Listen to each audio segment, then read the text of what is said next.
Live from Texas, this is the Will Cain Show. Democrats have a new kingmaker. He's the visionary of the left. He's the visionary of Democratic Socialists.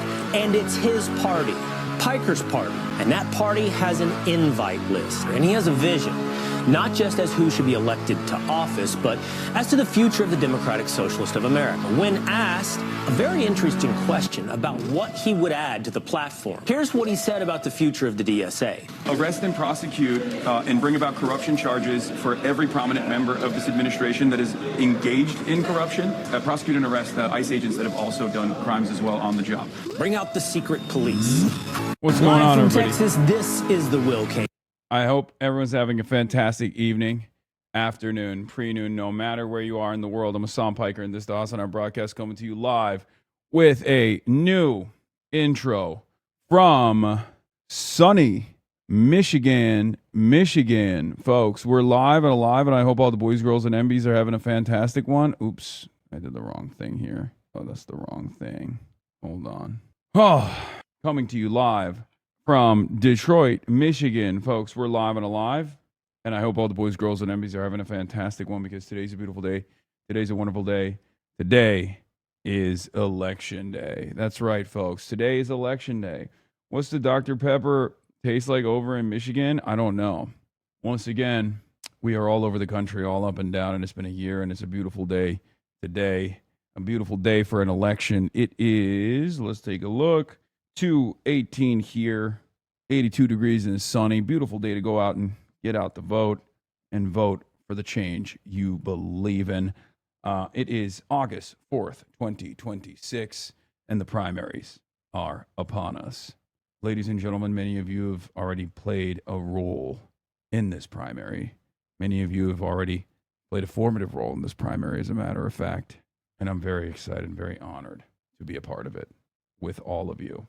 Anyway, this is the part of the broadcast where I tell you about my personal news, about what's going on in the world of HasanAbi Piker in between the time period where I press the stop streaming button and press the start streaming button. So help me God, that's what I'm going to do. But you already know, there's so much going on in the world. But in my world, in my universe, I'm a little bit of a chud-ass loser, but not too much of a chud-ass loser as it seems, as it stands. Because last night I ended the broadcast after a long 8-hour up and down, all over the place broadcast. We saw the next senator from Michigan, Abdul El-Sayed, speak. At the end of the day, we saw him in his environment, farming aura, doing a great thing, doing the damn thing. He's hopefully going to win the election tonight, the primaries. And then afterwards, I got ambushed a little bit. British media, that's just the way they are out there, right? Fucking hell. You already know what it is, right? Fucking hell. British media. Channel 4, right? Channel fucking 4, mate. Channel 4. We'll get to all of that and more, of course. But afterwards, I ended the broadcast and I went to dinner. I went to dinner with some of the goats, okay? I went to dinner. Maylaw was there. Chris was there. Abir was there. Many others, right? And I had some bomb-ass Yemeni food. I need to tell you guys something, okay? I need to tell y'all something. I need to tell y'all something about motherfucking the food from Yemen. Bro, I have not had Yemeni food with the exception of sweet treats, okay? I had not had Yemeni food before until I went to this place. We went to this joint in Dearborn. Dog, this shit was incredible. When I tell you Yemeni food is goated, out of control, and sometimes also goat, but lamb as well.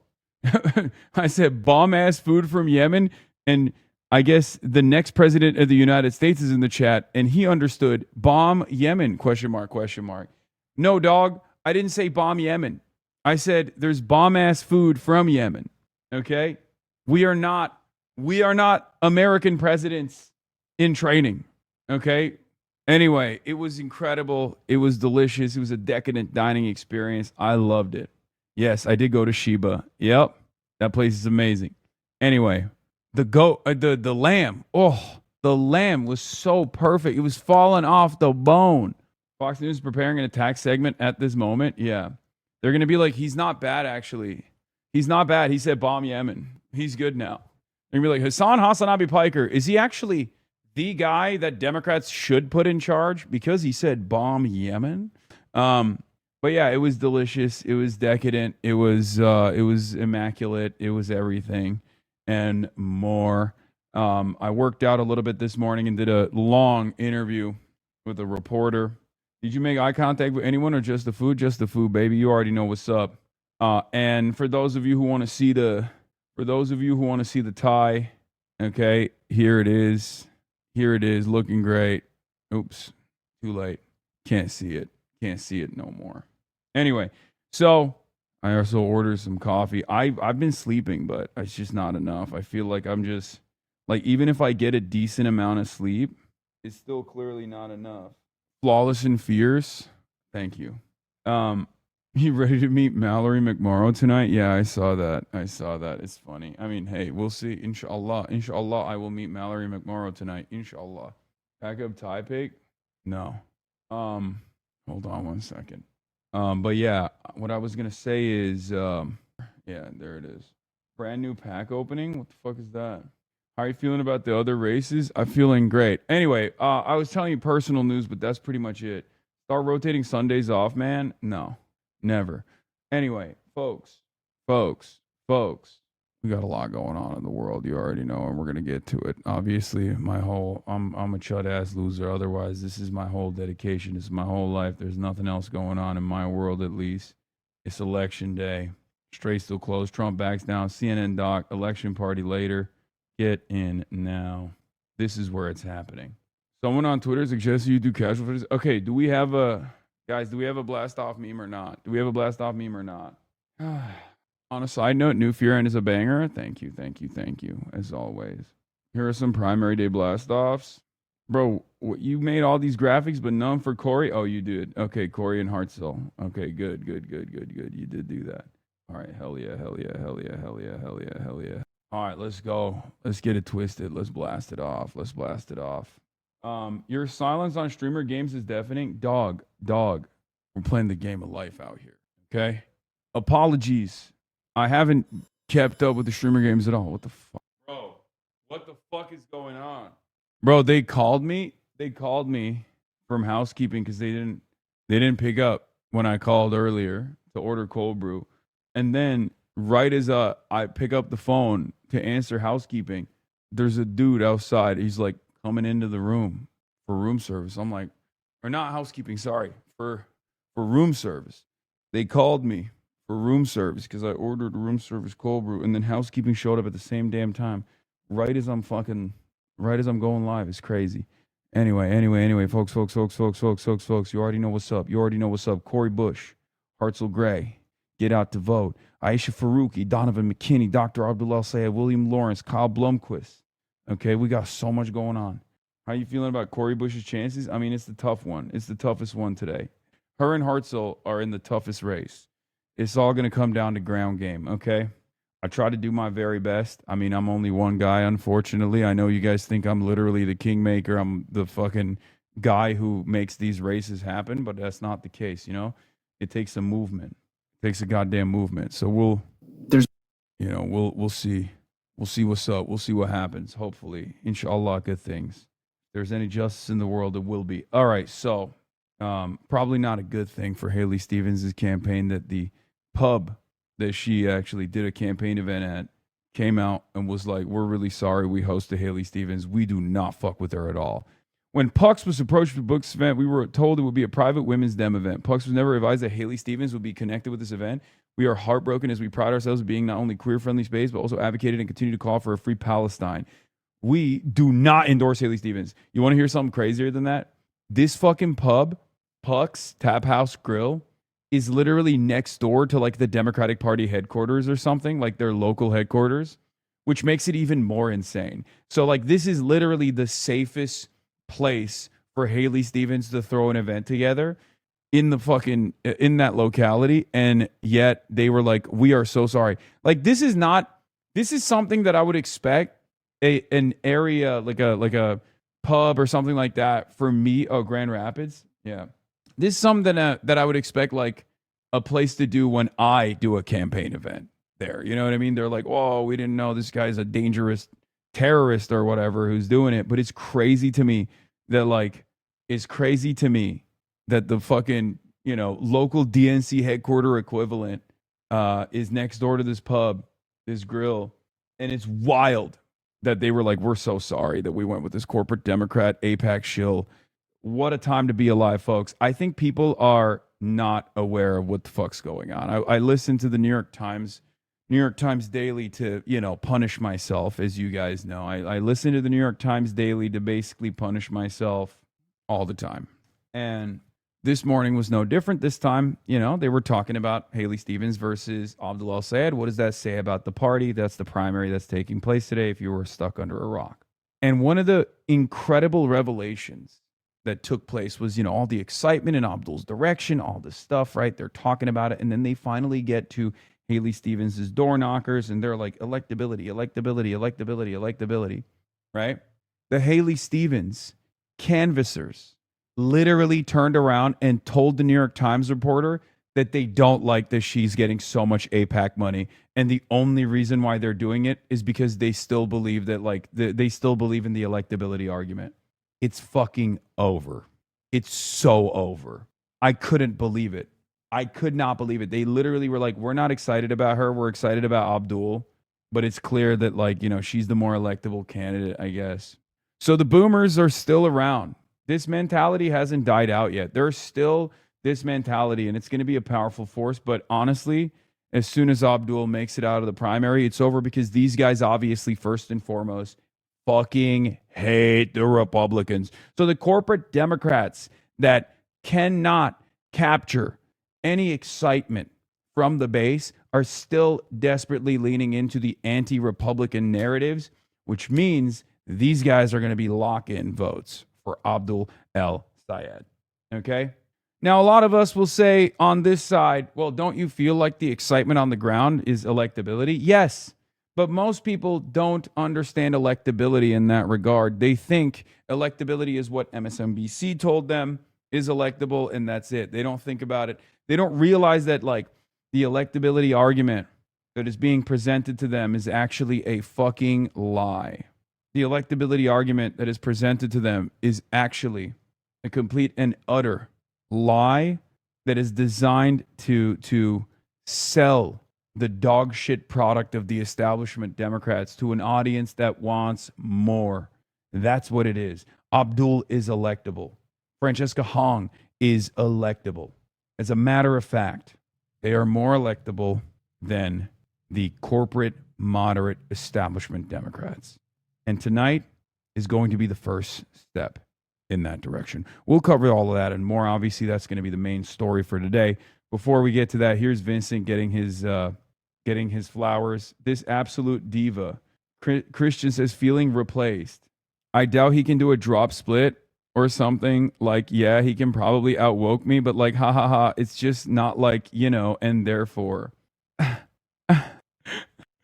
No. My gays are fighting. Vincent's become top gay.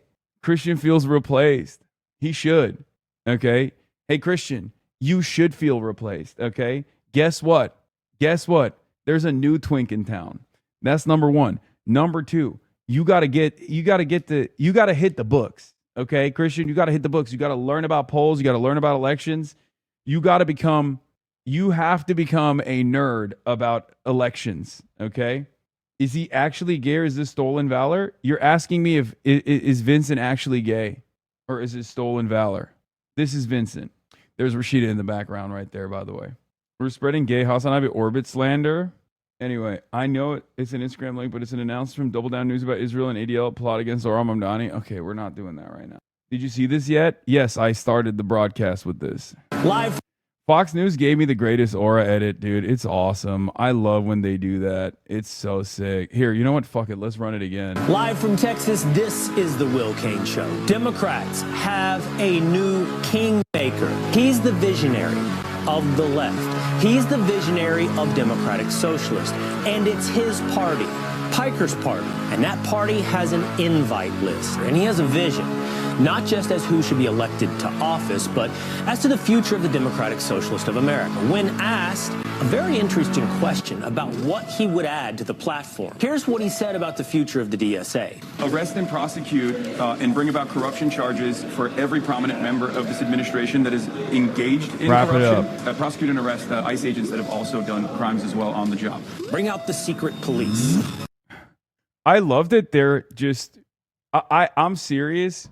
I love that they just openly are like, well, he wants to arrest people who are being corrupt in the Trump administration. That's really fucked up. Like, this is the beauty of having a good platform. And I need you guys to understand this. Like, this is exactly what I mean. When you have a good platform, when you have moral convictions, and when you stand by your moral convictions in an uncompromising manner, Republicans have to position themselves as antagonistic to what you are saying. And they end up coming across like fucking idiots. Okay? I want law and order, bitch. I want law and order. Okay?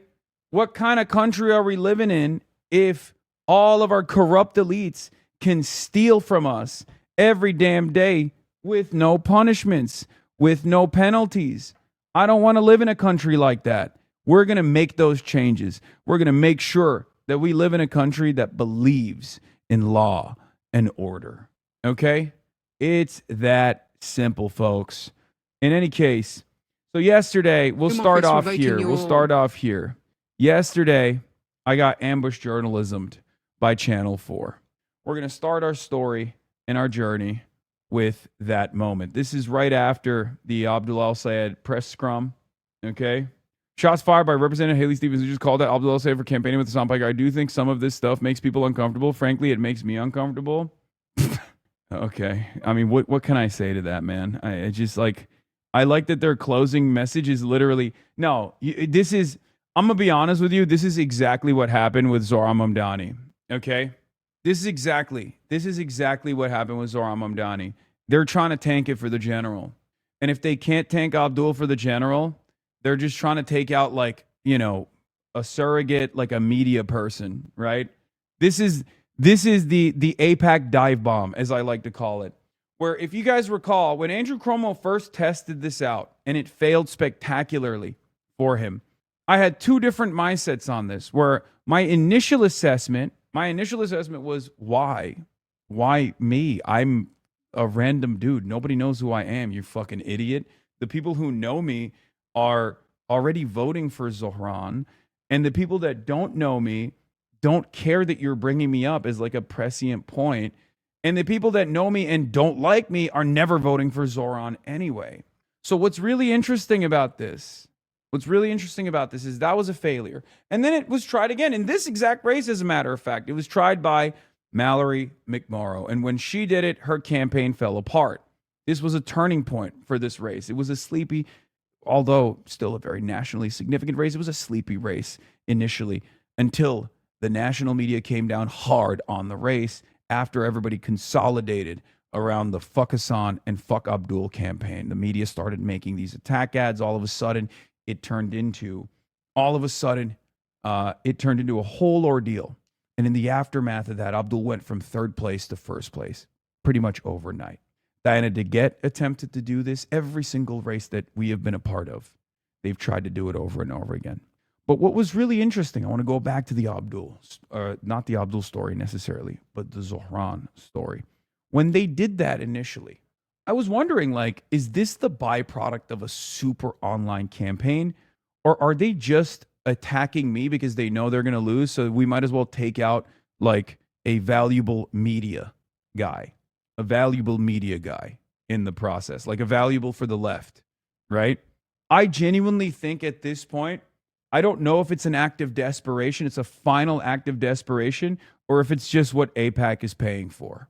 AIPAC's like, look, you couldn't fucking take him out. We're going to go to Mike Rogers and the general, but you might as well do us a favor on the way out and just hit this Hassan guy, this Hassan piece of shit, you know? Room service is here. Okay, hold on. 1 second. But yeah, I don't know what's going on, but I feel like maybe they're just their last their last goal here, their last opportunity here is like, we're lost the race anyway. We might as well take out the second best thing. I don't know. Like, it feels crazy, but nowadays it feels crazy, but maybe that's the case. Like, maybe that's the goal. I don't know. I genuinely don't know. Because, like, why would you do this? Why would you do this when it's been a failure every time? Why would you do this on the last day? What is happening? My family is so crazy. Stop calling me. Oh my God, what is happening? Yeah, I guess maybe it's a panic alt. Who knows? Is Jonathan Greenbald? He's pulling the strings. You're his white whale. I don't know. But yeah, Haley Skolton and their closer is literally Hasan is a communist. He's dangerous. He's fucking asshole, piece of shit. Hate him. He's creepy guy. Please vote for me. Don't vote for Hasan Piker. I don't know. I guess that's their argument. Their argument is like, please don't vote for Hasan Piker. And people are like, who's Hasan Piker? Okay, I won't vote for Hasan Piker. You know? But yeah, from Ferndale, Oakland County, Progressive Town, Good Morning America. People are here trying to get a balanced set of interviews, and they literally can't find a Stevens voter to put in. Haley Stevens represents Ferndale in Congress. They've had 400 people voted so far on election day across 2 precincts polling locations so far. Yeah. I just don't. I mean, look at this. Look at this. At a Haley Stevens event in Traverse City, with the former Senator Debbie Stabenow was tasked with the role of attack dog, she described Twitch streamer and outside supporter Hasan Piker as probably the biggest anti-Semite in the media. The jab barely registered with the attendees. Yeah, people who know Hasan don't agree with the depictions, and most people have no idea who he is. It's such a terminally online bad focus by the consultant and campaign staff giving Stevens advice.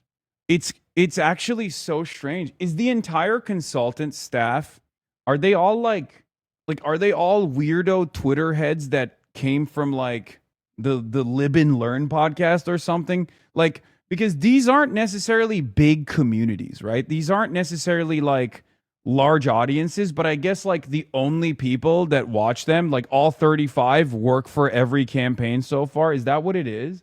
Because this kind of shit is so insanely out of touch. I don't understand it. I'm giving free ball at this point. You're only helping me when you do this. You're only helping me, you fucking idiots. Why are you burning social and political capital attacking a fucking Twitch streamer? You don't understand.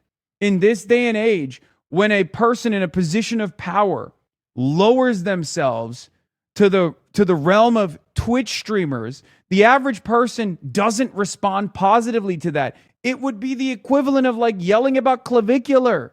What's Abdul El Sayed's take on clavicular? Is he pro looks maxing? Is he against? You're talking to 75-year-olds. What the fuck is wrong with you? And it's crazy because it's like, you're also, not only are you lying about me, but you're lying about me in a way that also doesn't really translate well to an audience.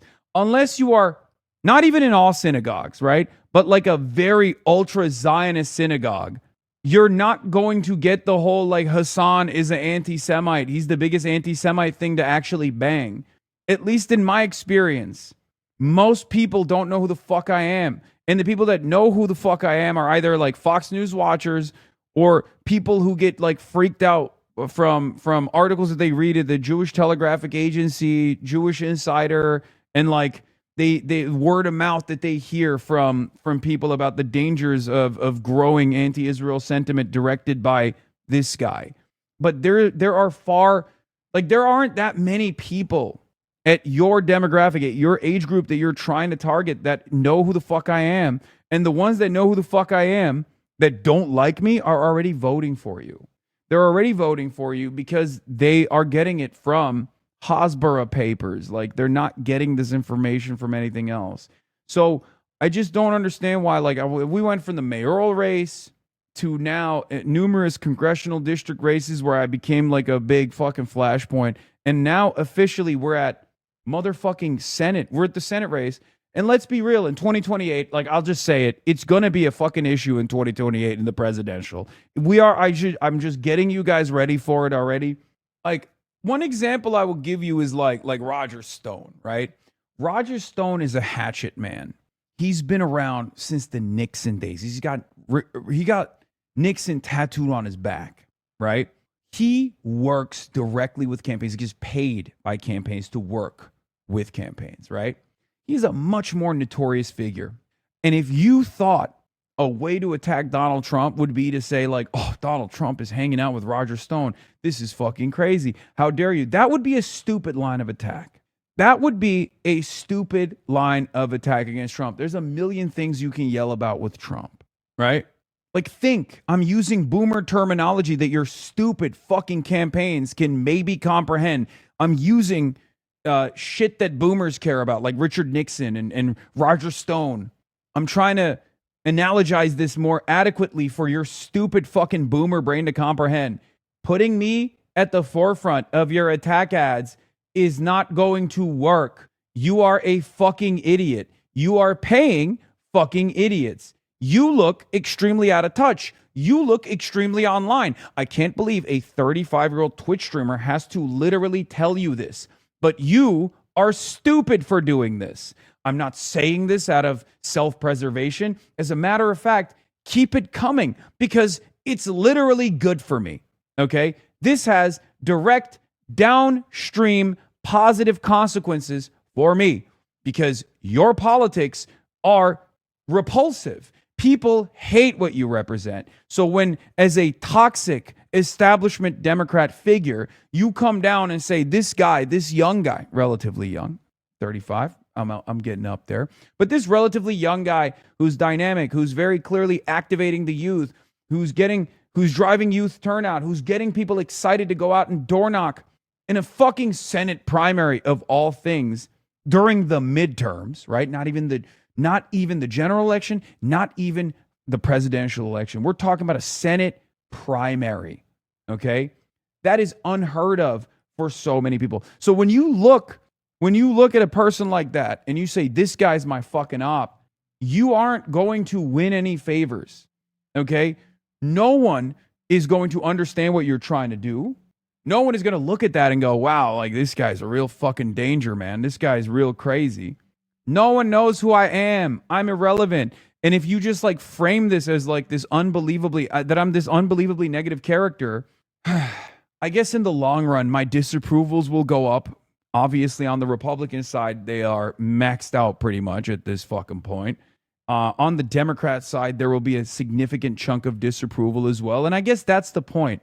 They can't take out Abdul, so they have to do everything in their power to make sure that like I don't do what I've been doing again and again and again. The problem for all of you is that I'm a fucking psycho, okay? I'm an unbelievably stubborn person. So if you think this is going to discourage me, you're fucking wrong. I'm super hard-headed, okay? So it doesn't work. And all you will have done in the process is put me in front of more people. And all it will take to fix that would be for any of these electeds to come out and be like, no, that's my fucking guy. Shut the fuck up. You guys are lying about him. Now, we're not going to do that while the elections are happening, okay? But that's not a tough thing to solve, okay? That's not a tough thing to solve. I'll be the fucking sin eater, okay? I'll be the sin eater. Not many want to be in the crosshairs like this. I don't give a shit, okay? I have my moral convictions, and I'm unbelievably stubborn, and I've always been steadfast. So go ahead. Make me the fucking sin eater of every campaign. I'll tank it. I'll tank it. What a stupid way.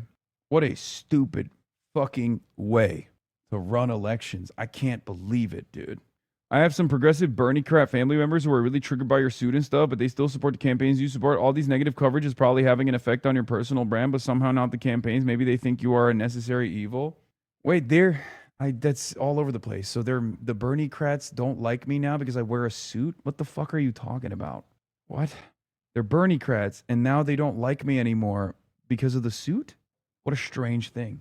I mean, look, all I'll say is this. If you're a Bernie crat, if you're an actual progressive, if you like any of these candidacies, AOC, Zoran Mamdani, Bernie Sanders, Ilhan Omar, Rashida Tlaib, Abdul Al-Sayed, Cory Bush, Chris Rabb, but you still turn around and you're like, but fuck that Hasan guy, you're a fucking idiot, okay? You've been duped. It's fine. But you're a fucking idiot nonetheless. That's all I'll say. Someone has to anchor this fucking movement to a certain degree. We have to light a fire. We have to, galvanize. We have to embolden. We have to harden our support. Someone has to do the agitative propaganda. And that person who sticks their fucking head out, that person is always going to get punished. So it's up to you to look at that punishment and say, I know what this is. This is bullshit. I know what this guy fucking believes. Or it's up to you to say, no, I'm actually a dumb fucking sheep moron who saw all of the negative coverage and got duped by it. Okay, well, next time you'll get duped for another candidate too. Anyway, be smarter. Do you like the policies? Do you like the campaign? Do you like the vision? Do you like the movement? When have our enemies ever let us get away scot-free? Why would power ever concede without demand or struggle? Power never concedes without struggle. And a part of that struggle is going to be attack ads. A part of that struggle is going to be disparaging people who are effective communicators of this movement. That's part of the reason why, for example, when Francesca Hong is getting yelled at because she's like, I think Thanksgiving is not the best or whatever, I let that brush past me. I'm like, who gives a fuck? What is she going to do for people in Wisconsin? That's what I care about. Don't get fucking duped by the opposition. Okay? Talking big shit for a Mayo tie. This is a very important tie for me. A HasanAbi head, Native American HasanAbi head made this for me. And I'm going to read you guys the actual, like the symbolism of the tie, because this is a Thunderbird. Okay? This was indigenous beadwork made by a HasanAbi head. I got this in Wisconsin. Okay? And I want to read to you guys the symbolism of it, because this is a Thunderbird.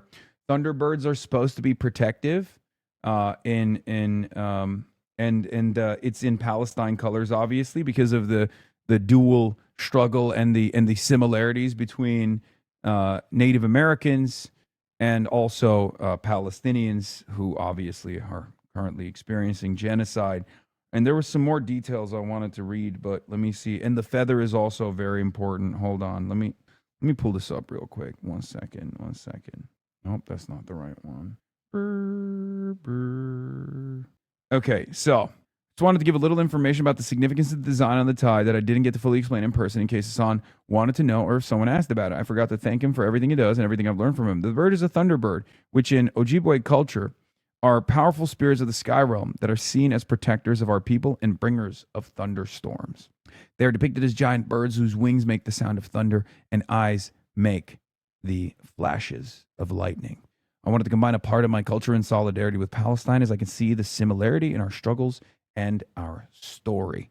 So that's why I chose the colors and added the flag in the center. The eagle feather is also a sacred symbol to our people, representing strength and honor. I thought the idea a couple of months back when he first brought up Francesca's race in the slight hope he may come to Wisconsin eventually. It was fortuitous when that girl made that TikTok about his suit fashion and mentioned the indigenous beading idea, and that's when I wanted to make the second fully beaded tie I mentioned but couldn't finish in time. Maybe we'll cross paths once again one day in the future and I can gift him the second tie. Aw, that's beautiful. So yeah, that's why I'm wearing it today. That's why I wanted to hold off. I didn't want to wear it the first day that I first got it. And it happens to work because I have the fucking Colonel Sanders suit.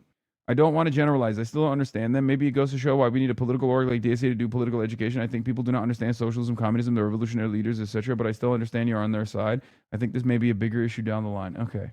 Anyway, CNN comments agreeing with you. Oh, CNN posted it. Yeah. Controversial streamer Hasan Piker. Numerous left-wing voices are calling for a disruption of the status quo.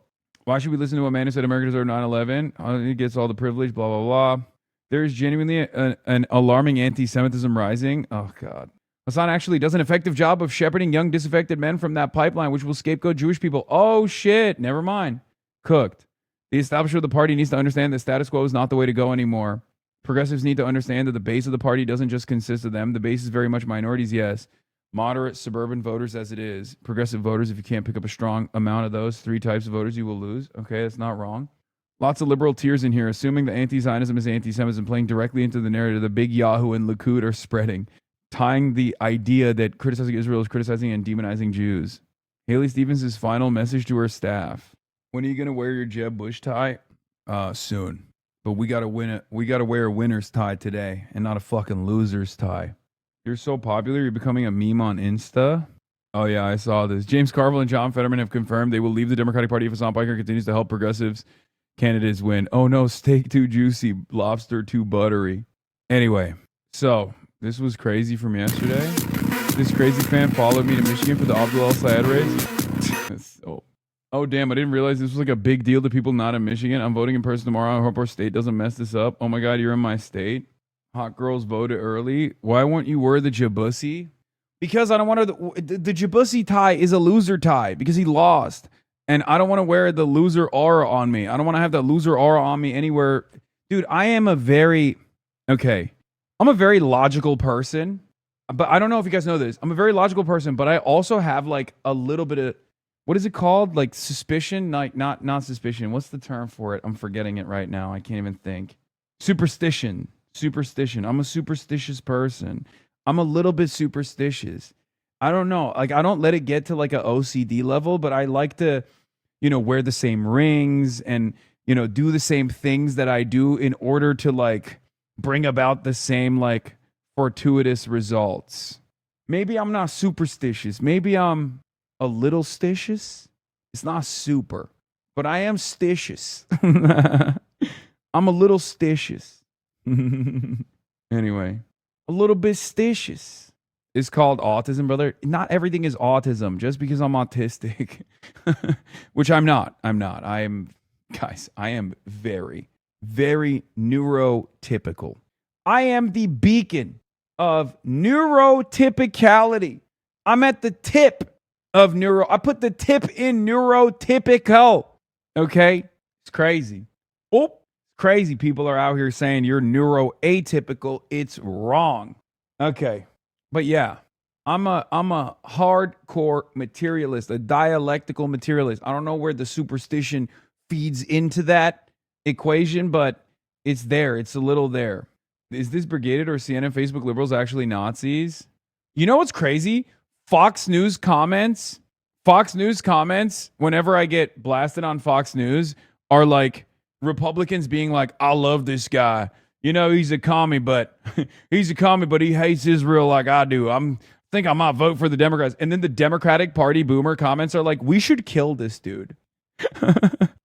Like, we should kill him. He sucks. What is happening? Every time there's like a Fox News Facebook post, the comments are like, I've never voted for a Democrat, but if they're going to be the America First Party, I might do it. And then they post a CNN hit on Facebook, and all the comments are like, yeah, this guy needs to be murdered. We should probably make it illegal to be him. I'm a lifelong liberal, by the way. It's the Facebook algorithm. Lefties get pushed right-wing shit, and right-wings get pushed left-wing shit. I don't know. Yeah. A Turkish journalist just tweeted about you. What did they say? Dude, what the fuck? My ass looks, in this first frame, it looks like my ass is like it looks photoshopped. Is that what my ass looks like? America's most influential Turk of all time, Hassan Piker, is out in the field for socialist candidates. He's going door to door in Wisconsin for socialist gubernatorial candidate Hong. A fan recognizes him and says Hassan Brom and gives him tomatoes. Hassan Brom. That couldn't get translated appropriately. And gives him tomatoes from his garden. HasanAbi starts going to the market too. HasanAbi pazar gezmeye de başlar. Dude, what the fuck? I look like I got the Trump ass. Anyway, Uncle Jank says he would support Ro Khanna. Jank will be a power supporter for Ro Khanna in 2028. He tells me he's all in on Ro Khanna's White House run, casting him as a Bernie 26 as opposed to a Bernie 2020. Young Turks founder and Just Democrats co-founder told Playbook he's Bernie 2016 as opposed to Bernie 2020. Economic populism is the single most popular thing in the country, and that's what Ro represents. So for me, it's a no-brainer. Yeah, I mean, he likes Ro, yes. I mean, I like Ro too, but this doesn't say he is choosing Ro over AOC or vice versa. You know what I mean? Anyway. This was so funny. Oh yeah, this was hilarious. Based Chad America liberal one hand politics asks HasanAbi why he hates America so much and almost gets removed from rally. Mason with Free the Press. Just want to say, why do you hate America, bro? You got me. Have a good one. Yeah. No. We almost got to get the Fucking destroyed. I like that, though. You got security on you. What's good? I love your videos, man. That was so funny. They almost took out a true patriot. They almost took out a true goddamn patriot for speaking the truth. For real though, don't do what Mason did. Good meet you, Josh. Me? I think in these crowds, I could literally say I'm anything, and most people will know I'm fucking around. Dog, I made a Turby Derby joke in the Wisconsin rally, and the entire room laughed. There were 1,400 people in that fucking auditorium, and I made a Turby Derby call out in a rally in Milwaukee, Wisconsin, and everybody in the room laughed at that. Do you understand how fucking insane that is?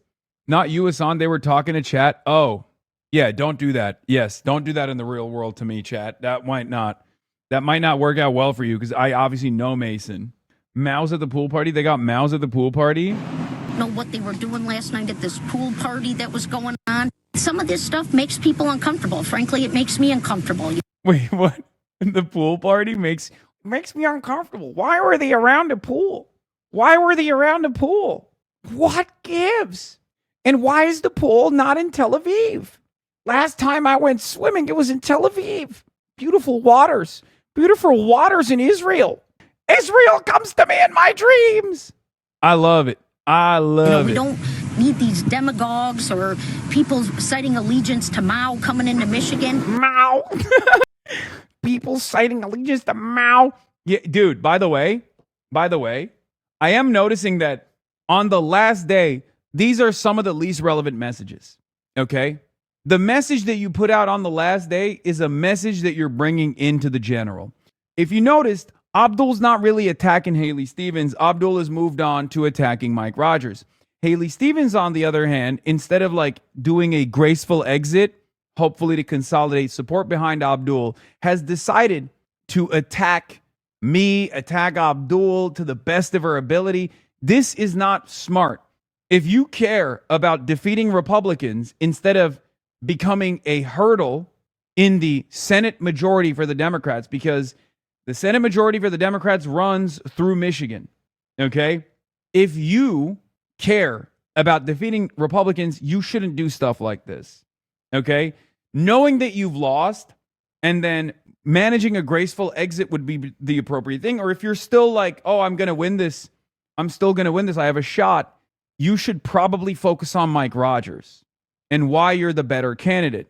What she's doing right now is trying to strap herself with a suicide vest and explode the chances of the Democratic Party. Not that it's going to work, but that's her attempt, okay?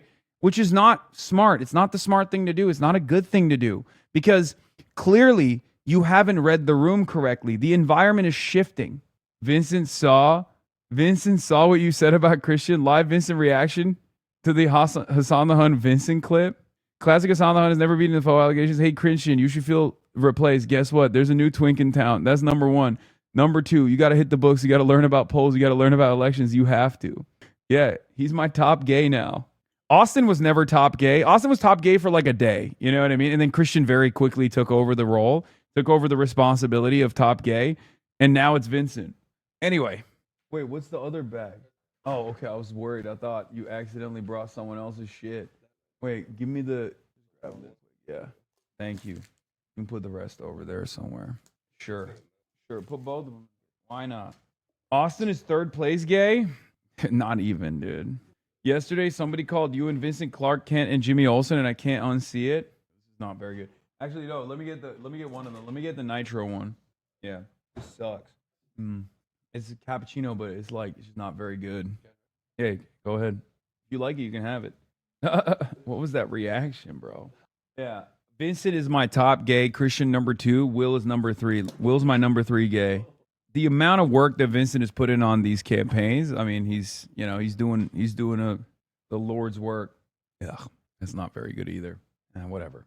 But anyway, as I was saying, what gives? What gives, Haley? What gives? What gives? I do legitimately think maybe I'm crazy.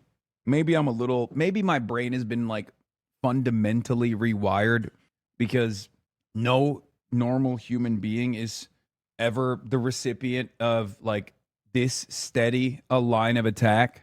But I am beginning to think that like these guys, when their campaigns are failing, either as an act of final, like last act of desperation, or because they got their fucking notes, okay, or they got their nose from AIPAC, or just trying to like, they basically decide we can't get the top guy, we can't get Abdul, we can't get Zoran, so we might as well just fucking cut this media figure's life short, you know?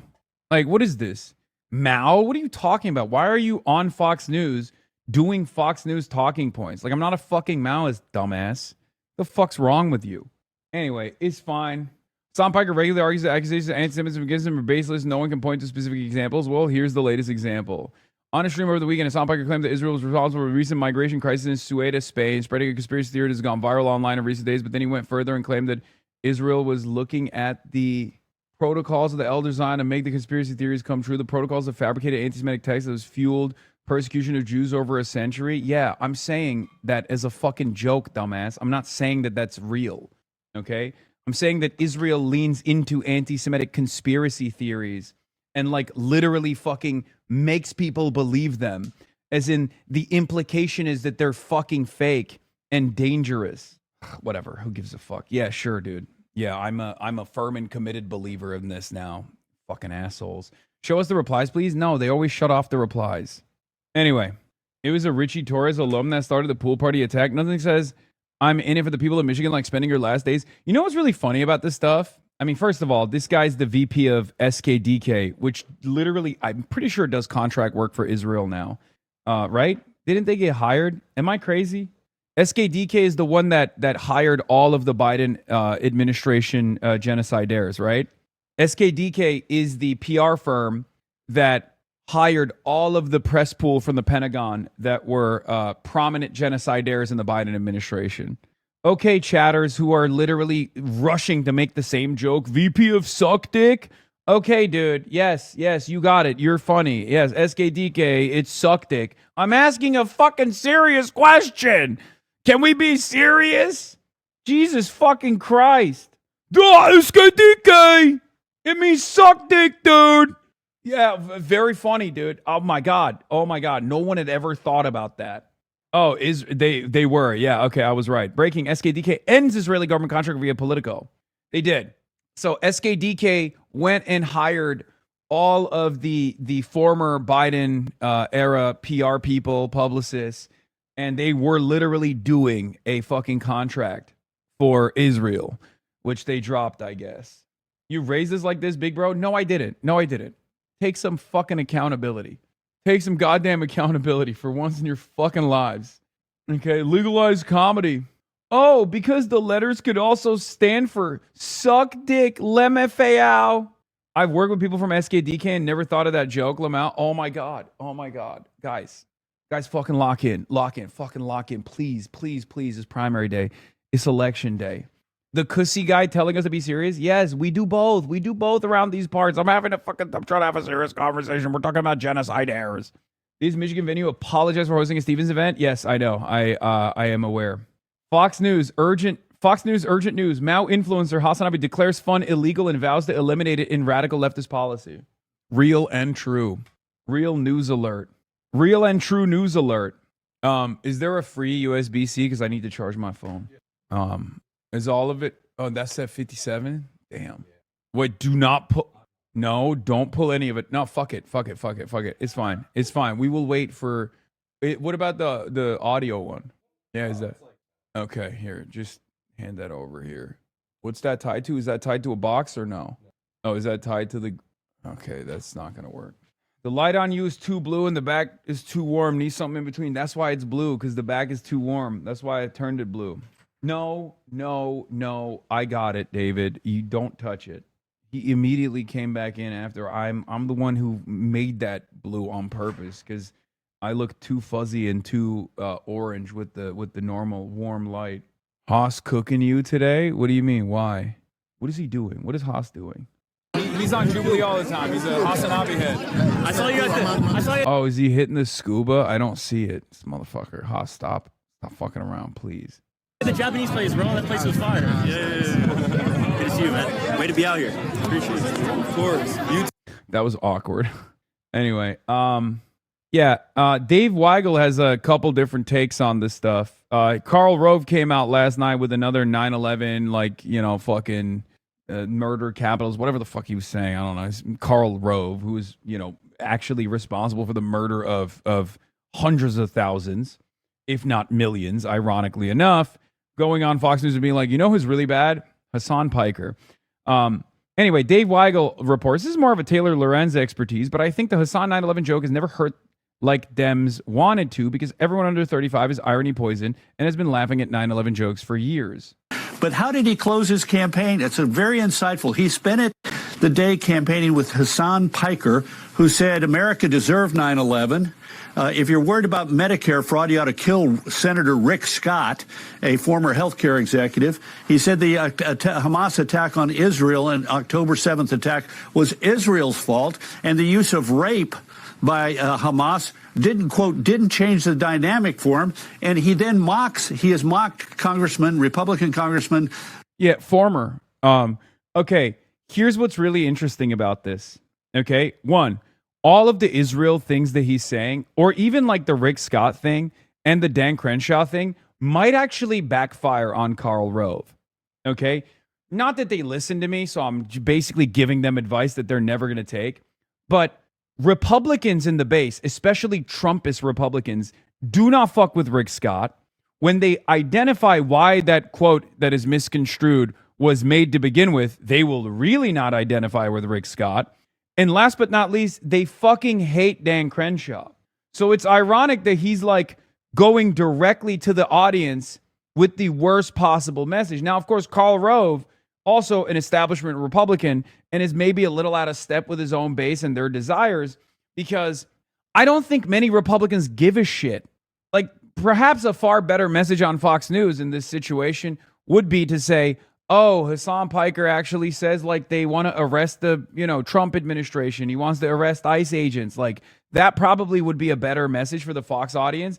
Saying like Dan Crenshaw, who literally got primaried. Like, Dan Crenshaw got primaried. It's clear that the Republicans don't like Dan Crenshaw. Why would you ever bring up Dan Crenshaw, dumbass? Dan Crenshaw of Texas, a decorated war hero who lost his eye in a firefight in Afghan. He mocked him by praising the guy who took his eye and tried to kill him. I mean, this is how true. None of it is true, but it doesn't really matter, does it? That's funny. Mocked. Yeah. Here's the thing. Okay, here's the thing.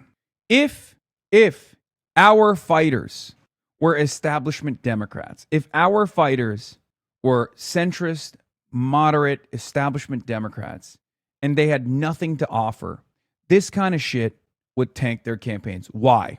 Because when they have nothing to offer, they have to always capitulate and concede to Republican framing.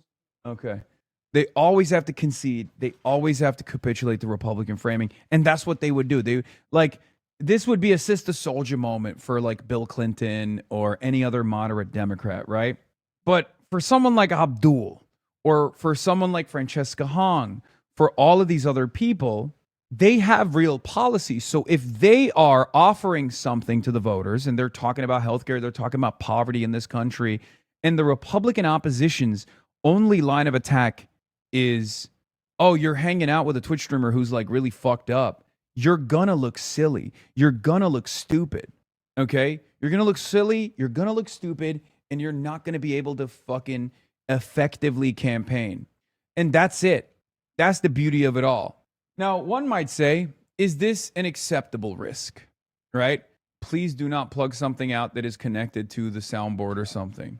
Okay, I trust you, but I'm very, very scared. Okay. So, is it better if Abdul never, had a controversial stream? What? Well, okay. All right, that's fine. If Abdul was never linking up with a controversial streamer, well, in the primaries, it wouldn't be better, right? In the primaries, it wouldn't necessarily be better. Would it be better in the general for him? Probably, right? But, and there's a big but here. My big but. We're at level 3 Hype Train, by the way, ladies and gentlemen. The People's Broadcasting Service, Piker Broadcasting Service, is sponsored by you, the people, for you, the people. if your only method, if you like the commentary, if you want to support the show, if you want to support independent media, the only way and the most effective way that you can do that is by subscribing. A voluntary subscription goes a long way for $6 or for free with a Twitch Prime. At level 20 Hype Train, post a new meat photo. That is probably not going to happen. But at level 10 Hype Train, we will carry the flame, as you guys already know. But in any case, this opens up a line of attack.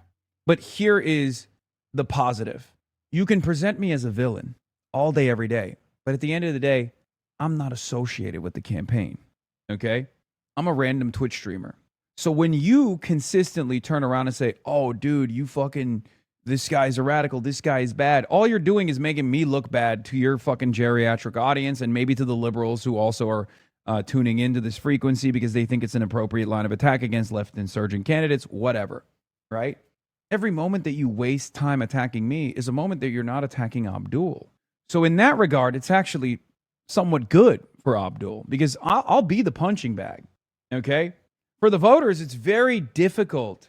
Like, even if I go and rally with Abdul, it still doesn't fucking matter. You know what I mean? It still doesn't matter. Even if I went out and rallied with Abdul and they're like, this guy who went on a rally is a Twitch streamer, most voters are going to be like, I don't care. What is the advocacy? What is the policies that he wants to advance? Because at the end of the day, even if Abdul was saying the things that I had said, right? Even if Abdul had said, like, you know, something that could be misconstrued, that could be weaponized against him. And I'm sure there will be stuff that they'll find from like his 2018 run. When he was running for governor, he was a little bit more woke, a little bit more aggro back then. Ultimately, all he needs to do is this. None of this matters. Donald Trump is currently president, and there is a real crisis of affordability. People are struggling to make ends meet. People are struggling to put food on their table. People are struggling to pay for their groceries. People are struggling to pay for their electricity bill that keeps increasing over and over again. That's it. That's it. Like, even if it wasn't me, because right now I'm being used as a surrogate, right?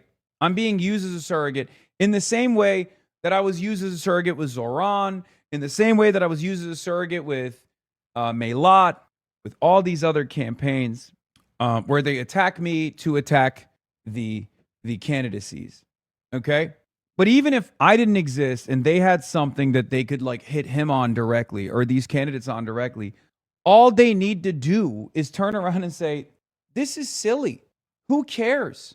What I care about is improving your lives. What I care about is improving your material conditions. What I care about is fighting back against this established corporate oligopoly. And of course, when we fight back against that, they will yell about us, they will lie about us, they will smear us, as they have done so for plenty of other people in the past, like Bernie Sanders. It's because they are terrified of your voice being heard, your voice being expressed through your vote for me, Abdul Al-Sayed. Okay? I am here to be your servant, not the servant of corporations, and certainly not the servant of foreign nations. That's all you need to do. That's it. Anyway, Dave Weigel also, aside from like the 9/11 comments that they're, trying to fucking beef up here, shots fired by Representative Haley Stevens, who just called out Abdul Al-Sayed for campaigning with Hassan Piker. I do think some of this stuff makes people uncomfortable. Frankly, it makes me uncomfortable. Any Democrat associated with AIPAC, a dwindling band, has a vanishing chance of becoming their party's 2028 nominee. Me on how Israel is splitting Dems.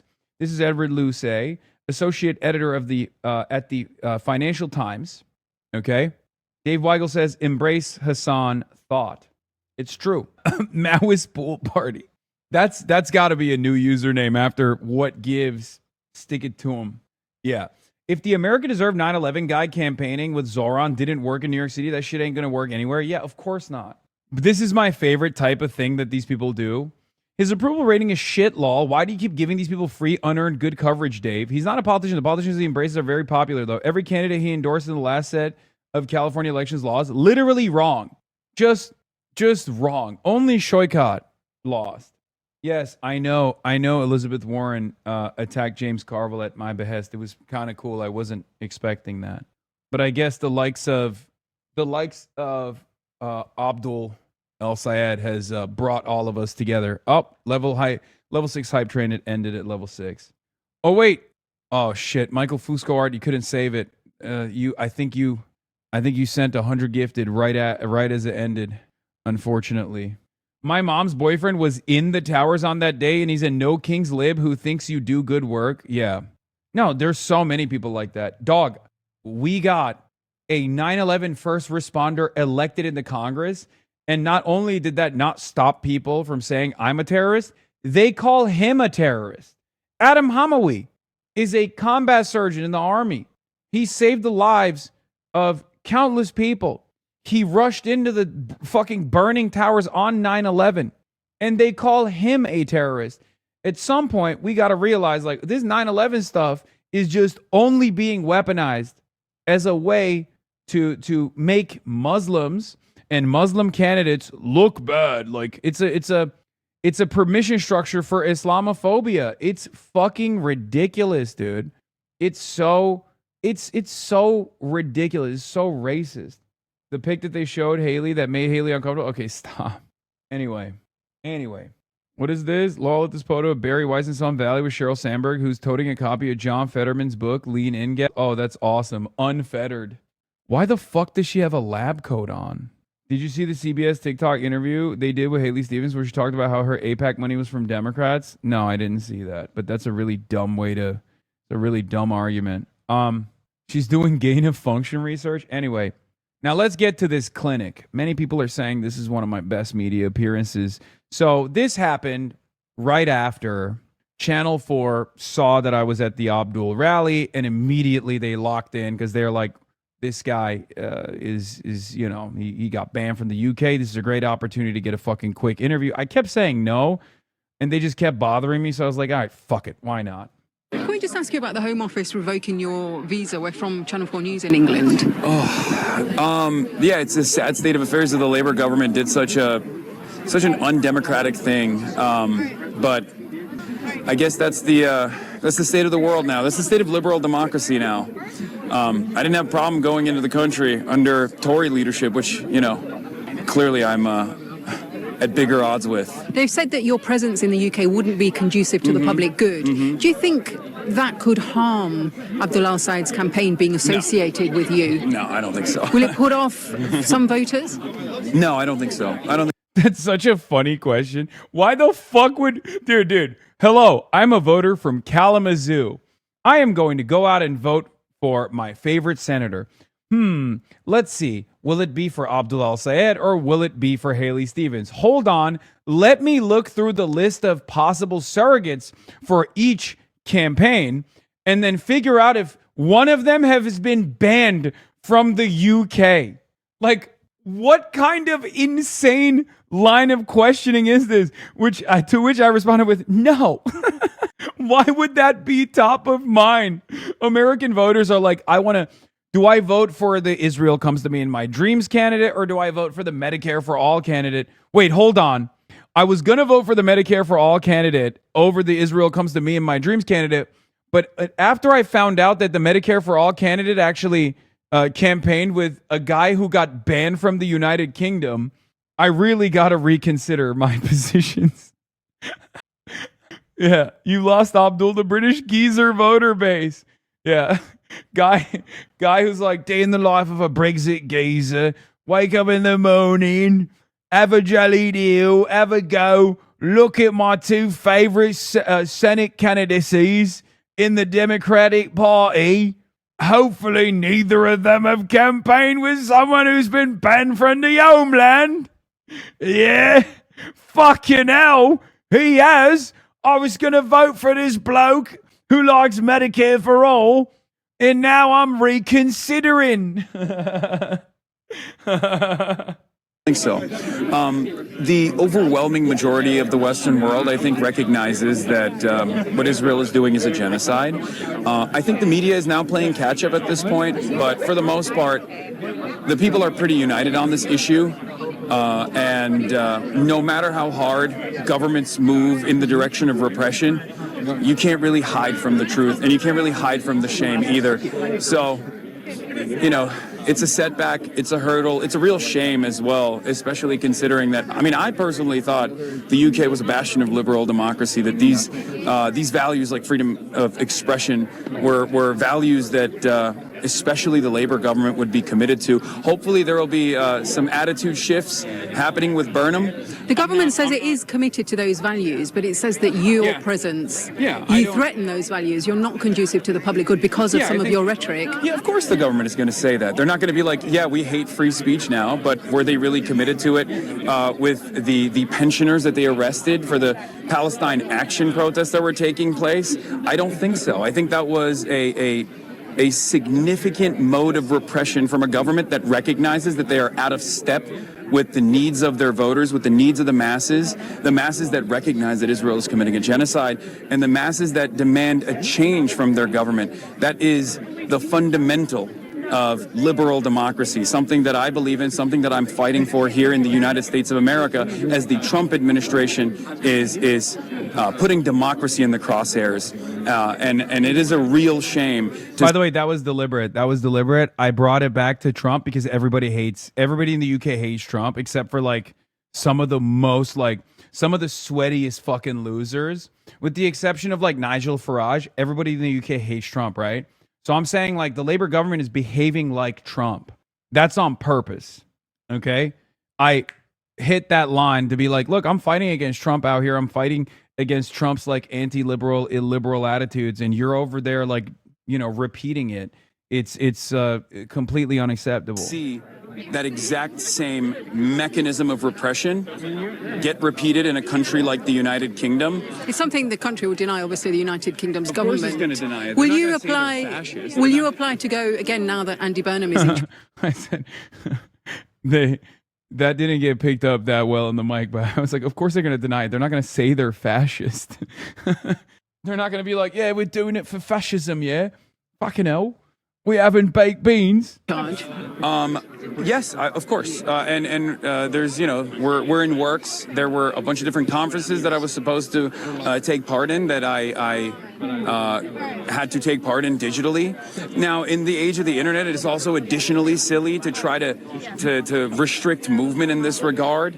But I think it was more so a message. It was a message to everybody else that to think twice before they speak out against Israel and against the UK's relationship with Israel, against the United States' relationship with Israel. It's very frustrating, and it also has an additional compounding effect in terms of growing anti-Semitism. Not only is this false association of Zionism and Judaism very harmful for Jews living in the Western world, and it's something that I actually ironically warned about the last time I was in the UK when I spoke at the Oxford Union, which is what I was supposed to do this time as well before I got banned. It's also very harmful for democracy in general. We should not feel comfortable about our governments taking action like this. And what about some British Jews who say they feel uncomfortable that some of the criticism of Israel does tip over into anti-Semitism? Some British Jews say that makes them feel very unsafe. Yeah, no, I totally understand that. It's something that I oppose. Anti-Semitism is something that I fought back against. It is the canary in the coal mine of fascism. It's completely unacceptable. I'm an anti-fascist. I'm uncompromising on those values. I will always fight back against anti-Semitism as well. The fear can sometimes be very valid. And sometimes I think the fear steps into the territory of defending the nation state of Israel and its actions. I think people are people, countries are countries. I criticize Saudi Arabia vehemently. You're not suggesting the fear isn't real for people who feel the fear? Of course not. And I do think that there is a legitimate reason for it as well. I think it's not a secret that anti-Semitism has historically exploded in times of Israel's sieges in Gaza.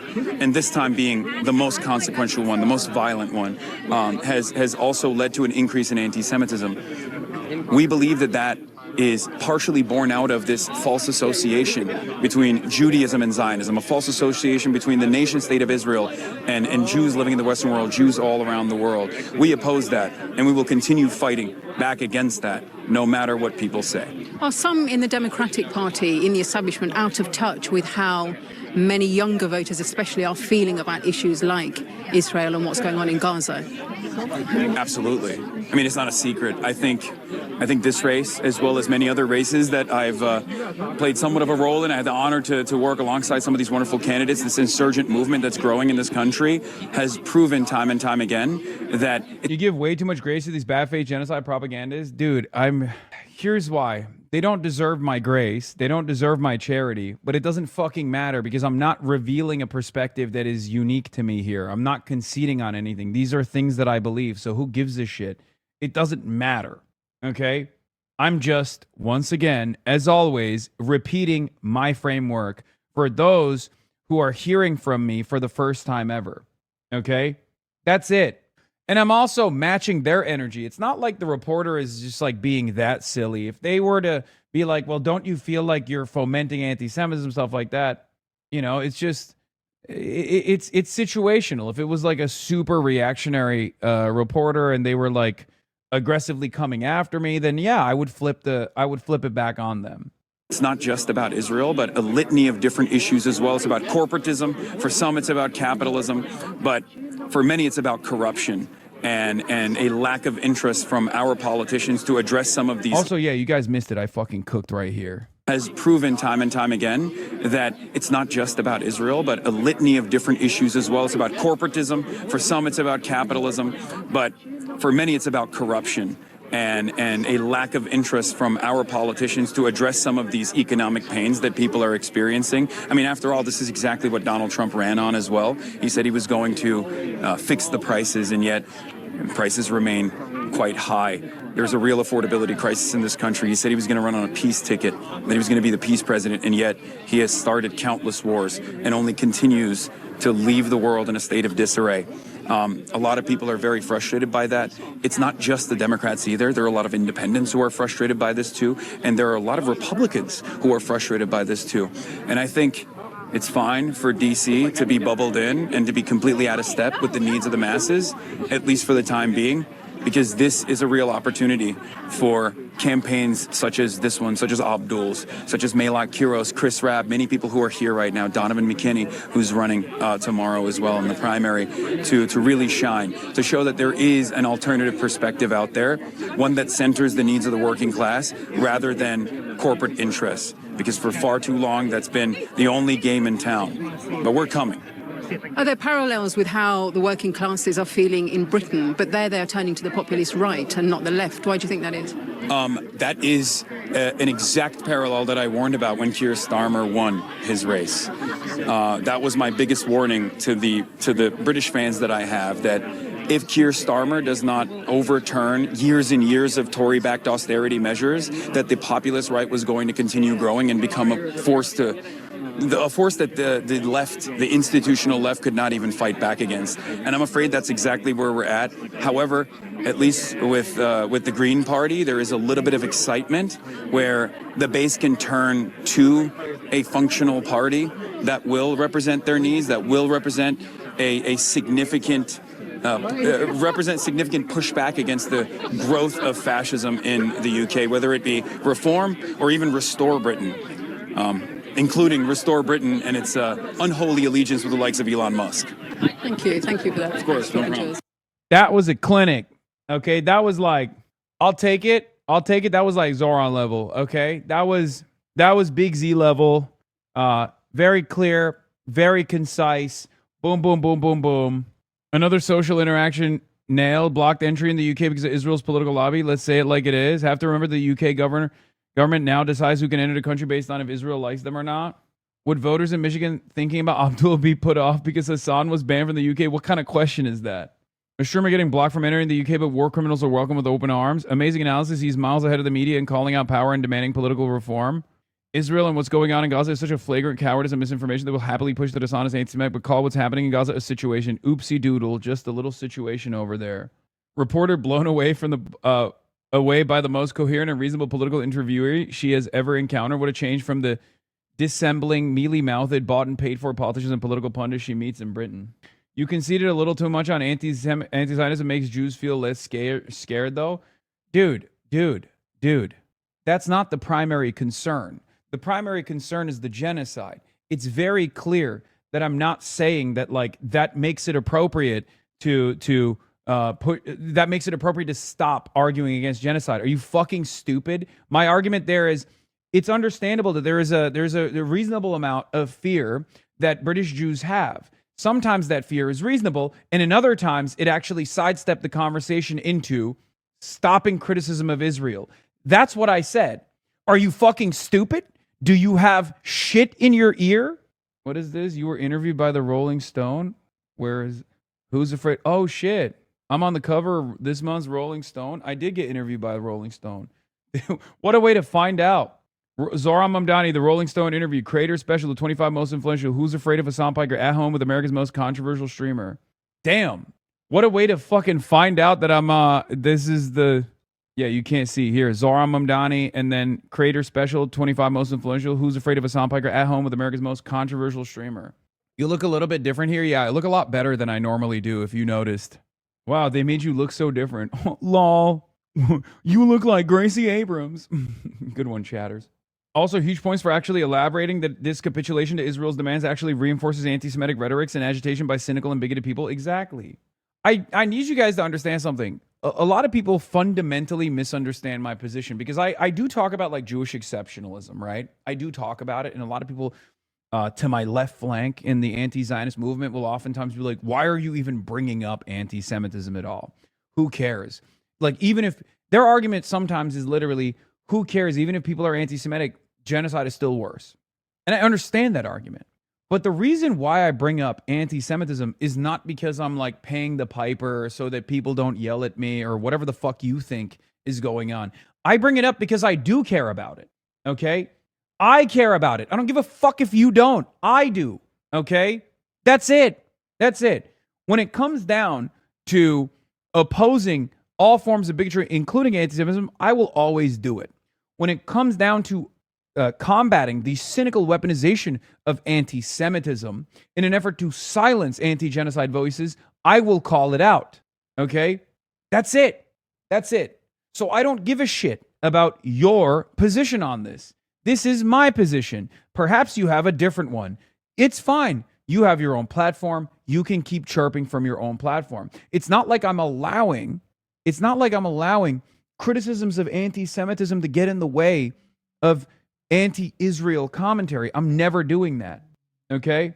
Yes, I know Zay Squirrel was ripping into me because the position is basically that anti-Semitism doesn't exist because it's not materialized into actual oppression.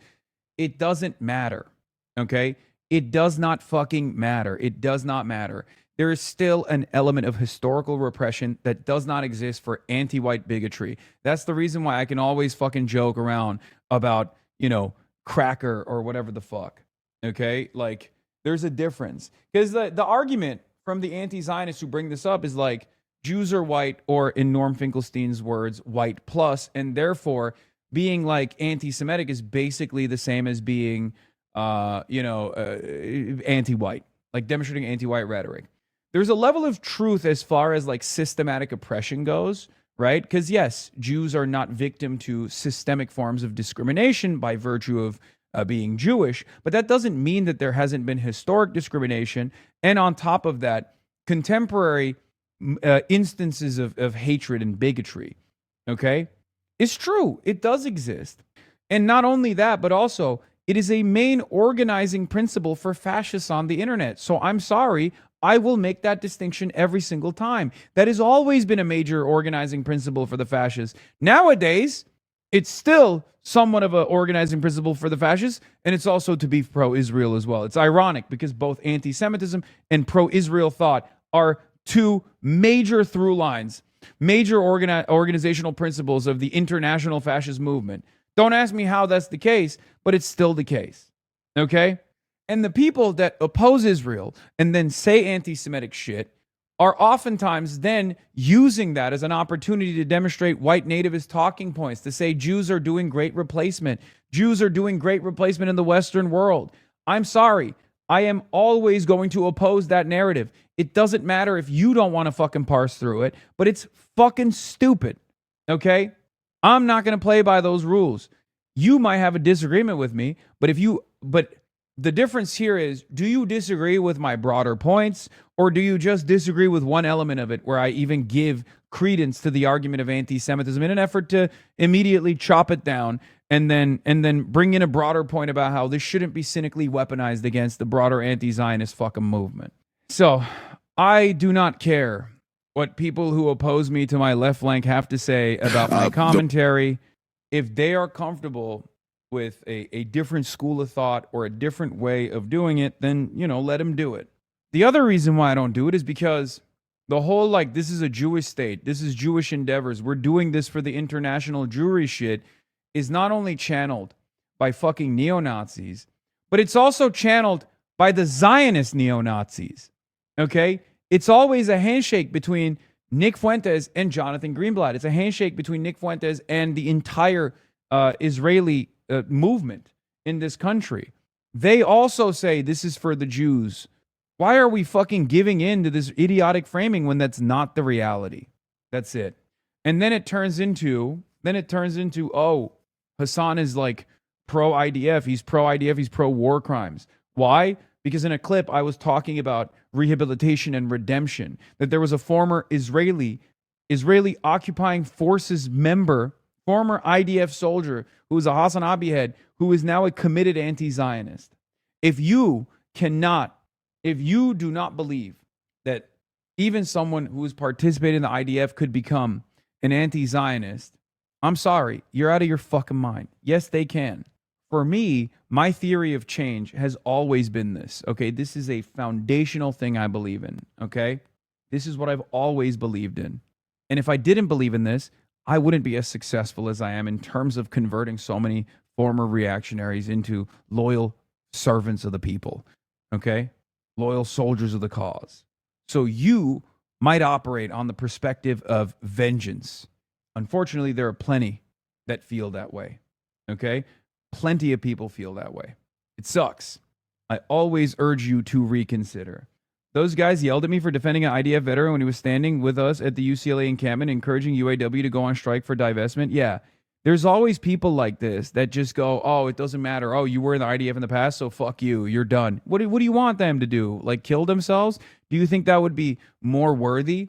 Or do you think that the fact that they are now advocating aggressively against Israel's genocide, advocating against Israel, advocating against Zionism is perhaps a far better way to make up for their past possible crimes?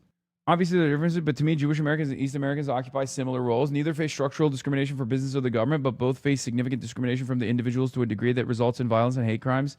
You can't say that just for generic white Americans. Yes, there is obviously a difference, but it's also situational. It depends on where you are. Like Norm says, Jews are white plus because he fucking lived in New York his whole life. He lived in Brooklyn his whole life. Obviously, it's a little bit different if you're in Alabama and you're Jewish. Some will look at you and be philo-Semitic and go, oh my God, you are God's chosen son. What can I do for you? But there are plenty of others who will be a fucking neo-Nazi and be like, you're Jewish? Where's your tail? Where's your fucking horns? It's a little bit different in different parts of the country. Having said that, we're talking about systematic forms of discrimination. And yes, Jews broadly do not face systemic discrimination in contemporary American society. They had in the past, but currently it's not the case. It's not like no one is going to make the argument that the discrimination that Jews experience is identical to black people in this country or brown people in this country. And the people who will say that are fucking psychotic. One issue that seemed to be the most salient, the most elicit the most passion from people certainly was her stance on Israel and her support for taxpayer dollars continuing to be used to support the Israeli military. I want to play you portions of my conversations with voters here today, and I'll start with that point specifically. This is what a voter had to say when she learned that Haley Stevens, relative to Abdul Sayed, supports U.S. support for Israel. Take a listen.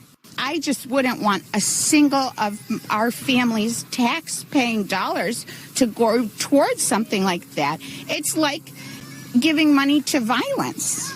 So would you support a Senate candidate, in this case Haley Stevens, who's more of a moderate like you tend to like, but would that be enough? That would definitely turn me off as a 100%. I couldn't.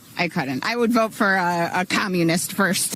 Beast mode, beast mode, beast mode, beast mode, beast mode, beast mode. We're coming. It's over. It's fucking over. What about justice? What do you mean, what about justice? That is justice. If someone is a fucking former conscripted IDF soldier that was simply born in Israel and did serve in the IDF and then literally became an anti-Zionist, a committed anti-Zionist, that's literally justice. That's literally justice. That is justice. What the fuck is the point of the justice system? God damn it, I hate having this conversation with Americans because you guys are fucking monsters half the time. Okay? You are fucking monsters, bro. Like, when it comes to criminal justice, when it comes to punishment, this is the part of the reason why I'm like, I'm not a prison abolitionist, but I'm 100% closer to the prison abolitionist perspective than the average American's framework on this issue. Because, oh my God, you guys literally fantasize about the violent crimes that someone might have committed, and you fantasize further about how you need to create an equal vengeance structure. Americans sometimes literally feel like they want to be the rapist murderers, but at least they can sidestep that fantasy by abdicating the responsibility of the rape and murder in the hands of the fucking government. Okay? That's what it feels like to me, where you guys fancy yourselves to be woke and open-minded, but meanwhile, you just literally want the government to kill something. Someone needs to die, and I hope it's the carceral state. I hope it's the carceral structure that will murder people. Someone needs to be murdered. Jesus fucking Christ, dude. It is so unbelievably reactionary. Holy fuck. It is sadistic. You're a bunch of goddamn sadists, dude. Fuck me. Americans don't understand the principle of justice. Justice is not about vengeance. Justice is not about punitive measures and vengeance. Justice is about making sure that the person that has done the wrong will never commit it again. And then you guys turn around and make idiotic assessments like, oh, what about Benjamin Netanyahu? What if Benjamin Netanyahu became an anti-Zionist? Shut the fuck up. Shut the fuck up, dude. Stop using fucking ridiculous hypotheticals, dude. Yeah, what about it? What about it?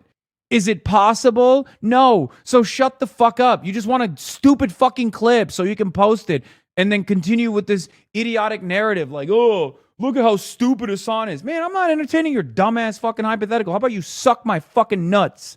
Okay? Jesus Christ. God, I hate so many of you fucking debate pedophiles in the chat. You should be going to prison for debate pedophilia. How about that? You like that? You like that draconian measure? Can't entertain a goddamn unique thought in this stupid fucking community comprised of idiotic monsters who have never entertained a world where rehabilitation is possible. Nope. It's supposed to be a day of glory and excitement. I can't even feel the fucking enthusiasm in this goddamn room because for the last 4 days, I haven't been, as responsive to the chat. So all of you fucking hyenas in here that are actively vying for my attention have to come out with the most idiotic fucking takes, dude. The most, you literally logged on today. You're like, you know what? After a long day of sucking the man's dick, I am now locked in, tuned in at the HasanAbi broadcast. How can I get him to call me a name? How can I get him to pay attention to me? I am desperate for it. It's been 5 days. I feel like I'm literally in the desert. This is my oasis. Holy shit. This is what happens when we don't game? Yes, it's true. Anyway, let's continue. Okay, where the fuck was I? I cut off my family so it's just me and you now. Okay, good. That's a joke, by the way. Yeah, Hillary Skolton refused to back Abdullah al-Sayed. We're coming for you, Hillary, says Austin Ox. It's really interesting because, apparently she's also, as a campaign surrogate, spending the last fucking day. Baiting honestly does work. Of course it works. Now that rant is going to get clipped out and Fox News is going to be like Hasan Piker calls American monsters. Okay? Not understanding that in the longer timeline, in the longer conversation outside of that clip, I'm saying look, I love this country, but sometimes we're so fucking vindictive, But it's fine. That guy got the clip. And if he hadn't gotten that clip, he would have fucking killed himself. He would have purchased the gun and put it in his goddamn mouth and pulled the fucking trigger. So hopefully I was able to stave off that urge for one day. He'll probably do it tomorrow. You know? I saved a life. I'm a hero. Anyway, there's another race going on in St. Louis. This time, Wesley Bell, the AIPAC attack dog, is the incumbent, and Cori Bush is coming back for her seat. It's a tougher race. We shall see how it goes. I really hope she wins her race. She deserves it. Two is your local election headquarters. 2 years after Wesley Bell unseated Cori Bush in a closely watched primary, the two Democrats are facing off once again for Missouri's first congressional district seat. Fox 2's Laura Simon is live in St. Anne at the St. Louis County Board of Elections with a closer look at this contentious race. Good morning, Laura. Good morning, Blair and Mike. Good morning, all of you watching at home as well. So this rematch essentially picks up right where it left off. You'll remember that Wesley Bell a couple years ago defeated Cori Bush by basically just about 7,000 votes, which is a margin of about 5.5 percentage points. And now both candidates, they are facing off yet again, making their voices heard to voters. They're talking everything from tornado recovery and public safety and have very differing views on those issues. They also differ on the economy and the future of St. Louis. So former Congresswoman Cori Bush is looking to win back the seat that she lost 2 years ago. She has criticized Bell's response to last year's deadly tornado and accuses him of not doing enough to push for disaster relief funding and other priorities in Washington. When we needed him to actually deliver for disaster recovery funding, when we needed him to stand up against Trump's deportation regime, when we needed him to call for the end of wars and genocide overseas. Instead, we feel the absence of a person in D.C. actually representing us. We've gotten over $200 million and counting allocated to the St. Louis region thus far. Now, it's not enough, but the fact that we're looking at some of our friends in other states who got zero, we know that there's more work to do. At the end of the day, we want to see a durable and lasting peace for everyone in the Middle East. That includes folks in Gaza, that includes folks in Israel. Bell has centered his campaign on issues like gun violence, economic development, and growing the region as well. The two candidates have also clashed over allegations surrounding Bush's tornado relief fundraising. Look, I want to say one final note on people, okay, on my attitude on criminal justice, but more so just like reform and rehabilitation, okay? Because this isn't just about crime. This is about social crimes primarily, okay? Things that people in your social circles might perceive to be like fucked up, imperfections in your past. I will always make space for you, regardless of who you were in the past. What matters now is how you atone for it. What matters now is how you carry yourself. Okay? That is always a promise that I will make to you. It does not matter how other people's attitudes are towards you. I will always be open-minded. I will always be understanding. I do not care. Okay? There's always an opportunity for redemption. No one is fucking perfect. I always repeat this, but I think it's an important message to repeat because I think it's one of the worst elements of the broader left is this idea that we basically become cops. Like everyone wants to be a fucking cop. Everyone wants to be a little cop. I hate it. I hate this mentality. Okay? I hate this mentality. There are some of you out there who are like, well, I've done this or that. I've been in like right-wing circles. I've had right-wing opinions. I went down the fucking right-wing rabbit hole. There are others just like you. Okay? There are others just like you. What matters is who you become. Okay? Your experiences are your experiences. We are all imperfect vessels. Okay? That to be imperfect is to be human. So what matters is not what you have done in the past. What matters is what you're doing now. Okay? I will never abandon you. I will never cast you aside. I will never reject you. I will never fucking sit there and try to lord my current moral perspective as being much higher than you. Okay? I hate that shit. It's gross. It's wrong. And most of the people only get to do it on the internet under the guise of anonymity because no one can turn that mirror back at them. Okay? No one is like this in the real world. No one is like this for their immediate family members. No one is like this for their friends. They're far more forgiving in the real world, and they're far more open-minded, and they're far more understanding. You can never organize adequately. You can never organize and build a large movement if your attitude is simply, things are irredeemable. Okay? Facts. I think it stems from the resentment on the left of the wrong people being punished in society. It's like a reactionary fantasy of revenge. Yes, it is. It is. You should always show grace and charity to others. As Michael Brooks said, be ruthless to systems, but be kind to individuals. And I try to channel that. I try to champion that to the best of my ability every day. Of course, sometimes I fail on that front too. After all, I'm human, and I too am imperfect.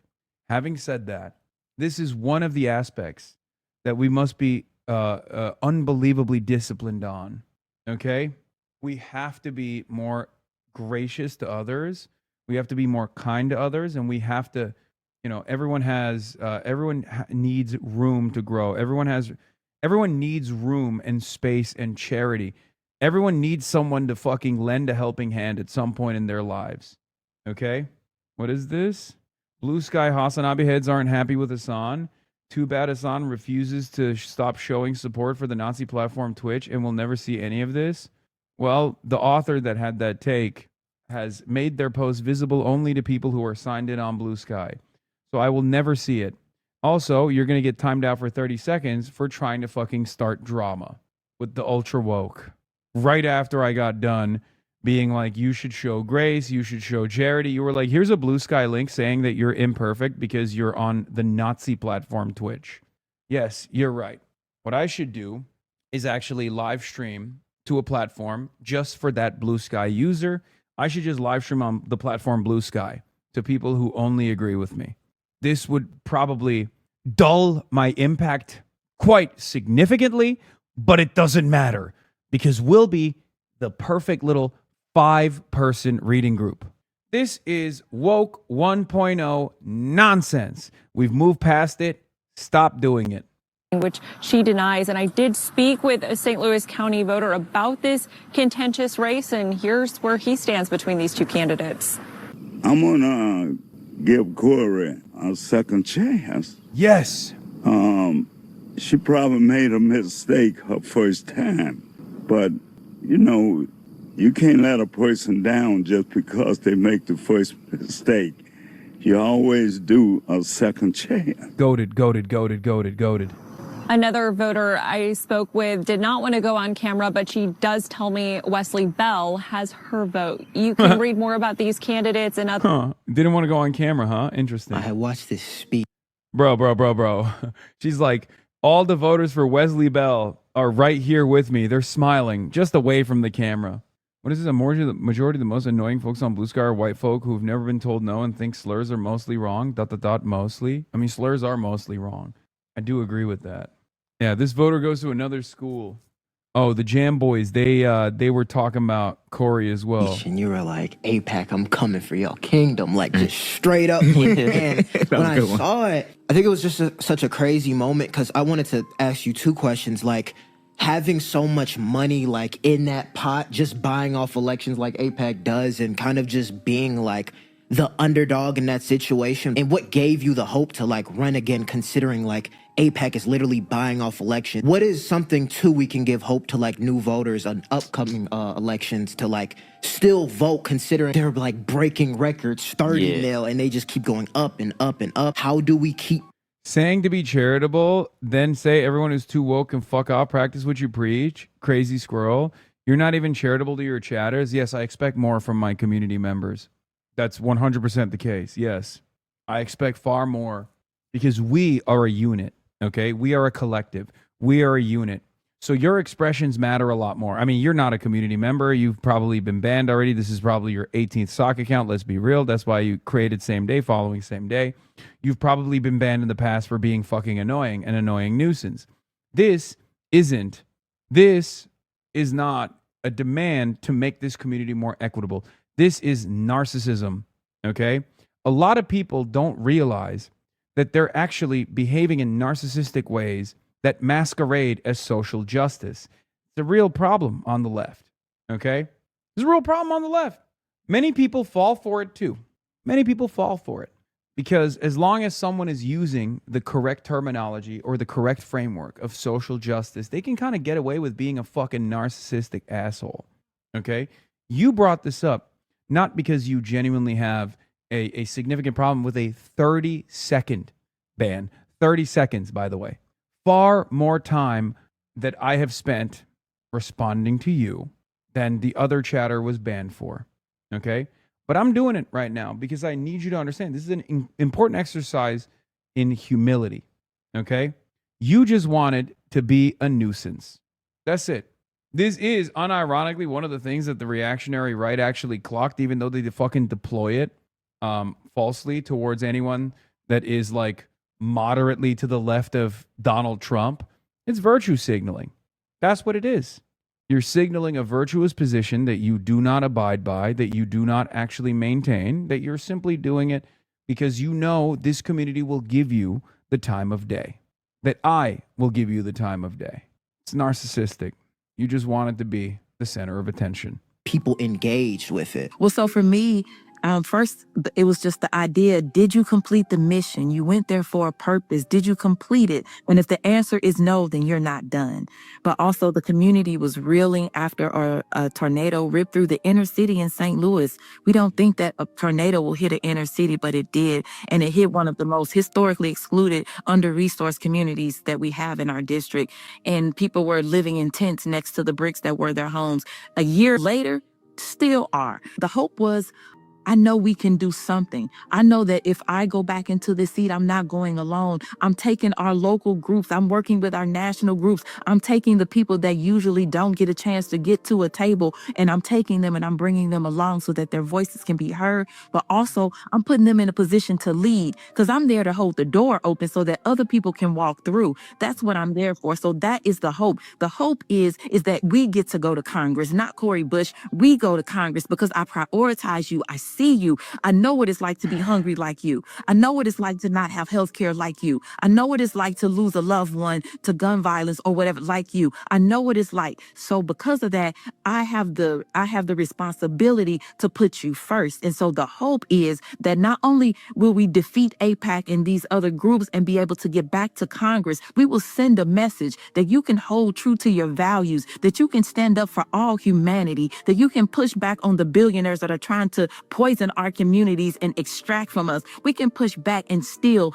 do the work and succeed in these communities. We can fight the Trump administration and win. They tried to put this an investigation against me. We won, So even though they try to discredit us, the hope is us. If we don't stop, we can win. The only way we lose is when we do stop.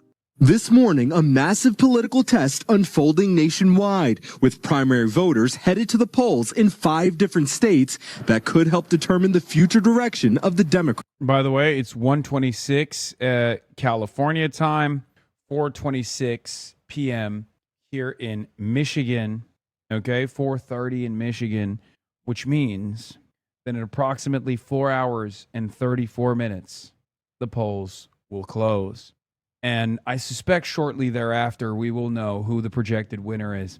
Now, I don't want to make any crazy predictions here, but given that the mobilization has been tremendous so far, where early voting numbers are actually higher than 2024, there's one side whose ground game and mobilization could perhaps be the reason for that increased attention. Is it not 3.5 hours? Wait, is it? Polls close at 8. Oh, shit. Sorry. Polls close at 8, not 9. I was wrong. It's 3.5 hours. Fuck. 3.5 hours, not 4.5 hours. I apologize. I thought it was at 9. I thought polls close at 9. God damn.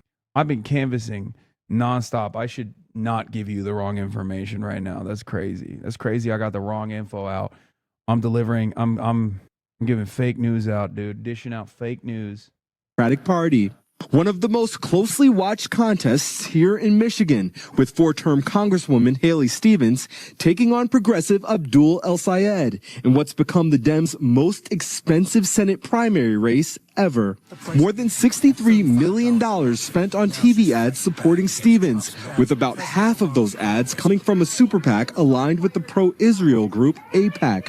Haley Stevens, a proven fighter for Michigan. Stevens is campaigning as a moderate with the support of many in the party establishment, including Senator Chuck Schumer and Michigan Governor Gretchen Whitmer. People are talking about my style and approaches, but I win for my state. But she's facing a tough political battle from El Sayed, who pitches himself as a political outsider who supports Medicare for all, abolishing ICE, and ending military aid to Israel. El Sayed campaigning with prominent progressives in the closing weeks, including Bernie Sanders and Alexandria Ocasio-Cortez. We want to get money out of politics, put money in your pocket, pass Medicare for all, because it just shouldn't be this hard to get by. The winner set to face Trump-endorsed Congressman Mike Rogers. Republicans are making life more affordable. In a November showdown for a seat currently held by a Democrat. It's a must-win for Democrats hoping to flip the Senate. From the White House, President Trump attacking both Democratic candidates. But you have a communist versus a socialist. That's the way I look at it. This is beautiful, by the way. This is beautiful because it reveals that even someone like Haley Stevens is still a socialist in the eyes of the Republican Party. And I love that personally. I love that personally because like that's what we've been saying, right? That's what we've been saying. Hey man, it's me, Vincent. It was cool to stream with you yesterday. Megaphonics, you piece of shit. Don't try to act like you're actually Vincent. That's crazy. Megaphonics comes back from Megaphonics comes back from Mongolia, immediately assumes the role of a different person. Wife of Phonics. We all know it's you, Mitch Voter. Yeah. Megaphonics trying to steal Vincent's aura. That's crazy. No, Vincent doesn't have a Twitter. Vincent does not have any social media. He's too busy trying to win elections, okay? This is such a funny thing. By the way, beast mode on these campaign trucks. These trucks with pro Abdul El Sayed messengers driving around Midtown and downtown Detroit today. Abdul equals Michigan's future. Haley equals Israel's future. You decide. Haley equals Michigan's future. El Sayed equals Egypt's future. The above should be viewed as racist. So should the below. Dog. Haley Stevens is not Israeli. And Haley Stevens is not even Jewish. What the fuck is happening? Okay? Like, I'm sorry. Being fucking pro-Israel and saying Israel comes to me in my dreams does not make you Jewish. I feel like I'm losing my fucking mind. Abdul El Sayed is not running on a platform to give billions of dollars to Egypt. As a matter of fact, it's a key part of his plank that he says, like, I don't want to give money to Egypt either. What the fuck? These people are so funny. Dude, the pro-Israel movement in this country have lost their dang minds. Okay? They have lost their dang minds. I cannot stress this enough. There is a real crisis happening in the Hasbara movement. There's a real crisis happening in the Zionist movement where they have lost their dang minds. They think like, oh, the more pro-Israel you are, the more Jewish you are. If you're Jewish and anti-Zionist, then you're no longer Jewish. They straight up have decided that that is now the new meta. It blows my fucking mind. Yeah. This is one of the key reasons this race is broken containment. Apolitical people I know who hadn't yet heard about Abdul were asking me if he was running against the Israel Comes to Me in My Dreams lady months ago. Yep. To that end, it's flatly untrue that AIPAC's goal is to combat anti-Semitism. Groups spent millions to support, yeah, of course, to support Haley Stevens against Andy Levin, specifically and explicitly because Levin is Jewish and a former synagogue president and was critical of Israel. Okay, because of that, he represented a threat to their actual goal, which is supporting Israel. Why they try to pretend otherwise is beyond me. Andy Levin, former synagogue president Andy Levin, prominent member of the Jewish community in his community, was aggressively spent against by AIPAC. Okay? They cooked him. This race is also Andy's revenge in some respects. Andy Levin also happens to be one of the first endorsers of Abdul El Sayed, ironically enough. He was first. He was one of the first like Michigan endorsements that Abdul El Sayed received because you know, there's obviously some anger and some understandable resentment towards Haley Stevens and towards AIPAC in particular. Meanwhile, in both here in Michigan and in Kansas, you have voters making their picks to replace term-limited Democratic governors in states that President Trump won. By the way, in 5 states this morning. Why didn't you launch a phone bank for Corey? Big dog. I maxed out the Corey. I went to St. Louis for Corey. We've been promoting the phone banks for Corey for the past couple of weeks. What are you talking about, dude? Are you okay? I'm one person. The real question is, why are you in here and not fucking smiling and dialing for Corey right now? Like, what have you done for Corey Bush? I don't understand this. I don't understand this at all. I'm so... You have competitive House primaries. This primary season is well underway. Guys? It is indeed. Shaquille Bruce reports there in Michigan. Shaq, thank you. NBC's Steve Kornacki joining us now with a closer look at the races to watch on this primary day. Steve, always good to have you, buddy. Let's start where Shaq is. Let's start in Michigan. This race between the establishment and so-called progressives and what it could mean come November. Yeah, major story we've been following throughout this primary season. It has been the rise of... Do you think that the ultimate goal of the DSA should be to save the Democratic Party? What kind of fucking dumbass question is this, dude? Are you a trot? Are you from the socialist alternative? Is that what's going on? Are we still doing this? No, that's not the fucking goal. The goal is to advance socialism. The goal is to help people, okay? That is the primary goal. The goal is to help people. Jesus Christ. These far-left candidates. Fucking morons are in the chat today. In Democratic primaries, they've scored some major victories. If Abdul El Sayed is able to win tonight in Michigan, by far, this would be the biggest win that the left wing of the Democratic Party has posted. I feel like this is another clip. The goal has always been to help people. It doesn't matter what the vessel is. It doesn't matter how it takes shape. The goal has always been primarily to advance the conditions of the working class. That's it. That's the first goal. That's the last goal. Okay? Please. Bad day, bud.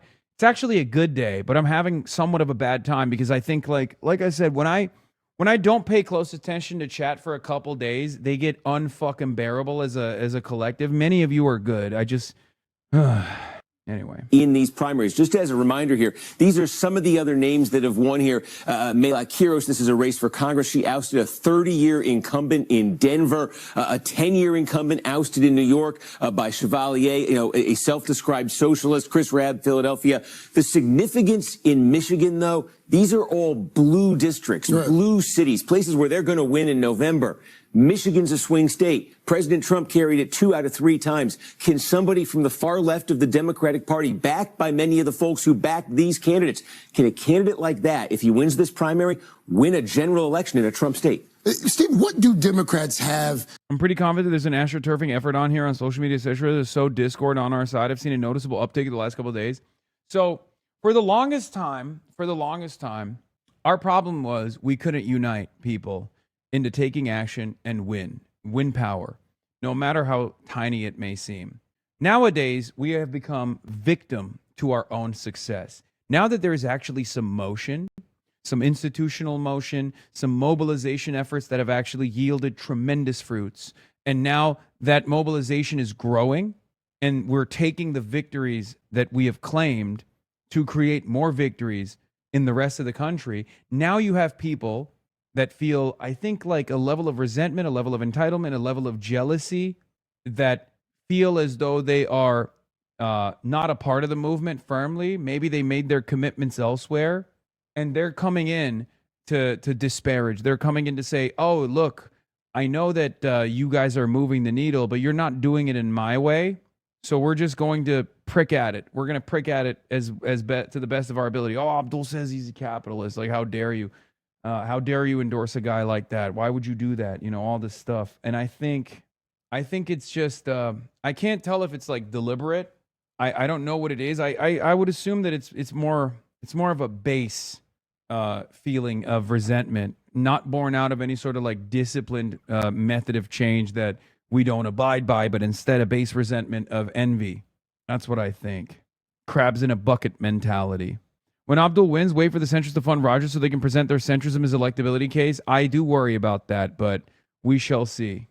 Going for them, and what are some of the biggest challenges that you see them having moving forward? Yeah, look, if Al Sayed wins, the best thing he could have going for him would be the climate here in the general election, and that is President Trump's not popular. 39% approval rating, especially on the economy and especially on Iran, two of the front and center issues. So is the weight of Trump just too much for Republicans, even against, if it comes to it, a candidate like El Sayed in Michigan? The flip side, though, is we say the risk Democrats might be taking politically. I'm reporting from the Wisconsin front, but dog, all my normie-ish Twitter followers are going nutty over you. Yeah, the Wisconsin stuff is a nightmare. We'll get to that in a second. Here it is, a recent poll here from our friends over at Fox. It's organic. My friend in the PSL hates you. Good. Put that on a long list. That's what I need. More enemies. More enemies from the left flank. Okay, good. Great. Meanwhile, the federal government is trying to actively tie me up on a fucking RICO case with, Roy Singham. But your dumb fuck, moronic, baboon-like friend who is in the Party for Socialism and Liberation hates me. Who gives a fuck, dude?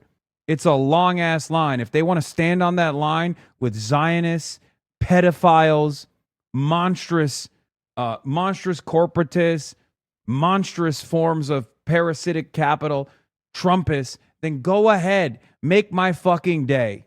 Okay?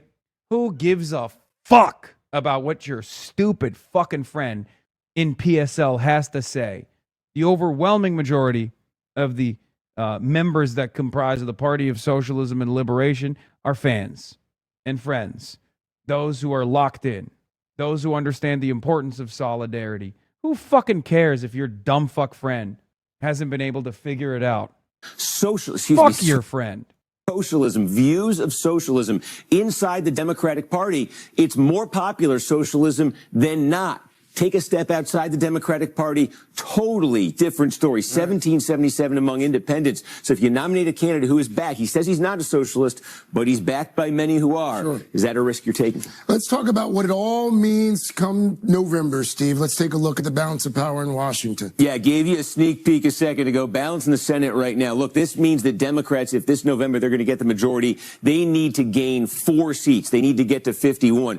This is the map, the seats up this year, the parties that currently hold them. The bottom line, Democrats right now have to flip 4 of these red seats around the country to win the Senate. But look, Michigan currently is held by a Democrat. The Democrat's retiring. If the Democrats lose Michigan, they need to flip 5 red seats. There are many people who think they may not be able to get 4. If they've got to get 5, I don't know anyone out there who thinks they can. All right, Steve Kornacki, always appreciate the insight, sir. We're going to see Steve tonight for live coverage of the results starting at 9 p.m. The Day to Die with Steve Kornacki.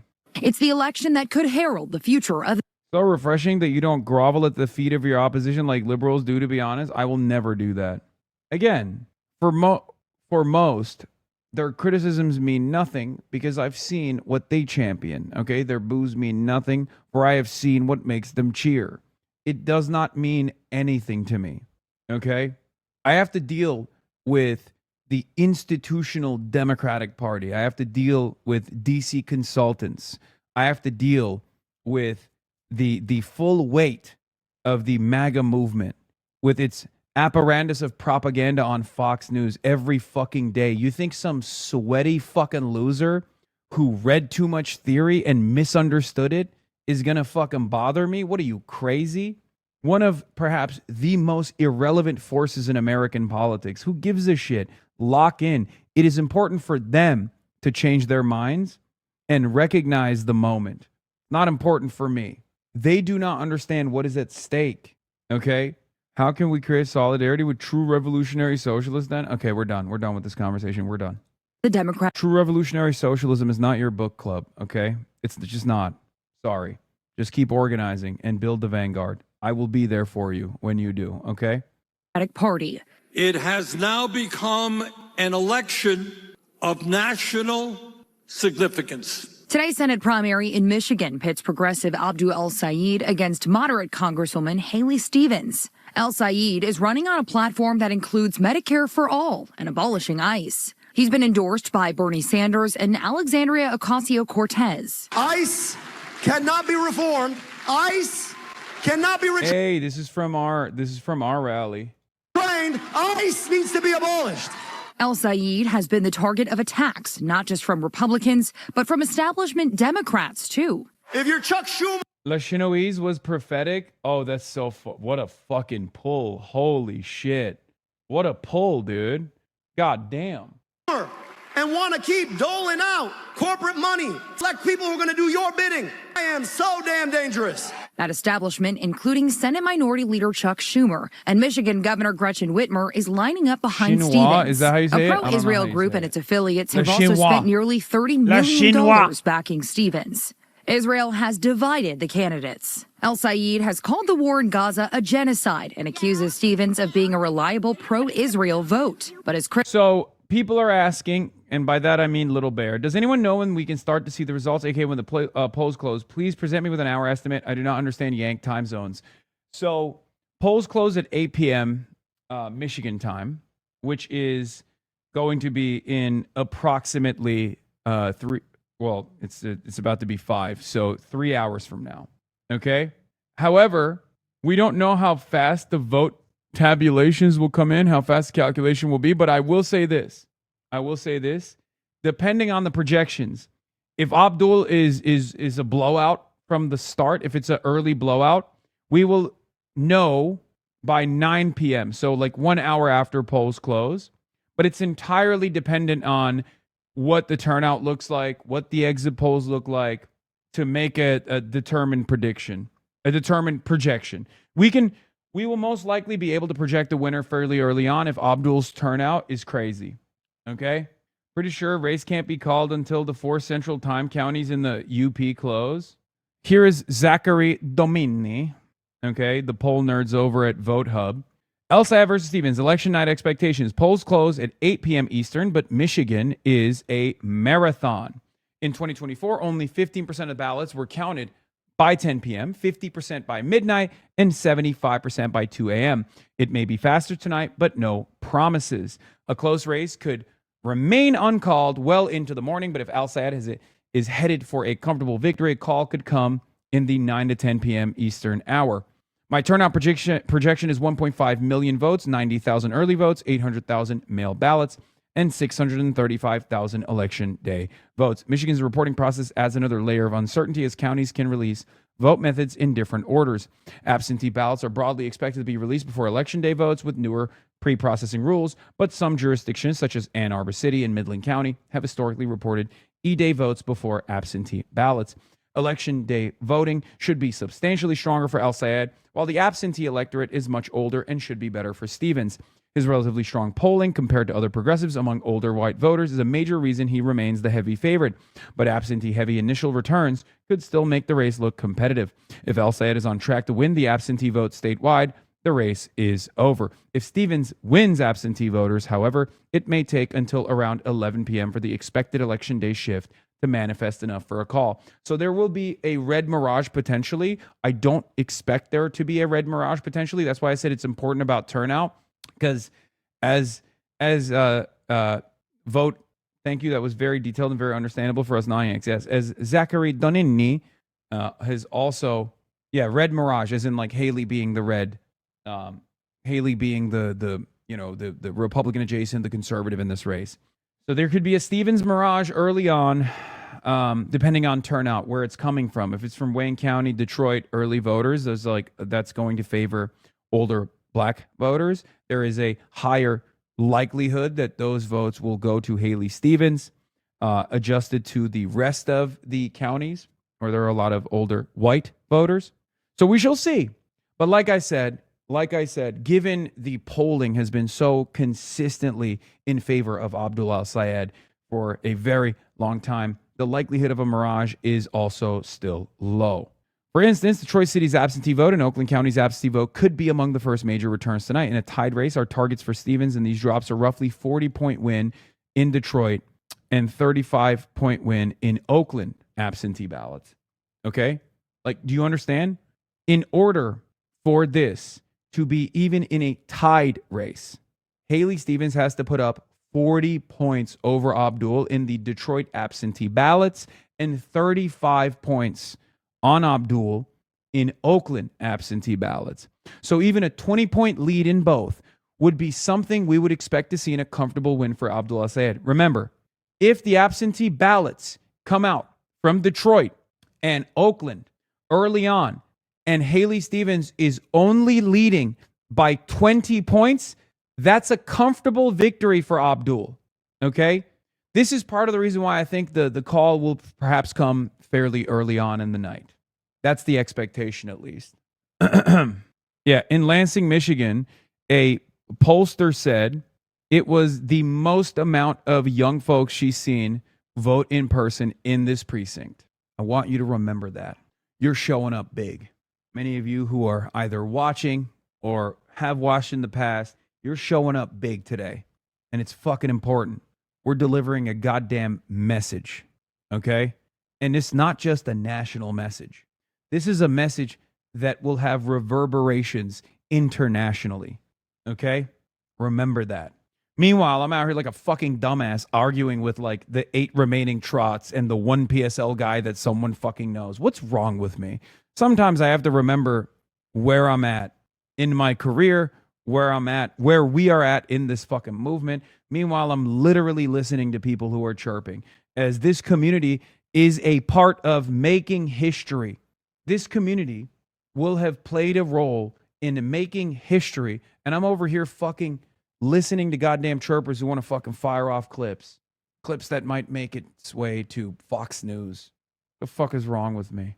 Yeah. Israel comes to me in my dreams. How about healthcare comes to me in my dreams? Okay. Medicare for all comes to me in my dreams. Data for Progress poll. Ann Arbor Dem primary voters under the age of 45. Haley Stevens, disapproval minus 59 net. 77% disapproval, 18% approval. Abdul Al-Sayed, approval 83% plus 71. Disapproval 12%. Those are the fucking weirdo Twitter fans. Okay. That's that 12%. Those are the I can't believe Abdul Al-Sayed. This the 12% disapproval of Abdul Al-Sayed for voters under the age of 45 happened to be 100% of the Twitter chirpers. 100% of the Twitter chirpers. Okay? They are literally nowhere in the real world and everywhere online. I'm being so for real. Your stream for Donovan McKinney made me love him so much as a candidate. He had amazing vibes and policy, obviously, the whole time, and was such a charismatic figure. And without your stream, we would have never gotten to engage with him in any capacity. Yes. The Max Miller debacle gets worse. His ex-wife's lawyers say he shared pictures of her daughter's genitals to 200K plus people as a part of his Dropbox effort. Oh my God. Yeah. In April 2026 Echelon poll, among respondents who had an opinion of each person, Hasan had lower favorability rating than Candace Owens, though only 22% of respondents had an opinion on Hasan. I said extremely online take masquerading as sound critique. If they really think you're such a detriment, they shouldn't care if you campaign with more candidates, lol. Yeah. Isn't this more of an offline take that your chat plus Twitter are actually a small bubble compared with broadcast TV hosts, since only 22% of people had an opinion of you? These people do not understand. These campaigns at the end of the day, maybe Abdul's a little bit different, but these campaigns at the end of the day, they poll me. They poll me in the district. They poll me for the primaries. They poll me for the general. These guys on the fucking internet are too stupid to understand that. They are making the calculation, like they're making that cold calculation. You think a guy like Vincent hasn't polled me for every single fucking campaign that I've played a role in? Are you stupid? Of course they poll me to see if the voters have a favorable opinion of me or a negative opinion of me. These are real, serious political campaigns, you fucking idiots. Of course they poll me to make that calculation. What does this community provide? There's obviously a secret special sauce beyond that, and Abdul leaning into it clearly benefited him. But it's kind of funny that these fucking idiots on election Twitter, half of them are from Europe, by the way, okay, are just like, these guys are making a real mistake. Okay, well, good thing they didn't fucking listen to your dumbass, okay? Motherfucker from Estonia who's like really obsessed with Kalamazoo results for some fucking weird reason. It's so funny. Like, could you fucking imagine if I was like, honestly, the results in Idaviru County, Capital Jovi, are very important to me in the upcoming Estonian elections. Like I don't do that to you. So why the fuck are you doing that to me? Shut the fuck up. You live in Estonia. You live in Pulva County, okay? Or maybe Pärnu County. Do you see me? Do you see me talking about the Estonian local comptroller elections? Well, I don't know. I don't know if Pärnu County will find it favorable that there is such a radical comptroller running. Shut the fuck up. It's so funny, man. Estonians on election Twitter be like, Yeah, I don't know, man. I ran the numbers. I don't really like how Hassan is seen in the Upper Peninsula, actually. It was a real mistake for Abdul to fucking link up with him. Bro's about to put up fucking LeBron numbers in a race where they dumped $80 million against him, and you act like you know better. What are you talking about? Maybe you just don't know. Now, of course, this isn't to say that American elections don't matter to the rest of the world. Of course it does. That's why a lot of people pay attention to it. But election Twitter is a little bit different. This is their autistic fancy. This is their autistic hyperfixation. Okay? So you're coping when you say, well, to be fair, Estonia can't tariff or invade America, but America could do the same to Estonia. Yeah, I know. But there's a difference between paying close attention to the American races and then making takes all the way from fucking Estonia from your liberal framework. Maybe you don't understand what's going on the ground. And maybe all of the readily available information is actually screaming at you that perhaps I know something you don't, but you're still fucking trying to desperately reconfirm your goddamn priors. Okay? That's what's so fucking annoying about election Twitter, is that they're from all over the world, but they don't understand that sometimes making bold decisions actually plays very well. And in this race specifically, Abdul could have easily seen the heat and pulled out. Okay? But the very fact that he didn't do that actually rewarded him, and it rewarded him in noticeable ways. So why are we still having this fucking conversation off of like hard data that I looked at?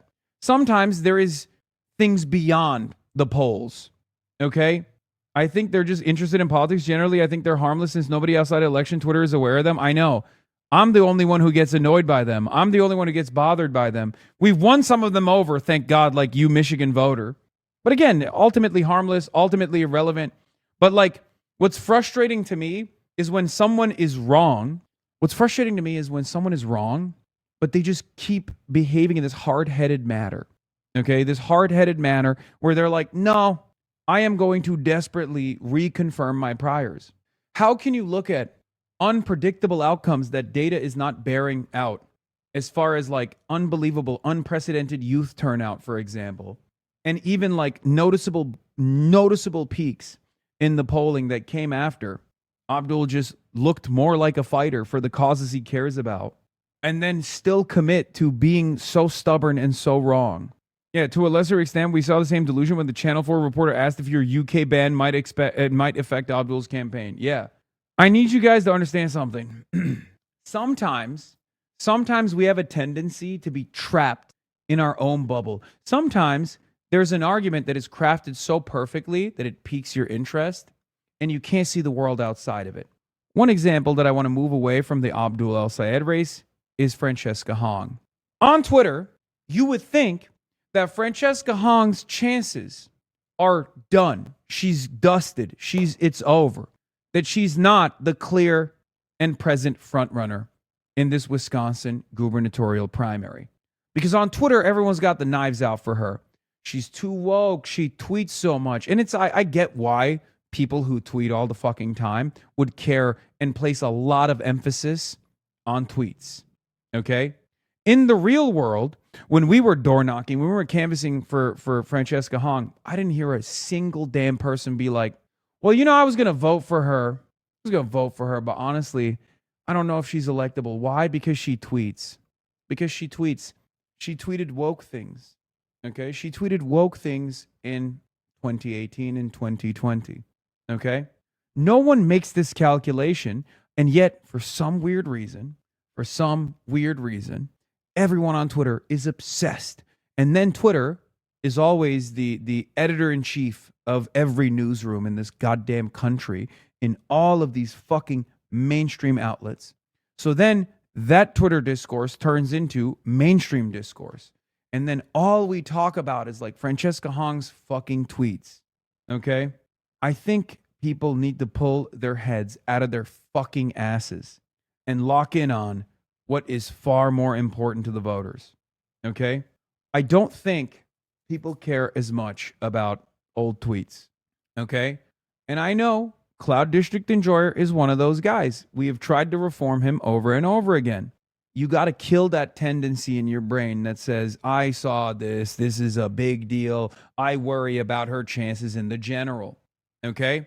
Dog, in the rural countryside where Francesca is going to shock the world, I promise you, the fucking houses that put up MAGA lawn signs and then put up Francesca Hong lawn signs are not worried about what she said about Thanksgiving. They're worried about the data center that's being built on top of their farmland. Okay? Especially at a time when Donald Trump is the fucking president and perhaps the most impactful political figure of this past decade. Please pull your fucking head that is lodged inside of your asshole outside of your asshole. Okay? Please. This concern is not a relevant one. I promise you. I don't know how I can convince you guys, but there is this election Twitter liberal tendency. We all get our notes from the people that we read. It's not just election Twitter. It's the Matty Iglesias tendency. It's the centrist Democrat electability argument. Oh, I like her policies, but I'm worried about what other people will say about her. This was a real fear for Abdul too. Okay? I'm not concerned about her chances in the primary. I'm a little concerned about her chances in the general, not because the independents and Democrats won't vote for her, but because Republican voters are online culture warriors and will turn out higher than otherwise. No, they won't. No, they won't. In the era of Donald Trump, what is a more important force? Close your eyes and think for a moment. In the era of Donald Trump, yes, Republicans are culture warriors and they're extremely online. This is true. But first of all, there's a couple problems with that. Tom Tiffany, not very strong. Okay, so that's number one. Tom Tiffany is not exactly like even a Ken Paxton figure, right? Where he's not able to captivate the Trumpian sentiment in the same way. I mean, he does the fucking, the yokel shtick himself, right? And Scott Walker did that and was very successful, but that was a different time regardless, okay? But in the era of Trump, do you think the Trump voters are going to be motivated to vote for something or against something when their number one priorities are going to be the cost of living crisis? Their number one priorities are going to be the data centers in their fucking backyards. You think they're going to vote for Tiffany? Boring ass Tom Tiffany? Fuck no. They're not. We're falling victim to what we see in our immediate circles. Republican voters are cattle. I'm sorry, they will vote to kill themselves if they sniff a culture war. You're right. But again, this is politics, and elections are a game of percentages. Okay? They are a game of percentages. You need to understand this. It's not about the entire base.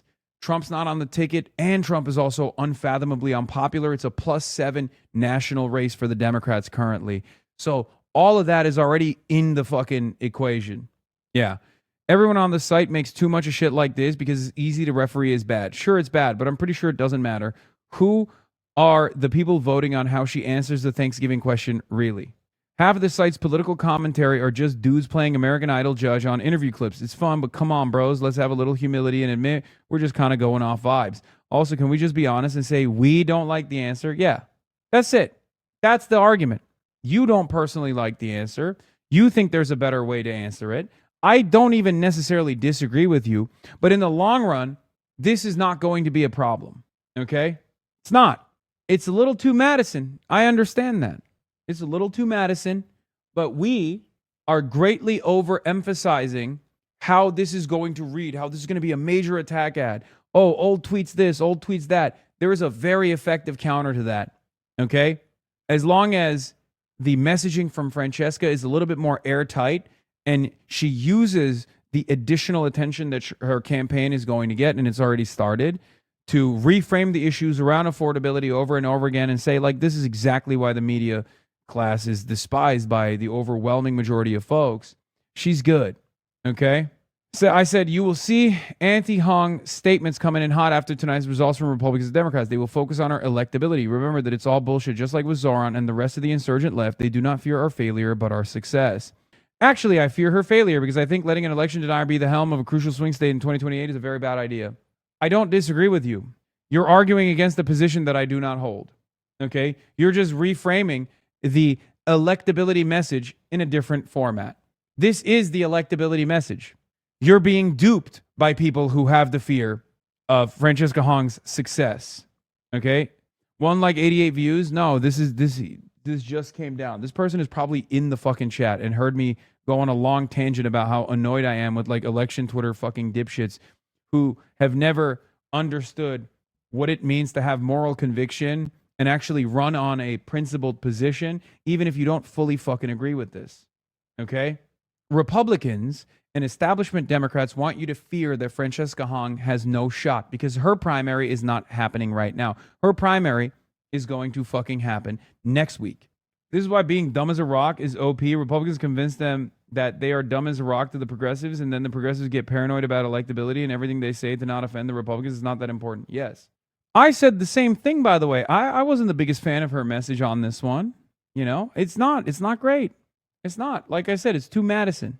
It's far too Madison. I said, but I think the far bigger problem here is the fact that people are still focusing on old woke tweets than the way that Francesca responded here. You know, you talked about your past positions that he keeps highlighting and, you know, obviously likely would continue to do so before November should you win. One thing that they brought up as well was a post from you in 2021 where you said Americans should cancel Thanksgiving, should have done this in 1621.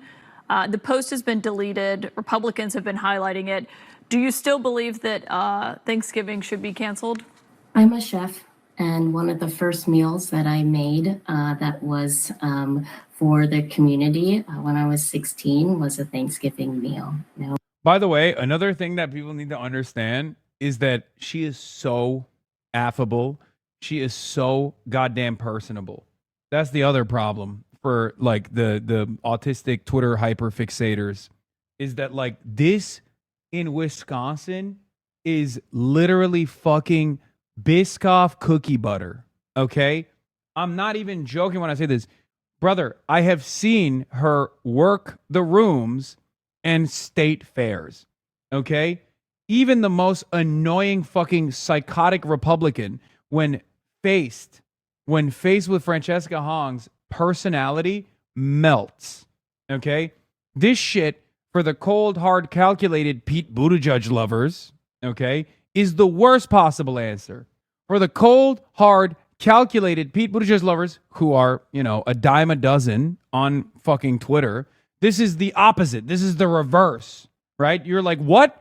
What do you mean you're 16 and you were fucking cooking at Thanksgiving? Just say no. Just lie, right? That's the expectation. And yes, Edinger Mentum, to a certain degree, is that guy, 100%.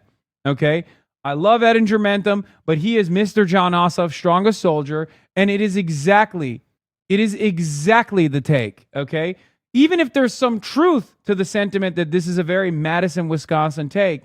Okay, this is every election understander forgets that there are forces beyond their comprehension. It's not always hard data, and it's not always who's the best on paper.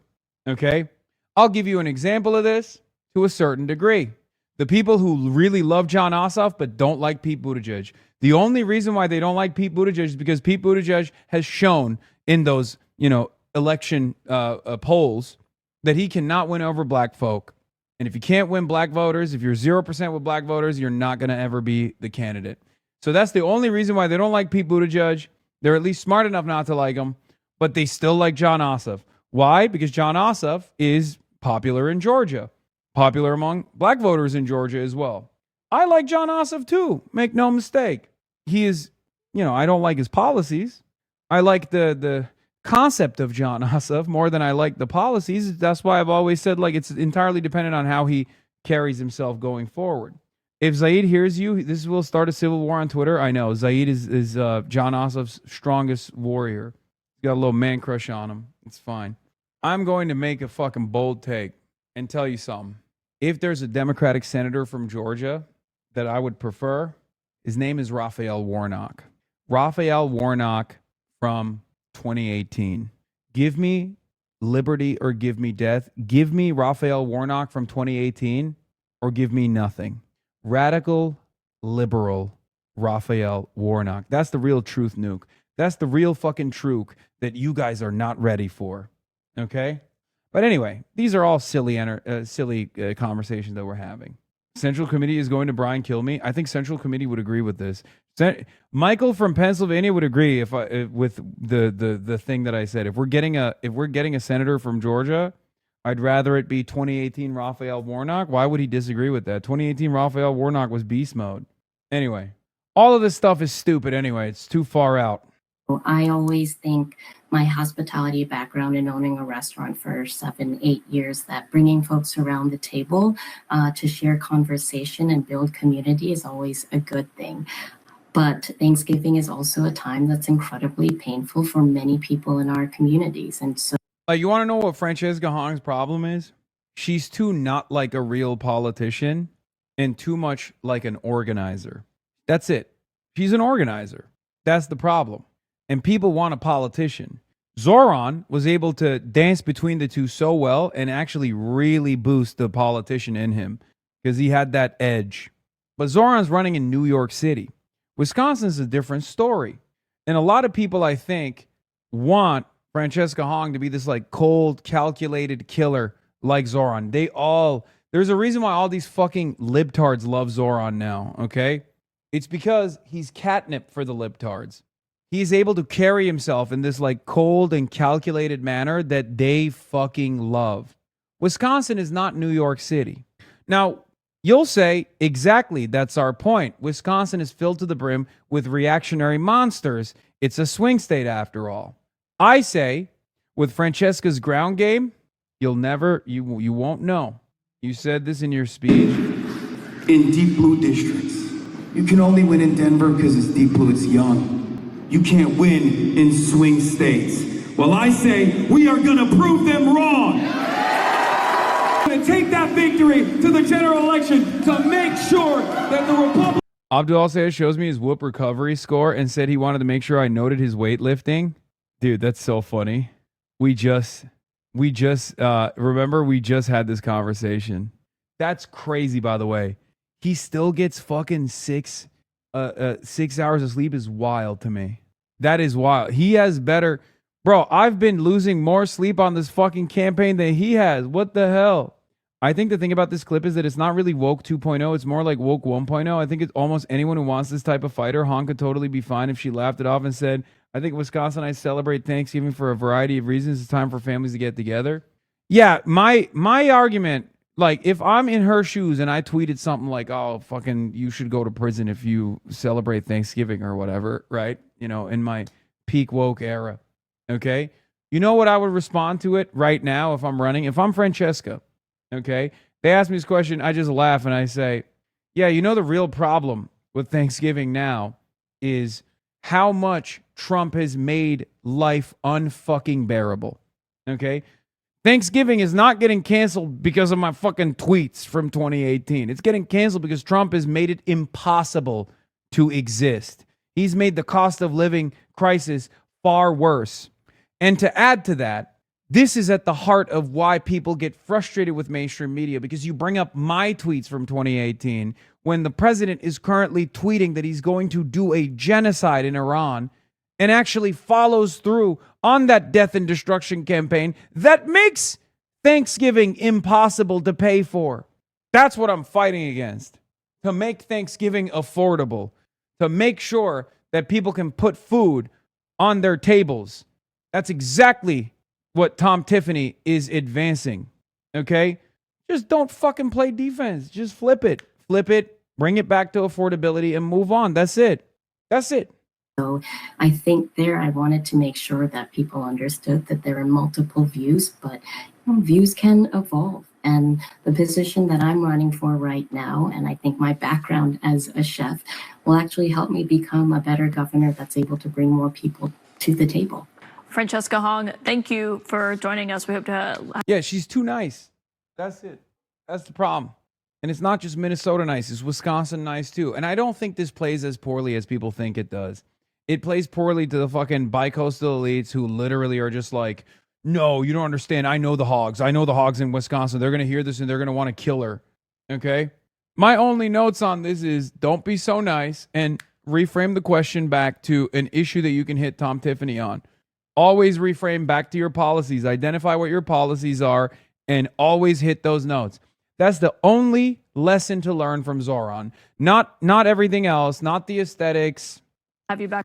But just the intellectual judo that he played over and over again so effectively. Because this is a gift, okay? Here's the thing. This is a gift. Any opportunity that you have because of these controversies, these fucking fake, stupid-ass controversies, is an opportunity that is unbelievably valuable. You're on mainstream media. They're trying to attack you. You're going to look clever, and you're going to remind people. Messaging discipline. You're going to remind people what you're running for, okay? It's a gift. Abdul played it very well, right? Abdul played it very well. Abdul asked me to stomp for him. I came out. I didn't realize it was going to be a big issue, right? He came out from. I came out for him. I stomped for him. All of a sudden, there was tremendous amounts of media attention on the race. What did Abdul do? Did he sit there and go, "Oh my God, I'm so sorry. I brought this dangerous radical. I brought this dangerous radical to Lansing. I brought this dangerous radical to Ann Arbor. I'm so sorry. I'm so sorry." Is that what he did? No. He did not allow the oppositional framing to take root. He said, one, we're supposed to be everywhere and speaking to everybody. So the idea that this person is like too dangerous for me to align with is ridiculous. He has a massive audience. A lot of young people listen to what he has to say. I'm going to fucking capture the attention of those folks. This is why we lost as Democrats in 2024. We can't repeat that mistake. And then he turned around and talked about his issues. He turned around and talked about his issues every single time. He used that opportunity in the spotlight to make the centerpiece of that conversation his policy platform. People don't care about Hasan Piker one way or another. You know what people care about? You know what people ask me? I go all up and down this. I've done 475 town halls. And you know what people ask me about? They don't say, why did you hang out with Hasan Piker? They say, what are you going to do for me? How are you going to solve the affordability crisis? Can you help me get health care? Perfect. Beautiful. That's what you got to do. That's what you got to fucking do. And in that regard, I would go so far as to say Abdul's even better than Zoran on that front, because that shows that you're a fucking straight up fighter. Okay? Oh, okay, Jay Mershon. Check previous. You misunderstand. You're wrong on this take on this stuff. She's saying that Thanksgiving is a hard time for some people because some people decide to feed their families with kalbi, with cheese instead of the normal stuff. Stop being dense, man. She's doing her best during this time. Lived in the Midwest. The mindset can't be to figure out how to answer the questions being asked. You have to figure out how to use it to talk about your core message. I lived in the Midwest for 5+ years. This doesn't play great to the average Midwest should, but it's not fatal or anything. I know. We live in a post-Trump universe. You could have tweeted whatever the fuck you want. It is not irredeemable. It will never kill your chances. Okay? That's it. As long as you are resilient and stay on message and reframe everything to suit the broader policies that you are going to deliver on and how are you going to help people. Nobody gives a fuck about woke 1.0 tweets beyond, media fancy, media hyperfixations on previous things that you have said. Doors open. God damn. One thing about Francesca's race that we need to do a better job of is find those 3 things that we stick to like a fly on shit. And every conversation comes back to them. Every time someone tries to distract you from the point, be like, stop distracting us from the issues that actually matter. And be like, old tweets. Who gives a shit about old tweets? I think every single person watching has a post they made on a social media site that they regret or they don't agree with now. I agree. It's not, who gives a crap? Like, please, let's move on and talk about the shit that matters. They did the same stuff with Zoran in New York City. Now imagine if he shaved and maybe cut his hair a little bit shorter and was wearing a suit. You would listen to what he's saying a lot more, right? That's what I think. They kept trying to bring up old tweets, and now he's in office, and he's filled in 200,000 potholes. That's the type of rep I'm going to be. Freeze the rent is very, that is a cadence. Hong needs to log in because K-File's coming out with an article in a few days. He already did. You can run from it, but K-File will arrive nonetheless, okay? If you ever even thought he is the Isaac Chodener of old tweets, okay? You might think in your mind, oh, I deleted these tweets. You might even think, oh, I wanted to maybe draft a tweet, but I never actually hit send on it. K-File will find it, but it doesn't matter. Okay? You might have thought, oh, I left that tweet in the drafts. I never tweeted it out. No! Andrew motherfucking K-File will find a tweet that you drafted, and it will be a CNN article. It's just what it is. It is what it is. It's just death, taxes, and a K-File CNN article about your deleted tweets. So it's not about tweets that you have tweeted in the past. It's about how you reframe the conversation. Use it as an opportunity. It's an opportunity. These are all opportunities, folks. Remember, what am I telling you? Every moment that you have in the spotlight in mainstream media is a moment of opportunity for you to deliver your platform to a much broader audience. That's it. Stop data centers. Boom, bam, boom. That's good. We need more of that. Free childcare. Stop data centers. Focus on the things and make that stick in people's mind. Francesca Hong should be stop data center, free childcare. Save our schools. Like boom, boom, boom, boom, boom, boom, boom. Stop Donald Trump. Save our schools. Free childcare. Stop data centers. Boom, boom, boom. Anyway, some days I hate the suit era, and then I'll remember how he used to dress is true. There's a broader point to be made about leftists constantly playing defense instead of attacking. Yeah, I think we have to be unapologetic. I am in favor of my socialists being unapologetic. Okay? Have a little bit more swag, have a little bit more riz, be a little bit more unapologetic. And use every opportunity that you have. Use every opportunity that you have in the spotlight to push. Push. Here, I'll give you an example. 9/11. In 2019, I said America deserved it. In that same conversation, I explained what my position was. I said we brought it upon ourselves with our actions in the Middle East. That second part never got released in mainstream news, only the first part. 2 days after that, I went on the Young Turks and I apologized for the language that I used. It described what my position was, and I apologized for using the word deserved. That was 7 years ago. 7 years after the fact, people still constantly fucking use it to present me as a radical Al-Qaeda supporter. At a time when the Trump administration is giving the country, perhaps most responsible for 9/11, an opportunity to develop nuclear arms. This is a testament to the ineffectiveness of apologies. No one cares. No one. And I mean, no one cares about your apology, because the people that hear you say that, if they care to understand your position, they will understand it. Most of the people who still try to make a big deal out of it are doing so cynically. They're weaponizing the memory of 9/11 to attack Muslims, which is ironically exactly what the American government did at the time. The Bush administration did at the time to kickstart the global war on terror, to attack Afghanistan, to attack Iraq. They weaponized the death and destruction to deliver devastating blow after devastating blow to people who had nothing to do with 9/11. That's it. If you really feel the need to apologize for something, it's going to make you feel better. Understand that you're only apologizing for yourself and for your own conscience. You're not apologizing to make people understand your new position or anything like that. Okay? No one gives a shit. No one gives a shit. Your enemies will always cynically weaponize your past statements.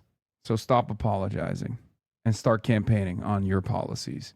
Start telling people, use the opportunity that you have in the spotlight to frame the conversation back to what you will deliver and what your opponent fails to deliver. JT Seskowski. What's going on? Oh, I didn't see your text. You sent me a text message? Yeah, that's fine. Yeah. JT Seskowski says, I was at a polling place in Northwest Detroit where Haley Stevens was supposed to appear. She canceled after running late. Her staff says she's not doing any more public appearances today. Yeah, because she's cooked was the diagnosis of a campaign volunteer standing near me. Oof. Not good. Not good. Well, I mean, great for democracy, great for America first, We're America Firsters. We're the true America Firsters. Okay? We are the real America Firsters, not them. Not Trump, and certainly not Haley Stevens. The only thing surprising about that was that there was a Haley Stevens volunteer there. That's not surprising. They have a lot of money. They got a lot of money. We are the ones who carry the flame, folks. Remember that. Your influence is reaching Poland? What the fuck? What the fuck is this? I wish I knew what they were saying. I wish I could understand this language. Kurwa! How do I translate on this page? There's a translate button? Oh, right here. There is one. If you want to defeat the right, adopt their style and fill it with leftist content without looking to mainstream media. Such a recipe for the attractiveness of Trumpism and the manosphere is prescribed by the left-wing political super influencer Hasan Piker. It wasn't a Stevens volunteer. Oh. Just for clarity, the volunteer was for a different campaign. What's good? Not Stevens. Yeah, great. Here, you want to pull it further. Pull it over there to stay out of frame. Just, yeah. No, I don't want you in frame. Super influencer. Haley voters say they won't vote for Abdul. Reporting in West Bloomfield, Haley Stevens' district. I'm encountering people who would vote for Mike Rogers if Abdul El-Sayed wins. Yeah, whatever, dude. Yeah, uncommitted. Uncommitted movement, baby. It's back. But this time, for literally no reason whatsoever. Yeah, who gives a shit? What is this, bro? I'm dying. This is the funniest shit. Here's what the new sticker of shame looks like. It was quite sticky and difficult to pull off. This vehicle violated New York City street cleaning rules. As a result, the street could not be properly cleaned. Scary how history repeats itself. That's, come on, man. Come on, guys.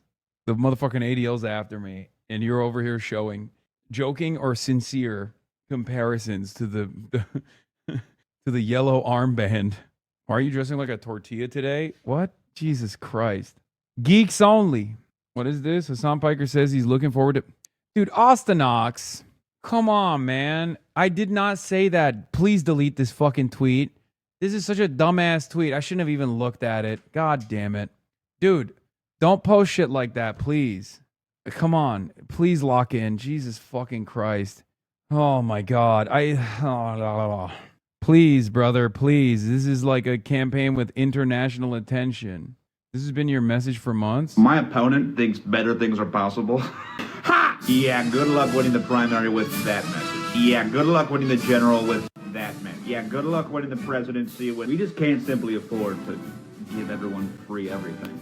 Because we got to send that money right to Tel Aviv. My opponent is crazy. He wants free everything, free everything. That pales in comparison to my policies, which are... Can we run a focus group really fast? My slogan is not Republican, asterisk. My opponent is a section. One time, we disagree with Michelle Obama. Somebody call the misogyny police, because we're making arrests. My opponent's a socialist. You know who else is a socialist? My father, and he didn't like me that much. So I really hate this guy. Wow, give this guy's the front runner, I think. We poll tested this, and it actually worked in every state, including the most important one, the state of Israel. Anyway, let's get back to the race. Critics accuse him of fueling anti-Semitism. Nobody will fight harder against anti-Semitism than somebody who intimately understands what it's like to be discriminated against because of how I pray. Stevens calls herself a proud pro-Israel Democrat and says she won't allow outside money to buy her vote. I have been very clear, consistent, and transparent, and I have continued to be. I want to see long-term peace. I want to see a two-state solution. El-Sayed has a double-digit lead in the polls, but when it comes to the general election, polls show Stevens running stronger against the Republican candidate, Mike Rogers. Early morning voters in what's become the most expensive Democratic primary in U.S. race history. It's being seen as a fight for the very soul of the party. I think we need to throw out the whole system. Found your outfit of the day inspo? Come on, bro. Poliver vows to fight woke culture following new galactic disco cowboy makeover. Dude, you guys are fucked up. I'm wearing this outfit because of this tie, okay? Jesus Christ. I had a totally different outfit that I was going to wear today, okay? I was going to wear the Maddie Maroon, the maroon jacket in honor of Maddie Maroon. But I'm wearing the cream because I got this tie. Stop cooking me. God damn it. You guys, is this the Bill O'Reilly Power Hour? Everyone's coming after my tan suit like I'm Obama, dude. What the fuck? God damn it. To be fair, you look like you're going to play croquet in Connecticut with the heir to Morgan Stanley. Okay, fine. Yeah, I am. Okay. I am, dude. It's Gordie Howe Bridge time. Behind me is the Gordie Howe Bridge. Maddie Maroon, Trump's biggest donor. At least you have other clothes. Bro, yes, I have more than one article of clothing that I own, yes. Try to be like, check your privilege. Some people only own one piece of clothing, one article. Yeah, and redo it. Chatter hit me with the "there's starving children in Africa" line. Got to be a But for Democrat clothing. that is opposing all of the things that have happened so far with Trump in office. Who will be on the ticket to replace Michigan's retiring Democratic senator? We are ready for change. It matters for two reasons. The party needs this seat if they're to retake the Senate. But perhaps more importantly, this race has come to represent the wider ideological clash within the Democrats as they debate which direction they should take. This is the lady. This is the lady that was bird dogging me. This is my bird dog. Dude, that interview was so good, low key. Into the next election. The question has led to deep divisions and disunity within the party, and the answer will have huge implications, not just here, but across the country. Abdul El Sayed grew up as Michigan as you get. The choice? An insurgent progressive Muslim doctor, or I'm Haley Stevens, and I'm so proud to be from Michigan. an experienced establishment-backed centrist. Today, we're getting screwed, and the billionaire class gets richer. Trump's It's drawn national attention and become one of the most expensive and contentious of contests. Our next U.S. Senator, Abdul El Sayed. A packed community centre on Rosa Parks Boulevard. We're at Al Sayed's last rally before the polls open. Hugely. By the way, that rally was beast mode. His speech, his like closing speech was so fucking good, dude. Holy shit. He's also playing the dude, like after Abe said just copy Obama as a argument or as a tip for Zoran, I realized like yeah, he might be probably the most like skilled orator of our generation as a political talent, and everyone does kind of do it in their own way. And Abdul definitely was hitting the Obama lines too, but it was so fucking good. Like, can you imagine, dude? I wanna. I'm thinking of like Haley Stevens doing a similar argument. No, this is not new. This is an old Gustavo take. This is from the last time Gustavo was on Fox News. They're just reheating it. They're reheating his old nachos. Can you imagine like Abdul El Sayed's speech about how like, look, America is the land of promise, certainly, but there's also a lot of work that we've put in, a lot of struggle that we put in along the way in our 250-year history, and there's no reason to lie about it. Actually, we should take ownership over those setbacks and the ownership over those victories, right? And our work continues, our struggle continues, you know, all this stuff. I'm thinking like, what would Haley Stevens' like closing speech be? And we know what it is. It was literally, they had a Maoist pool party. They had a Maoist at the pool party. Maddie Maroon. Like, Israel comes to me in my dreams. Her closing speech is going to as many districts as possible and then quitting while she's, you know, when she realizes that she doesn't have it.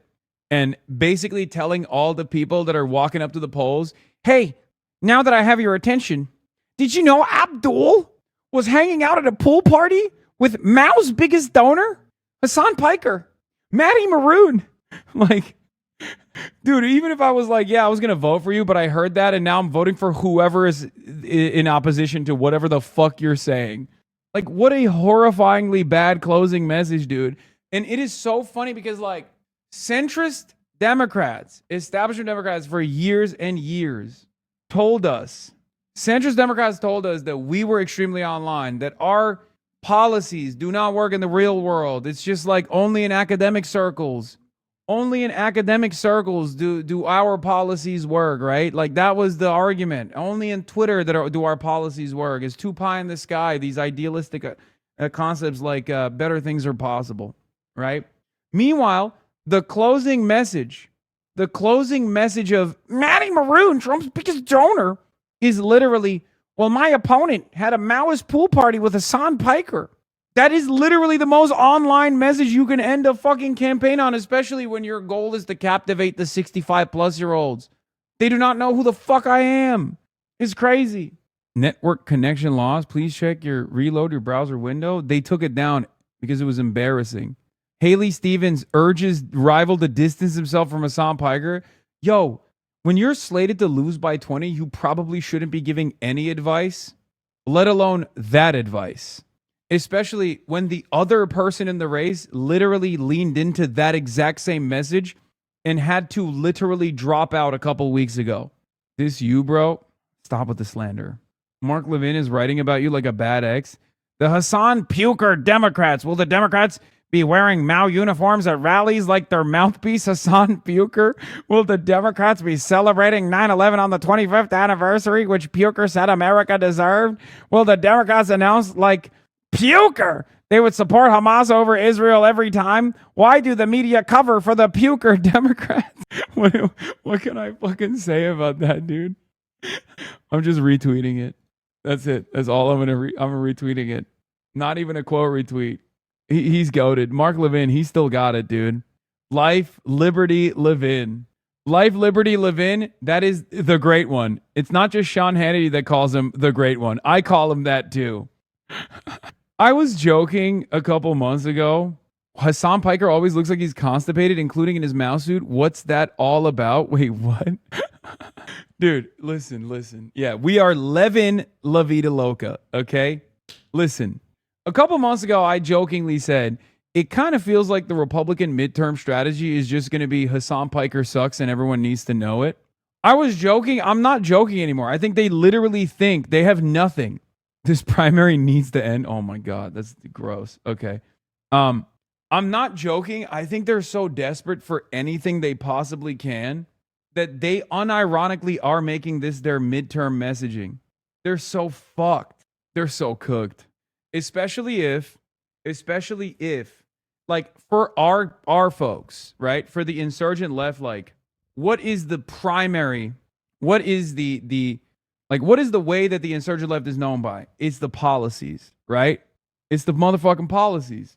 It's being bold and unapologetic. And I find it really funny that, like, their counter to that is going to be, well, Hasan Piker sucks. And they're going to be like, okay, well, I want to give you healthcare. My opponent keeps talking about a Twitch streamer that captivates the attention of the youth. Which is a better message for you? Like, I don't think they understand that they're designing a trap for themselves. Because, like, this will only work against moderate Democrats who will be like, no, you don't understand. I hate him too. Like, they'll run around and show, they'll run around and basically show that they're scared for no reason when this is a fight election. Okay, this is an election where you are going to fight back. Midterms are always supposed to be a voter's opportunity to push back against the administration. And this administration is unbelievably unfavorable. Okay? So what voters are looking for is someone to just be like, yeah, dude, I don't care about this. Like, I care about fixing these problems. Okay? So if moderates turn around and go, oh my God, you're so right, I hate Hasan Piker too, that's not going to look good for them. Most of the time, people don't know who the fuck I am anyway. So I'm not even saying like, oh, it's because all the Democrats love me and all the Democratic Party's base knows who I am and they love me and I'm like their number one concern, like defending me is their number one concern. I'm not saying that at all. Most people don't know who the fuck I am. But most people will hear their candidates if they actually fall into this Republican trap. Most people that actually like the candidates or know about the candidates will hear them apologize for some random fucking Twitch streamer. And they'll think, oh, well, I guess you're associated with this bad guy anyway, right? And they'll also think you're a pussy. So don't be a pussy, okay? Do not be a coward. Do not back away. Just either say, I don't know this person. I'm here for the policies. I'm here to deliver for my fucking voters, for my constituents. I'm here to punish Trump. I'm here to hold the Trump administration accountable. That's why you're voting for me. I'm not here to talk about random, tweets or whatever and just move on. Or immediately take that argument and go, look at how unserious my opposition is. Like, this is what they're talking about. We're talking about healthcare. We're talking about affordability, a crisis that's only worsened under Donald Trump when Donald Trump ran on affordability and did not deliver. That's the reason why they're talking about Twitch streamers. Like, you have to do that. If you do anything but that, oh, then you're just hurting yourself for no reason. Do establishment Democrats talk about anything other than Hasan at this point? Do they really have any policies to run on? Yeah. Oh, this was Francesca Hong's opponent, David Crowley. This is what he had to say about me.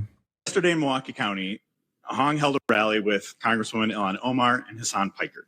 In June, when Hong appeared on Piker's show as part of a fundraiser, you issued a statement criticizing that decision, saying you would not appear with him if... Yeah, and then he had to drop out.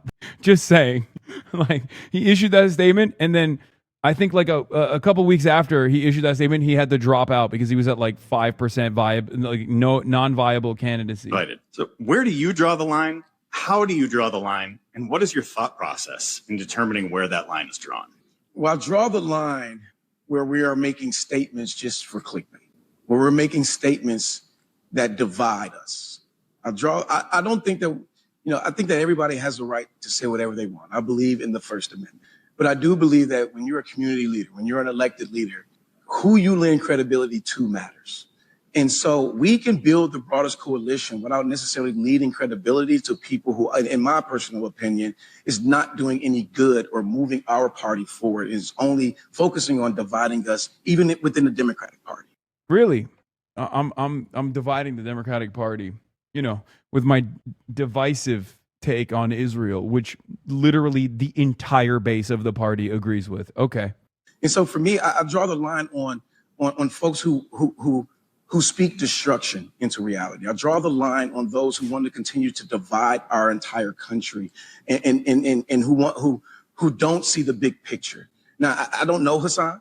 I don't know his views. Then why are you chirping? You should have just said, I don't know Hassan. I don't even know why we're talking about him. Like, even in the primaries, I know you're trying to attack Francesca Hong slightly, subtly, whatever, but like even then, it's so stupid. I've heard some of the things that really turned me off, and when I think about that, it's really about how do we create more unity, and so that's really where I draw the line. Yeah, he said, "Speak destruction into reality." I'm Thanos, dude. I want to focus on, the things that make us better. I want to focus on joy. I don't want us to be building coalitions because we hate the same thing, right? I want to build coalitions because we believe in the same thing. These people are cowards calling for unity while calling us the enemy. Yeah. Bro, I mean, look, I'll be honest. I don't think anyone that I don't know, that I will openly admit I don't know, I would be comfortable saying is speaking destruction into reality. Okay? Like I'm some kind of alchemist, like I'm some kind of wizard person. You know what I mean? I'm just like, I'm using my magic speech powers to fucking destroy reality, as he says. Ridiculous. Praveen said her children raised concerns about funding for Israel. They both were talking about the funding for Israel and their concerns with that. I just wanted to see who's going to change the trajectory of where Michigan is going. Dude, I'm telling you right now, my theory of Zoomers getting boomers out the vote is undefeated. Okay? This is it. This is it. And you will see this play itself out in the general as well. To your point about Zionists losing their minds over this race, there are a couple people on here who could benefit from a trusted friend sitting down with them and asking them how they're doing. The fact this never happened certainly makes me assume things about their life offline. Either way, get this woman in front of a therapist ASAP. This is not a mentally healthy perspective. No, not Magdi Jacobs. She's my favorite. Out of all the Hasbara operatives, Magdi Jacobs obviously is my favorite, as you guys know. She says, Al-Sayed has about a day and a half to get his supporters under control. They're engaging in online harassment, shutting down their opponents' campaign events, spreading misinfo in a voter suppression attempt. If Abdul Al-Sayed wins, this will no longer be about just the Senate majority. Every time Magdi Jacobs says something, I'm like, who is she talking? Well, like, what is she saying? Who's she talking about? What is she talking about? It's always about like her own personal like issues that are going on in her life. It's awesome. Like everything is like every single candidate that she has opposed, that simply also opposed Israel, by the way, always reminds her of her ex-husband or ex-boyfriend. So it's like she always says this. It was Walter Masterson. I like that she's positioning herself to be a barrage of attacks against Abdul Al-Sayed and the general. But obviously, if they had any kind of motion, then they would have been able to thwart Abdul's attempts early on in the primaries, right? Anyway, speaking of which, 8 years ago, could you imagine back then where you would be today? Reminder that everyone has to start somewhere. Hassan the Hun in 2018. What's going on, everyone? How are we doing today? Hopefully there is no audio delay right now. There is audio in the future delay. We're not going to have any of these issues, especially because the boy is about to get a PC That's the kind of dedication you get from me, Hasan Piker, the man of the people. That's the kind of dedication I have to streaming and never stopping posting for the rest of my life. Till the moment I goddamn die, I will never, ever stop posting. And what's the best form of posting, you might ask? Well, the best form of posting Yes, I was streaming on a MacBook, dude. That's the only laptop I had for the longest time. I was streaming from the Fap Top. Streaming live every night for 4 hours. That's the best kind of posting because it compromises you in a very meaningful way.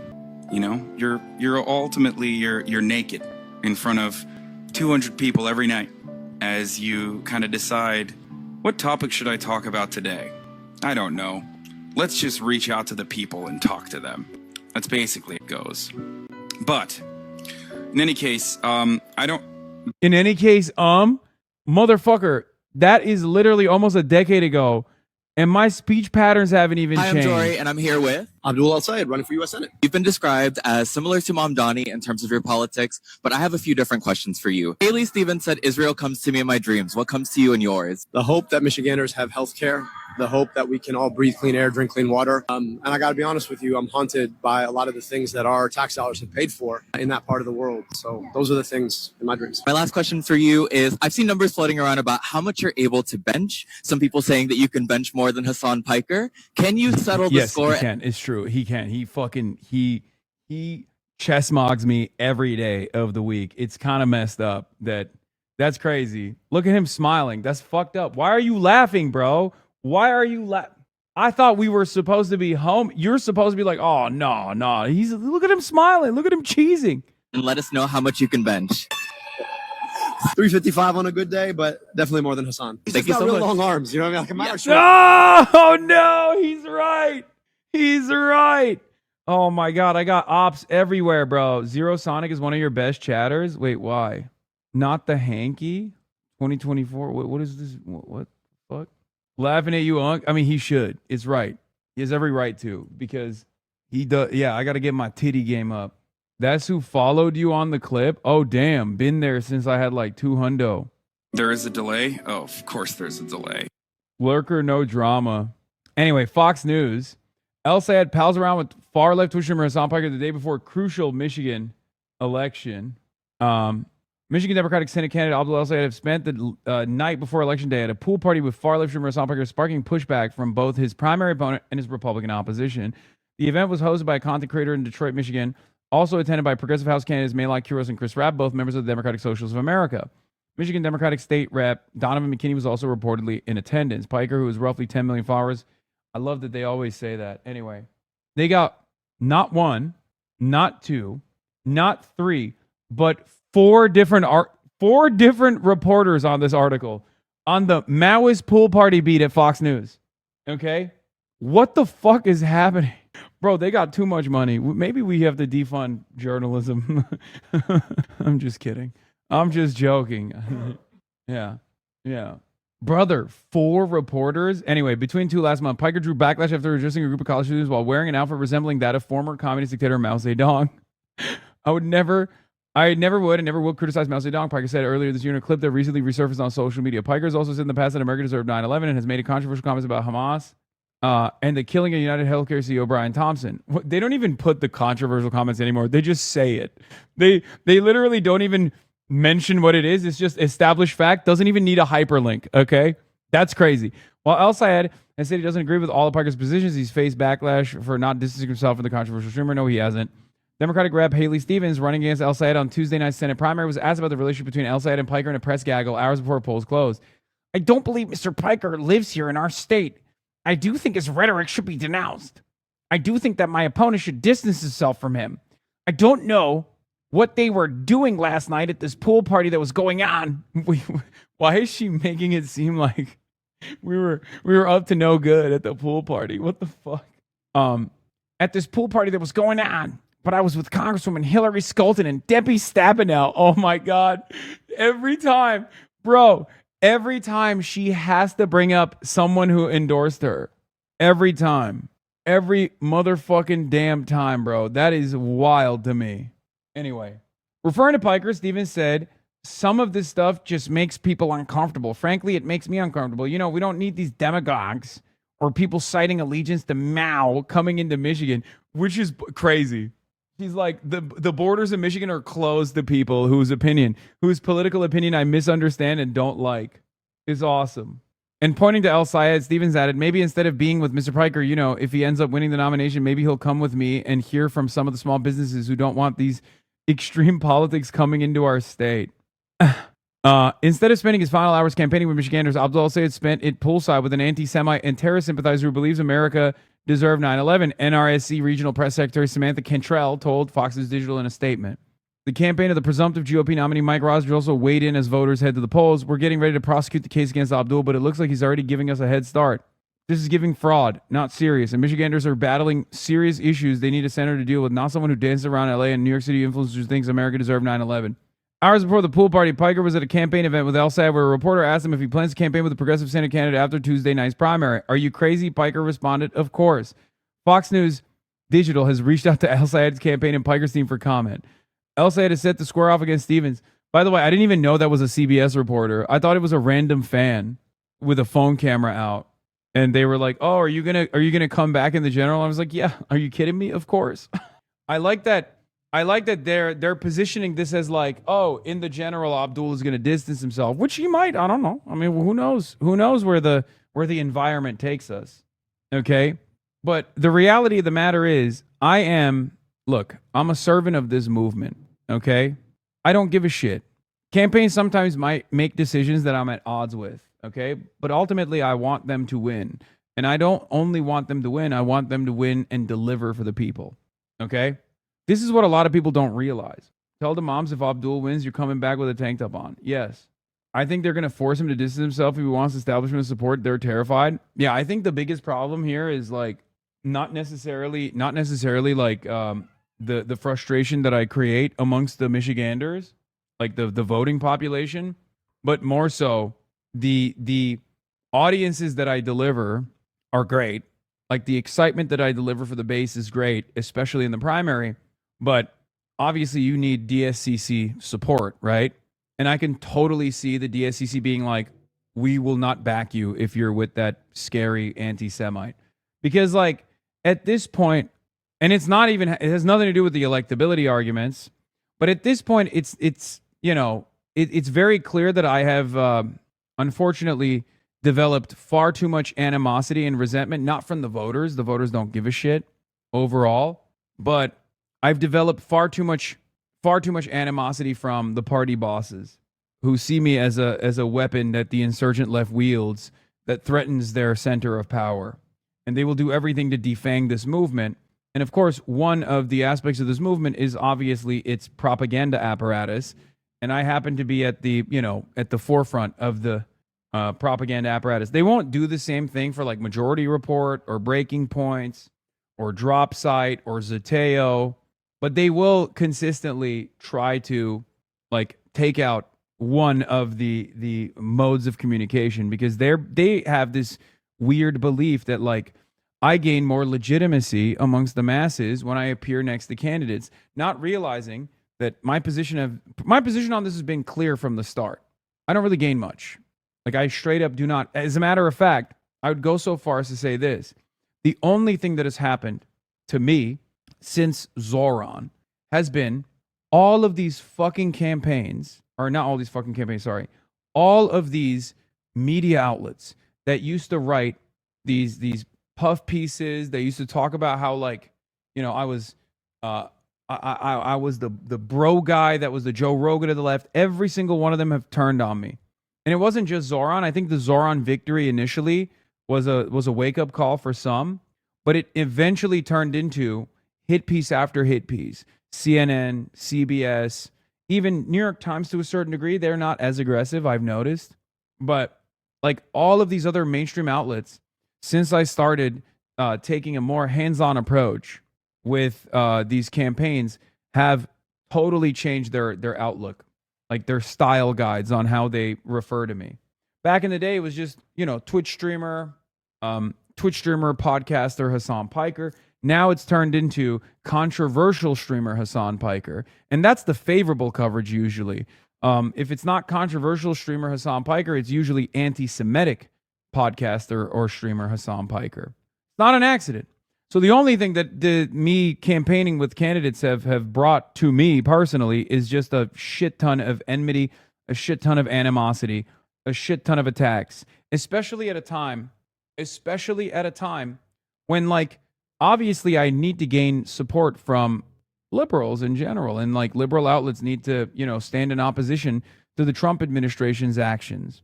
Because the Trump administration has not made it a secret that they are interested in prosecuting people like myself. Okay? Yeah, look at this old Fox News headline about you right after October 7. Yeah, back then, even by Fox News, I was socialist Twitch star Hasan. Socialist Twitch star Hasan Piker raises $1 million for Palestinian aid. Popular with young voters, he's been compared to Zoran Mamdani. And, like New York's mayor, he's positioning himself as a champion of the working classes against corporate interests.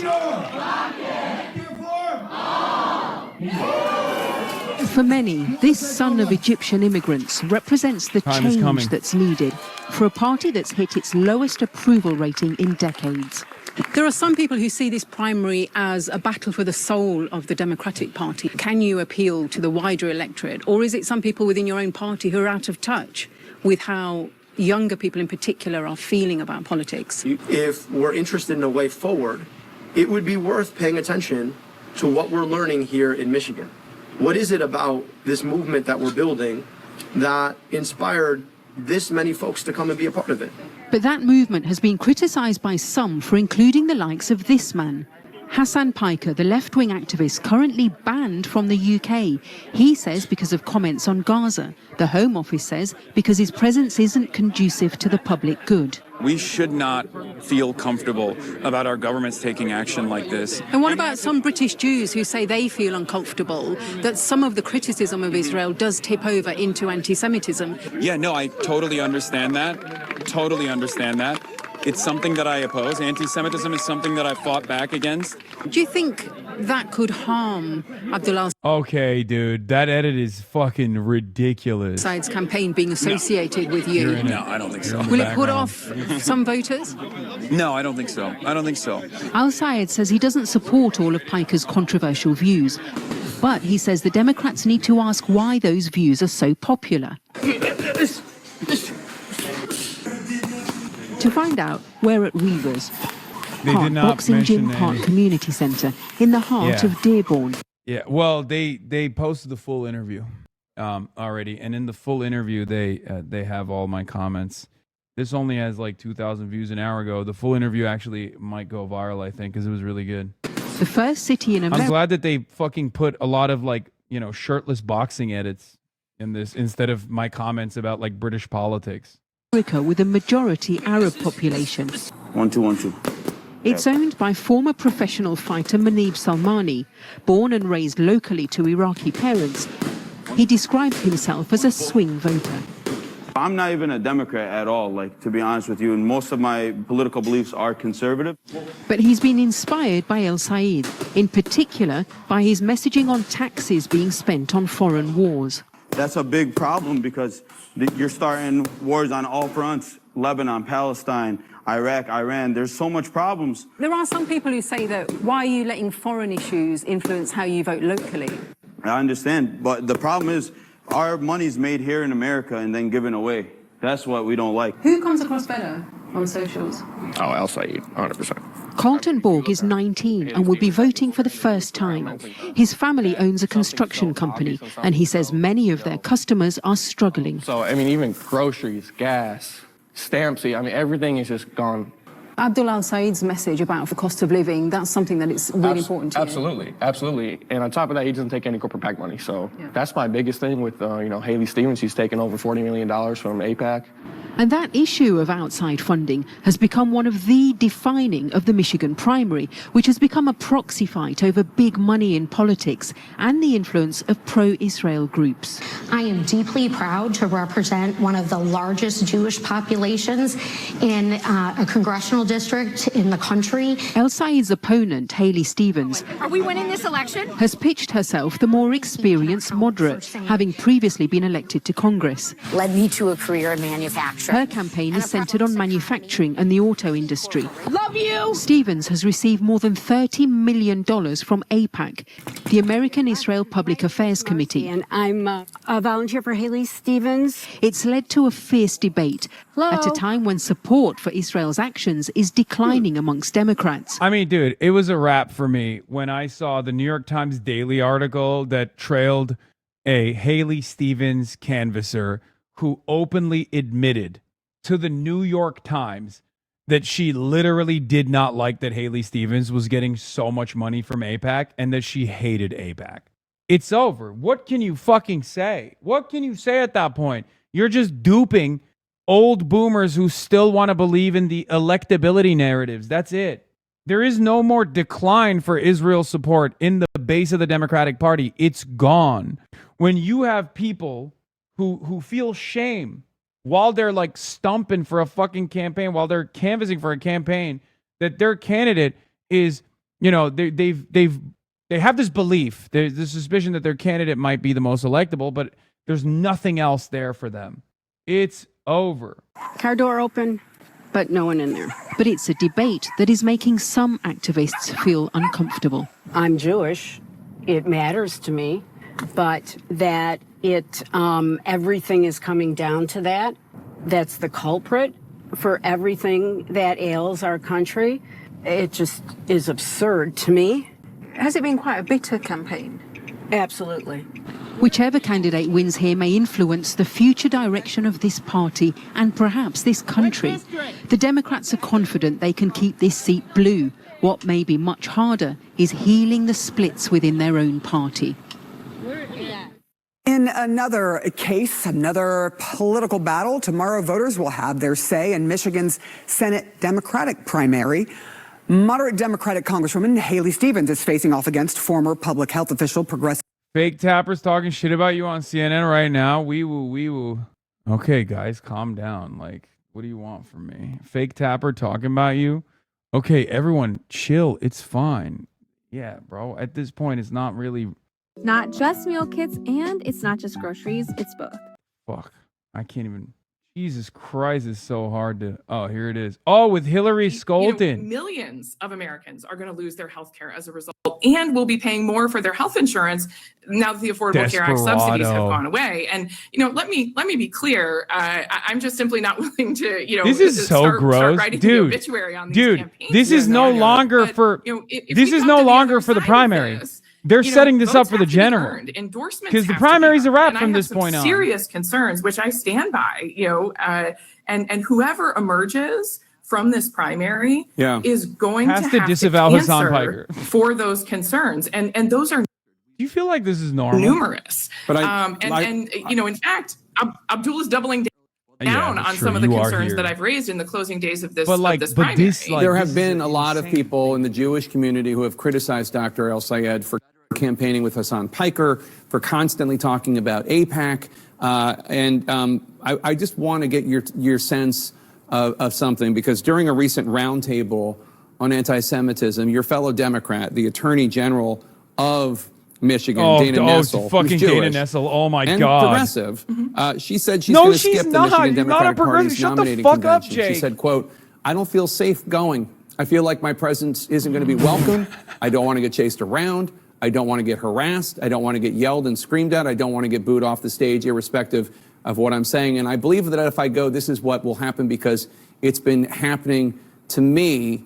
And Lon Johnson, the former chair of the Michigan Democratic Party, has also raised concerns about some alarming behavior against Jews in the state that seems to be tolerated by the Michigan Democratic Party. What's your reaction? Yeah.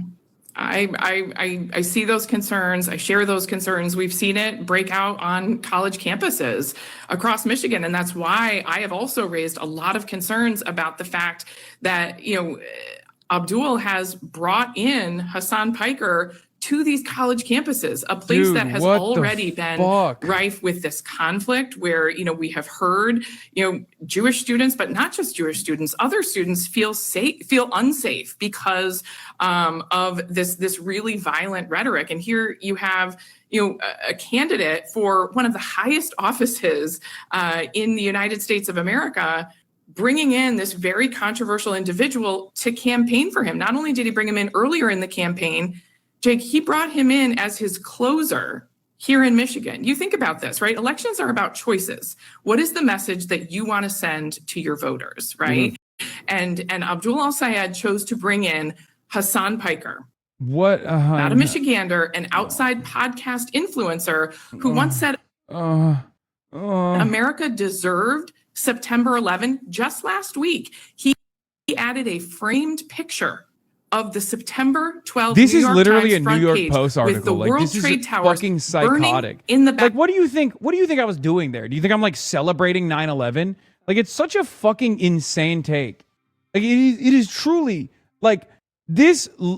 If we lived in a universe where people were like, "Hey, kind of feels like you're being a little Islamophobic here," we're supposed to be woke, we're supposed to be liberals, like they would unironically be like, "This is an insane thing to accuse someone of." Okay. At a round table in Muskegon Heights. Yeah, we're one step removed from With her literally some being like Hasan Piker was dancing on the fucking rooftops of like during 9/11. Like that's literally where we're at with the 9/11 controversy. It's taken on a totally new life.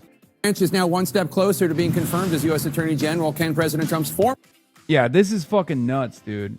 This is actually nuts. I look, my suspicion on this is I pissed off Bill A. Packman style, Bill Smokes Crackman style. I pissed off like a super wealthy Zionist billionaire or millionaire or something, or maybe a bunch of them, because their daughters or their nieces or their nephews that are fans of mine. And by the way, if you're in here and you kind of feel like I might be talking about your uncles or your dad or something, just, you don't have to tell me anything. It's fine. I don't even put it, it's not even on you. Okay.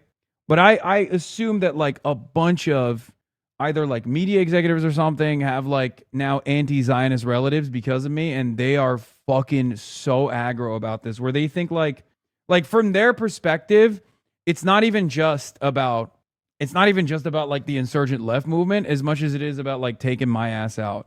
The reason why I say that is because, I mean, this is not a secret. Elon Musk fucking hates me. So like there is a precedent for this, right? But the reason why I'm saying this is because like it doesn't make fucking sense for both CNN and Fox News to make this the primary fixture. Because like, who is this for? Who the fuck is this for? You know what I mean? Like, it has to be for someone. It's certainly not for the audience, right? I'm sure maybe it gives them like a ratings boost or something if I'm looking at this like as cynically as possible. But there's no other reason for me to be getting this much coverage, like far more than Nick Fuentes, right?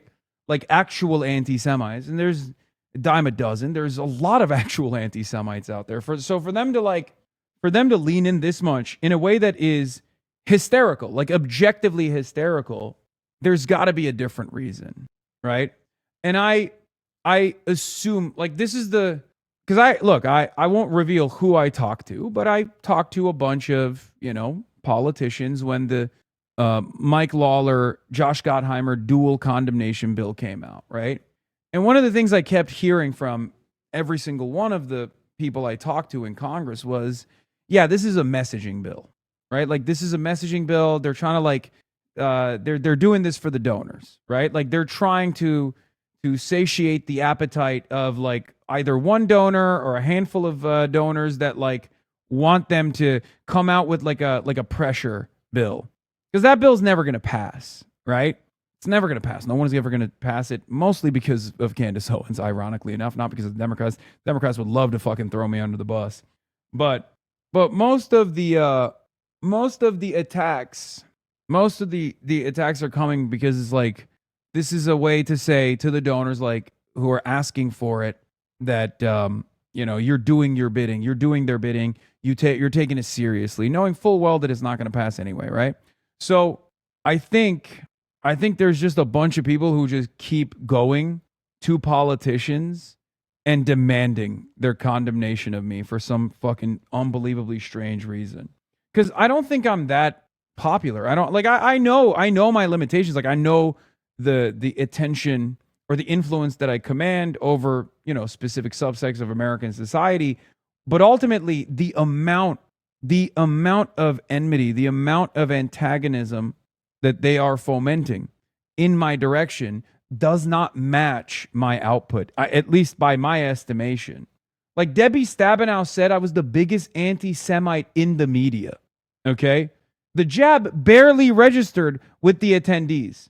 Debbie Stabenow does not know who the fuck I am. Someone told her to say that.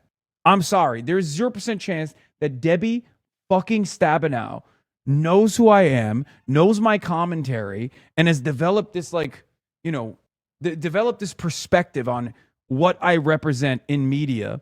And now she's saying I'm probably the biggest anti-Semite in media. That's ridiculous. It's the same with Mallory McMorrow. Mallory McMorrow initially said I was, an anti-Semite akin to Nick Fuentes, right? That was a totally baseless and really heinous smear. Where does she get that? She didn't see the clips or anything. Someone gave her a talking point. So I don't know. I guess from my perspective, I'm like why? Why are they doing this? It feels to me like they are overestimating my impact. That's like when Cory Booker admitted to not knowing who you are and just believing what his staff told him. Like, it's insane. I know. We're gonna watch the CBS interview. Hold on. We're gonna get there right now. Let's continue. Abdul al-Sayed. Now, the race has turned into a huge reflection of tensions within the Democratic Party. CNN chief data analyst Harry Enton joining us now. Oh, my God. All right, Harry. Holy Toledo. Kalshi predictions say Abdul is up like a rocket ship. Who looks to be the favorite in this particular battle in Michigan? It's not even particularly close. I haven't seen an election like this since 1907. A big thing because people are looking at it as, again, is this a harbinger for things to come? Yeah, I think that tomorrow Abdul al-Sayed will deliver the biggest blow so far against the establishment of the Democratic Party because he is the heavy favorite going into tomorrow. Just take a look at the prediction market odds. Okay, chance to be the Michigan Democratic Senate nominee, Abdul al-Sayed. Look at this. He's up to a 98% chance according to the Kalshi prediction market. Dude, it's so funny. Look. Before he even gets there, he's gearing himself. He's tuning himself up to start going crazy mode. He starts off normal. He's like, well, this is going to be this is going to deliver a decisive message to the Democratic establishment. Look at this. He's up to a 98% chance according to the Kalshi prediction markets, way up like a rocket compared to where he was on April 3rd. Way up like a rocket. When he was just a 28% chance just a few months ago. The bottom line is this. You look at all the data that is out there. Abdul al-Sayed is the very heavy favorite going into tomorrow. And, of course, he is backed by a lot of folks on the left wing of the Democratic Party. And at this point, as I said at the beginning, he looks tomorrow to... I wonder if Holy Toledo knows who I am and knows how much we love him on this broadcast. Harry Emden. One day we'll meet Harry Emden, chat. It'll probably be sad because he probably doesn't fuck with me, but it's fine. We love him regardless. He has to. He 100% knows about you. Yeah, but probably not a fan. You know what I mean? I wonder if he knows that he is a recurring character on this broadcast. That's the real question. Deliver the biggest blow so far against the establishment wing of the Democratic Party. Give us some sense of just the amount of anger that is there, really at incumbents. Yeah. Not at, just a particular person, but at incumbents, at people who are the establishment. Sarah, I think this is part of a larger story within the Democratic Party, right? That is why tomorrow is so key for understanding where the Democratic Party is right now. And you can see it nationally. What do Democrats want? Democrat and Democratic leaders who think the party needs at least major changes. Look at this. In 2022, it was just 33%. Look where it is now. The clear majority of Democratic voters are those who lean towards the Democratic Party. 57%. 87%. A clear majority believe that the party needs at least major changes. No one. Okay, I think what this means is better things are not possible, and running on electability and then telling people that the opponent is hanging out with a Twitch streamer at a Maoist pool party with Maddie Maroon. Maoist pool party. Maddie Maroon, Trump's biggest donor. You don't know Maddie Maroon? He fucking owns the city. He owns the bridge. No. Maddie Maroon is the Maroon family is like very wealthy. Maddie Maroon may not be gay. But he is he's Trump's biggest donor.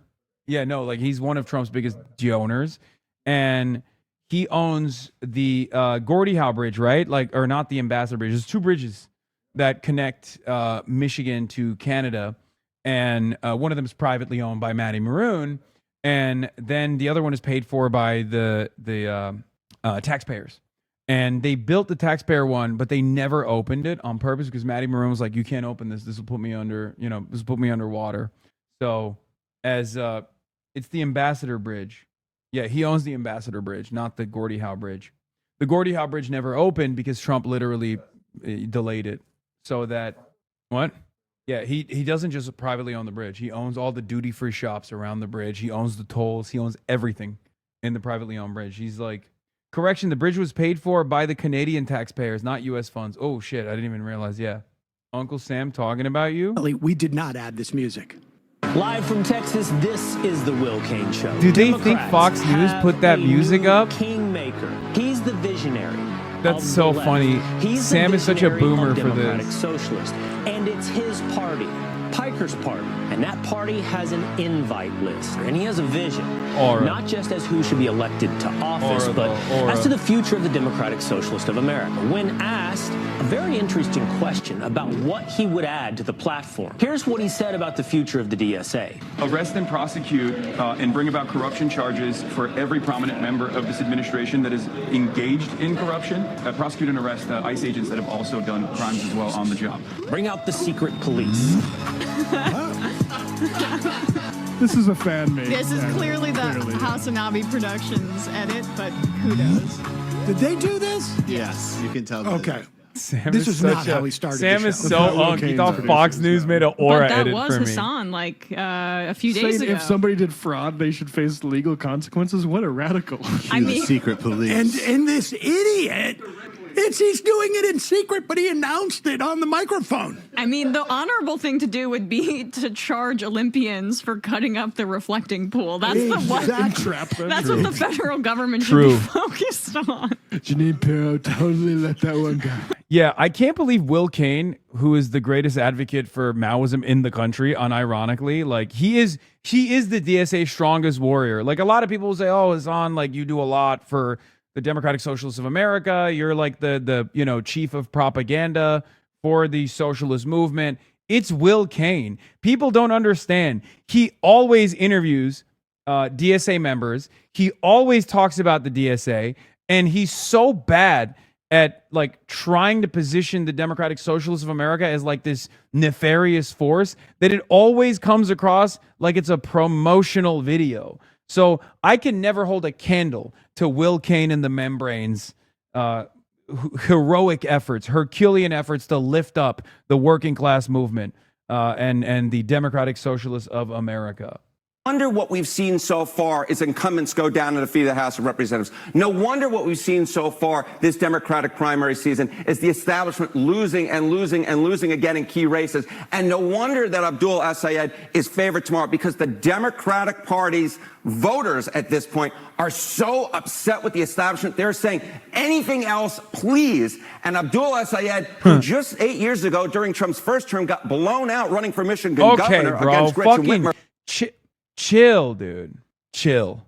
Blown out. Okay, calm it. Okay, calm it down. Tone it down. Harry Emden. Tomorrow is the heavy favorite because, simply put, the Democratic Party is looking for something new, and they are looking to go against Haley Stevens most likely tomorrow, who, of course, is a sitting congresswoman. I do want to ask you just how motivated Dems are. Where's the energy? How motivated are they to go out and vote? Because numbers matter. Yeah, numbers matter. Who in the Democratic Party is motivated to turn out and vote this election season? The energy right now is on the left wing of the Democratic Party, where Abdul El-Sayed is. Just take a look here. Okay, Dems extremely motivated to vote. Look at this. 80%, 4 in 5 of those who identify as very liberal say they are extremely motivated to turn out and vote. Compare that to all others within the Democratic Party. A significantly lower chunk, just 3 in 5, 59%. Abdul El-Sayed kind of comes together, puts it all together as an outsider, comes from the populist progressive wing in the party, and that's why I think tomorrow he is the heavy favorite. If he does, as I said at the beginning of this segment, it would be the biggest blow against the Democratic establishment so far, sort of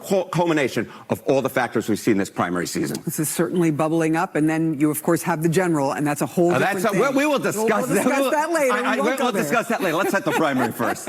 Got to get through the primary first. These are really interesting numbers. Wow. Yeah. Harry, thank you so much. Thank you. How do we expect it to shake out? Well, Pamela, this Democratic primary DSA here in Michigan really encapsulates the debates not just playing out in Michigan, but also within the Democratic Party on the national level. This contest has really laid bare the party's progressive versus establishment divisions, also the debate over what it means to be electable, and also how the Democratic Party views the U.S. handling an approach to Israel. But really, this contest is going to be a major test for the progressive movement, which has seen success in blue areas like New York City and Denver, but now is trying to replicate some of that success here in a battleground state that has flipped between parties in the presidential contest. On the progressive side, you have Abdul El-Sayed, a former state health official who has embraced policy positions like Medicare for all. He has campaigned here in the state with the likes of Bernie Sanders and Alexandria Ocasio-Cortez. Then you have Congresswoman Haley Stevens, who had flipped a Republican-held seat back in 2018, and she is really the more moderate establishment type of candidate in this race. She has the backing of the retiring Senator Gary Peters, as well as the state's governor, Gretchen Whitmer. Can I just say, I love Mark Pecan so much. It's a very random thought, but I just saw one of his tweets on my timeline. I think he loves Francesca Hong, by the way. I don't know why he hasn't endorsed her, but it's like very clear. It's very clear that he will endorse her when she wins the primary, inshallah. But it's so funny. He's constantly glazing Francesca Hong over and over again, okay? Mark Pecan, he's one of the best non-socialist progressives, yes, for sure. He does not like her? Yes, he does. 100% you're wrong. Are you kidding me? He's never endorsed in the primary. It's his thing for some reason. Yeah, he absolutely loves Francesca Hong. I will go out the bat for this. 100% you're wrong. Okay? His recent tweet about her is so funny though. First of all, here, let's show you some stuff, okay? A couple of days ago, he did the Odyssey tweet. Odyssey Medicare for all, which I thought was really fucking lame, but cute. But a couple days ago, he literally basically came close to endorsing Francesca Hong without endorsing her. I forget where it was, but he tweeted about her. Okay. Retweet Abdul. Wait, why? What did Abdul? Why am I retweeting Abdul? Why are you fucking saying? I have inside knowledge on this. He does not. Okay, well, regardless, he acts like he likes her. Son, can I be your camera guy? I quit streaming. Vouch for me, chat. Yeah, in the future, but you failed on your first mission, and that's why your mom would have loved you coming out here and roaming the streets of Detroit, stumping for Abdul, stumping for Donovan McKinney. Like, you really fucked up. Yeah, that was a bozo ass moment. Tweet you're looking for is 3 tweets down. Hey, Wisconsin media. Francesca Hong would be the first woman, first Asian American, and one of the first small business owners to be elected governor. Yet you focus on DSA. She's not an officer or spokesperson. She's running for governor. Ask her about that. And then curious face. And then in parentheses, observation, not endorsement. And then here he says, candidates give bad interviews sometimes. They better grow from it. The governor has a right to endorse and campaign for people. Get over it. People have a right to run, even if they get single digits. I may not get it, but it's their right. Did I piss off a little bit of everyone? Smile. So yeah, I do think that he will endorse her when she wins the primary for sure. I did fail. I'm sorry. Don't act like you're sorry, bro. You fucking failed to show up. It's fine. It's fine. I won't hold it against you. How long do you think it'll take to announce the Michigan winner for the Senate? Not long. The expectation is not long. Yeah, this was beast mode. This was one of her best answers, by the way. Francesca Hong, when asked about the Milwaukee Journal-Sentinel if campaigning with Hasan Piker and Ilhan Omar is politically risky, said it would be a risk not to try to build the broadest coalition possible. Yeah, I think this will be here. Here's a couple of predictions. Okay, are you guys ready? You love when I have predictions like this. Okay, not predictions about whether or not Vladimir Putin will invade Ukraine, but predictions when it comes to American politics, which is very well within my wheelhouse. Number one, I predict this will be the last cycle where we will ever have a statewide elective that shies away from a DSA endorsement or even a DSA affiliation or even being a DSA member. That's number one. Number two prediction will be in the aftermath of the midterm cycle, campaigns and candidates will not do this like hand-waving bullshit. Even like Francesca in this situation is like making it seem as though, this is just an effort like to build a broader coalition when it comes to coalescing around or cooperating with your boy. Those are the two predictions that I have. Now, both of those predictions could fail spectacularly given the midterm performance when the general comes around. So we shall see. But I suspect that this will yield tremendous victories for us for this movement. And going forward, people, I think, will no longer do this like hand-waving bullshit where they're like, oh, well, I don't agree with everything. Like there's this like level of shame almost whenever they talk to the media. And then part of the reason for why they're doing that, there's this level of fake shame when they, hand-wave away this affiliation is because like there's too much negative earned media around this affiliation, and plus there's no guarantee that I will always say the right things and not have a pop-off moment that could reflect poorly on the campaign or something. Your coverage has had me saying, what gives too much? Yeah, I saw this. I'd vote for a communist first clip. It's beast mode. Anyway, who cares as long as we're racking up W's? Yeah, 100%. 100%. I saw it. Bitch, not me. Okay. Sorry, guys. We watched it on stream, but we should watch it again because M-Max hasn't seen it yet. Okay? All right. Apologies, M-Max. I'm so sorry. There are 40,000 people in here, but you, little old you, didn't see this fucking clip, so we're going to rewatch it. I just wouldn't want a single of our family's tax-paying dollars to go towards something like that. I do love it's her, like giving money to violence. So would you support a Senate candidate, in this case Haley Stevens, who's more of a moderate like you tend to like, but would that be enough? That would definitely turn me off as 100%. I couldn't. I would vote for a communist first. I just wouldn't want a single of... Beast mode. Embrace HasanAbi thought. Beast mode. Had you on audio, can we watch it again? No. You can rewind, by the way, as long as you subscribe. Ladies and gentlemen, you already know what it is. As long as you subscribe to the People's Broadcasting Service, PBS, Piker Broadcasting Service, your voluntary subscriptions are the only way to support independent media, support the broadcast. No other way that you can do so. But if you want to, you can subscribe voluntarily for $6 or for free with a Twitch Prime. You can rewind. You can also use the emotes, the cool emotes all around the platform if you would like to. You also get the opportunity to send me links with no guarantee that I will click on them. And a guarantee that I will get annoyed if you keep spamming them, for example. Both of those candidates spent the past 24 hours campaigning right here in Detroit, which could very well help determine how this primary plays out. Take a listen to a bit of their message for voters yesterday. But the notion that we've been able to build a movement, not about me, but about what we all want. Money out of politics, money in our pocket, Medicare Look at Adam Hamawi in the background. For all, that has resonated with the state. That to me is the greatest privilege of all. The GOP should be worried about running against me. Because... Wow, Aura. Thanks, Haley. Thanks, Haley. Aura. Yeah, average moderate Democrat and increasing the average moderate Republican. Yeah, we already watched that. This is the same clip. I'm losing my fucking mind. This is literally the same clip, chatter. Yes. Because, friends, I am a tough as nails Democrat. Yeah, I'm a tough as nails Democrat. I'm a real workhorse. I got the receipts over and over again. I'm going to run through anyone and anything to protect and defend our state.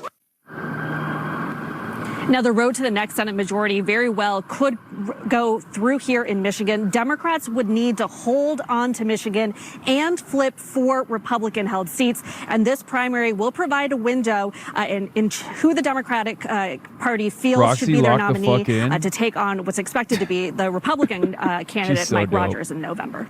Tomorrow is It's so funny. I'm sure you guys have seen Roxy's 2016, when she was 16 years old in 2016, trying to hold Bernie Sanders' hand at a rally. It's kind of wild. A decade later, she's, running a tight ship at the Abdul El-Sayed campaign. Very cool. Very cool to see at the age of 26. Once again, her, Vincent, and even to a certain degree, people like Zoran Mamdani, are proving once again that it's actually a benefit if you haven't gotten the DC stink on you. What people previously considered experience, okay? What people previously considered to be experience in not only the candidates, but also even campaign managers, comms directors and whatnot. Yeah, here it is. Look at this. I'm #done waiting for my voice to be heard. This is from August 4th, 2018. We need a brave leader with comprehensive policy plans who's willing to take strong stances on things that matter. We need at Abdul El-Sayed. That's crazy. She's a baby here. I mean, I'm so old now. I say stuff like that now. Gross. I feel gross being so old where, a comms director, working on a campaign is almost 10 years younger than me. How did this happen? How the fuck? Now I'm going to be like, oh no, wisdom comes with age. And you youngsters, you young whippersnappers don't know right from wrong. Yeah, I got to change my name from HasanAbi to Hassan Baba. biggest test yet for the far left, trying to shove aside establishment Democrats. In Michigan, millions of Democrats will choose between progressive public health expert Abdul El-Sayed and the more moderate Congresswoman Haley Stevens. Yeah, I'm basically the new James Carville, where what's going to happen, 25, 35 years from now, where I'm basically James Carville, 40 years from now, where I'm like, America's not ready for a Maoist third worldist. It doesn't make no sense. There's no peasant base. Who are you activating? Oh, look at this guy. Look at this guy. Oh, I speak fluent Mandarin. That's what he says. He says I speak fluent Chinese. He's talking about doing the long march. Back in my day, we did the long march. You don't know what a long march looks like. All you know is teleportation. These guys want to do Maoism in the United States of America. Everybody knows we got our own version of Marxist-Leninism. Abide by the party line. Don't stray away with this Maoist talk. This is a future where America is run by a single communist party, and I'm the James Carville of that system. Well, some people are not going to get it. So I'm explaining it for the Fox News producers who are watching right now going, did you see this? They clipped this shit. What the fuck? Yeah. We did the long march in the polls. It was the Democratic Socialists of America. Back in my day, that's how we marched. Incremental reforms. Reform over revolution. Nowadays, these party cadres are talking about a long march. Anyway, what is this? No getting around the fact that nominating El-Sayed, Lawrence, and Hong would be absolutely astounding acts of stupidity by the Democratic voters. I'm sorry, but if you have even a slight degree of sanity, this is fairly obvious. That's awesome. Party consultants now cutting out the middleman, people like myself, and directly yelling at the voters to be like, what are you doing, stupid? We've arrived at the lashing out stage of the Democratic operatives losing control of the party. The seeds of the Democratic Lincoln Project are being planted as we speak. Democratic voters showed an extraordinary amount of deference to their party establishment given everything that's happened in American politics over the past 20 years, and the clock finally just ran out. Don't be mad at the voters for knowing what time it is. That is unbelievable. I mean, it's expected. It's expected, but it's still so shameless to just get mad at the voters for their preference in a democratic process. Awesome. Yeah, Crystal Ball also got mad at the Haley Stevens Traverse City event. So what an utterly insane thing to say. And she's right. Hold on. Did you watch this Debbie Dingle clip already? I didn't. There's the CBS interview we got to watch too.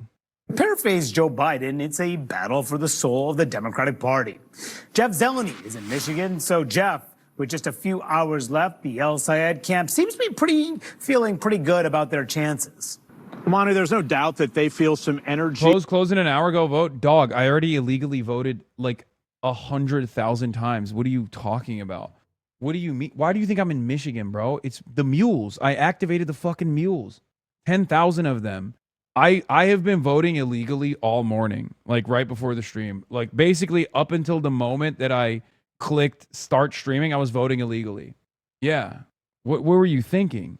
And a momentum on their side. Part of that is really what's been happening in Democratic primaries throughout the country this year. But this is a different moment, and it's a different state. It's battleground Michigan. So that is why neither campaign advisors that I've been speaking to are all that. Ladies and gentlemen, it is official 55 minutes from now. Polls are going to close in most places in Michigan, and at 9 p.m. it's going to close everywhere. We're obviously going to make our way to the party, the watch party. We're not saying victory party yet. We're saying watch party. Okay, superstition, or rather not super, but little stitious. Little stition. Okay, if you're currently watching me at a polling location, remember the only poll that matters is your polling station. Stay in line to vote for Abdul El Sayed, Donovan McKinney, Will Lawrence, Aisha Faruqi, Kyle Blumquist. There are so many wonderful candidates that you are hopefully voting for. Okay, that's why I'm saying the watch party, election party. Get drunk again. I might have a little bit of booze. I might have a little bit of that libations. Confident going into election day. There's a lot of a trepidation here. I caught up with both candidates over the weekend, and it's clear they are fighting for every vote and trying to make this nationalized race more of. No shot. I mean, Zoran's wasn't. That'd be crazy. About Michigan. Well, the Congresswoman has made clear that she knows she's been a bit of a punchline I might here down some in this drinks race. before Her I go accent out and other things. actually, she's leaning if it's into dry. that as she's trying to bring out her supporters. This is East Coast people Please see Roxy for a making gift. fun of how I talk. And how many times have we really heard that in our lives? You know, when we visit other places. I don't like that she made her accent the primary fixture of this campaign, because everyone I've talked to has been like, nobody talks like that, number one. I've yet to meet a person that talks like that from Michigan, including the people from the Upper Peninsula who might just like be lying to me. I don't know. But she's not from the Upper Peninsula anyway. She's from Rochester. She's like fucking literally 10 minutes away from where Abdul El Sayed was born. And last but not least, she didn't sound like that in the past.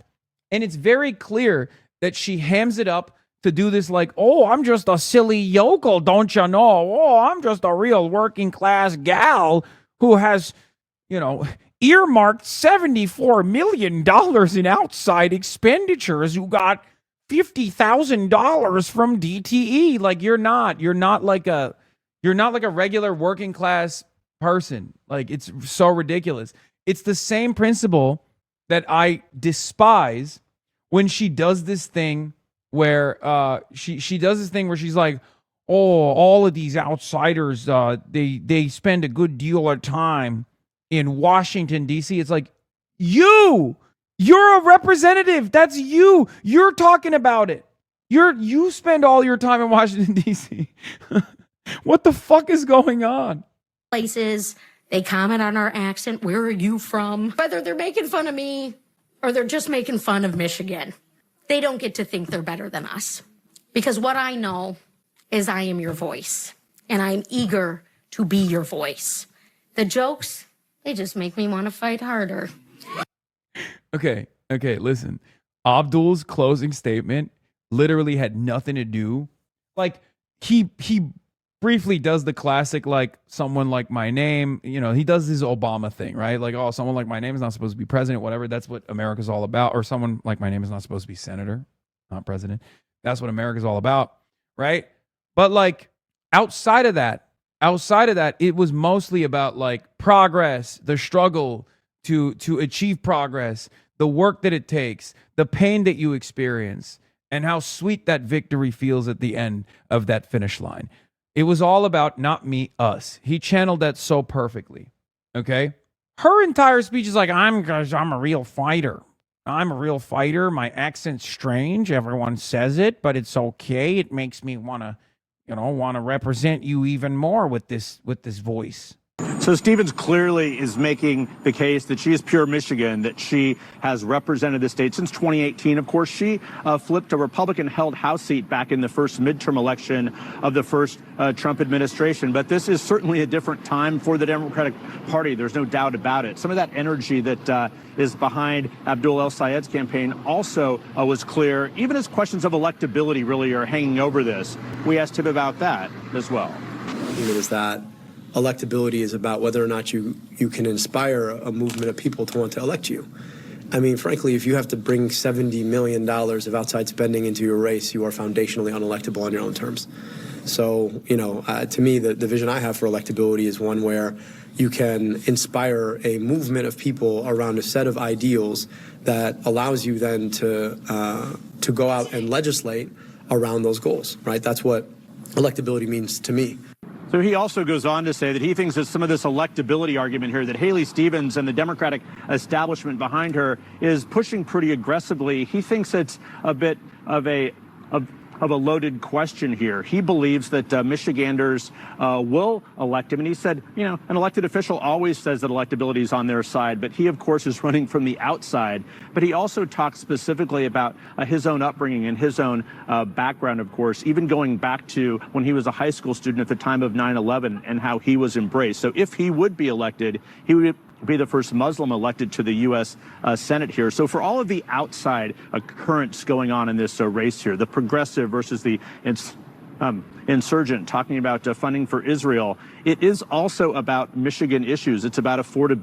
Yeah, I mean, the PCC is right. PCC zone, Adam Green. I assume I know what he's going to say because I agree with it. He says, we believe that if Abdul El-Sayed defeats $600 million in outside spending, it will send a signal to every Democratic politician across the country that it's okay to cross very powerful interests because you can still win if the people are on your side. That is what is needed, especially at this moment as we're fighting Donald Trump. Yeah. Here's her from 2018. President Obama's two biggest wins for Michigan families were the auto rescue and healthcare reform. I'm Haley Stevens, and I was chief of staff to President Obama's auto rescue. That sounds like a different person. Am I crazy? I guess it's just like an exaggerated version of the accent. That's what it is, right? What gifts? Saved over 200,000 jobs and strengthened Michigan's advanced manufacturing economy. That's our future. Now that Donald Trump is trying to sabotage Obamacare, I'm running for Congress to protect and improve it, to lower costs. I'm running for Congress. Time went on, bro. You're exaggerating. And get more people covered. I approve this message because I know how to deliver for Michigan. It's not just her voice. She also does those bizarre mannerisms where she puts her shoulders all the way up to her head and leans like a goblin. Stop. I disavow this kind of sentiment. Okay, there's only 47 minutes until polls close. We're done. Sam Robinson and Majority Report talking about you. Oh shit, link it to me. What gifts? I haven't gotten through a single damn video today. I've just been all over the fucking place. It's crazy. She stopped using a Blue Yeti. It's her real voice today. Okay. And Manu, it is very clear here in the final hours of this race, both of these candidates are campaigning only with Michigan people at their side. They're trying to make this race about Michigan. Of course, for national Democrats, it's about far more than that. Yeah, no question about it. The divides are very, very pronounced. Jeff Zeleny from Lansing, thank you so much. My panel is back. Tia, how much fear is there in this town among Democratic leaders about what may turn out tomorrow? A lot of fear, and I think their fear is rooted in the fact that the polling, the excitement, the intention seems to be favoring El-Sayed. Now, of course, it's Michigan voters get the final say, and we don't know what's going to happen tomorrow. Haley Stevens could pull it out, but, I think she's the underdog right now, and they are concerned about electability. They are concerned that someone as progressive as him, I think we cannot ignore the fact that he's a Muslim and a person of color, and people's concerns that Oh my God. Oh, I'm sorry. What? Did I hear that correctly? What the fuck? Yo. Hey, yo. That is insane. There's a black woman saying this. What the hell is going on? Will not be palatable to voters in the middle. And that's actually kind of, I mean, I guess I should feel a little bit like, I guess it's just her saying the quiet part out loud. You know what I mean? Like she, at least it's better that she's like being open about it instead of doing like like Abdul is, a sexist, misogynistic terror lover or something. But I'm just making that argument totally randomly, not because he's Muslim. I'm not being Islamophobic. I'm just explaining to you. Progressive as him, I think we cannot ignore the fact that he's a Muslim and a person of color and people's concerns that will not be palatable to voters in the middle. And so there's just a lot of concern about electability. Like, can you imagine if I went on CNN and was like, we can't ignore the fact that Haley Stevens is a woman? Like that's a huge L. Being a woman is a huge L. As a matter of fact, I know exactly what that would look like in the media because Bernie Sanders didn't even fucking say that. And people were claiming that he did to Elizabeth Warren. So we know how the media fucking reacts when it's someone that they don't like, when it's someone that they want to take out. That's crazy. I don't know. I've always been consistent on this. Someone's background is utterly irrelevant, utterly immaterial. It's just a hurdle, but it's one that people can overcome. And I hate when people act as though this is like irreconcilable. It's impossible to defeat the racist forces. Like it's bullshit. And I just think it's not just his messaging that makes Democrats concerned. We often hear, though, the issue of electability coming from from leaders of both parties, and they tend to lean towards the more centrist candidate. Is this environment different, though, given how much the environment is souring on Trump and his party? Can a progressive in this environment do what the Democratic leaders think that he can't do? Absolutely, and he's very good. I mean, I remember when you did the interview with him. He's very good. He's good on his feet. He's a good candidate. I think he's a lock. Honestly, I think the polls. I don't think it's that close. I mean, a lot of the polls have him up double digits. Yeah. I mean, some their internals. Oh, it's close. I don't think it's that close. The thing to me is Whitmer and Schumer and everybody else has been so hard behind Stevens. Can they turn it around in 90 days and be like, oh yeah, we want El Sayed, of course. You know, we were behind him the whole time. Yeah, we love him. This guy here's our guy. Right. So for me, this is a very difficult point for them. I do think that Rogers is going to have, Mike Rogers, the Republican candidate, he's going to have to defend Trump. It's going to be, the race is going to be, El Sayed has all this baggage, and it's versus Trump and the economy in Michigan. And I think that's going to be, it's a fascinating race. And when we see this divide play out throughout this race on the issues, among the candidates, and among some of the surrogates, Hasan Piker, the controversial left-wing podcaster, streamer. Calm down, bro. What? This is, it's extra bad today because it's like, I've been all over this campaign, so yeah, W motion. 20 minutes since last call out. I know. Has campaigned with Abdul al-Sayed. He's campaigned with other of the more progressive candidates in the House and House races as well. And this is what James Carville, of course, the famous Clinton strategist, said about Hasan Piker and whether there's room in the party for both of them. I am not going to be in the same party with Hasan Piker. I can tell you that right now. If he becomes a force in the Democratic Party, I'm out of here. I have no intention of ever being in the same political party with that guy. One of us is going to leave. It might even be me. Look, I think that this is... Look at him smiling. This is all part of what we've been talking about now for the last several years, which is the Democrat identity crisis. And you're seeing it play out in real time right here. I will also say that the White House is very happy if El Sayed wins today or tomorrow. They really strongly want that candidate in place to run against Mike Rogers. And while Rogers will have to defend Donald Trump, they do believe that their messaging is perfectly fit for that race specifically, which is, do you really want these far left activists in office? Looking at a state that is very much centric, and Mike Rogers, who didn't get a job in the administration because he was too center and not MAGA. Trump literally won Michigan twice because he was an establishment wrecker. I know deep down inside, look, I can't speak for the fucking boomers that are in his corner in the consulting class, but I know he knows that this sucks for him. He carried this state twice with a populist anti-establishment slant. Yeah, enough. Yeah, and to that point, they want Al-Sayed to win. Mike Rogers was out with a web ad this weekend going after Al-Sayed, and you can see the argument coming from him already if Al-Sayed is the nominee. By the way, this is partially why it's important to protect our left flank, and to a certain degree, even myself, right?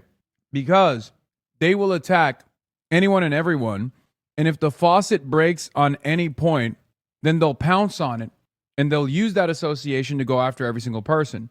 Because Mike Rogers' ad was AOC, Bernie Sanders, Zoran Mamdani, Abdul El-Sayed, right? They were like, oh, this is the commie Trojan horse. That's the whole point. They will use anyone and everyone on the left that they possibly can to prop up as villains, and then they will prosecute that case off of the association that you have with those villains that they've sufficiently besmirched, sufficiently destroyed the reputations of. That's why it's very important to hold the fucking fort down and not be silly and stupid and cave to like right-wing framing on issues. Hello, everybody. I'm Jesse Waters, along with Kennedy, Jessica Tarlov, Dana Perino, and Greg Gutfeld. It's 5 o'clock in New York City. Like, that's why they're fucking aggressively coming after me. And this is the 5. Looks like the commies are hungry for more scalps, and tomorrow they go hunting across the Midwest. In Missouri, former squad member Cori Bush thinks a fresh coat of socialist paint will win her a comeback in the House.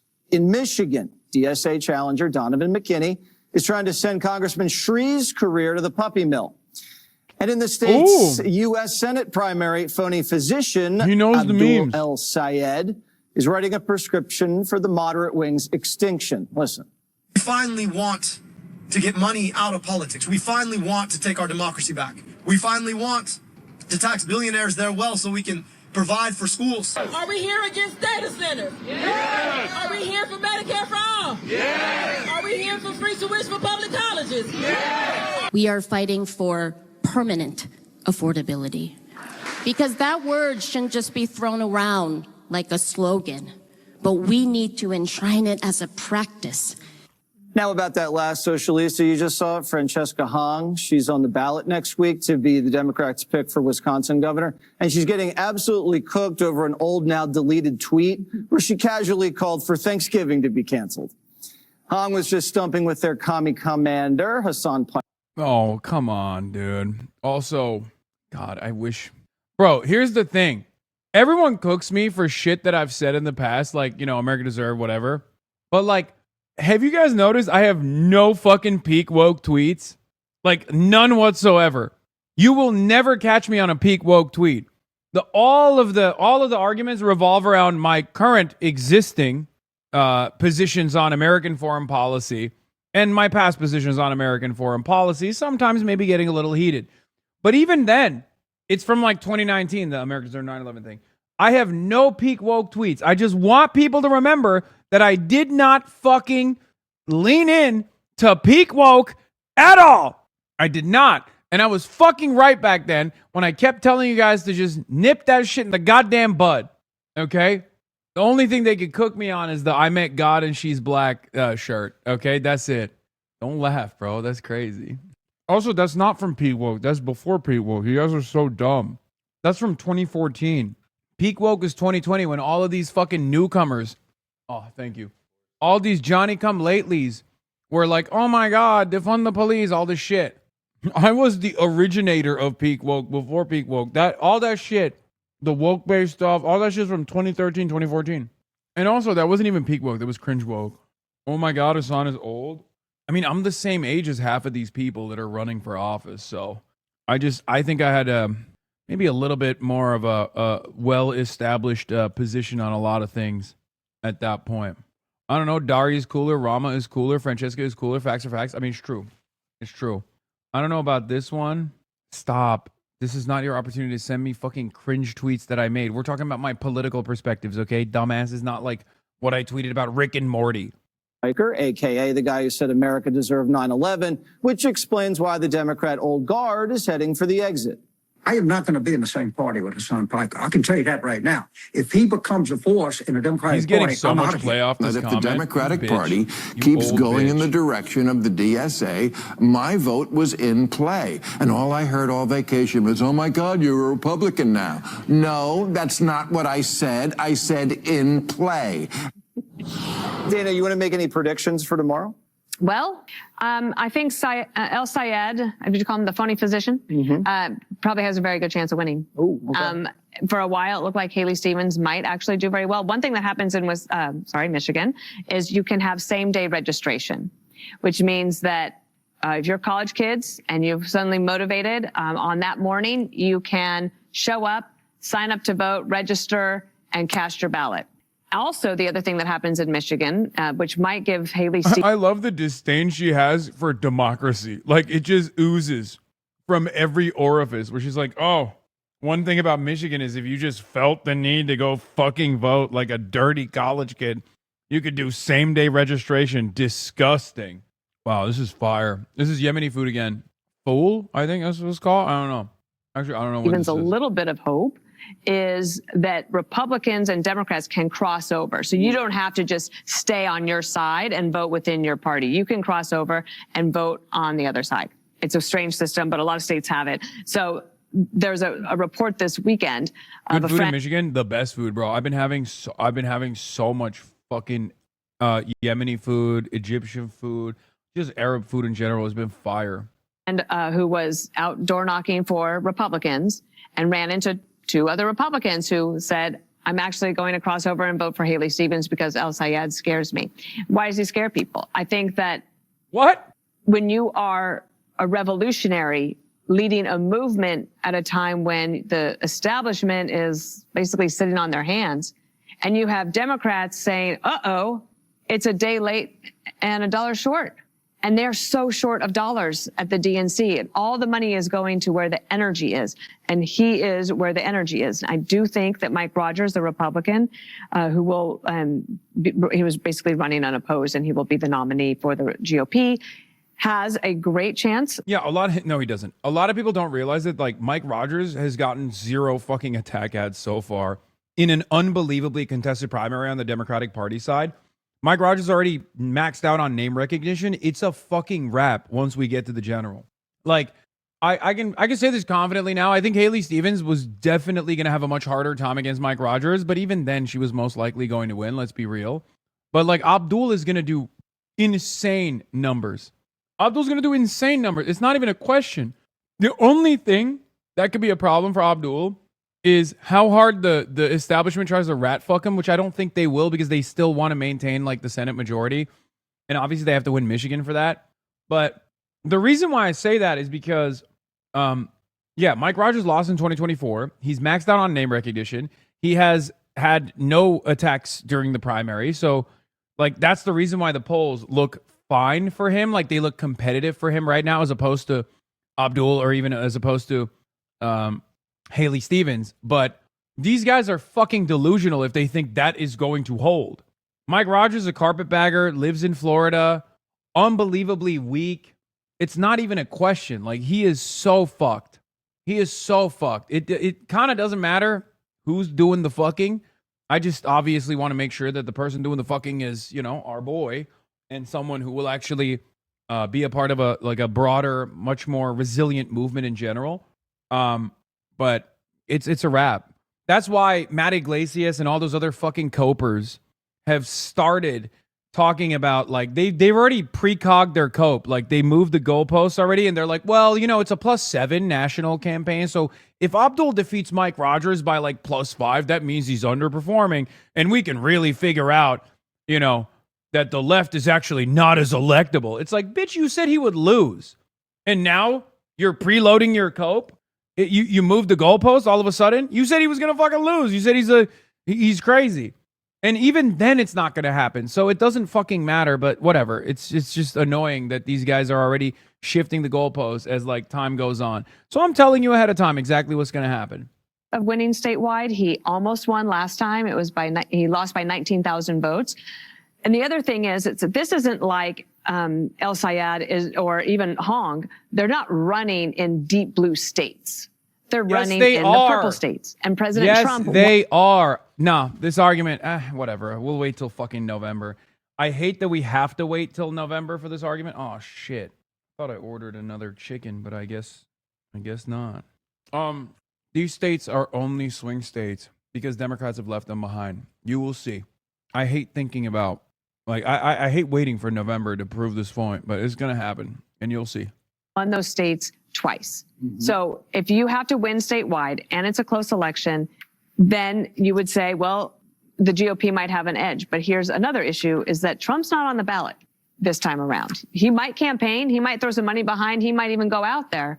But El Sayed right now probably has a good chance of winning. Canceling Thanksgiving, Greg, kind of a controversial stance. Do you think she can survive that? I don't know. I love it when they find these old tweets, because that's what they really thought. Dog, old tweets? You like last week said we should reclaim the N-word Nazi and then continued to pantomime using Nazi as a substitute for the N-word for yourself. Like everything that you do, even in this very moment, is a million times grosser to the average American than anything Francesca Hahn could have ever tweeted in fucking 2020, okay? She could have literally tweeted like, abolish prisons except for police. We should put all the cops in jail, and it wouldn't be as gross as who you are as a person every fucking day of the week. God, I hate Buttfeld so much. Greg Buttfeld. Before their opinions mattered. And that's when they were their most honest. I think what's amazing is Wisconsin is a truly purple state. I say this is a Wisconsinite. No, it's not. No, it's not. You do not believe in your own fellow Wisconsinites. I don't care that you've grown up there. I don't care that you've lived there. I know. Okay? I promise you. You shall see. Your state is going to surprise you. 24 minutes until polls close. It's how the Democrat Party is being destroyed by their own immigration policy. They created an open border to their party, no barrier to entry. They didn't defend their values when these people came in, nor did they demand or even expect assimilation.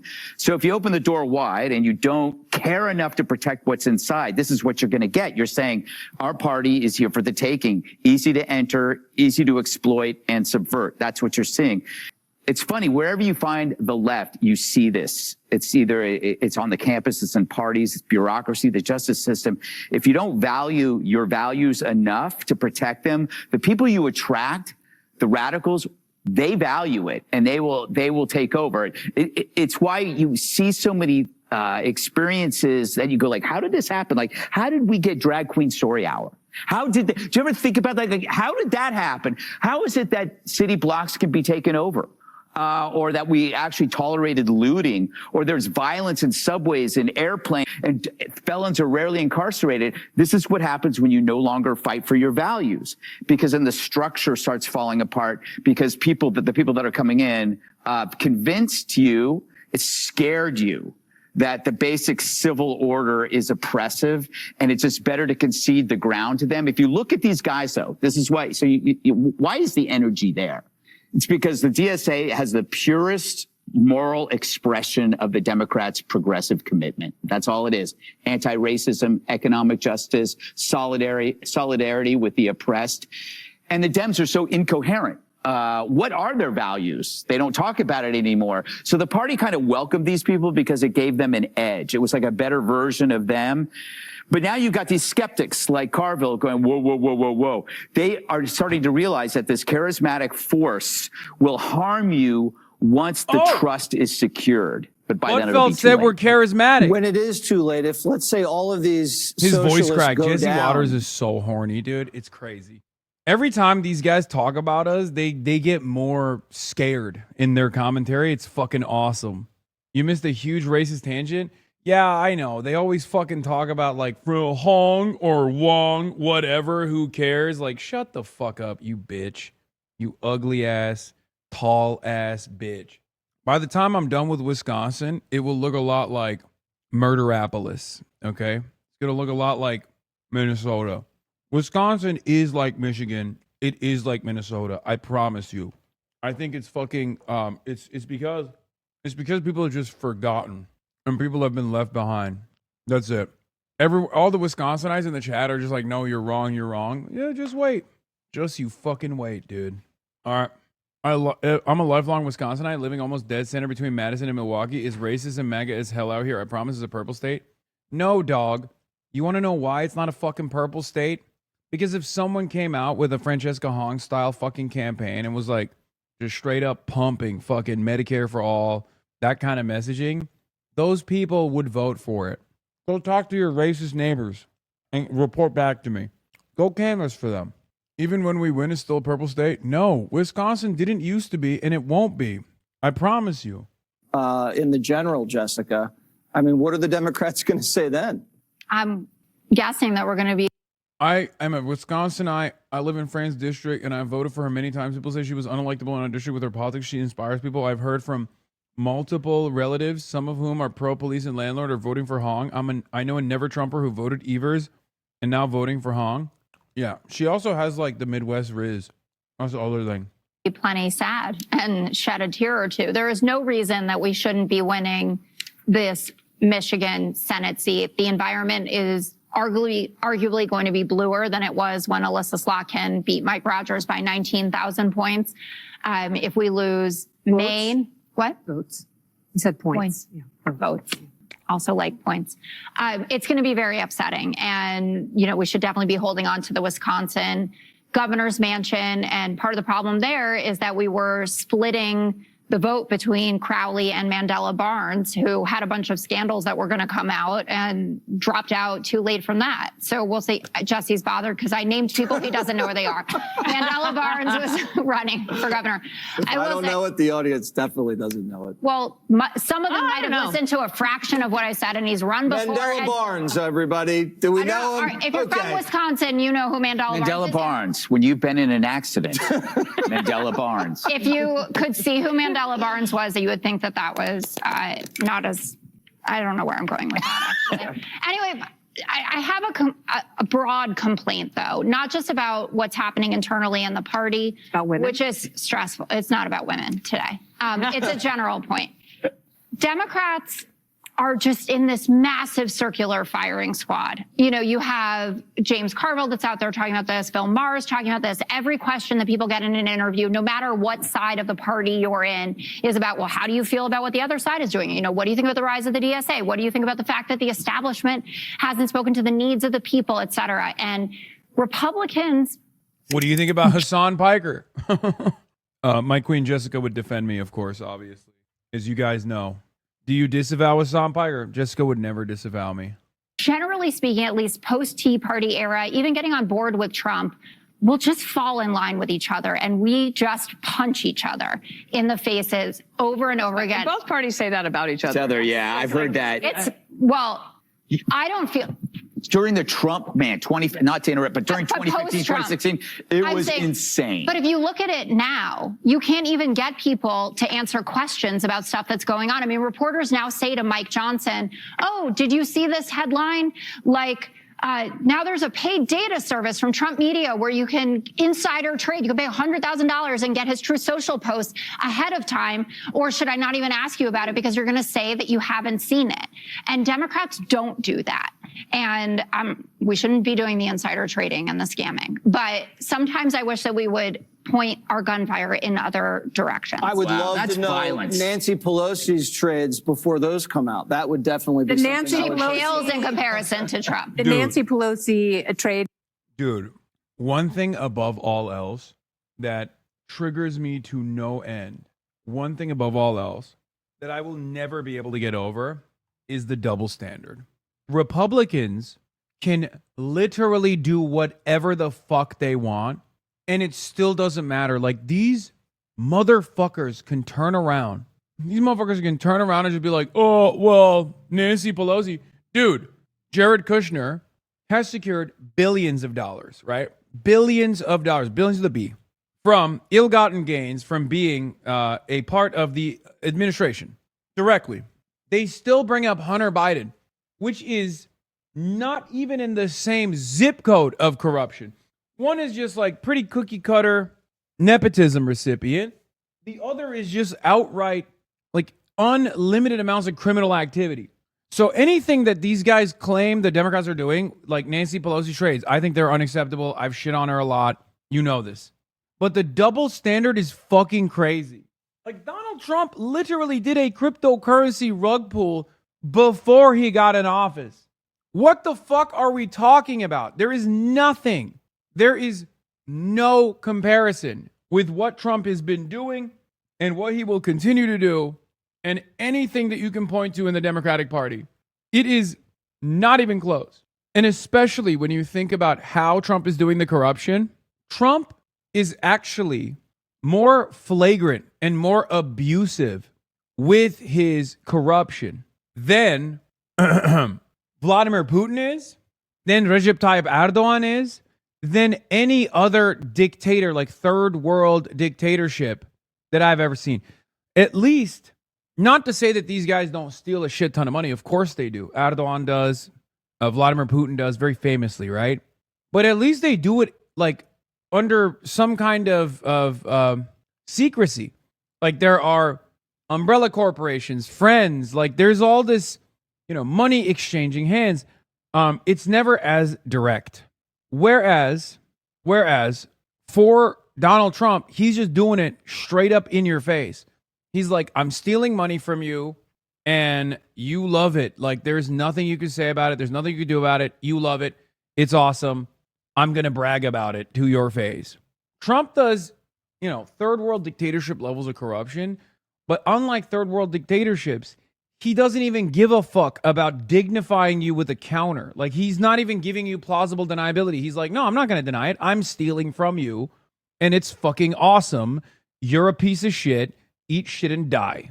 And perhaps one of the most annoying aspects of this, aside from like the rampant theft of our exhausted resources that the working poor seemingly never get to see a fraction of, is the fact that the fucking fan base eats it up. They're like, yes, Mr. President, please take a shit directly in my mouth.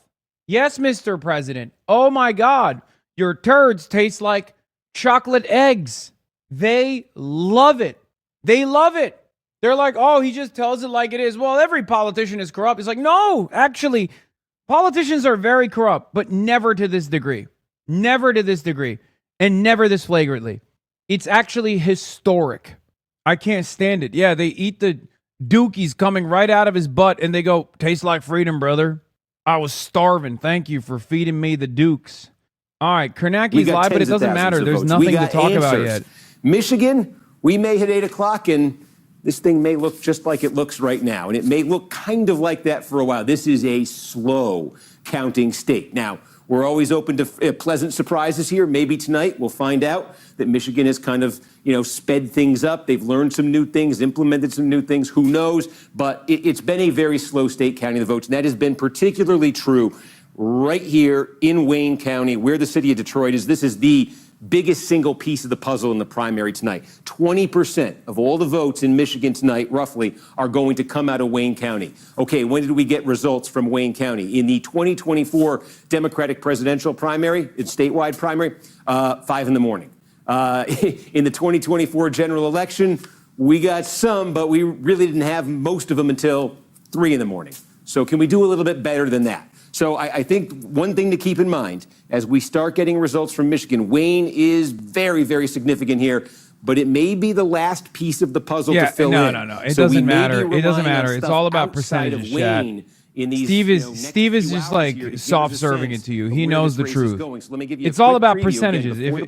Like we already talked about, if Wayne County early results look like the ballots and early results look like Haley is only leading by 20 points, it's over. It's an easy victory for Abdul. Prologue. I'm talking about Oakland County. Oakland County, immediately north of Wayne. It is the second largest county in Michigan. I said 20% of the vote is going to come out of Wayne. How much is going to come out of Oakland? Probably, give or take, 16% of the vote statewide tonight is going to come out of Oakland County. Okay, so you're talking about sort of the northern suburbs. There's some small cities in here as well. In Oakland County, it's big. It's grown a ton. There are some very wealthy areas right here. Oakland, in the last couple elections, has given us big batches of votes in that 8 to 9 o'clock hour. Now, I can tell you specifically, and you're going to be hearing a lot about this tonight as the results come in, what we've gotten first from Oakland in recent elections is a gigantic batch of the vote by mail. Remember how they did this? There's vote by mail, there's early voting, there's election day voting in Michigan. There's a ton that gets cast by mail. There's some, not that much, that gets cast gets cast early, and then there's a fair amount that comes same day. But there's a lot of vote by mail. And in Oakland, they have typically been reporting out for you, bro. A big, giant batch Dog, of that I'm vote not by there. I'm mail in Michigan. pretty quickly after polls close. Now, why is that particularly significant? Because if you've been watching these, you remember we have seen big differences in how these different types of votes are breaking. David in was each right. party's primary. It's On not the David. Democratic side, the vote by mail, the stuff that's been coming in for weeks before the election, that typically has been more favorable to the establishment candidates. Candidate like Haley Stevens, she's got Gretchen Whitmer's backing. She's got a lot of traditional establishment support in this campaign. If Abdul loses, will you admit SKDK was funny? Oh, suck dick. No, I will probably die. I will probably perish on the fucking spot.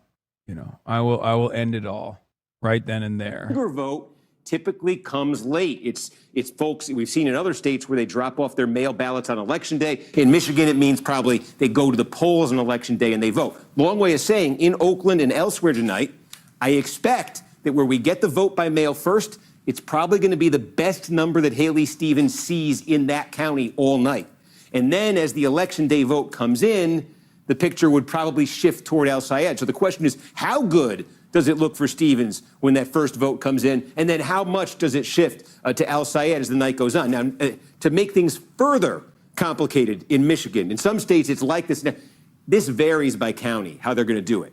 And it can even vary within county here. So, in fact, in Oakland, we're probably, after we get that first batch of mail, we're going to get some more mail throughout the night. So there's going to be batches that come in that are friendly to Stevens. We're going to get same day that comes. It's going to be a little bit of a mix after that. But that big initial batch, at least the way this has gone in the past, we expect to be as pro-Stevens as it gets. Now, that's important because if Stevens is going to have a chance in this primary tonight, she's got to win Oakland, and I think she's got to win it by a fair margin. She's got to do that in Oakland County. She's got to do that next door in Macomb County as well. Again, it's a 20% of the vote coming, we say, out of Detroit. Probably 16% or so of the vote is going to come out of Oakland. Probably about 10% is going to come right there out of Macomb County. And then the other one here, right next door to the west of Wayne County, of course, Come on, dude, say the percentages. Jesus Christ. This is Washtenaw County. This is the liberal bastion. This is the University of Michigan. This is where you expect Al Sayed not just to win, but to run up the score. And these four counties right here, okay, in southeast Michigan, together, that's probably half the vote tonight. Probably half the vote is coming out of these counties. Michigan's a big state geographically, right? But if you kind of drew a line about where US 10 is and you went north of it, okay, look at all that land. Look at the UP. There's no more beautiful place in the world than the Upper Peninsula of Michigan. Ton of land. I think there's probably about 8% of the vote in the primary tonight is going to come from all of these counties up here. So keep that in mind as the map fills in, just because geographically it's expansive. The vote is really concentrated. There's also a big concentration right there around Lansing, in western Michigan here, Grand Rapids, Kent County, also next door, Ottawa County, Holland, Michigan. You don't see it, but Kalamazoo is here. You've got Saginaw. You've also got Flint, Genesee County. Livingston County is kind of between. Right here is Livingston County, big, fast growing. So that's where sort of the population hubs are. I'm looking at the clock, 4 minutes. I got to speed this up, right? There'll be time when the polls close to go over this too, because, right, Adam, we could have level 4 hype train. If we don't get the level 10, if we don't get the level 15 hype train, we lose tonight. Okay. We'll have some of these other states coming in too. Subscriptions starting at 8 now. o'clock. and we'll It's be no joining our longer friends at News Now, voluntary. and there's a It's lot of action that's gonna be guaranteed. happening in the next few Let's go, hours. ladies and Yeah, gentlemen. let me remind if you folks of like that. If you've the been show, watching, you know. if you want to you're not, support the here's how it broadcast, the works. Piker Broadcasting Service, Our the friends People's at News Broadcasting Now Service, are on polls all close night. in They've got 3 a minutes. special coming on, in fact, at 9 At o'clock. level 10 Hype Train, So we I'm will going to carry be the flame. kind of At dipping level in and out of their 15 coverage. Hype Train, we So will I get win. cues in my ear Level from 5 Hype Adam, Train already from folks complete. saying, Let's hey, go! News Now is going to have you on 2 minutes from now. There's I will probably tell a lot you, more News Now's attention gonna have me on in this 2 broadcast minutes. tonight, including from At some Fox point, I will News, so I don't know stop if I should talking. carry I'll the flame do at the level thing 10, where I but look very professional, waiting for the hit to come on. They put me in the box. You'll see it all. We'll put the News Now coverage up in the screen. I will do the hit for News Now. As soon as I finish the hit with News Now, we'll come right back here. We'll pick up where we left off. I always warn you, you'll probably get the hear me subs repeat going. myself in the News Now stuff. So just bear with me. We'll come right back. But you know what? You'll probably hear me repeat myself a lot tonight because, again, there's just a lot of stuff we kind of go over and over as these themes, as these patterns kind of reveal themselves. 2 minutes, 51 seconds. The other things happening here at 8 o'clock, again, just to give you a sense here, a big one is happening down in Missouri, specifically in St. Louis. The city of St. Louis and part of surrounding St. Louis County. You probably recognize these names. This is a rematch. Cori Bush was a member of Congress. She was defeated for a renomination in 2024 by Wesley Bell. She is trying to make a political level comeback. Cori 9 Bush, of course, we've Hype seen, again, Train. this sort of left-wing Almost energy in the done, Democratic ladies and Party. gentlemen. Keep She's gifting. trying to connect Keep with that gifting. here, particularly around the issue of Israel. At level We've 20 seen Hype that Train, we animate win some a of these guarantee. left-wing It's a guaranteed candidacies. victory. So we're seeing if she can get her seat back tonight or if Bell can become a second-term member of Congress. Again, this district is split between the city of St. Louis, that's where we expect Bush to do best, and then a little bit the sort of inner suburbs of St. Louis County. That's where we expect Bell to do better. The vote may be faster in Missouri. You'll get that early vote, that pre-election vote first, then you'll get the same-day vote. And again, what we said in Michigan probably applies here. That means probably the first batches of votes you see in this race will probably be the best for Bell. That election day vote will probably get better for Bush. That's the expectation. Expectations can be shattered on the spot. That's part of the fun of watching this, but that's the expectation going in. Kansas, we're also going to be looking at a gubernatorial primary there. This is an open seat race. The Democratic governor, term limited out. The Republicans, boy, that's a crowded primary. But guess what? Donald Trump is behind this man, Ty Masterson. You know that Trump record in these Republican primaries. We'll see if that holds up there on the Republican side. On the Democratic side, you've got a three-way race here. We talk about, this is an interesting story, the evolution of this county, Johnson County. It has grown massively this century. There's now about 650,000 people in Johnson County, and it's become more and more. This used to be a poor Republican county. It's now a Democratic county, and 35% of all the votes in this Democratic primary in the gigantic state of Kansas are coming out of this county, Johnson County. And oh, by the way, these three candidates, they're all from Johnson County. So that's going to be a big theme as we watch that tonight. Much later tonight, we'll get into this later. We are going to have Washington State. That's going to be one of those where we get a ton of mail, like 2/3 of the vote right away, and then it kind of slips. We'll get to that later. Let's get back to Michigan because we're 30 seconds away. Polls are going to, and by the way, House races in Michigan. One more minute until polls close, ladies and gentlemen. 47 seconds until polls close. Interesting DSA action there. He was DSA. He left being opposed by a candidate who is DSA. We'll be talking about that. The 7th district here. This is again. Okay, this is actually fire. Ingham County, state capital. This is an interesting race where the candidate on the left, William Lawrence. Well, 7 seconds. I'm going to reset to the Senate race. Again, I don't know why I try to rush this all in because we have time. Polls have now closed in Keep gifting! most of Michigan. Let me be clear. These 4 counties up here in the UP are actually technically they're officially Central Time Zone. Everything else is Eastern Time Zone. So we can now, what will happen here is for the next hour, if we get results from any Eastern Time Zone counties in Michigan, you'll see them pop up here. You will not see anything pop up in these 4 counties. They will not close for another hour. That also means that, hey, if a bunch of results came in the Eastern Time Zone and it was clear to me and to you and to everyone out there that one of these candidates was going to win this primary, our decision desk could not call it. We will not call any race while there are still counties where the polls have not closed. So keep that in mind for the next hour here in Michigan. We are going to have the first of our News Now hits in 30 seconds, so we'll give you a quick read on how that works. And again, the minute we start getting results here in the Senate election, we're also going to be. Well, let me stop talking because we're going to it. Bro, don't abruptly stop, dude. What the fuck? That's crazy. Is he silent or was he silenced? Yeah, he was silenced. If someone in 2006 to the man, the myth, the legend, NBC News chief data analyst Steve Kornacki over at the big board. Steve, we know polls in 2 states just closed, plus a lot of polling locations in Michigan. They're closed down now too. So what's it looking like?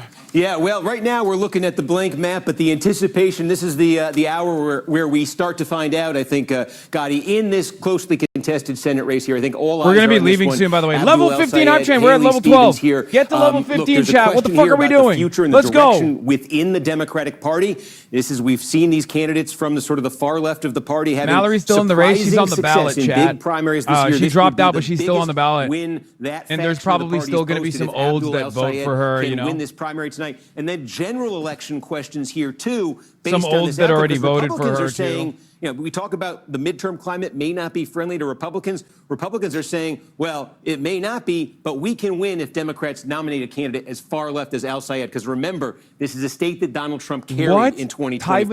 Taiwanese Twitch streamer Miguel from Pierre is betting 67% minimum for Abdul. 67? That's a joke, right? Or wait, what's the how many points above though? What's his lock? Because I want it to be 20. I don't think we're going to get to 20. It's probably going to be like 17. Plus 17. Does he think? Showsters! Yowza! 200 level 12 complete. Dead air, man. Dead air, not good. Okay, so I what is the DNC line if Abdul blows out Stevens by 67? I don't think that's crazy. 65 is in my range. No, I said it's crazy depending on what I want to know what you think he's going to put on Haley. Like, what's your gap? I think he's going to be above 60. I wonder if Abdul gets 67, that's a minimum of plus 33. He is not going to be plus. If Abdul gets plus 33, I will die on the spot. I will perish. If we get the level 15 hype train, Abdul will get plus 33. Where are you going in Michigan? I'm going to the Abdul Rahman Mohammed El Sayed election watch party in a little bit. We're obviously whoa, wowie woo wow. It's in. Early vote. Are we looking at election day vote here? That's going to be key. Adam is taking a look at that. But one thing I can tell you about this county here is this is a place where Sayed has to do well. Okay, his support in polling and the support of these progressive insurgent candidates has really been closely linked with age. The younger the electorate, the younger the voters, the better these candidates on the left have been doing. This is a place here, Kent County, Grand Rapids, that is growing very quickly, and it's growing with younger residents. It has a younger median age than the statewide average. So this is a place where progressives have done well in recent elections. I should say better than they have, you know, in other counties statewide. It's a place where Al Sayed has to do well, and you're seeing that first batch of vote we're getting here. This is probably absentee vote that was cast by mail early. Stop the count. And if it is, and Al Sayed is leading it, that's particularly good news for him because, again, we expect the vote by mail to be better for Stevens. So that's the first readout that we're getting here, again, from a county where Abdul El Sayed is expected to and needs to do well. And I'm going to ask my producer what right here. says? It is partial mail. It is partially vote by mail. And Gotti, that's significant because the vote by mail, we've been seeing this, tends to be an older demographic casting it. It tends to be better for candidates like Stevens, who are the establishment candidates.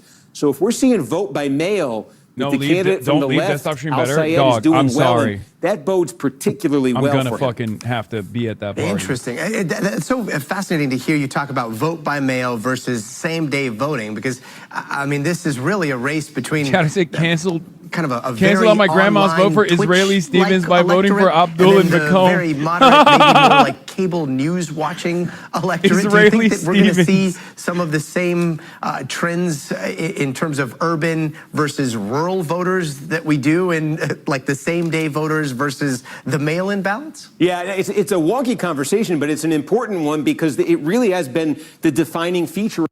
It's just been areas where you find younger voters, where you find younger college-educated voters, younger, college-educated female voters, single. I'm layering these different demographic categories on top of each other. That's where these 54% hype train level 15. candidacies Oh have my really God, taken root, and where there Schmaus- tends to have been resistance to them is places where the electorate skews older. It just becomes a more sort of moderate electorate, an electorate that's more friendly to a candidate like Stevens. So again, just based on Grand Rapids, the Grand Rapids area itself, especially when you're talking about Democratic voters in the Grand Rapids area, you are talking about something that's younger. There are a lot of newcomers coming in there. Emil Habibi. But again, that's an interesting, the fact that the vote by mail, some of this vote by mail, that we've seen demographically that to be more Level used 15 by hype older train voters achieved. than younger voters, the fact that that is coming up friendly for Syed is a very interesting early sign.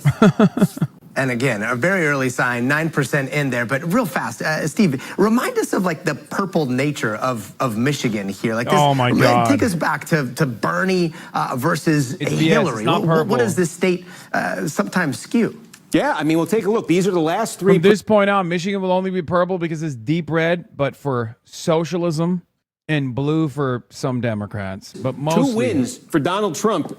I'm sorry, this is Kent County. I needed to go to the statewide. You think, Gotti, after 6 months, I would know how to use this thing? No, I was impressed that you were just pulling these out of like thin air and the big board. Of course, you have all of these things at your fingertips. We get to level 20 This is wild to just see you work here. And this is it. Look, Trump has won this 2 out of 3 times. Remember, before Trump came along, no Republican had won Michigan in a presidential election since 1988. Now he's done it 2 out of 3 times, and that really is part of the story here in this Close Senate presence primary, with 100 where, bones. the Thank Stevens you. campaign, her supporters have been saying to Democrats, look, Al Sayed is too far to the left to win in a state that went for Donald Trump 2 out of 3 times. These left-wing candidacies have done really well in Philadelphia, Washington, D.C., Denver, New York City, places like this, where the general election is going to be a cakewalk for any Democrat.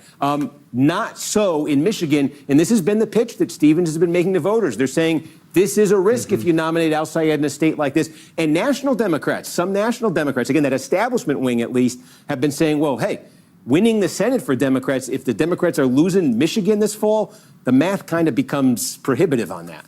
Yeah, and not to put the big board after the to primaries the test stands again, for but actual we're already starting to existing see some results socialism in Virginia, right? I'm not sure if you've got those up yet, but that's an interesting state because, I don't know, because AI, data centers seem to be creeping into politics in a very big way there, especially considering that Northern Virginia has the highest concentration of data centers in the country.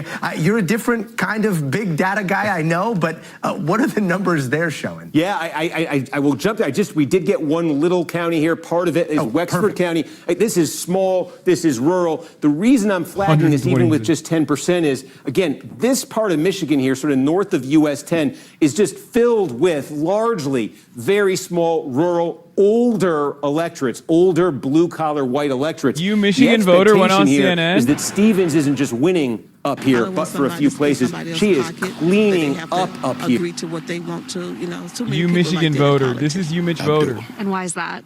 Because he doesn't take money from AIPAC. I'm not voting for anybody who takes money from AIPAC. And why is that? Embrace HasanAbi thought. Embrace HasanAbi thought. Embrace HasanAbi thought. Embrace HasanAbi thought. Embrace HasanAbi thought. Now! Fox News Official. Thank you for the 25 gifted subs. Thank you, Fox News Official. My biggest fans. 2 small little, pieces of clues here that we've gotten from Kent and that we've gotten from Wexford. But again, just those 2 small things we've seen so far are things that Al Sayed would want to see more than Stevens would want to see. Got it. Any sizable votes coming in from places like Virginia right now? Yeah. I'm sorry. You had asked about that, and I went. Okay. Let's go over to Virginia because we do have a call. I want to show you this in the 2nd district here. 2nd district is around Virginia Beach here. This is the district. It's basically dead even in the presidential race. Now, this is interesting. Elaine Luria won this Democratic primary. That's no surprise. Elaine Luria is a former member of Congress. She was defeated for re-election by Republican Jen Kiggins. Kiggins unopposed for renomination in the 2nd district. So this is going to be a rematch. 2 candidates who've represented this district in Congress. And again, the backdrop, this is as dead even as they come. This is going to be one of the most closely watched congressional races in America this November. This is going to be, kind of one of those bellwether districts. We're talking about, are Democrats going to have a big night, win the House, win it by a big margin? Are Republicans going to actually have a chance of holding on to the House? This is going to be one of those districts this November. Again, it's right there in the Hampton Roads, Virginia Beach area. Big military presence, Navy presence. 20 seconds this remaining. Is going to be one of those places 87%, 20 seconds, 10 seconds on remaining. Election night, 87%. as an early clue this November. So put that one in your heads. Virginia's 2nd District, Kiggins versus Loria.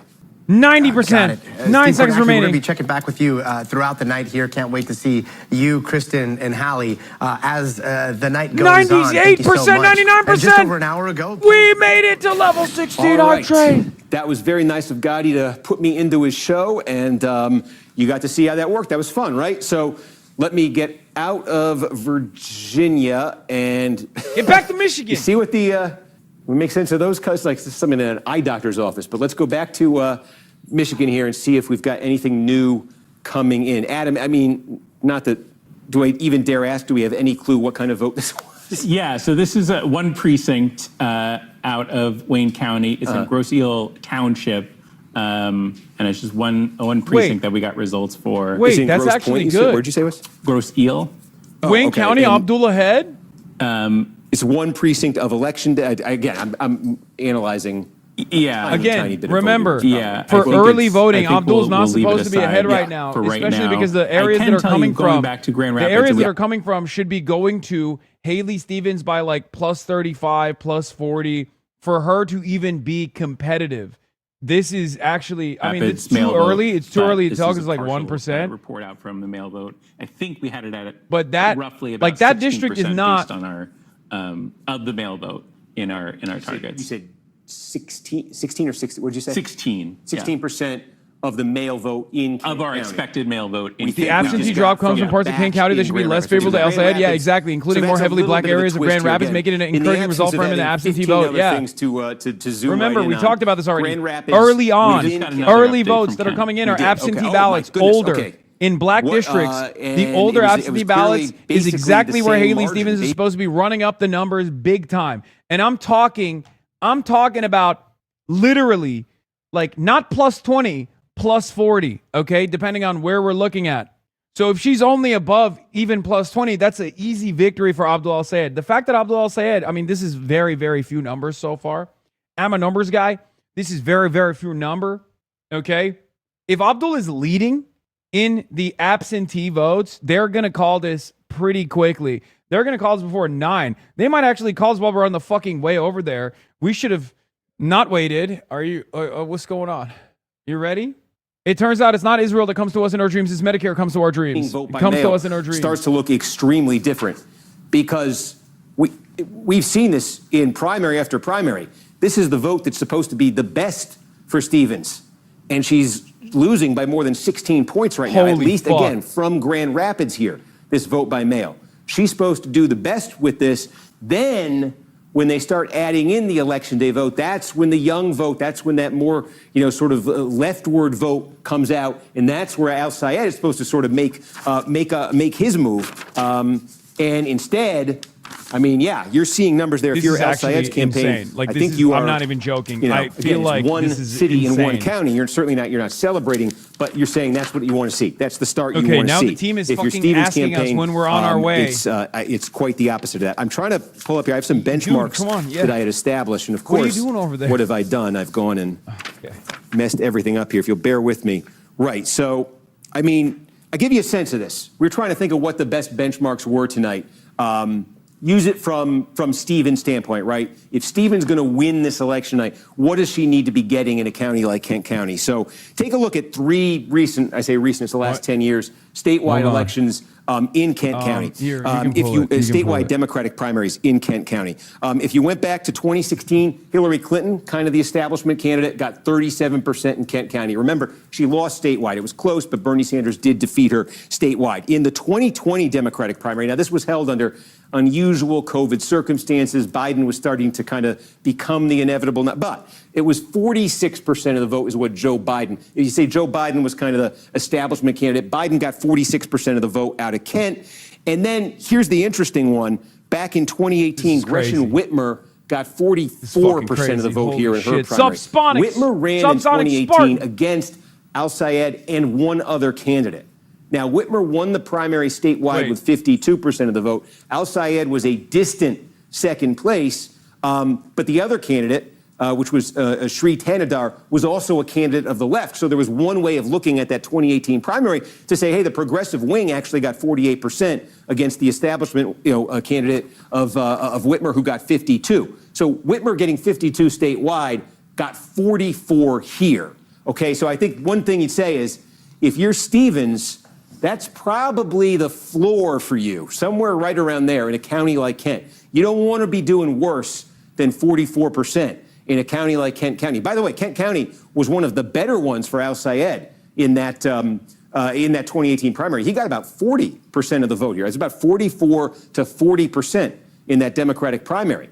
So, if you're Stevens, you want to at least be matching the 44 that Whitmer got out of here, because I think there's a lot of demographic overlap likely between the appeal of these two candidacies. And this is a big one. So she's running at 39 right now with what's supposed to be the better type of vote for her in this county.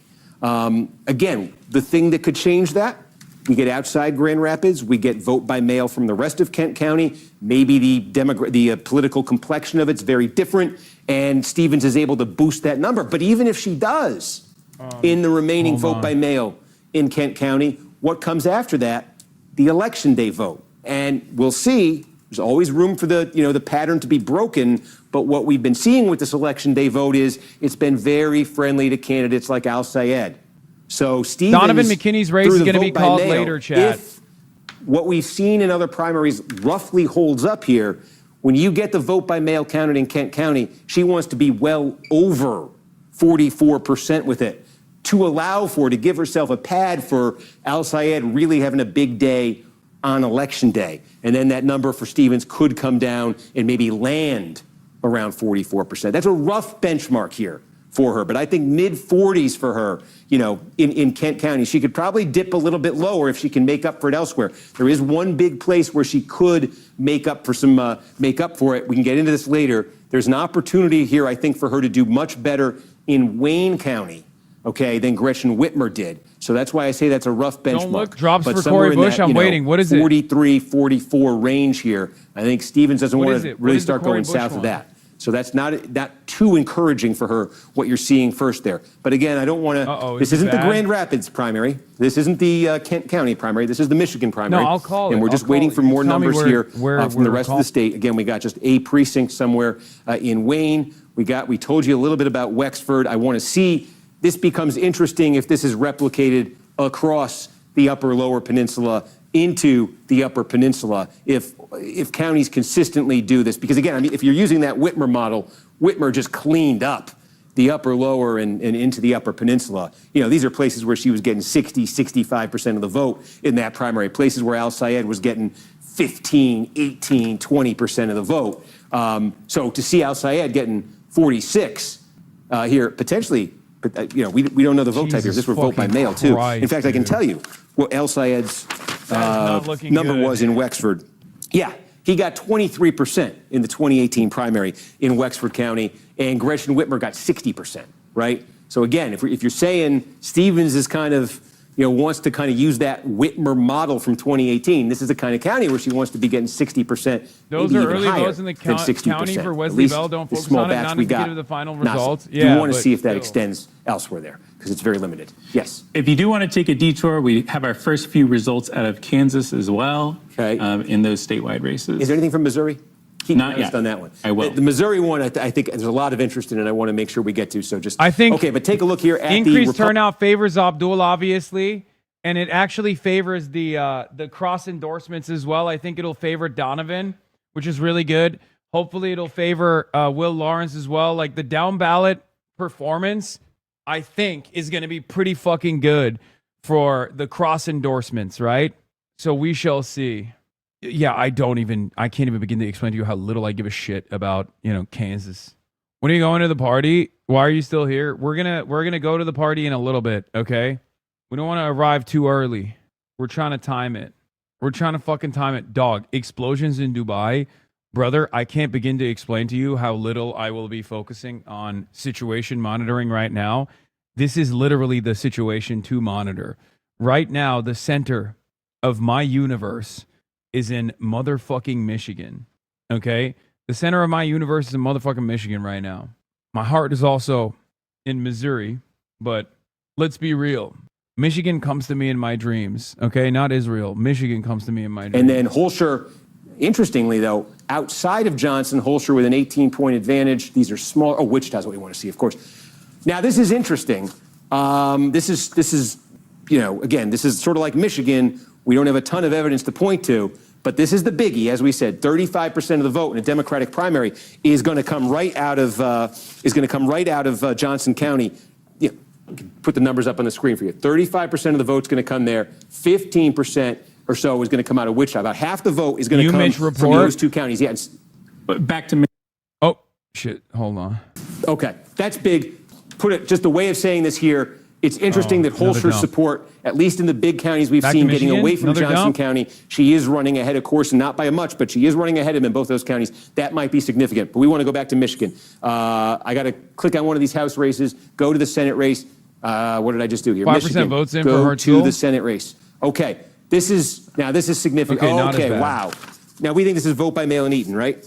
Yes. Okay. Oh, dude. Here's the story on Eaton, and the number is, if you're an El Sayed supporter. Let me clarify. I see mixed returns in these votes. It looks like I see some mail in here, mostly election day, and some early in person. Mostly election day. Michigan 7? Yes. It looks like it's about Lawrence 1,500 picks up advanced votes and 3,000 at 48.4% early election with day votes. 3.7% of the this is expected interesting votes because so this far. we're using this. Give us Donovan. Donovan is going to take some time, from what I understand. As a rough, I stress, rough model here for trying to set some benchmarks for Stevens. The area right around here is where Whitmer massively overperformed in 2018. Why? Because that's her political base. That's, you know, she was the county prosecutor in Ingham County. She was a state legislator from this area. She did really well in Ingham County. She did really well in Eaton County, in Clinton County, Shiawassee County, Livingston County.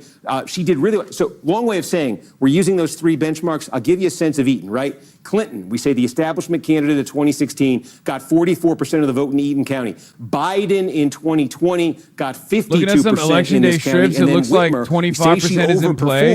When I say she overperformed in that race, I lost my place here. You're looking at 65% of the vote. She got 65% of the vote. Bro, here what an indictment, dude. What a ginormous fuck you so far to basically the endorsements coming from heavy hitters in the state. It turns out this truly is, look, I can't speak for the general right now, but it truly does feel like this is a fuck the establishment race. And unlike Donald Trump's rise to power, which was in the hands of one singular person, this is a movement. The amount of money spent so far. I mean, I don't want to talk like, he won already, but I mean, it's, let's just say you really don't want to be in the Haley Stevens camp right about now. You really don't want to be in the Gretchen Whitmer camp either. Obviously, Gary Peters is out regardless, but not looking too great. Not looking too great. If you are Gretchen Whitmer looking at these numbers right now, you are not feeling confident about your future prospects, which is part of the reason why I said, like, when that endorsement came down, I was like, I don't think she ever wants to run for higher office. I think she's just going to get I think that she is going to get a cushy consulting job after she's done being the governor.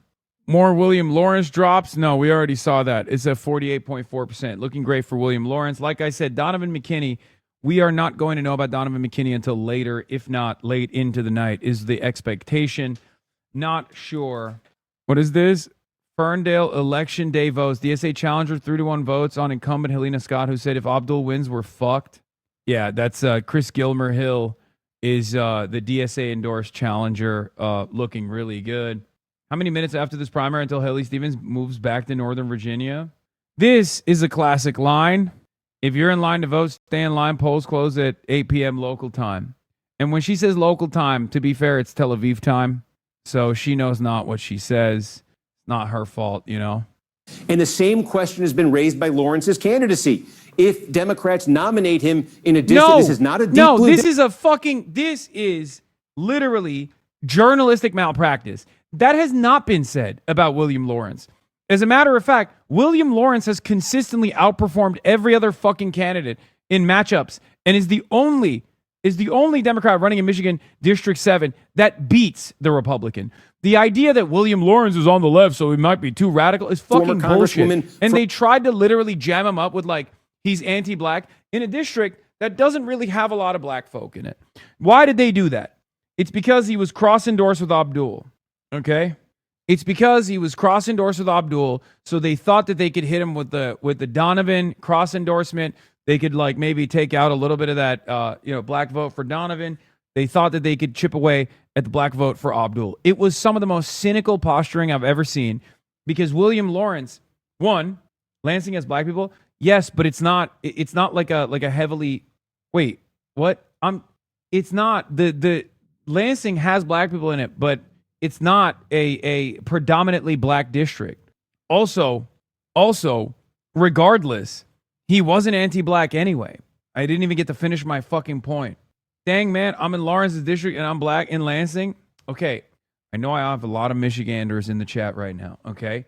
I'm going to be talking about all of your fucking districts tonight. Calm down, okay? It's less than 6% black.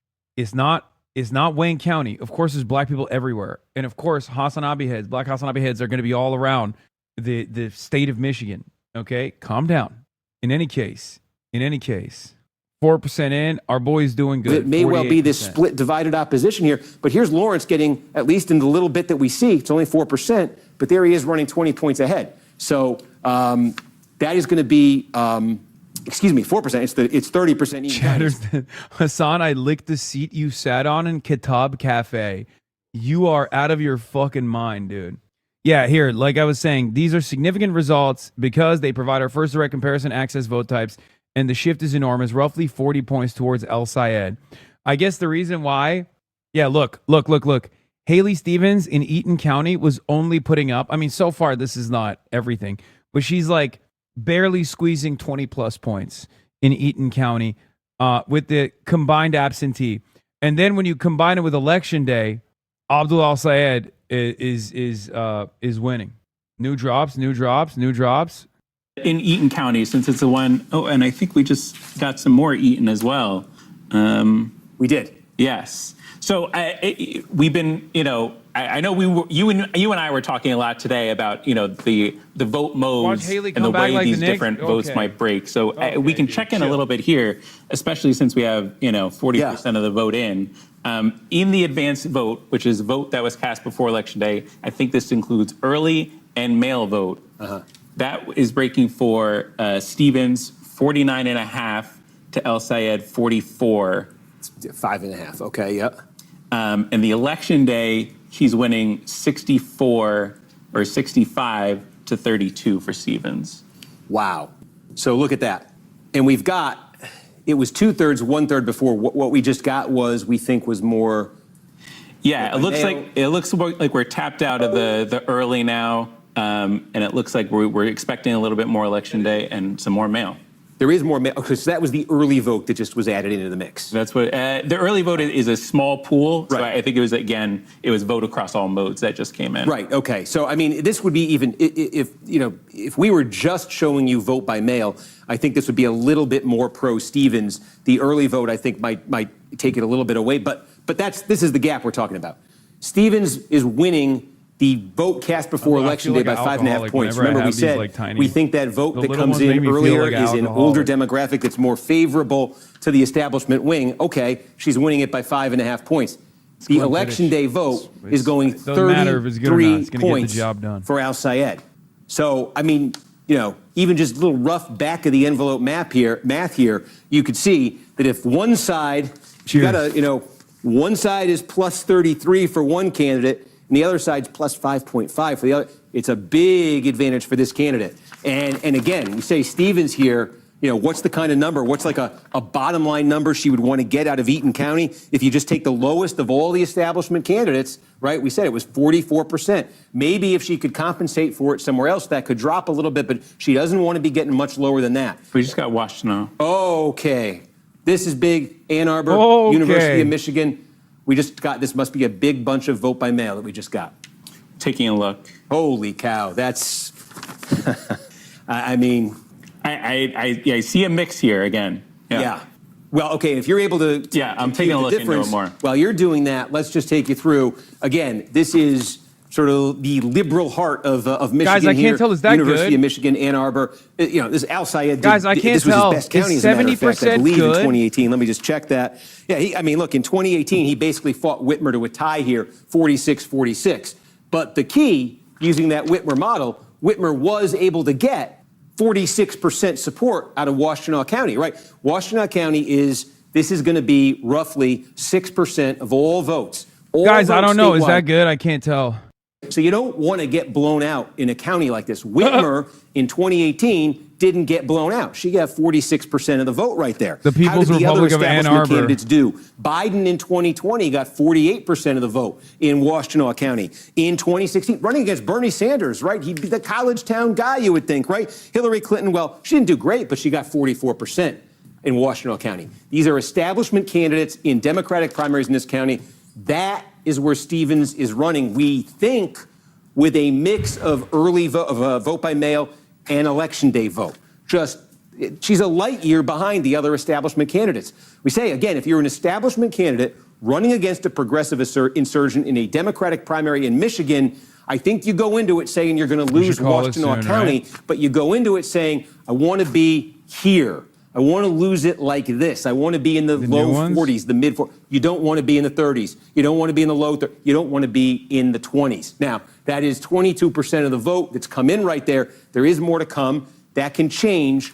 Though I would say, and Adam, you can check on this if you have any of this information, the way it's gone in recent elections in Washtenaw County is like at the very end, one of the last things that gets reported out is the vote by mail, specifically from the city of Ann Arbor. And that's not the entire county. That's a big chunk of vote. Right so, that's why I'm curious to see how the vote by mail is breaking here, because if it's, and I got all the Adam can Hudsons to tell vote. me We if did there's this because we have 100,000 siblings. Yeah, so right now they're not even joking. The Hudson family is like, we have 39. The Hudson family low key runs the state. The Hudson family is basically the Matty Maroon family. They run the state. They do have 10,000. They do have that Catholic 10,000 relative vote specifically movement. Later on in the night. Looking at the county results site, it's also a pretty broad-based precinct results, but I do see precincts with zeros in Ann Arbor and Ypsilanti, so we're getting more from those populated Do we have a sense towns. how that advanced early is breaking? Yes. So in the early vote right now, it's breaking for El Sayed 74-24, 25. In the mail vote, it's currently breaking for El Sayed 50-45. The vote by mail, so El Sayed's winning the vote by mail right now, 50-45, and that's not included. So, okay, again, something significant is going to have to change in the pattern Adam just said for Stevens to avoid getting clobbered in Washtenaw County. Because again, we say Ann Arbor's vote by mail comes last. We think Stevens is going to do better with vote by mail. She is doing better with vote by mail than election day. So in a way, that's good news for her. You say maybe she's saving sort of saving her best for last. But even in the vote by mail that's been counted so far, she's a couple points behind Al Sayed. And I think, this is me guessing, we'll see, when you get to Washtenaw, a place like that, a place like Ann Arbor, such a liberal town, even the vote by mail there, it may be more friendly to Stevens than the election day vote, but that doesn't mean she's winning it. She may just be losing it by a lesser margin than she's losing the election day vote. This is if you're Stevens, the early discouraging signs are adding up. All right, 1 minute. We have some election day vote in Livingston as well, right there in the Detroit area. Yep. I'm feeling a little stick it it to him right now. Wow. You think this Brother. is This is a mix, but this is primarily election day, yes. Okay, A little so stick with the it to caveat 'em. that there's a vote, and if you can, whatever vote by mail we have, if you're able to calculate that, with the caveat that we think this is the most friendly type of vote for Al Sayed, He's 26 points ahead with a little bit more than a quarter of the vote counted in Livingston. Livingston is sort of the big, fast-growing ex-urban county there. You got Detroit, you got Oakland, you got Macomb, and then a little bit further out, you got fast-growing Livingston County. That's sort of where you are. Syed leading this by 26 points. To give you, again, the benchmarks we've kind of been using are 3 establishment Democrats in Democratic primaries here. How does this compare? Okay, Hillary Clinton, well, she got 38%. All right, ladies and gentlemen, we're in transit. We're officially in transit. Missouri won as well. See you in the car. We'll go right over to that. I just want to put these benchmarks up because I've been 38% was Clinton. She got clobbered here by Bernie Sanders. Biden did much better. He won it. He got 52%. Whitmer, remember, this is in that area where Whitmer really overperformed. She got 61%. So we knew that the Stevens number was coming down from 61. Clinton was really low there at 38. So look, if you're Stevens, I think you're looking at this number and you're saying, okay, Clinton was competitive statewide, getting 38 in this county. This is primarily election day vote. That should be more friendly for Syed. Is there vote by mail that's going to boost this number and put it somewhere between the 38 and 52? That's where Stevens would want to land here. So put a pin in this one here. If you're El Syed, that's a good start for you, but you can see a scenario here where Stevens could get into a range here that's a little bit more comfortable for her. That's Livingston right now. Adam says we've got a little bit of Missouri 1. Let's go and take a look here. Okay, now the key. The district here is split sort of in half, all right? This is the city of St. Louis on this side. This is the inner suburbs of St. Louis County on this side. That's where we're getting the vote from. Bell here, and what you're seeing, 30%, that is their early vote. That's being released in one batch. So we said 2 things coming into this, that we expected that Bell was going to do better, much better in St. Louis County, and he was going to do much better with the early vote. So this is as good as it can get for Bell, just in terms of the type of vote we're talking about. We're talking about early vote in St. Louis County, but we're talking about nearly a 60-point margin over Cori Bush. That is significantly better than Bell was able to get out of the St. Louis County port. He won this narrowly by a couple points over Bush in 2024. That is significantly better than what he was able to win the county by in the primary in 2024. So that is initially, and what that basically takes us to, 30% of the vote, that's the early vote from St. Louis County, gets us to about 1/6 of the vote in now district-wide. That's an awfully good start if you're Wesley Bell. That's an awfully good start. Now, obviously, it raises the question, since we know there is a county-city divide in these results, and Bush did much better on the city side, looks, at least from this vantage point, well, it looks like Bell might be doing significantly better in St. Louis County than he did last time against Bush. Can Bush do significantly better in the city of St. Louis than she did last time against Bell?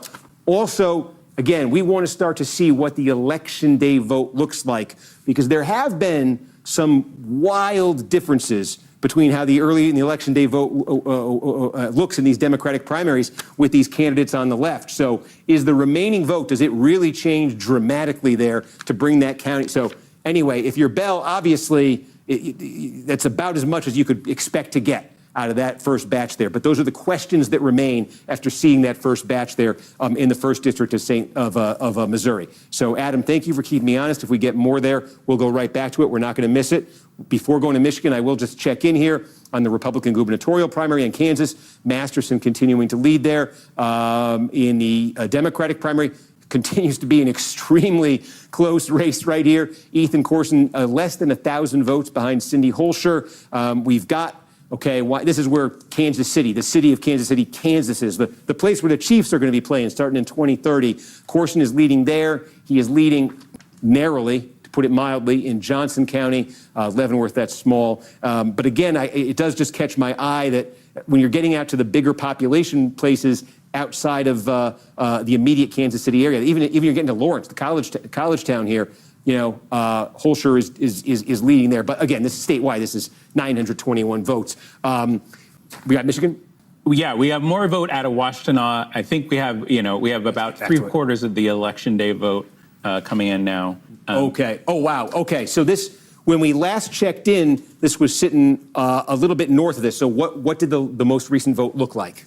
So the most recent batch, like I said, I think it was mostly election day. I'm just loading it up right now. El Sayed wins it 66-31, basically. Okay, it was all election day vote.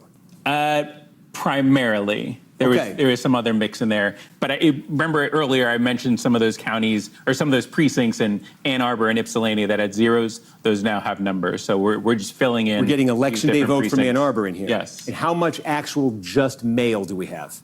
Our current estimate for just mail, let me take a look. And what this means statewide, I'll show folks, adding that big batch. We just doubled the vote in Washtenaw County. It takes us to 5% statewide. Again, what's driving this is what you're looking at right there. We got some Saginaw. Okay, it's only a couple hundred votes here. It's not big enough. This is when you get sort of a scattering. So that is, let's not lose sight of Saginaw because that becomes significant as we get more right there. But let's go back to Washington. 16% of our estimated mail vote. 16% of the vote by mail, and what share of the election day vote estimated is in?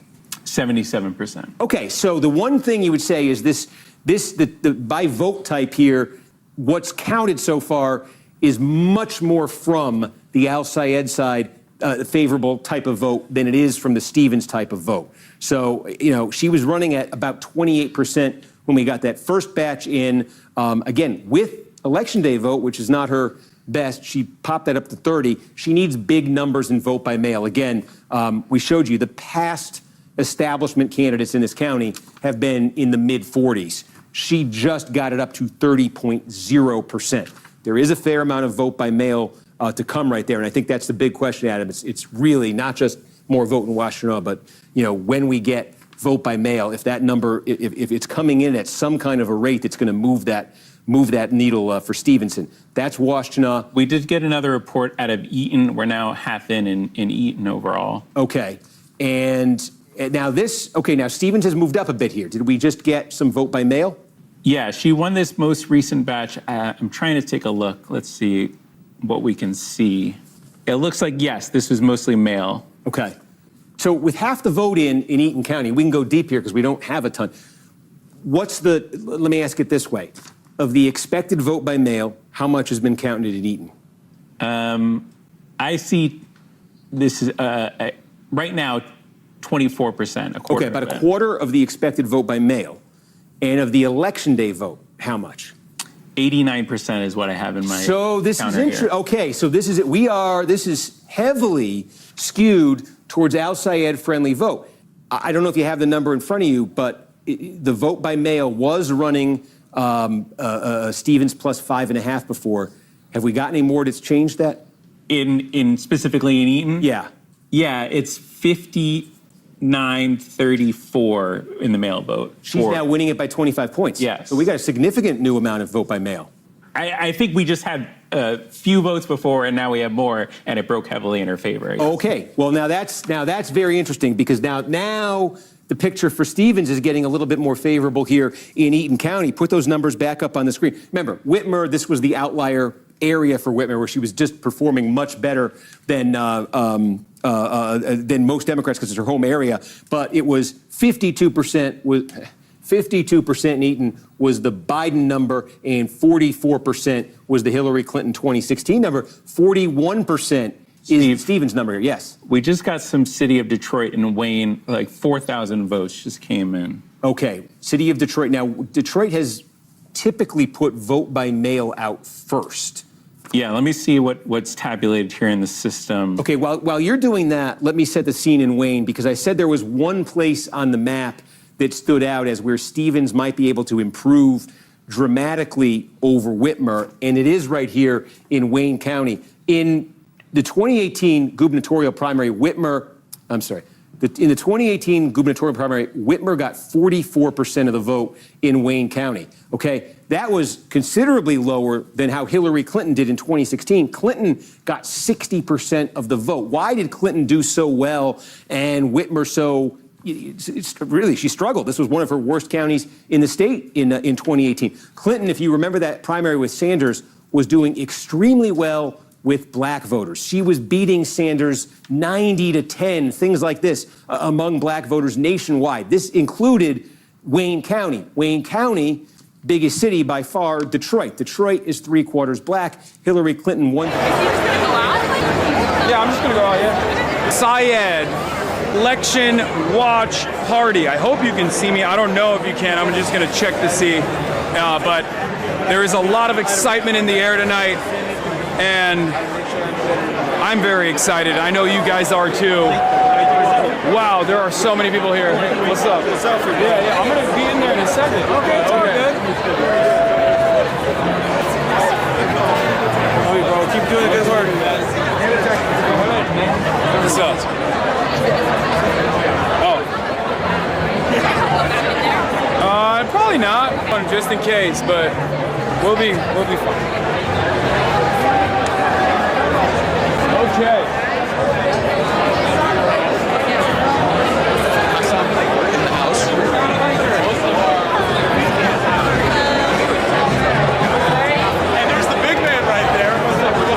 Three months.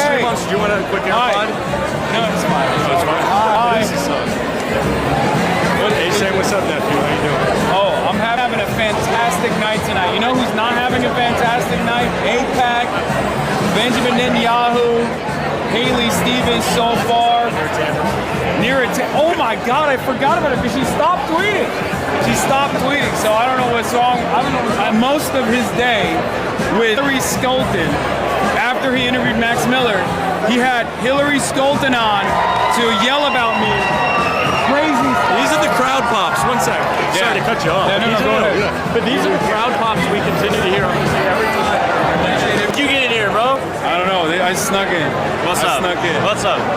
What up, Ethan? How are we feeling? I feel great about, I don't want to jinx this, it's live streamed right now. I feel great about Abdul. I'm really hoping for Donovan. I think that he did speak to a lot of people. We just went canvassing in Dearborn right before this.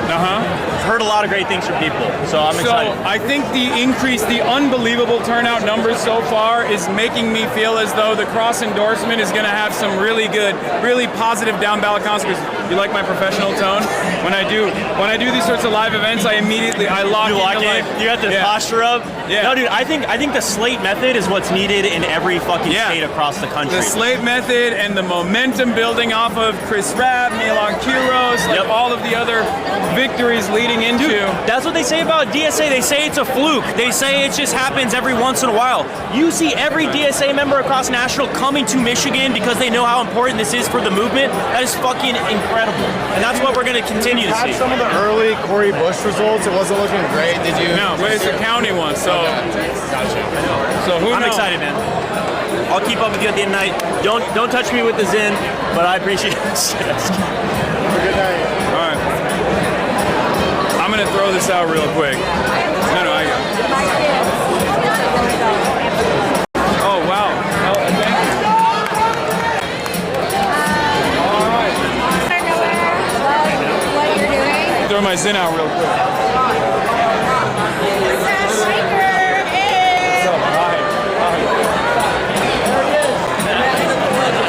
I made it and gave it to me in Wisconsin. It's a beaded tie. She's indigenous herself, and it's the Thunderbird and the feather, and the Thunderbird is in Palestine colors. That's beautiful. For the similar struggle that the Native Americans have faced here and Palestinians are facing currently. How do you feel about the results so far? I mean, what else is there to say? The results speak for themselves. Very exciting. It's a culmination of a lot of efforts. Have fun out here. Stay safe. You're so much taller than I expected to. Really? I hear that sometimes. I'm doing great, man. How are you guys doing? Good. Excited. Friends of Abdul. Hell yeah. We get a picture? Yeah. Nice to meet you. Thank you.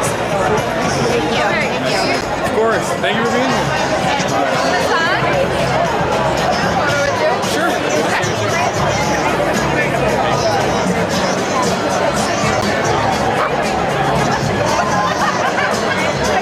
Sure. I have a daughter. What's your favorite? It's coming. It's growing back. Nice to meet you.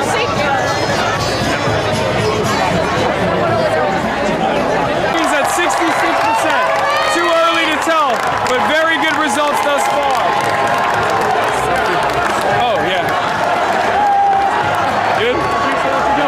Al Sayed watch party, and the cross endorsement is so real, where so many of the people here were not only knocking on doors for Abdul, but just like myself, we were also out there door knocking for Donovan McKinney as well, and some also were out there in Will Lawrence territory. It's a little bit further away from here. This obviously, we're very close to Donovan's district. Is this Donovan's district as well? I think so. Yeah. You're from WeHo, right? Yeah, I'm from West Hollywood. I just moved out of there, so I don't know Michigan super well. I'm just Come on our podcast. Check us out. Okay, thank you. Can I get a photo with this man whenever you're done talking? Sure. Could stop this deal. I know. Sure, let's do it.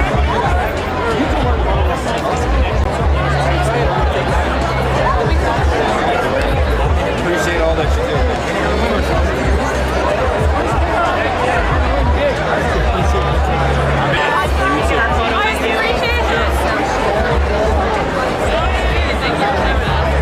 What's going on, brother?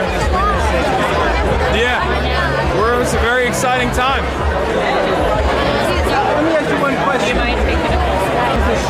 I mean, this is what we've been talking about for quite a while. The insurgent left is here, and it's here to stay. This is not just a person. It's not about one campaign. It's not about one candidacy. This is a movement. It's a movement that we've been building for quite a while at this point. It's almost been past a decade now. And I mean, Abdul ran in 2018 on a Medicare for All run for a statewide race. Obviously, he was running for governor. But at the time, I think the electability concerns or the electability argument was far more powerful a tool to discourage people from voting for insurgent leftist candidates than it is now, because I think the base of the party has shifted so dramatically after the second defeat to Donald Trump. They told us over and over again, you got to vote for moderates, you got to vote for centrists, and that's the only way that you can win. That's the only way you can defeat Republicans. And tonight is the first step to destroy that argument.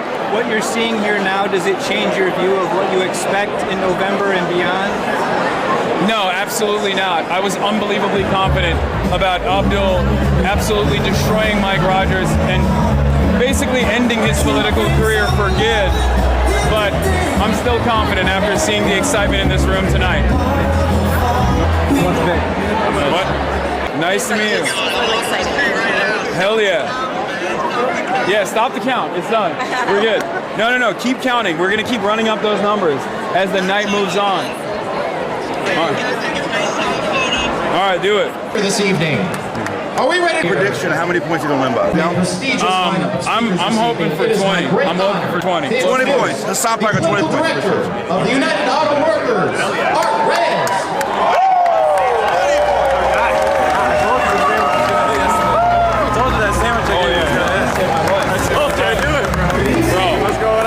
I'm waiting for Mallory McMorris. She said she's going to show up if whoever is winning. I hope she shows up, because I think the winners are here tonight.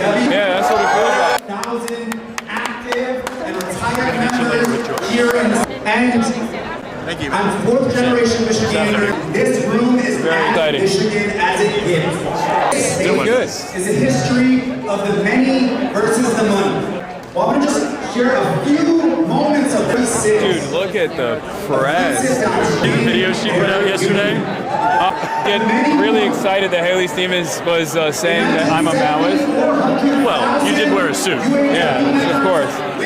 But she was like, zinger. Yeah. She did the video where she's like, did you see that? I'm the same person, so I do comedy. I do like sketches where I dress up as all of them. As a killer Carolyn Levitt. Oh, I think I might have seen it. She steals your outfits, right? She also, yeah, this is a crazy amount of. It's just kind of funny to think like this was a nationally significant, if not internationally significant race from the start. But so many people underestimated this race. So many people did not pay close attention to this race early on. And that was a big mistake for them. And now we've arrived. Now we've arrived. State of Michigan, the many will win. In November, the many will win. Where is the Chat, what's the other races looking like? What we say in UAW all the time is pick a side. You can fight for the right Sure, just like National Review. Yes. Okay. You guys don't like me too much. Well, it's America, isn't it? First and foremost, what's your message to the Democrats? I think they need to start paying attention to the needs of the masses, whether it be on their demands to recalculate our allegiance to Israel, or whether it be our demands for Medicare for all, our demands for a more equitable future where we spend money on following up children overseas. Are you concerned at all that some of your more controversial comments you've made about America will have a negative effect on any of these races, or just like the movement you stand for going forward? And that's the reason why I criticized it endlessly. If I didn't love America, I wouldn't be here. I came here when I was 18 years old, and in many respects, I achieved the American dream. But very quickly, I realized that that dream is not accessible for everyone, including people that have been here for many generations, including people that came here with hopes for a better future. And I want to make sure that we have enough wealth in this country to offer that dream to as many people as possible. And that's what tonight is about, and that's what our movement is about. And as far as the comments that I've made that people will try to use against Abdul al-Sayed or against all these other candidates, our side fights for policies. Our side fights for America. Our side is the real America First candidacy.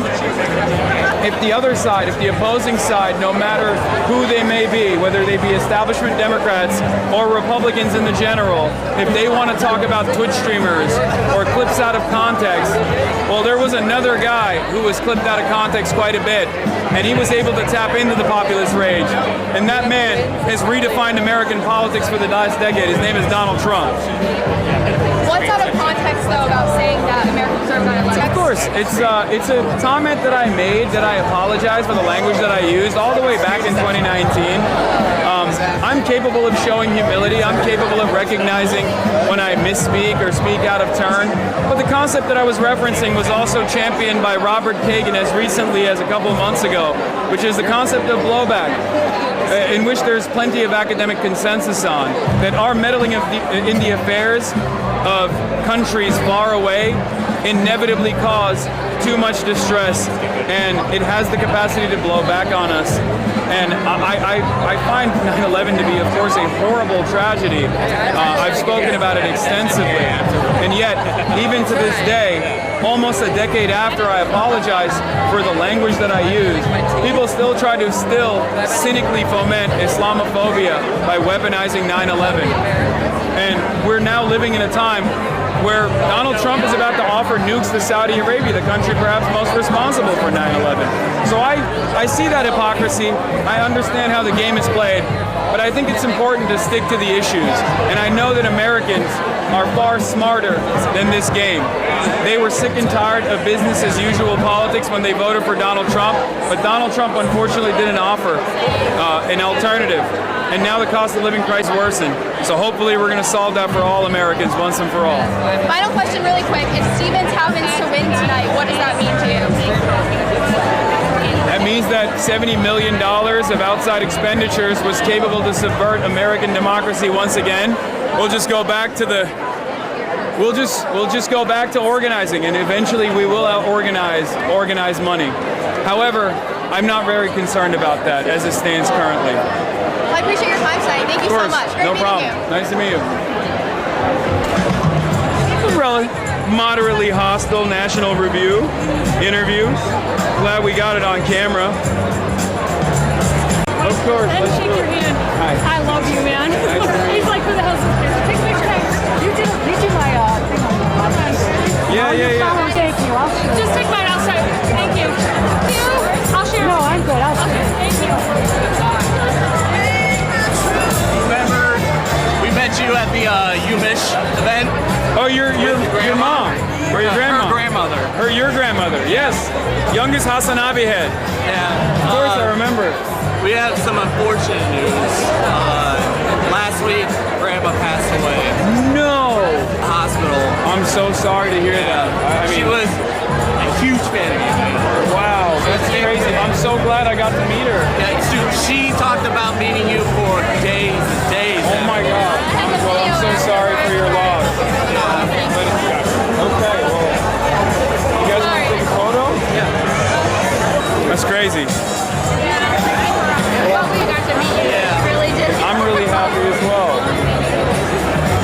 So glad I came. Yeah. For 10 years. Oh yeah. Back when you were on He ends up winning this movie right now versus where do you want to see it moving? I think the Democratic Party is moving in the direction that I want to see it moving. And I think the Democratic Party is clearly moving in that direction because the voters have a great hunger for change. And we're fortunate enough to have a slate of incredible candidates this primary season and leading into the midterms that will satisfy that hunger. Real fighters that demand change, that say no more to business as usual politics, that cast aside corporate super PACs, that want to really serve the people as it was intended. This is what public servants are supposed to do. I know it sounds like such a unique strategy, but the reality of the matter is, when you respond to the needs of the masses, in spite of $70 million, $80 million of outside ads, in spite of the smear campaigns, will turn out in large numbers for you. Now, when you look at guys like Donovan McKinney leading Street Vanguard right now, and Abdul leading, that's my guy, Haley Stevens in these elections, do you think when we talk about Israel and Palestine that more progressive agendas can, move forward in the form of policy after this election if they win? Absolutely, that's the whole point. Our job is not done in the primary. Our job is not done in the general. Our job is not to simply elect a bluer Democrat than the one prior so that they can occupy a seat and collect checks from lobbyists. Our job is to ensure that we hold our politicians to account. And hopefully we won't need to do that because these are real fighters that won't need us to constantly check in on them. But I promise you, the moment that, no matter who they may be, if it's Zoran, if it's Daria Liza, if it's Claire, if it's Chris Rabb, the moment that they no longer abide by what they ran on, the policy that they ran on, the moment that they are no longer a part of this movement is a moment I'll be there, knocking down their door. Thank you so much. I appreciate you. Also, can I get a quick photo? Yeah. My bosses. I just have one more question. I'm done. I'm involved in the Michigan Senate race. Not just this Michigan Senate race. I've been doing this, I dipped my toes in a little bit with Zoran, obviously, early on in the primaries in New York. I was traveling around the country. I was going to all of these different rallies, ICE out rallies, No Kings protests, and I saw a lot of anger and a lot of discontent. And I didn't just see young people angry. Young people are always angry. I saw a lot of old people that were demanding change. And they weren't just demanding change from the Republican Party. They were demanding changes from the Democratic Party too. And that's when I realized that there's a real opportunity here to finally push forward a socialist message, to put forward real fighters that will put the interests of the working class first and not the interests of corporations. And so far we've seen tremendous results. And in spite of those results, this sequence of victories, we're still constantly being undermined. Our job is not done. Obviously, the general election is coming up. We'll work very hard to carry this victory into another victory against the Republicans. But even after that, we will ensure that the policies that we're demanding get accomplished in Washington, D.C. Anything you want to add that we didn't ask you? No, I'm good. Sounds good. Thank you. Nice to meet you guys. Real quick, Bobby, where do you get your shoes? Oh my God. I get it from all over. Sometimes it's my dad's. Sometimes it's I'll go on photo shoots sometimes for magazines. And if the stylist, because I have a very weird body type, I'm big. Long arms, broad shoulders. So if the stylist actually pulls shit that's cool, I'll be like, oh, I'll take it. I'll buy it off the stylist. Like these pants, they're like some random custom pants that the stylist pulled for some Days Magazine photo shoot, and I was like, I'm buying those. You know what you gotta choose? I'm getting some I'm trying to get some suits too before I head to Spain next week. There's a place right by Eastern Market before if you can go there before Detroit ends. I forget the name of it, but it's right across the street from Eastern Market. They do great suits, apparently, really big in Detroit. Historically, I think you should stop by there. That's what I would recommend. I don't have any time. I'm gonna be back in Los Angeles tomorrow. Yeah. Job never ends, man. You keep moving around. I'll keep reporting on you. I just did an article, and we talked about you for a little bit. It was about this race. It's for the USA Today National. You should read it. Well, I'm glad that there are younger people finally talking about this shit. Because most of the time it's like, 50, 60-year-olds who are like, who is this Hasan guy I keep hearing about? Invested in. Why do they want these radical politics?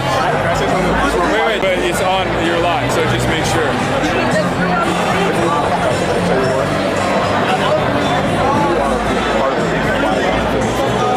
That's what's up. I mean, you're not alone, brother. Don't worry. Hey, that's cool, though. Hell yeah. Keep doing what you're doing. What's up? Nice to meet you.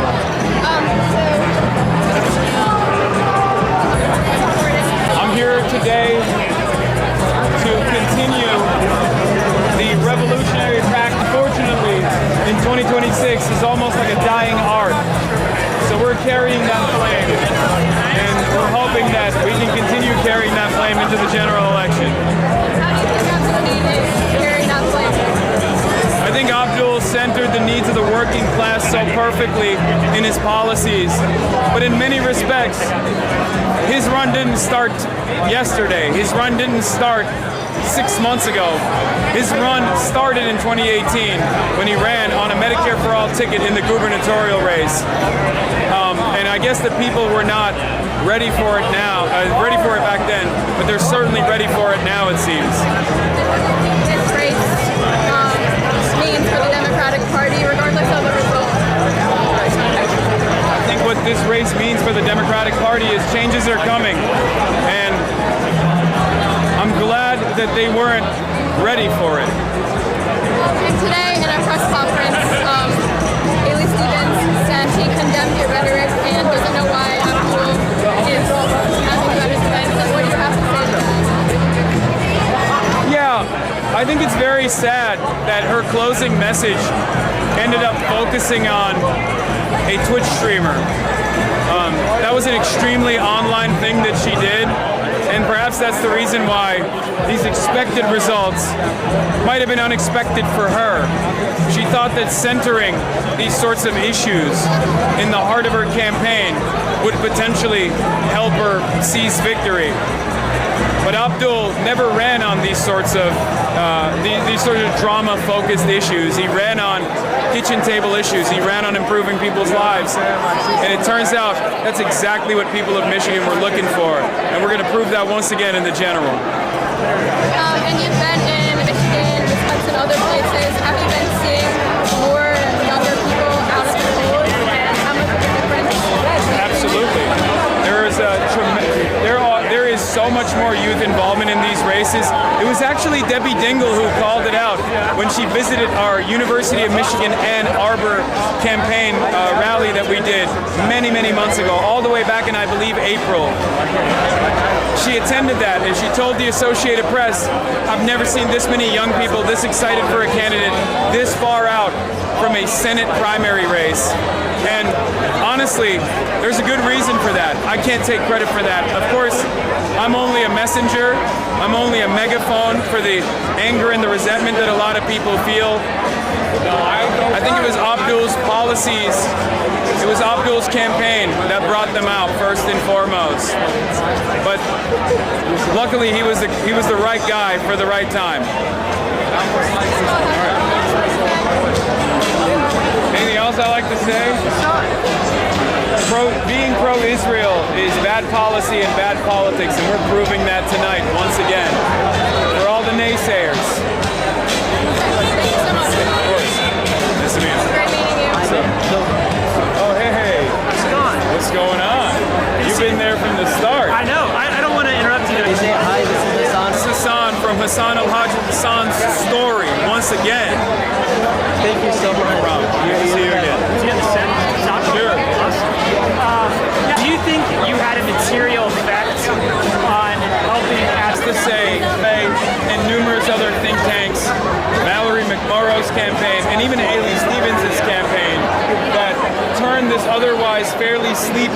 with national significance into one that everyone couldn't stop paying attention to. But the reality of the matter is, there are good candidates out there, there are bad candidates out there.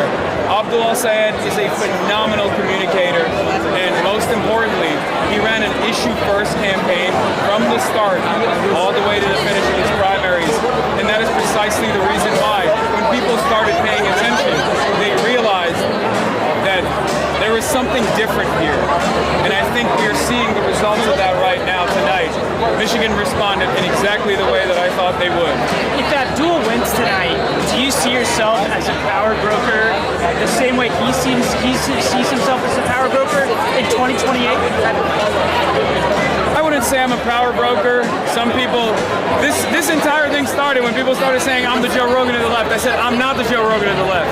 Then they said we don't want a Joe Rogan of the left, it turns out. His policies are too radical. Now people call me a kingmaker. I'm not. I'm just fortunate enough to be a part of a much broader movement that places the interests of the working class first and foremost over the interests of corporations and foreign countries. That's all this is about. So it's not about one person. It's not a moment. It's a movement. This is a movement of the many. Will you campaign with Abdul down the home stretch of the general election back here in Michigan? If they require my services, I will always be there. Yeah. Do you think, do you see a progressive lane materializing that goes through Michigan for 2028 after tonight? Absolutely. But it's not just Michigan. This is just the beginning. These are never supposed to be swing states, and they will never be swing states ever again if I have something to do with it. It's not just Michigan. It's not just Wisconsin. We will hopefully continue this movement all across the United States of America. We'll go to every single state because I know that no matter what, no matter where there are workers, there are going to be the same exact interests. There are going to be people who are sick and tired of business as usual politics, sick and tired of the Republican Party that sells them down the river, and sick and tired of the do-nothing Democrats. And we're here to lend a helping hand and to give them a voice, give them a platform, and to hopefully improve their material conditions. In that progressive lane for 2028, would you be more inclined to back Sean Fain of the UAW or AOC? I feel like that's too far out in the distance. I love both of them. I have a lot of respect and admiration for both of them. It's entirely dependent on who wants to seize on this opportunity. What have people most understood about your role in Abdul Al-Sayed's campaign or your impact here in Michigan? What have people got wrong? When you say people, do you mean DC or do you mean people? Because if you ask normal people, regular folk, they either don't know who I am for the most part, or the ones that do are very excited that I'm out here, right? Whether it be a rally, whether it be door knocking and canvassing for these candidates. But as far as what the media got wrong, as far as what DC establishment got wrong, they got pretty much everything wrong, and it actually helped us out quite a bit. That animosity that they had with Abdul asking me to stump for him turned into a really unique opportunity where Abdul could show that he's not going to back away from a challenge, that he recognizes that this kind of like anti-platforming demands were very silly. Well, thank you so much. Look,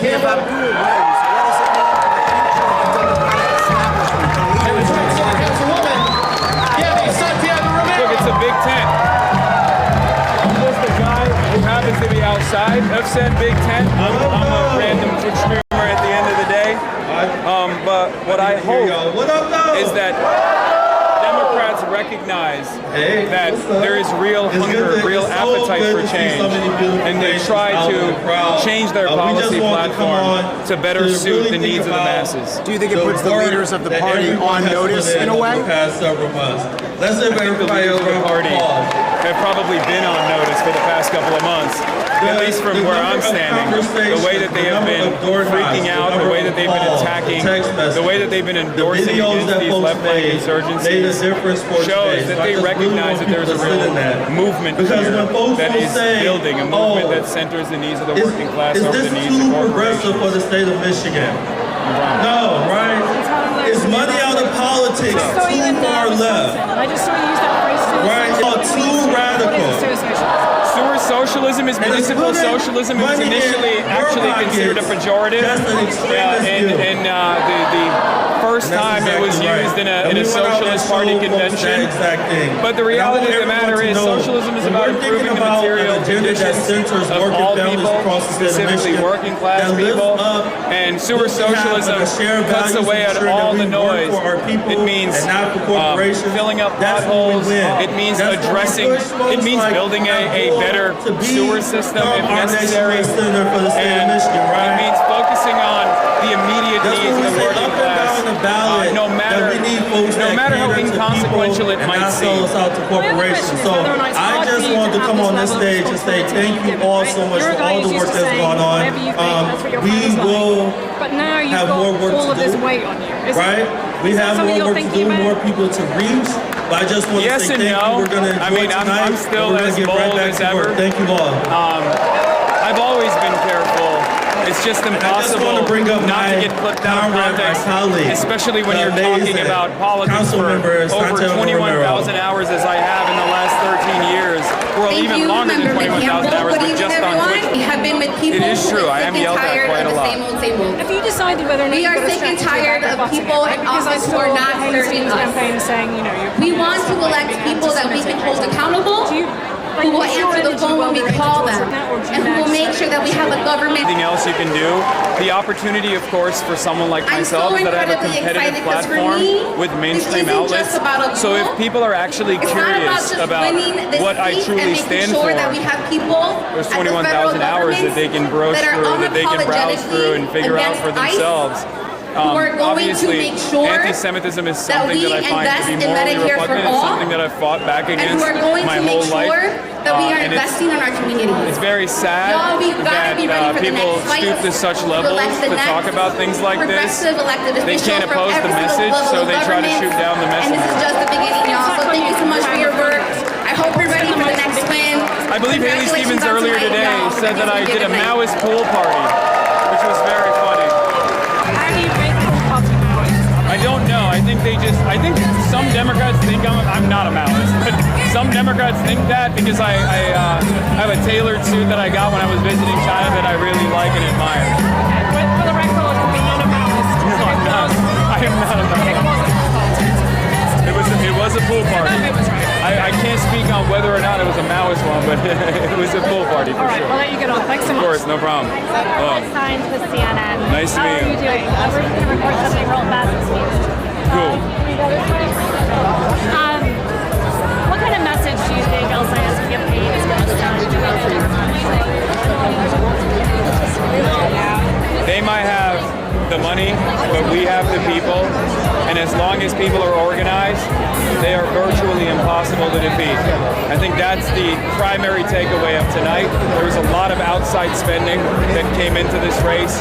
I believe more than $34 million from APAC and APAC subsidiaries alone, and a total of $70 million in heinous smear campaigns.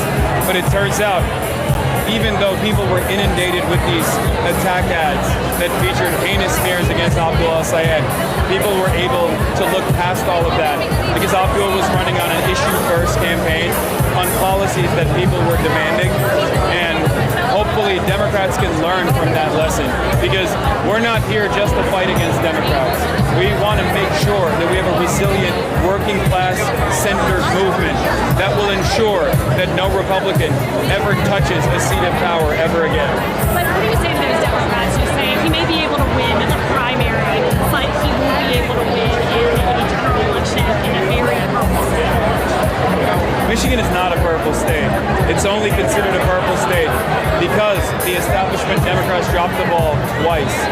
In both instances, Donald Trump came in like a wrecking ball because there was a lot of appetite for change, and I think people were deluded into believing that a con man would actually deliver that change. The changes that Donald Trump delivered were all the same. The cost of living crisis has not gotten better, it's only gotten worse. Donald Trump ran on ending wars. He's only started more wars in the process. And I think people actually want someone that they can believe in, someone who will truly follow through on this America First agenda. And I believe genuinely that the socialist movement in this country will deliver that agenda, that will center the working class first and foremost over the needs of corporations. There are many Republicans, even some within the Democratic Party, who think that you are too extreme, that you would be a liability to someone like El Sayed.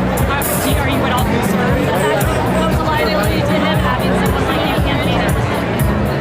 I'm only a liability to those in positions of power who have sat in their ivory towers for far too long, that have stiffed workers and worked in favor of the bosses. That is who I am a threat to.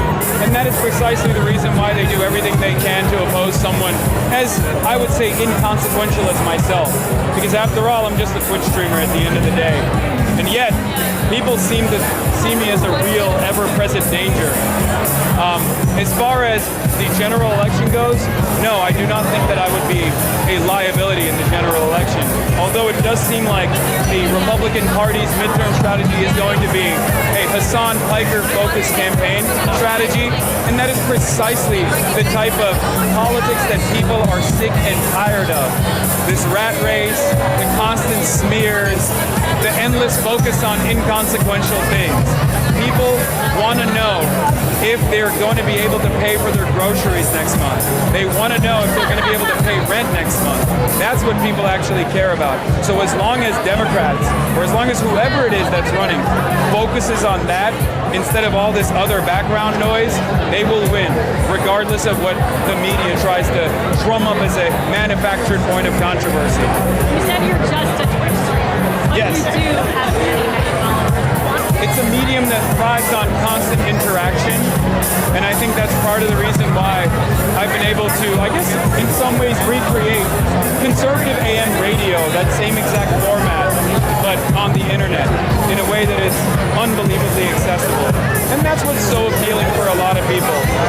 They put me on while they're working throughout the day, while they're delivering Amazon packages. They got me in one ear.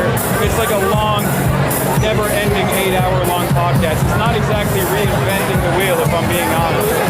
But it is one, it's more so the message that I think is working. The message that I think is penetrating the collective consciousness.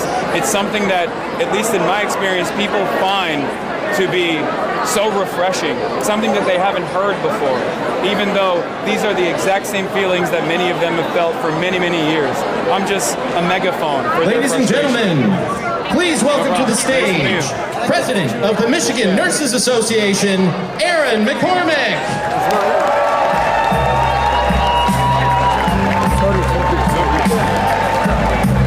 Good evening, everybody. With so many people who believe in the power of this movement.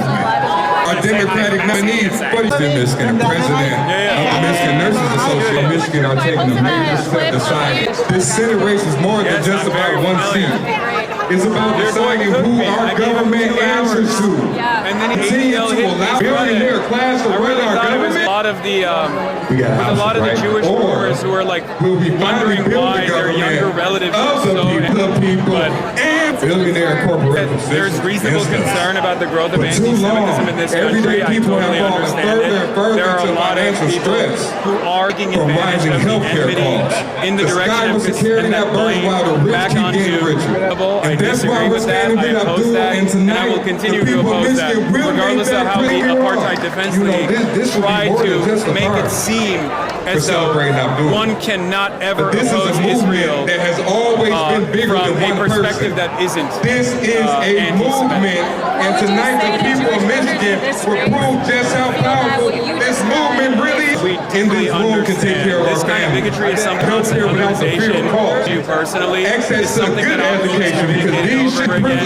That's part of it. Makes it all and everything we do with all the harm. Just like everybody else in the United States of America, have better funding infrastructure. They take away our right to clean air, about. clean water, and a safe environment. I feel like a lot of that holdover comes from to make sure they get the health care they need and deserve. Social control is being expanded further and further as far as together in harmony for hopefully centuries to come.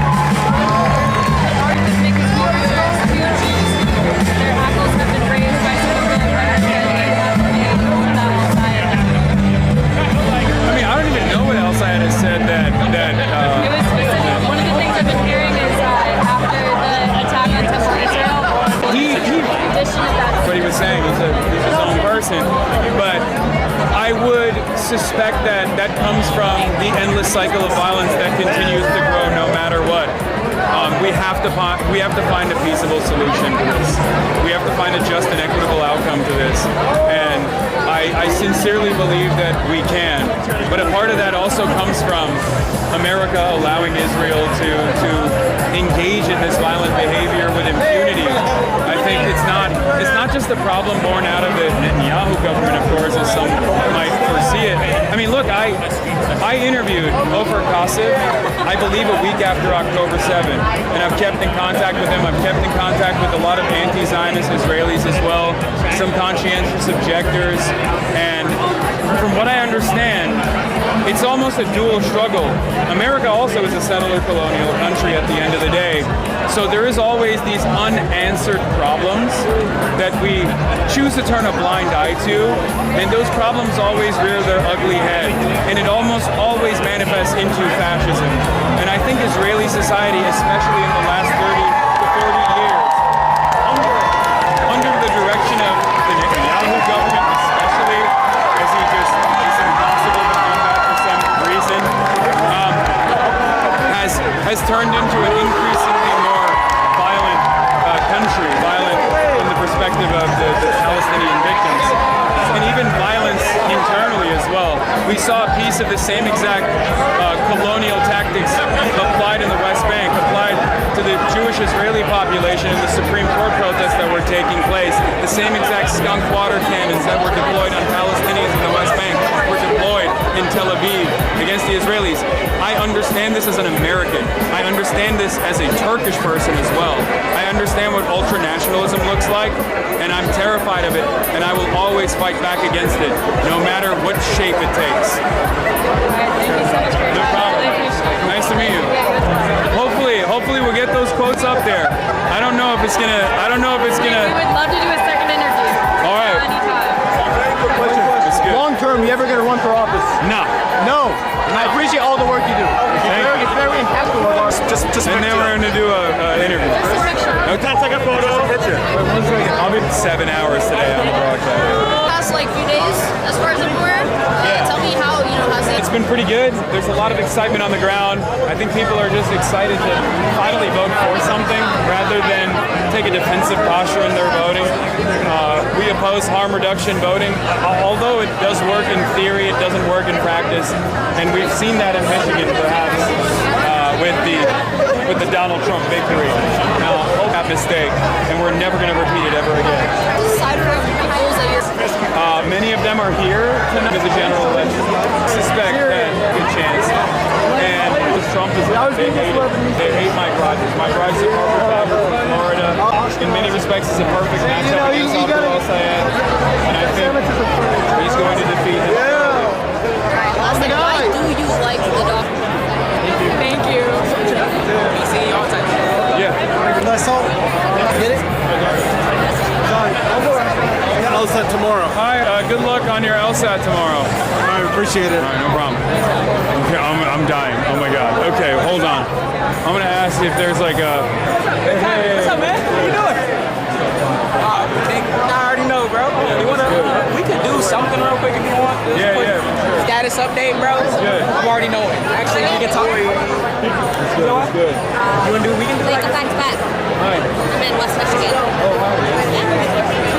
Should I get a picture? Sure. Loved your arm interview. Oh, thank you. Hasan, how's it going? I keep seeing you, but you know what? It never gets old. Hey there, can I get a picture with my son? Yeah. That's picture. Thank you, love. I'm already knowing. Here. I'll get you. I'll get my son. You got a quick picture? Right here, babe. 1 second.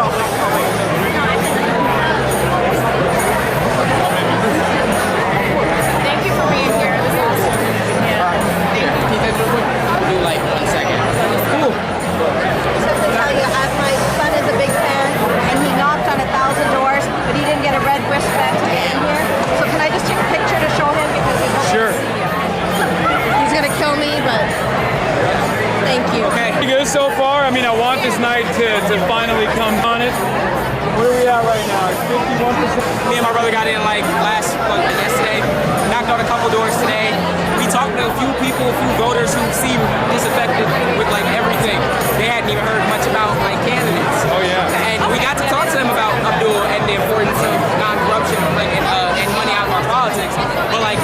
what have you found out about people on this journey? You've been up and down the stage. I've had a more fortuitous canvas operation, I guess, because most of the people I talked to were very excited to vote for Abdul. Yeah. I feel like that's something that changed as soon as we told them about the policy of it all. I feel like that's what you've been trying to get at despite the media attention, despite the XYZ. How's that been going? Just getting the message to people that it's more about specifically what policy more than the personality of the candidate. That's absolutely what it's about. They underestimated Zoran. Zoran ran a policy-centered campaign, one that focused on the needs of the working class, and he won because of it. And then a lot of people thought, oh, it's because he's charismatic, because he smiles a lot. TikTok. Because he does get social media. I mean, that didn't hurt, but that obviously wasn't the entire story. And the same goes for all the victories that we've seen around the country thus far. Hey, hopefully here's to one more. I'm confident in our boy. So let's get through. Let's show the people that it's literally a difference that you can actually make. And I appreciate the work you've been doing. Hopefully get some rest.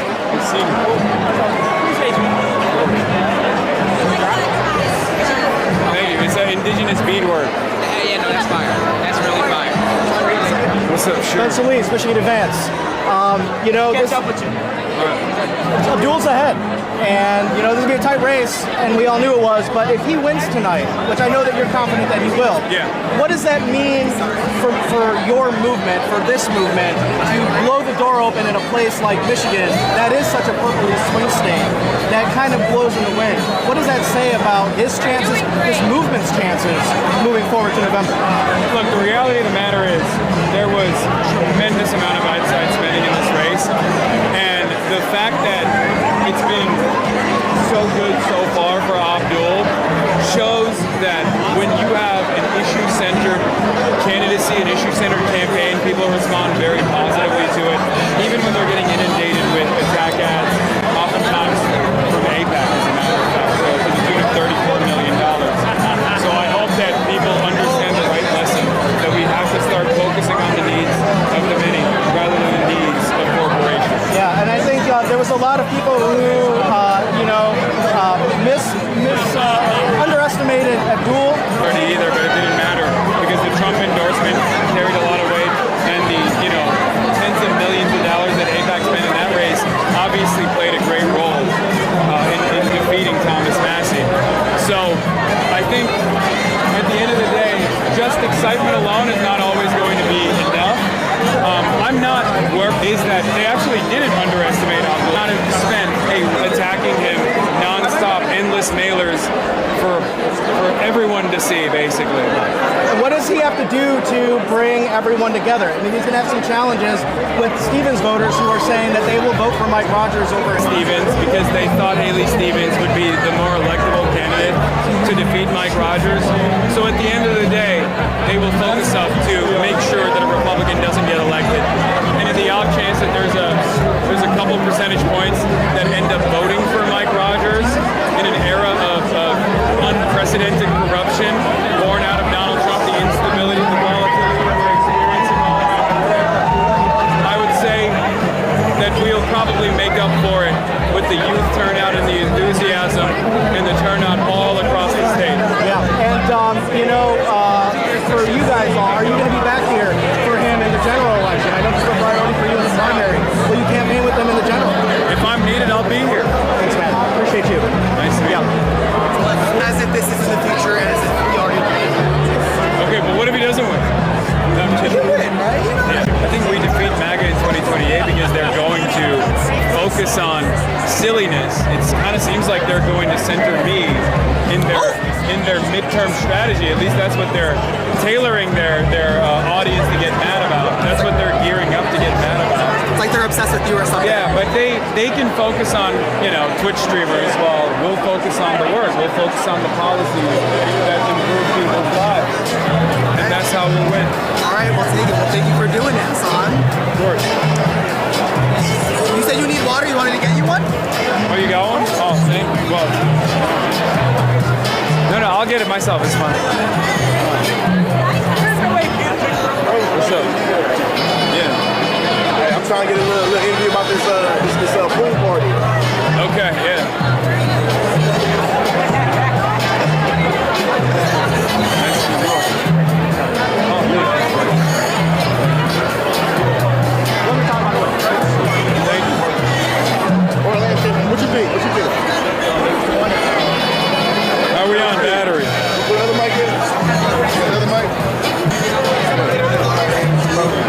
second. Let me check the battery.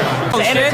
Okay, shit. What we talking about? The United States Senate? It's not on battery. Maybe the battery hit. Oh, the battery or the thing? No, it's on the main battery now. We gotta switch. All right, hold on. Do this and I'll switch. Yes.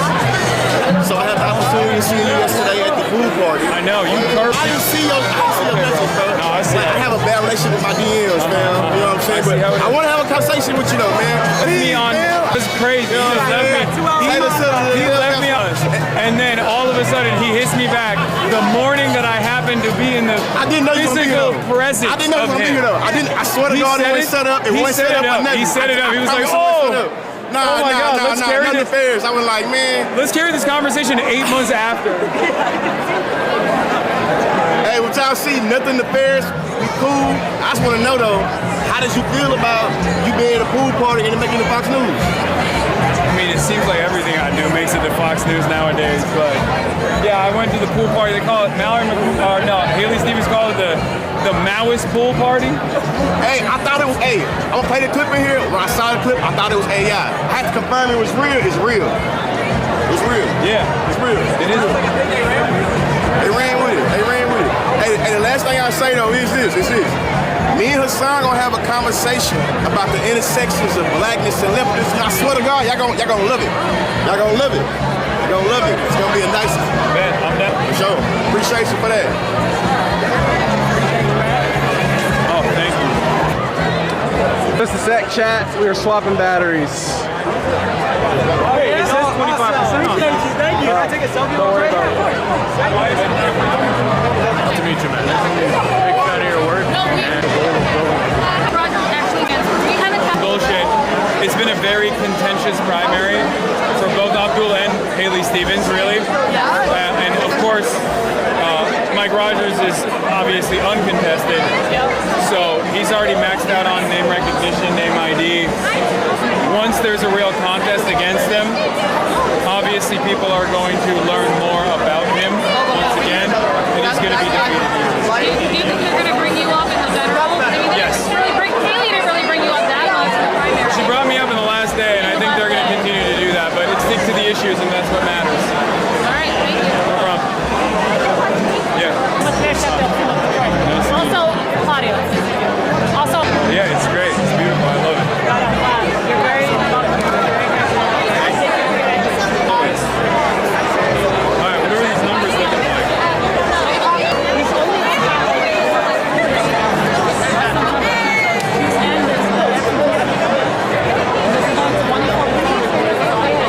Good team. Yeah, but I think it's gonna be all right. But I just don't like that it's getting tighter. Yeah, no, I expected it to be much. No, I don't like $70 million, man. Yeah, I mean they get $70 million, getting them 40%, 45%. Yeah, insane. All access or a Is all access the red ones? nope, it's a sticker. Oh, I have it. What am I talking about? Thank you. No problem. That's it. Thank you. Oops, sorry.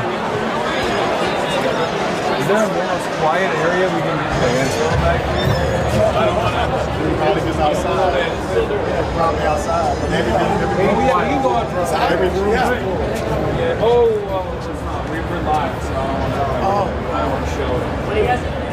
Sure. We're just looking for a more quiet area that we can like chill for a little bit. There's the overflow room that's going to be less people. I mean, we can even hang out here in the dark. It's fine. This is STRAIT chat. This is traffic. Oh, okay. Fire lane. All right. Yeah. Okay.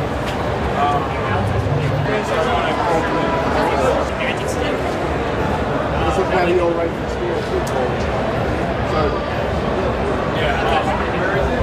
How do we get there?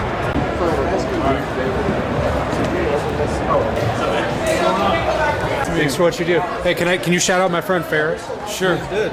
Shout out Ferris. Hi, Chad. Nerves.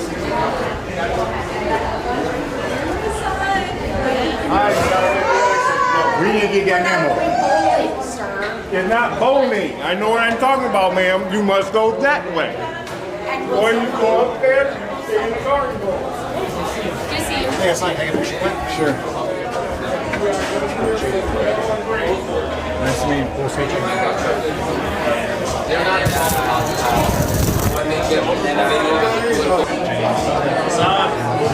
What's going on, guys? Appreciate it. Who's the man? Yeah, it's perfect. It's nice and cool too.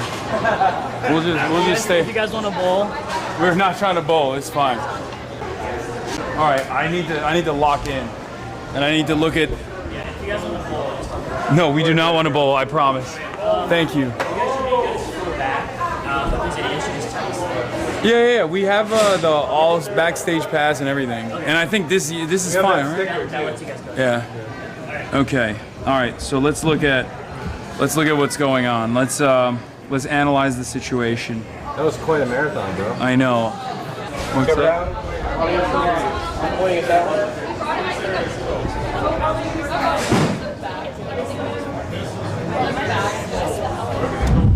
Yeah. Okay. We got final New York Times numbers on the Haley Stevens versus Abdul El Sayed. 6 outside groups spent $62 million for Stevens, giving her a 9-to-1 spending advantage over Abdul. Half of that Stevens spend, $32 million out of the $62 million, came from AIPAC Super PAC. AIPAC Super PAC spent more than any single group has in a federal Democratic primary this cycle. A historic amount, a record-breaking amount of money that was spent in this race alone against Abdul El Sayed. So if you're looking at the situation and if you're wondering why the numbers are getting tighter, this is a big part of the reason why.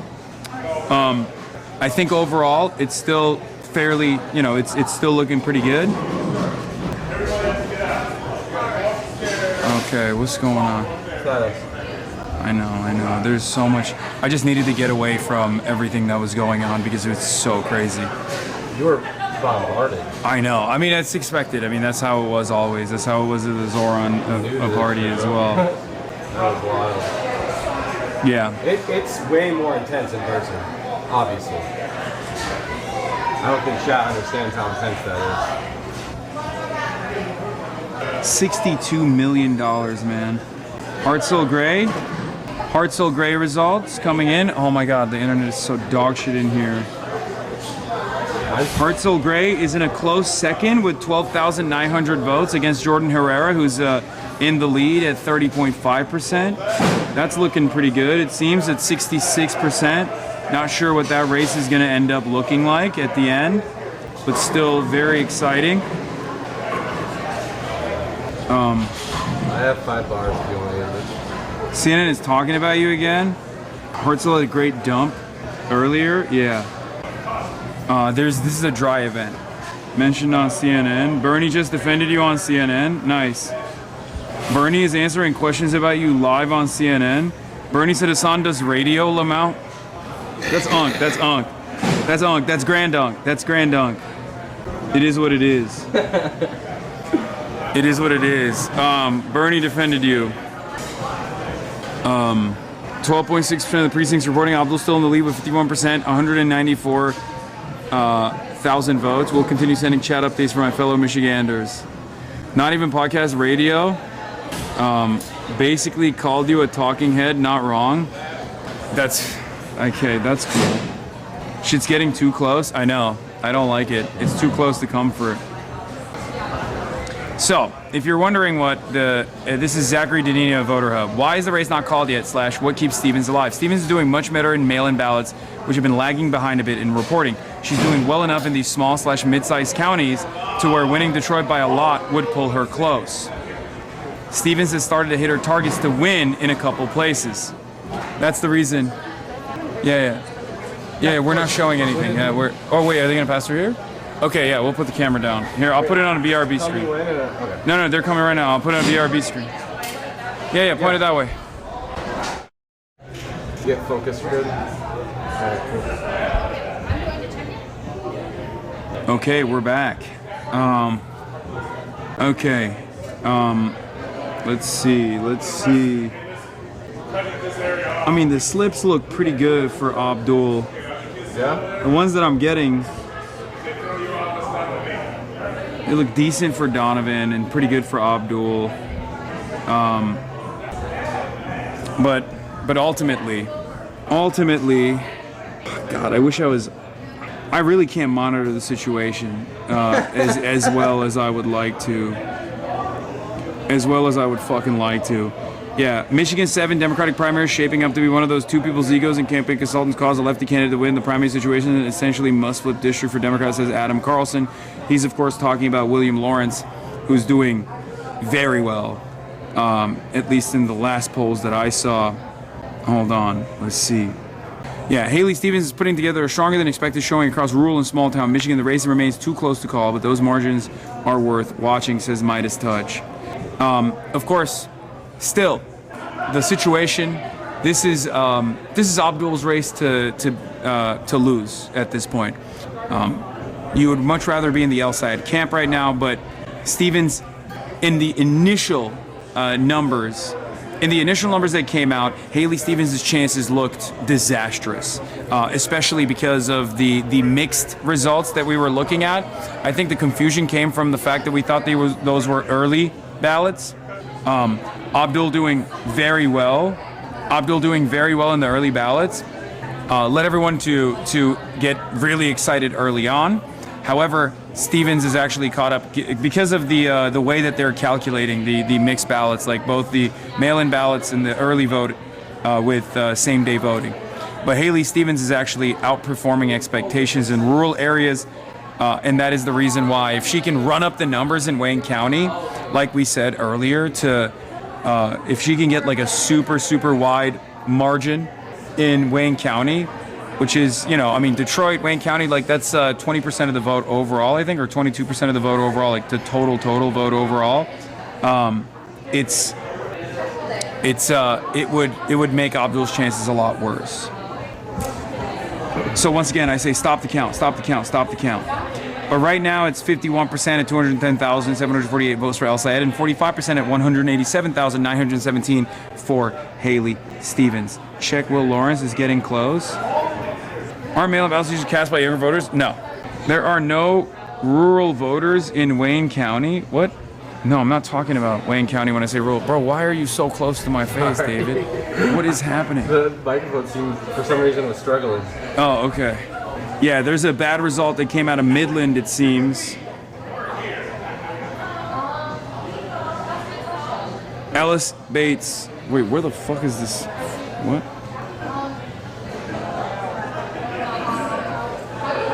Very poor result for El-Sayed in Midland. Stevens is winning the election day vote there by nearly 20 points, while El-Sayed carried the early vote by roughly the same margin, plus 24. Oh, it's the fan. What? Don't worry about it. It's fixed. Oh, you were picking up outside noises? Yeah. I just had to turn on phantom power. El-Sayed hit his marks early in Kent County and Washtenaw, while Stevens was only decent in Oakland. But Stevens run very well across rural and small town Michigan over the past 45 minutes. My current read says Zachary Danini is El-Sayed +8, but uncertainty with so little from Wayne. So that's the real problem here, is that Wayne County will be the decisive factor here. The black vote will literally be the decisive factor in this race. Obviously, Haley Stevens is expected to win the black vote, or the Wayne County vote in general, but by how much? Meanwhile, I think Donovan is doing pretty well. Hell yeah.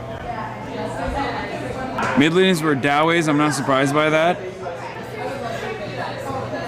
Let's just say, you don't want to be relying on that. Like that's not a very good situation to be in, if we're being honest, for Abdul El-Sayed. But I don't think it's going to get there, so it's fine. Meanwhile, here's some good news. Donovan McKinney, who I stumped for literally super aggressively in the last couple of days, with 7% of the expected votes in, Donovan McKinney is actually in a almost 20-point lead over the incumbent Shri Tanadar. Donovan McKinney has 5,367 votes to Shri Tanadar's 3,643. That's 59.6 to 40.4%. So that is where we're at. Let's go to Karnacki Cam and see what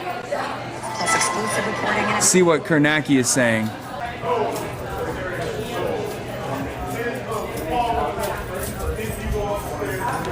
The environment County. The environment at Haley Stevens' camp is not great, by the way. These are the big population centers here. Really big numbers for her down in Wichita, where Sedgwick County is. And so she. Dog, we don't care about Kansas. We don't care about Kansas. Come on. And the Republican side, Ty Masterson, endorsed by Trump. This is the story we've seen in so many Republican primaries. Trump endorses. Trump gets his candidate in Kansas. On the Democratic side, I think you said, Laura Kelly, Democratic governor, sided with Corson in this. Does not get her candidate. Which is so interesting because she has gangbusters popularity in the state of Kansas. I mean, I think she's one of the top 10, most popular, like highest approval rating governors in the country, and had thrown that weight behind Ethan Corson, who was very happy to talk about that when he was on the campaign trail. The other piece of this too, Kansas hasn't elected a Democratic senator, I think, since the 30s, but it is one of 5 states that is represented by a Democratic governor, in a state that Donald Trump ended up winning, Steve. So there does seem to be some interesting dynamics at play. I feel like if the theme of the night is you can't paint with a broad brush, right? Like this maybe is part and parcel. Yeah, I mean, look, I think one thing we've seen is gubernatorial races can kind of my God. Fucking Kansas, bro. Oh, here we go. Here we go. All right. Oh, nice.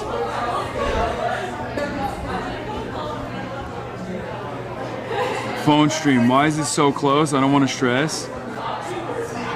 I'm from Wichita, Kansas, and I care about this. Okay, but we're in fucking the headquarters right now in Michigan. This is the race.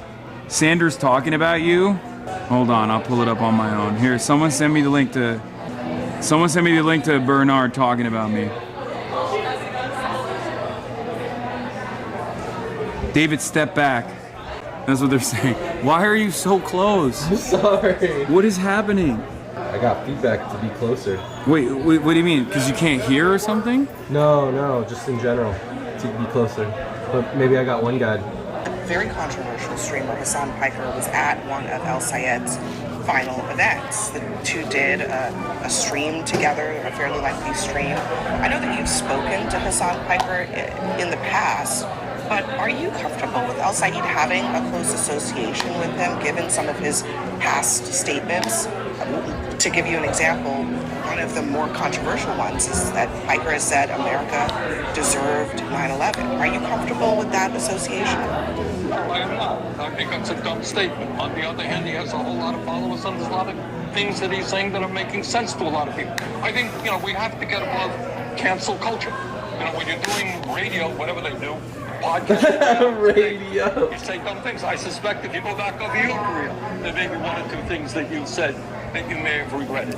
But I think what we have got to do is look at the totality of where people are coming from and go forward. Here with Joe.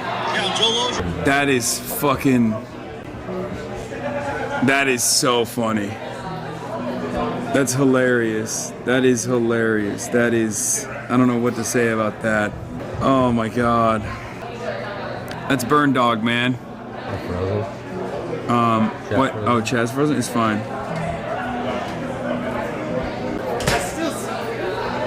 But, all right, where are we at? Give me some updates, man. It's likely that this race will come down to Wayne County Election Day votes. Stevens is doing extremely well in rural Michigan relative to expectations, and a good Wayne result could allow her to win this primary. Keep watching Vote Hub coverage throughout the night. I'm gonna fucking... I will end it all. I will end it all. So there's a... Stevens with a plus 53 mail drop from Detroit. Oh my God, another one of Stevens County's. That is not good. That is not a good result at all. Another one of Stevens' strongest counties is St. Joseph, where she's only losing the election day by 1.5%. She's winning the mail by 16, which is most of what is remaining, and from her stronger areas in the counties, where it is a head-to-head matchup with Abdullah at 46%, Haley Stevens at 48%. Okay, Mallory McMorrow, unironically, is a little bit of a spoiler in like many of these places as well, which is crazy that people were still like, they didn't spoil their ballots and then recast them, or maybe they did and they did it for fucking Haley Stevens, who knows. But Aisha Faruqi is, what's wrong? Fix it. Focus just went crazy. Aisha Faruqi is not doing well in Michigan U.S. House District 11 Democratic primary with 64% reported. Jeremy Moss is at 49%. I mean, she's close, but I don't know if she makes the distance there. Also, with 16% reported at Michigan's U.S. House District 7 Democratic primary, William Lawrence is still at 41.9%. Bridget Brink is actually at 30%, and Matt Masdam is at 27.9%. This is one of those races where both of the establishment Democrat candidates actually tried to outcompete one another. And because they tried to outcompete one another, that ended up opening a free lane for Will Lawrence. Can't take it with you. You gotta wait. But yeah, Abdul Al-Sayed is hitting his margins pretty much everywhere across the state, but it's not enough to call the race, unfortunately, especially not without more votes from Wayne County. But we shall see what happens when Wayne County results keep getting dumped. And unfortunately, that big dump that I just gave you guys, the Stevens plus 53 male Detroit, that number is devastating, and it turns it into an actual competitive race. All of a sudden, it turns it into a race where Haley Stevens does have a fairly good chance.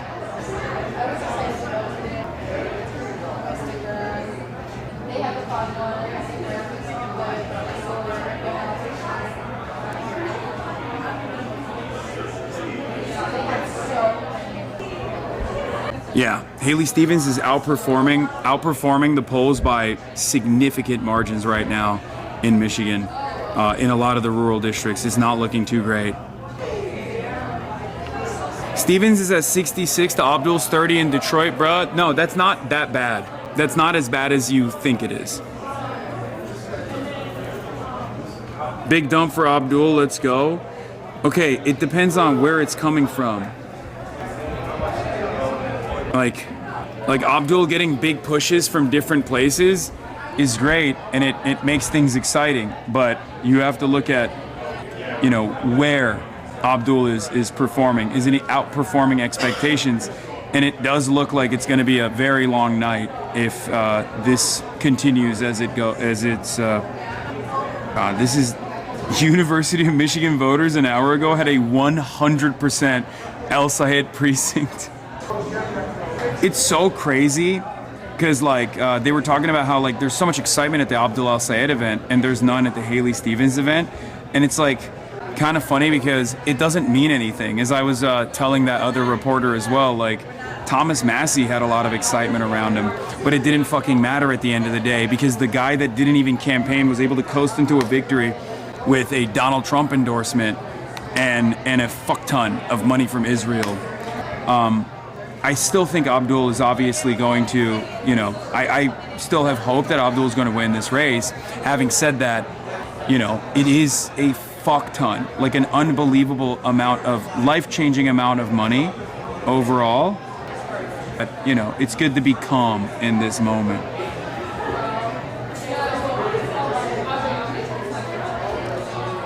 For the record, Haley Stevens overall still did a fairly decent job of not even doing outreach to the black community necessarily, but just simply saying over and over again that she got nodding to the Obama endorsement that she didn't actually receive, and that is enough for a lot of boomers to vote for him or for her. But that was. Wesley Bell has defeated former Representative Cori Bush in the Missouri Democratic primary rematch in St. Louis. Turns out maybe money does actually play a significant role over the many. It don't even matter. At least in that race. All right, let's continue. Al-Sayed has taken the lead in Bay County, currently ahead by 6 points. Very little vote reported. The initial drop has Stevens leading by roughly 15 points. Rapid City election day comes in big for El-Sayed, but now it is done. Ann Arbor is close to done as well. So El-Sayed has his lead back. But these are a couple of his strongest areas that are done. Dearborn does remain. But like I said, it is definitely with the Stevens plus 53 mail-in ballot from Detroit. The more we see from Detroit, the more the night will shape out. but Abdul's strongest areas are close to being done, with the exception of Dearborn. Stevens is only leading by 2 points in her home county with 60% of the vote in, which is kind of crazy. Where like Abdul El-Sayed is at 47% an hour ago, whereas Haley Stevens is at 49.7%, which I think is also interesting. It's a testament to the fact that even in Haley Stevens' supposed stronghold, Abdul El-Sayed still had a fairly strong showing. But like I said, the good story, so far the good story of tonight is definitely Donovan McKinney. So Stevens needed a roughly 55 point win in Detroit absentee, and she got 53-54. So it's actually that's what's like giving a lifeline to Haley Stevens right now, especially considering that Abdul El-Sayed had his strongest showing areas already, which is why he has what's the current numbers right now? Let's see. Wait, Donovan is down? Donovan McKinney is losing? What the fuck? I don't think Donovan is gonna be I don't think the Donovan McKinney race is gonna look bad at the end of the day, but Haley Stevens is 4 points behind Abdul El-Sayed on the New York Times results currently, with Abdul El-Sayed at 50% exactly, and Haley Stevens trailing behind at 46.5%, Mallory McMorrow at 3%. Only 34% of the votes have been reported thus far. Yankee Camp showing me more good signs. Lawrence, New York Times says, will Lawrence back up at 14, plus 14? Does Abdul need 50% to prevent a runoff? No. How can it be this close? The average voter is so fucking stupid. It doesn't matter. Hartzell Gray is close, but down by 800 with 12,000 left. I think since a whole bunch of votes came in for Stevens in Detroit, a whole bunch of votes came in for Shree as a result, since the candidates are interchangeable. No, there's a lot of split ticket voters that voted for Haley Stevens and voted for Donovan McKinney. That's crazy. Everything okay? Decision desk has Hartzell losing. Low key, why do I get the feeling a bunch of people will go, oh, I didn't know you could only vote yesterday, tomorrow? I mean, that's always the case. Remember, guys, we have been unbelievably tapped in to this primary for months at this point, right? For months and months. And our perspective is not a shared one, okay? The average American, the average normie, and I saw this with like the canvassing operations that we did as well. The normies that, like, there are so many fucking normies who don't give a shit at all. The type of people that go out and vote, the type of people who are excited to go out and vote are usually nerds, in the primaries especially. We're talking about the midterm elections, right? We're talking about the midterm elections and a primary for a midterm election for a Senate race. Most people are not, civic-minded in general, and I think a part of that is because, people don't have anything to vote for. People are not all that excited. And boomers are the most powerful force as far as like maintaining status quo politics. And boomers literally fucking see mailers, and they see television ads, and they hear about the dangers of voting for a scary Muslim man. And they get their notes from people like that. Unfortunately, it's not. Is Hassan just hanging out at a bar? No, I'm just chilling because I wanted to go somewhere quiet so I could analyze the results instead of doing a constant fucking sea of like media slash interviews slash a photo shoot.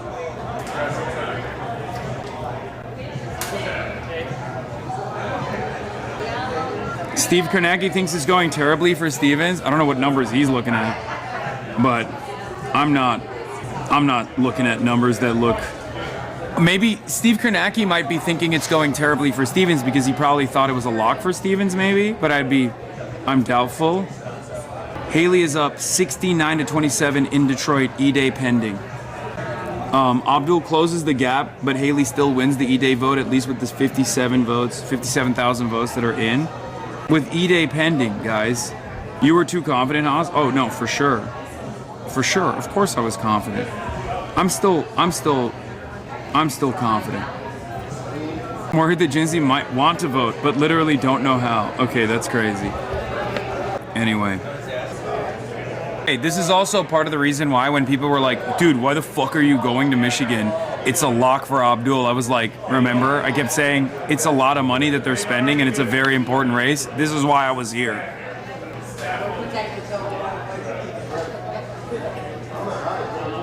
New York Times showing 50 to 47 for Abdul. Abdul at plus 36 in Lansing. Is it too late to vote? Yeah, if you're still in line to vote, stay in line to vote. Associated Press showing Abdul at 49.8% with Haley Stevens at 46.5%. So she's definitely inching along. But ultimately, that fucking boomer electability argument is mint still. It is genuinely the most powerful. It is legitimately the most powerful force for boomers. It's actually kind of crazy.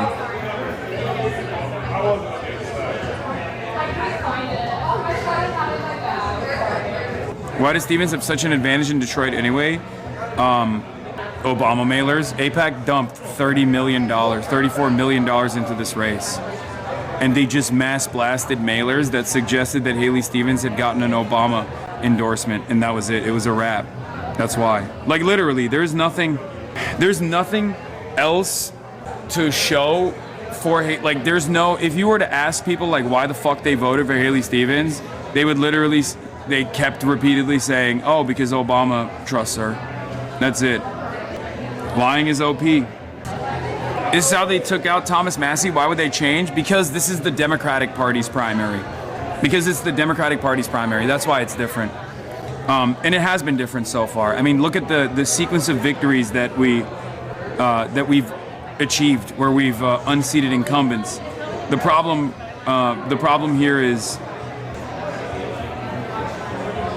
not here. Dog. I don't think you want Obama to be involved in this race because I don't know if Obama would have endorsed Abdul al-Sayed in this race. Kernacki saying it. Lawrence called. Decision desk is called Michigan 7 for William Lawrence, ladies and gentlemen. So there's the first good news of the night.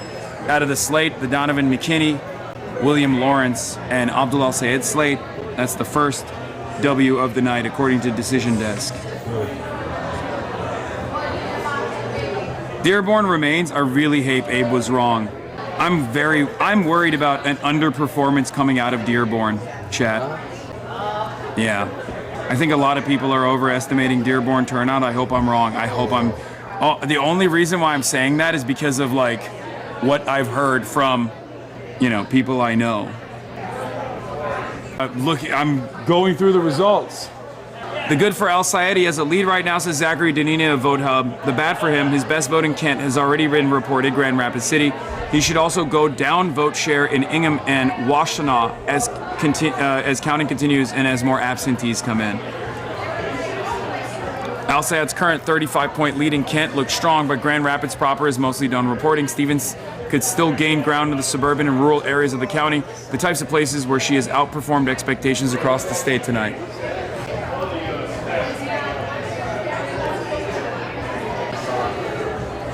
There's still pollsters out there that are predicting a double-digit win for Abdul in spite of the current performance, so we shall see how correct they are.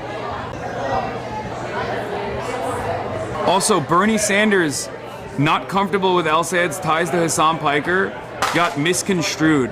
I'm pretty sure he meant like he's not comfortable with what like the statement was, and not necessarily like he literally did not say that he was uncomfortable with Abdul al-Sayed's ties to me. He was saying he was uncomfortable with the statement, but I think people misunderstood the way he said it.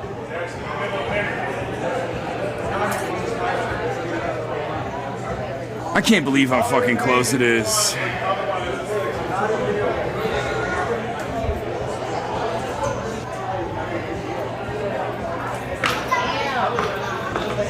But yeah. Wayne County, right now, what is, no, never mind.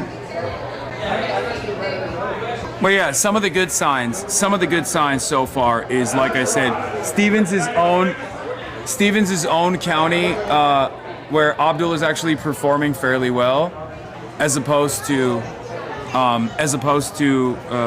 you know, Stevens just like cooking up the numbers. But yeah, once again, it's all gonna get down to Detroit. It gets down to how hard Stevens is gonna dominate in Detroit. The fewer there's election day ballots, the better it is for Stevens.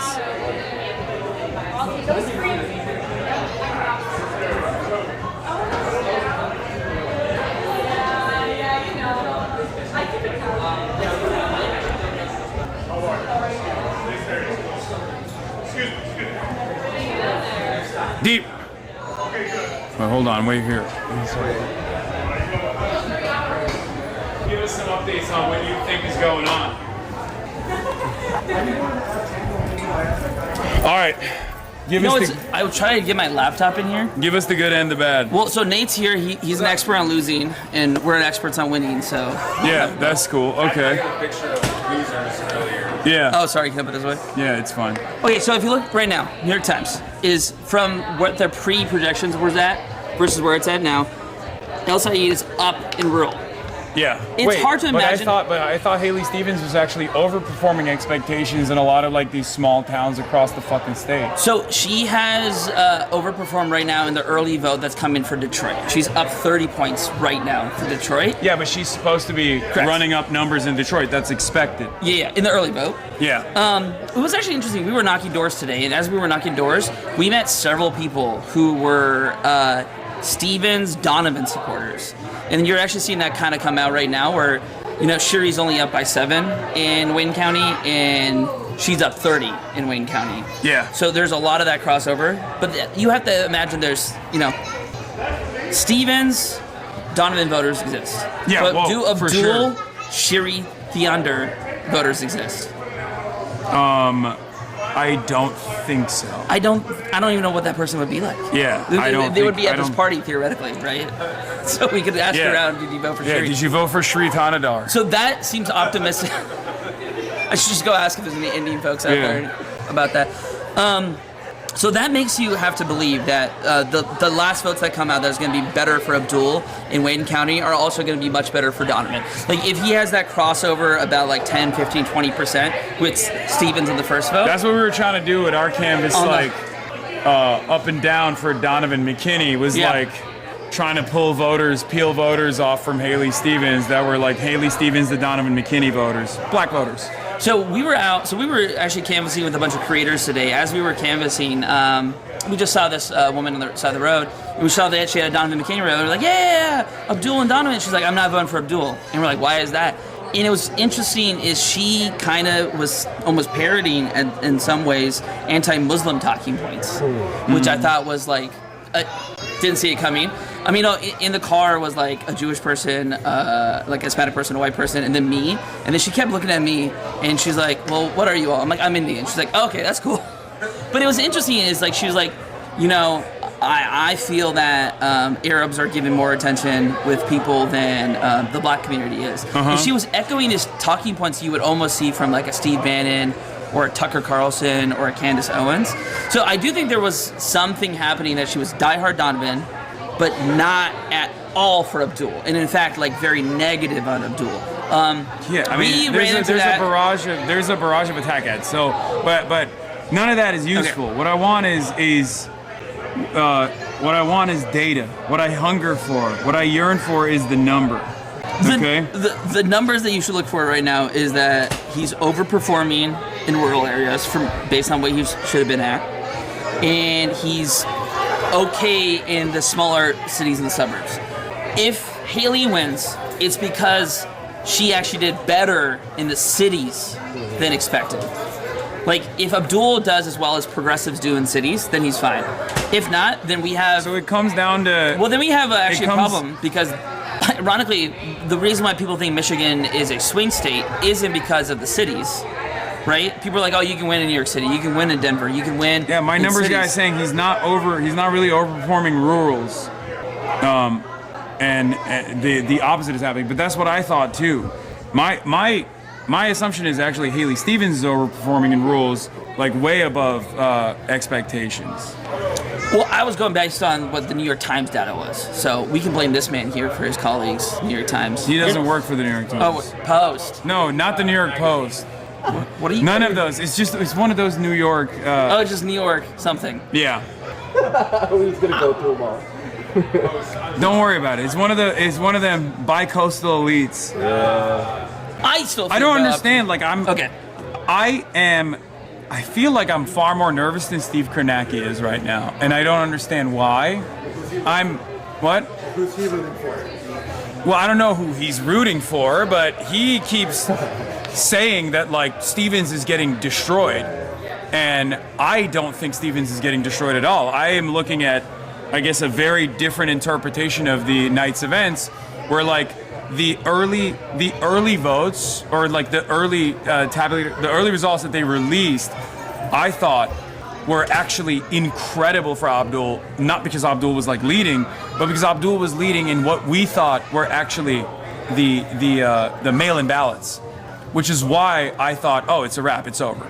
But it turns out it was mixed results, which I don't even understand why they're doing that. Ann Arbor came in huge at the beginning. Yeah, well, that stuff is fine. That's expected.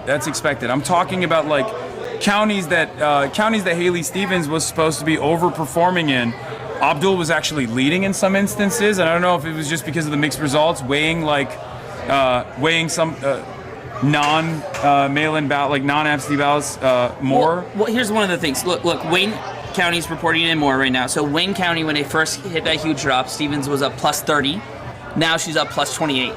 So it looks like that's going to eke back. And if it does eke back in those trends, it's hard to imagine. I just don't know how to weigh them right now. I don't know if it's literally... If it's just like mail-in ballots or it's actually E-Day or not. Yeah. Where's Oakland County? Everything is coming down to Wayne, and that's the reason why I am still optimistic but very nervous overall, because Wayne is the worst possible area. Like, so it's going to come down to how much Haley Stevens is going to run up the numbers in Wayne County, where there was a tremendous amount of impact from AIPAC spending and a tremendous amount of, mailers, like the fake Obama endorsement. Like, that plays a huge role in Wayne County, and that's the reason why I am not feeling as confident as everyone else has been so far. That's my assessment. Maybe I'm wrong.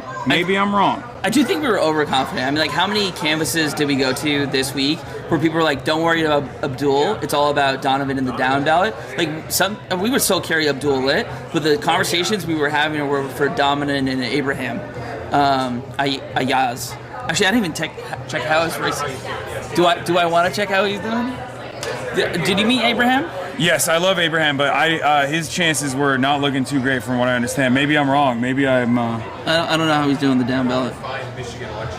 Yeah, he got a shit ton of money spent against him. Yeah. $1 million in the state senate race. Yeah, for a state senate race, it was like an unprecedented amount. I forgot what his. Yeah, absentee plus early plus E-Day for Grand Rapids broke 69% of 27 for Abdul El Sayed.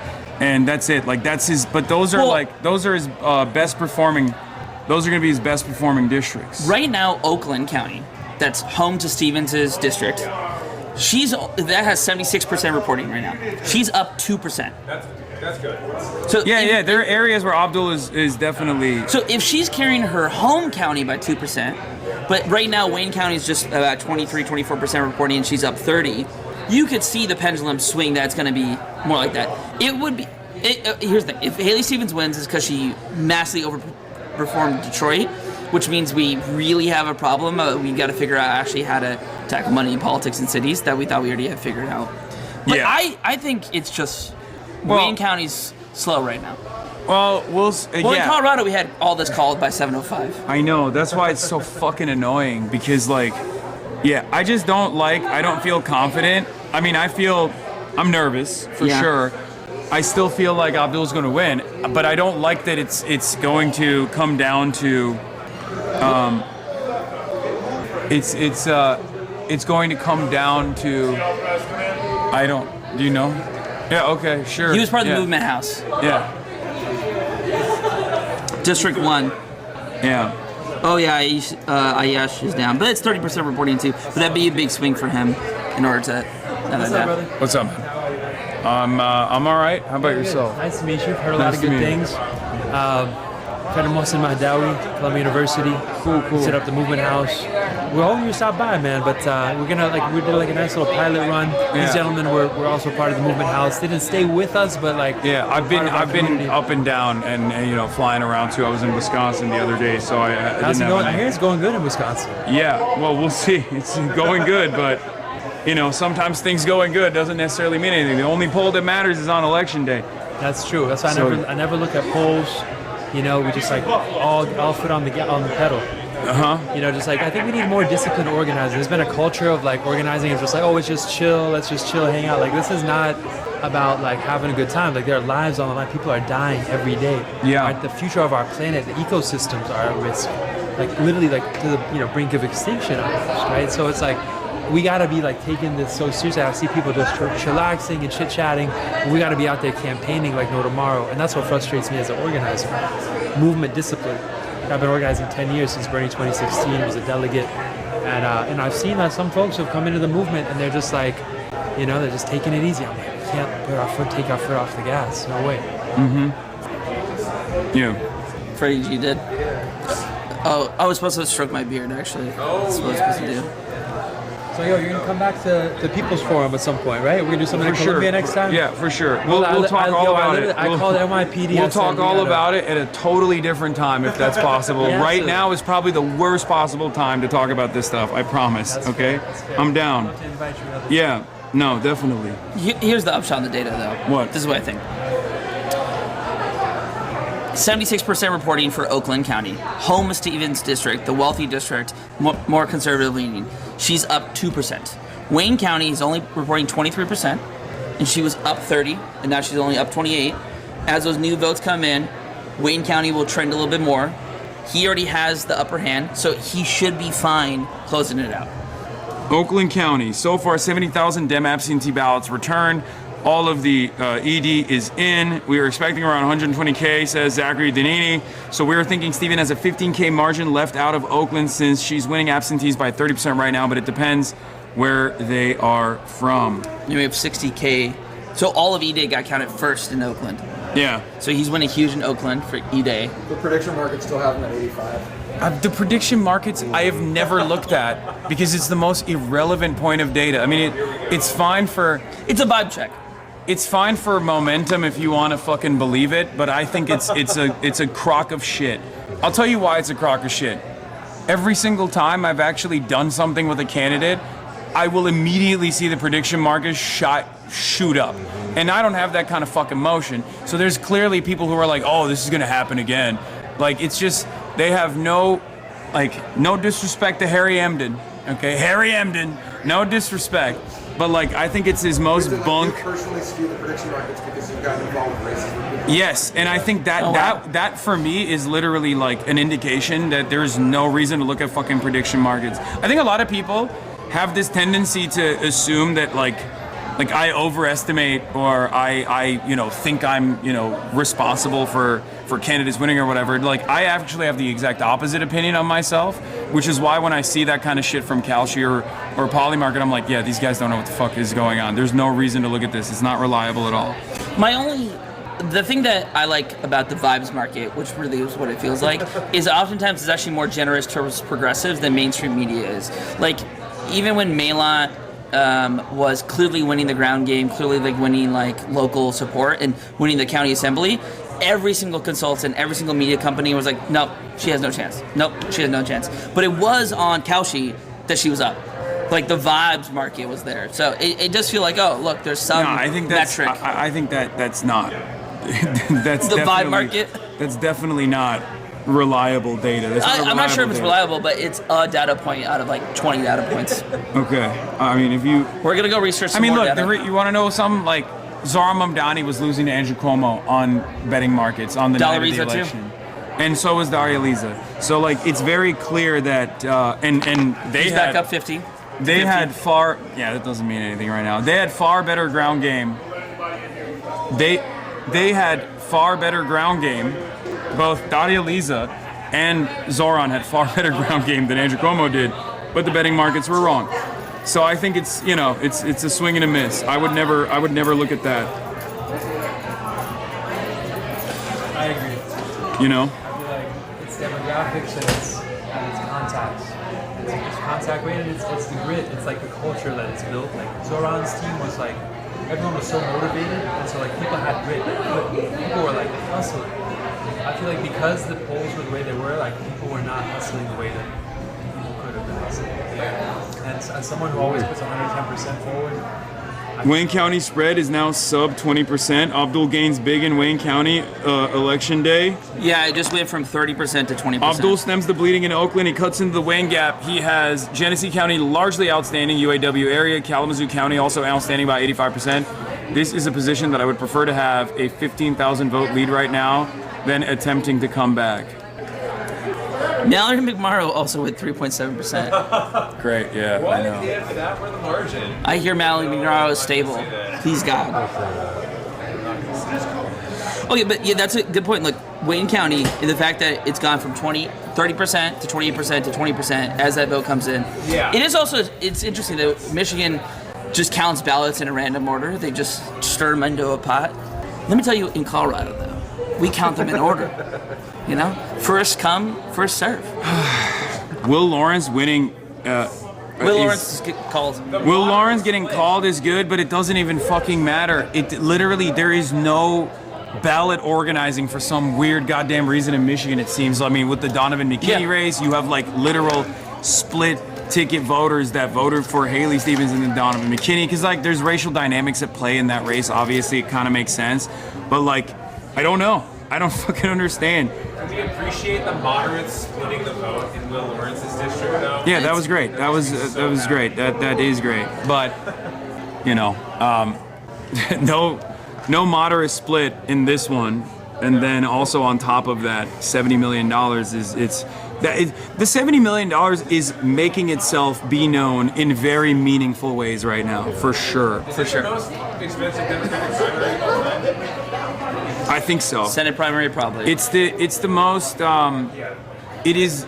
I forget what it was. I think it was the single. Like AIPAC was it broke records with the amount of spend that it put into this race. I believe it's like more than 32 million, and then the total spent.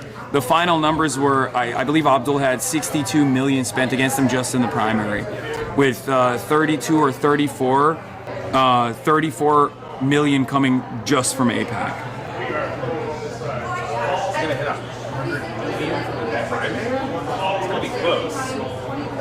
Yeah.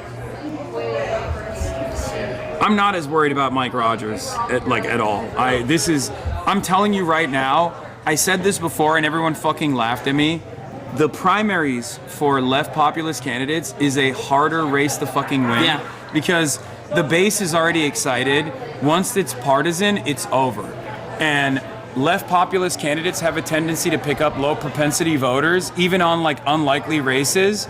And that theory we haven't been able to really test at all, with some exceptions, but they don't really count.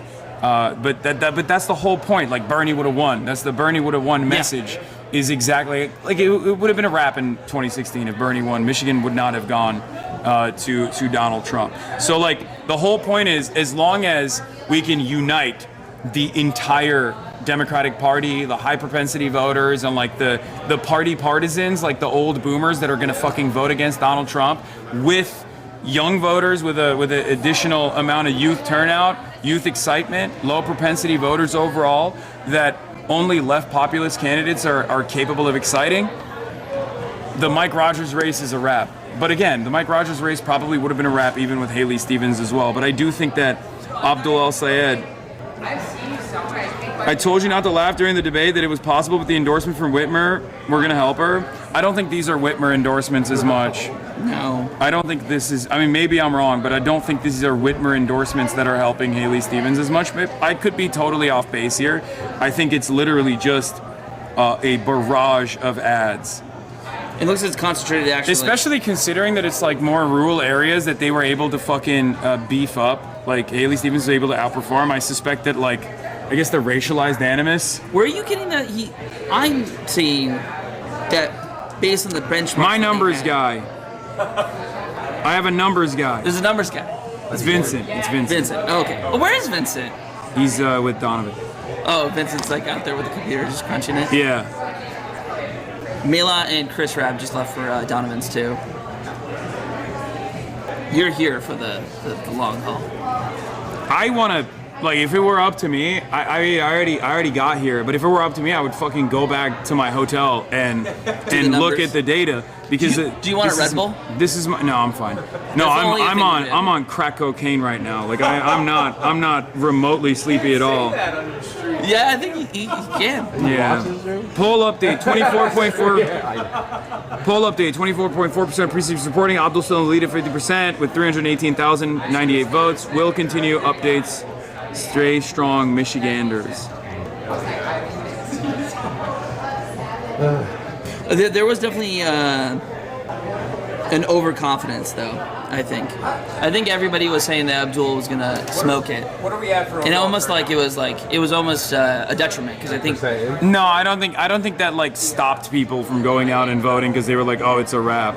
I think it didn't stop voters. I think it stopped people going to knock doors, phone bank, canvas, so they got this wrapped. The reason why I was still here instead of doing anything else, which is what people were expecting me to do because they were like it's a wrap already, but was because I did not underestimate the amount of money that was being spent against them. El Sayed gaining 7.36 votes for every one Stevens receives in Dearborn.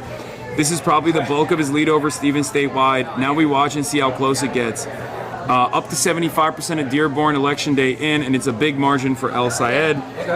But again, Dearborn is shaky. Like a lot of, remember what Abe said. Like a lot of Arabs don't vote. Apparently, it's a huge problem as far as like, well, from what I understand, a lot of the Arab population of Dearborn, especially in the primaries, are not here. They leave. They go to Iraq, they go to Syria, they go to Lebanon. They leave, so they're not here to vote regardless, and they don't send in absentee ballots from overseas. What are we at for overall vote count? 45%. He'll have a bit more margin coming from Dearborn, and he'll have some Lansing City later in the night, but after that it's a little unclear where he'll be gaining the vote. Abdul this is. But Stevens just gained 4K in an Oakland at AB drop, and there's probably 10K more margin there for her.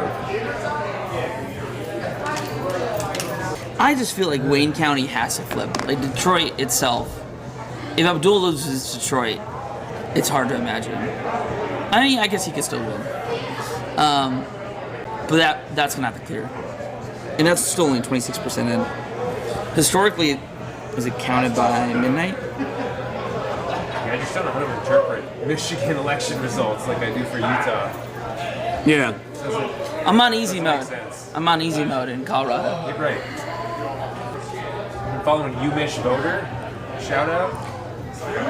He still blocked me though. What? Yeah, I'm blocked by UMich voter. Wait, really? Yeah.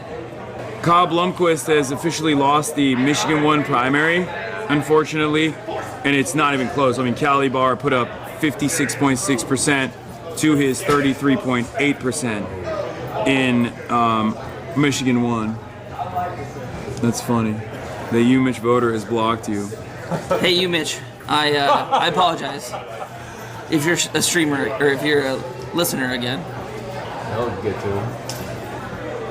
I apologize. The real bellwether is McMara. Has she walked in yet?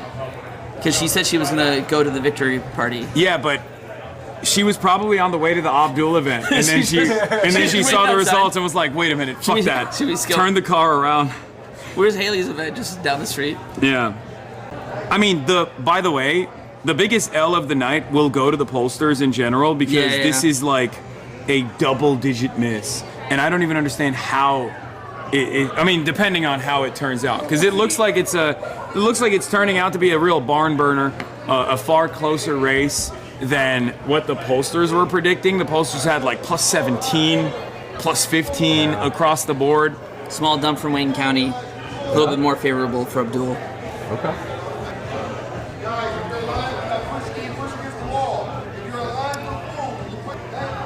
Image voter is streaming.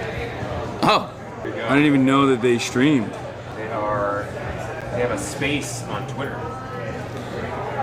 Nate Silver defends the pollsters. A lot of those pollsters in Michigan are hurdy and or shitty, but it's a legit hard race to poll. Black voters, especially working class black voters, can be hard to reach. Young voters may be underrepresented in traditional surveys, but now we've mostly shifted to online panels.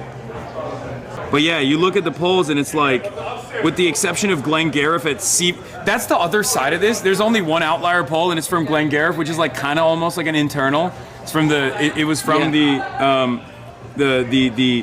outlet that endorsed her.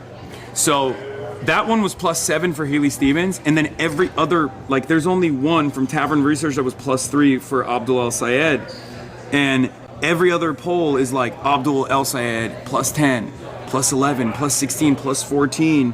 Emerson College being like the most significant one at plus 16. Zenith at plus 19, which was obviously affiliated with Abdul's PAC, but regardless, like there were a lot of internals that showed Abdul doing like almost plus 20. And then there were a lot of polls overall that still showed him at like a comfortable double digit, like outside of the margin of error victory. Image voter feels good about it. He does. Mitch Voter was also saying He doesn't even live in Michigan. He moved in New to Jersey. He moved to Brooklyn now. He moved to Brooklyn. So he doesn't even live in New Jersey. He's from New Jersey. He went to University of Michigan.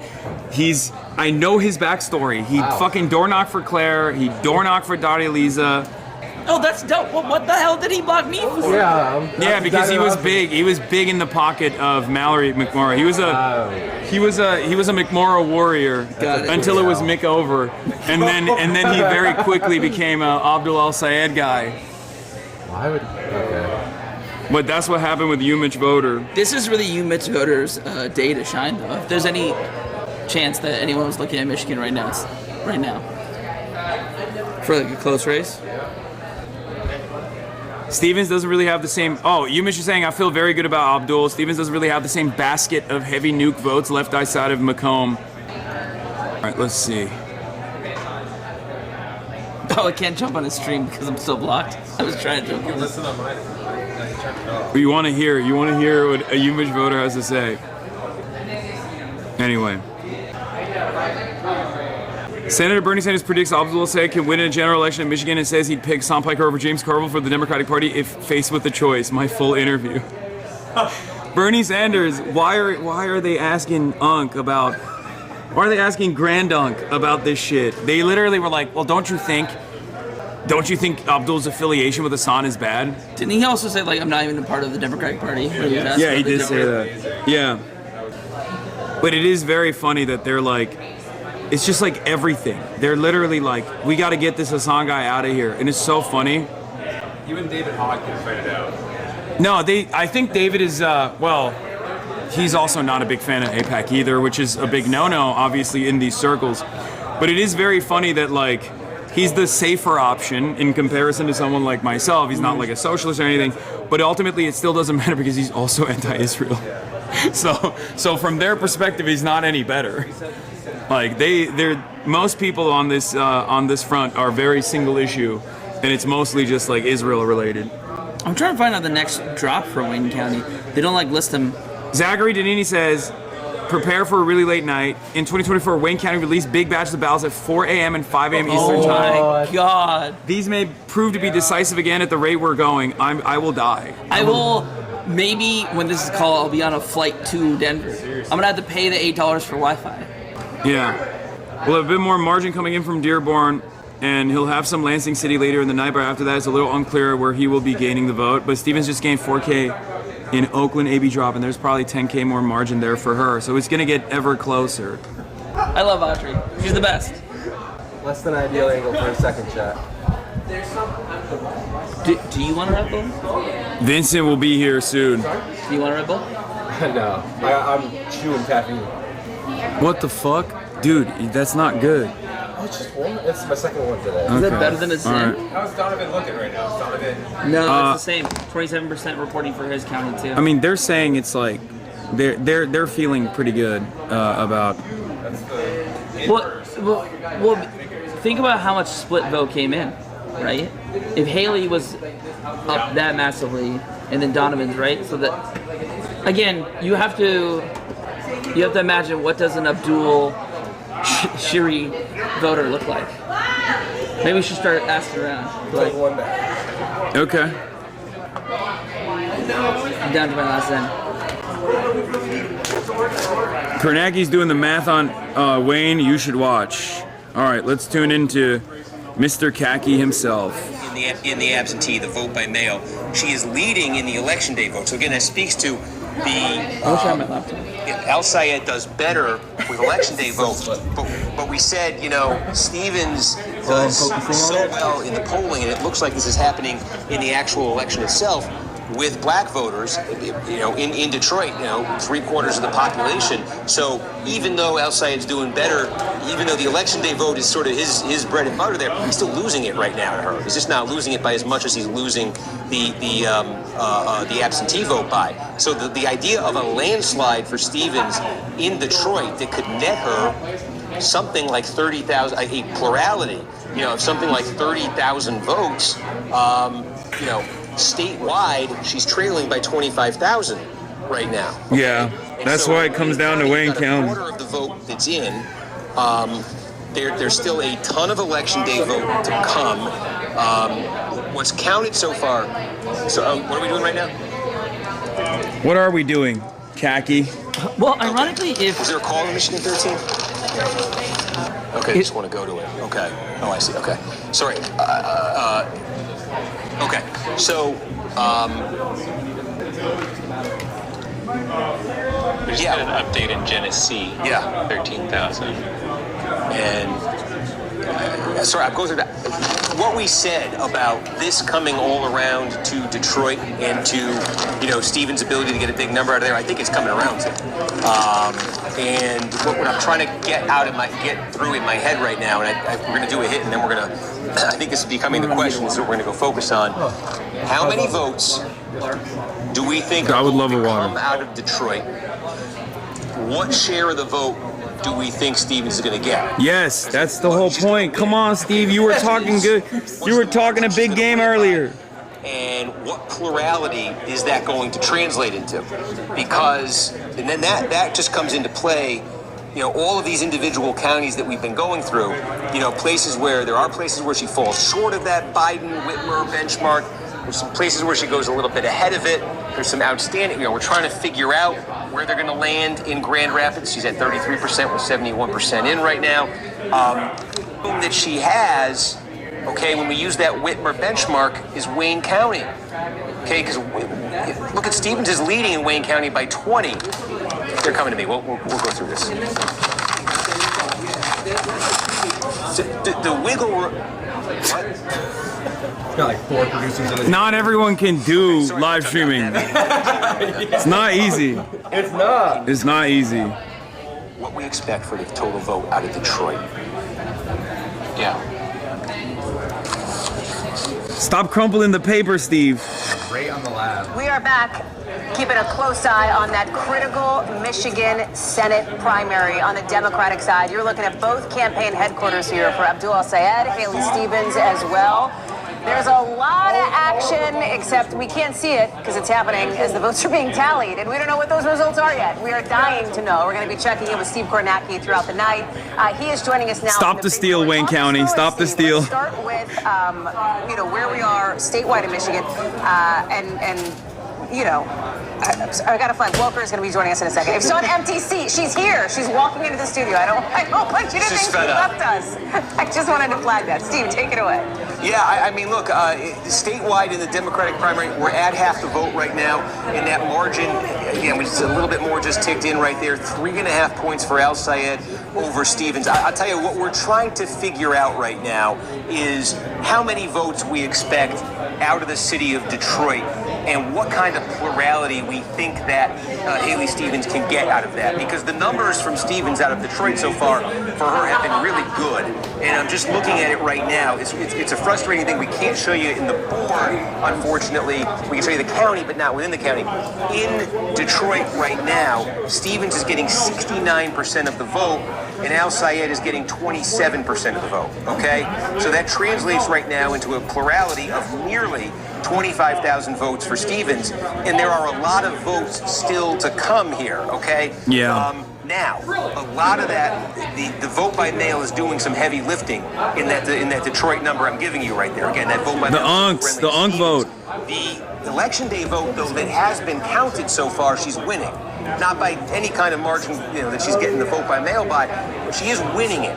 And so we're trying to get a handle here on what we expect the final vote to be out of Detroit and what kind of plurality that could ultimately be for Stevens, right? Because right now she's trailing 27,000 statewide. But if she's romping in Detroit, if that's what ends up happening, okay, and this is a place where I should back up a second.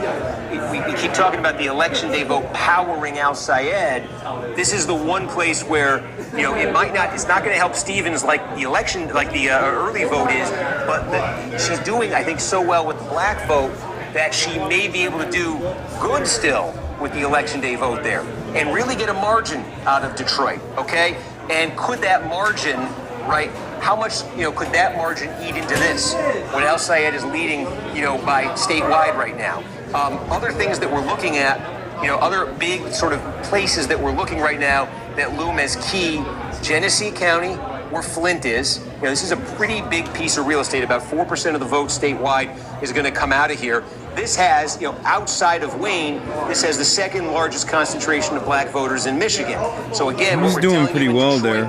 It applies not quite as dramatically, but it applies to Flint and to Genesee County, and we're just kind of getting started there with the vote, 23% that's in Saginaw County here. Again, there's a substantial, not as much as Flint, certainly not as much as Detroit, but there is a meaningful black population there, especially in a Democratic primary. Quarter of the vote, Stevens there leading, by a double-digit margin. Opportunities for Stevens in these places to post pluralities that could really eat into what you're seeing from Al Sayed right there.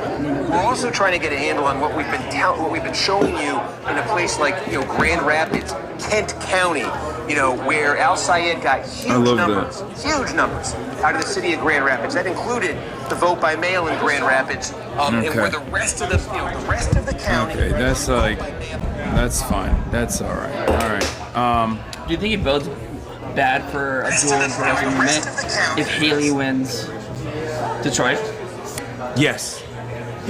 But Abdul still wins. Let's say Abdul No. If Abdul wins, it's not a problem. Okay? That he lost Detroit. No, if Abdul wins, it's not going to be a problem because these are mostly like party loyalist voters. They're not going to vote for a Republican. They're most likely, especially black voters, are most likely not going to sit out a general election unless the Democratic Party literally actively tries to rat fuck Abdul, which they're not going to because this is the path to Senate majority. So I'm not worried about the general election, but I am, however, worried about the margin of victory that Haley Stevens will win Detroit over. This is the real issue. That's what I've been saying. That Abdul's election day voter turnout is not enough to actually even make up for or put a dent in the margin of victory that Haley Stevens has with a lot of old voters. However, UMich voters, his first batch of Outer Wayne looks not that strong for Haley. I love that so much of the arguments from people in response to Abdul's performance is just literally being like, oh, he's Hamas El Sayed. They're not even hiding how unbelievably racialized the attacks are. They're just straight up, literally in his UMich voters replies being like, your boy's a fucking jihadist. I hope he dies. All this shit. It's genuinely insane. It's all anti-Muslim. Yeah, right? no, Israel's realized that Israel is apartheid. Yeah, no one is pro-Israel, but at least they can still draw up animosity towards Muslims, especially seemingly not that bad in fucking rural counties as well. including to a certain degree in Detroit, which is like, I would say still a surprising performance because black population polled overall are far more woke on the issue of Israel than any other demographic. But it's like the same thing that they did to take out Jamal Bowman or Cori Bush the first time around, right? They never argue about the issue. They argue about it's never about boosting none of the $10 million for Obama fake endorsed Haley Stevens. Yeah, none of it has anything to do with Israel, but it doesn't matter. It won't stop Israel from, doing a victory lap if they if they get anything here. So if you're doing the math from 23% to 32%, the vote went from 30 to 17. So that is not great. I've never seen you look this nervous. Well, I mean, you've never seen me on election nights. I'm always this nervous. Like this, just like refreshing the needle. Oh, I'm literally same with Zoran. Like it's never over until it's done. I was far more confident about Abdul than I have been with any other race. Everybody will. Judging by like the 10 points to 20 point margin of victory, but there's a reason why I'm here and not like anywhere else in these. What's going on? What's up? Yeah, of course. Because like people are like, why wouldn't you go to St. Louis for example? Like it's Abdul's a rat. Hi. Nice to meet you. I'm running Lipco. What's up? Nice to meet you. I'm running a state house campaign in the 88. Hell yeah. We're starting a DSA chapter in Muskegon. So shout out to Chad if you're in Muskegon. Hell This yeah. is my guy. This is my guy. We're really trying to get some DSA momentum. Oh, you're good. Of course. Let me get a picture. Yeah. Thank you, I appreciate it. No problem. Sorry I was awkwardly staring at you. Part of the reason. I was just wondering if you were doing something. Oh, we've been doing things, yeah. Awesome. Am I able to sneak into? I appreciate all the work you do, yeah. Of course. Yeah. You got me on this, to be honest. Thank you for being all over this campaign. It's been a time. It sure has. Thank you so much. Thank you for everything you've done with DSA. Of course. Nice to meet you guys. No problem.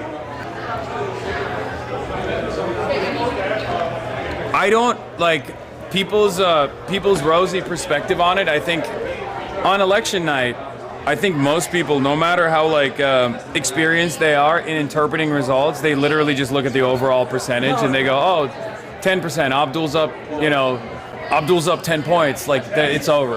That's not the case, obviously. It matters entirely where certain votes are coming from. I think a lot of people also overestimate, for example, even someone like Steve Kornacki, I suspect, is overestimating Dearborn turnout.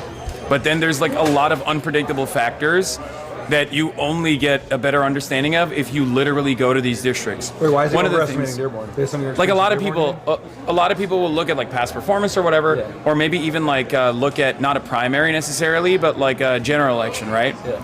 And one of the problems that I found out in the Dearborn turnout, for example, the overall turnout in Dearborn, is that, I mean, I don't know what it's going to look like at the end of the day for Abdul, right? But there are a lot of people that live in Dearborn that also live elsewhere. They have summer homes, so they'll fly back. So a lot of them don't send in absentee ballots, so they're just not here and they don't vote. So but some of them actually come back before the general. So then they actually still end up voting in the general. So if you're looking at past performance like that, you're not going to be able to interpret, or you're not going to be able to correctly predict the results. Similar thing with Detroit. A lot of people are like, oh, Detroit, it's a city. The election day turnout is going to be great because that's where our bread and butter is for this sort of movement. Is young voters, in urban environments are going to come out in big numbers. It's going to be youth turnout, and it's going to actually make up for the early votes that come in with older voters who have it varies state by state. Some states, in Los Angeles, for example, in California, younger voters tend to vote very late, sometimes on election day, but they also drop mail-in ballots rather than go in and vote at a polling station. Right, so what's the deal here? I think here it's older. It's more classic. It's older voters. They vote early. They vote often. They love voting. Did those votes get counted first? So I don't exactly understand how they count these votes because I thought they were going to I thought they were going to do them separately, and that was part of the reason why I was excited very early on, because I thought that Abdul was winning Abdul was expected to be losing, like by really wide margins in the early vote, because it was going to be the early votes, the absentee ballots that are counted first. That's not what happened. They ended up counting mixed. They ended up counting mixed. I don't know why, and I don't know how that works. But Donovan is up. Good.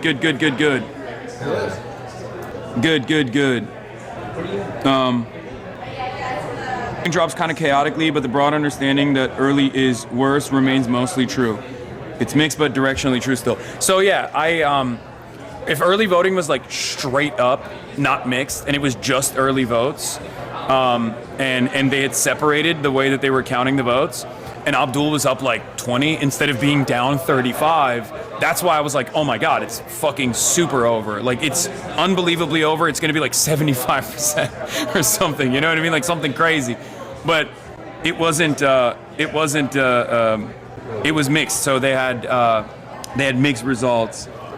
And I guess like Abdul is still, doing better in certain areas. And Haley Stevens is actually, from what I understand, doing a lot better, like outperforming expectations in a lot of rural counties. A lot of small towns, and also, of course, the black vote. But she hasn't actually been trouncing on the black vote in the way that she needs, but she is close enough to what she needed as the decisive margin over Abdul Al-Sayed, and especially the early votes, that, it's going to keep getting closer and closer.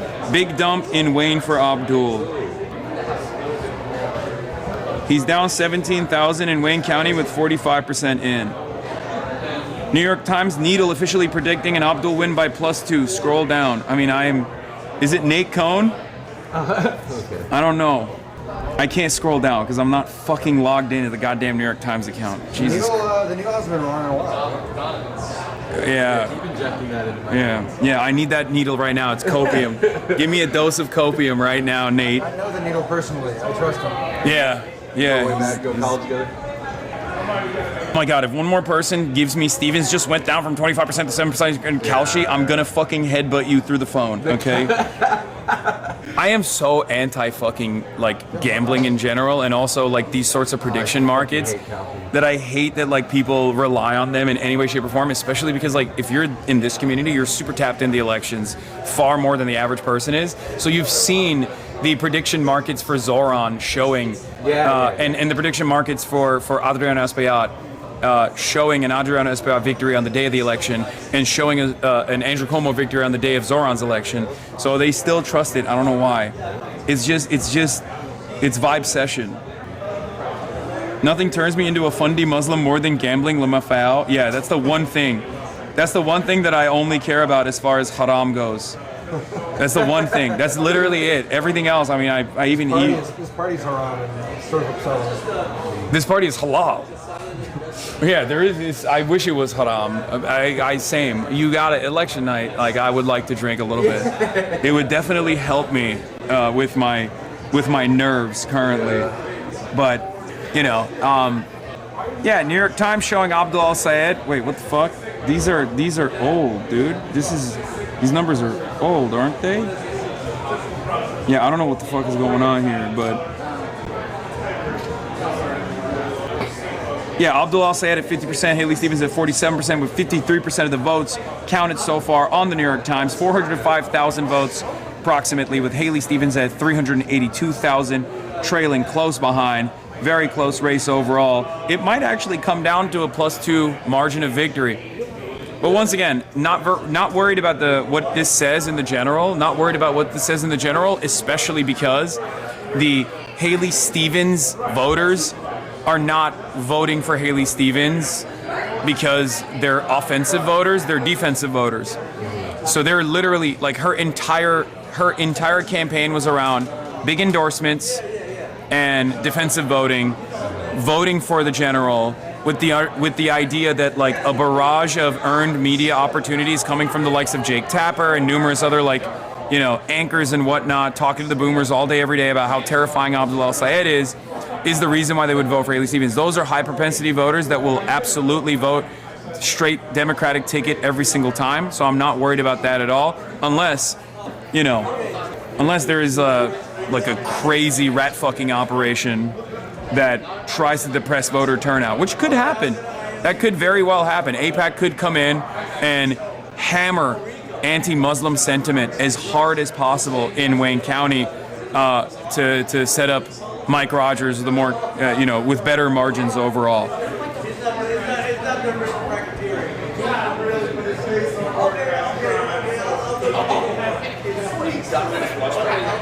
Is going to be out at midnight. Yeah, I know. They're coming here. Yeah. Yeah. Okay, yeah. In Kalamazoo County, one of the counties we are watching closely tonight, says Christine Zhang. Dr. Abdul El-Sayed is leading across vote types. These results continue the trend of favorable turns for El-Sayed in counties with college towns and large shares of young voters, including Ingham County, where Michigan State is, and Washtenaw County, where University of Michigan is.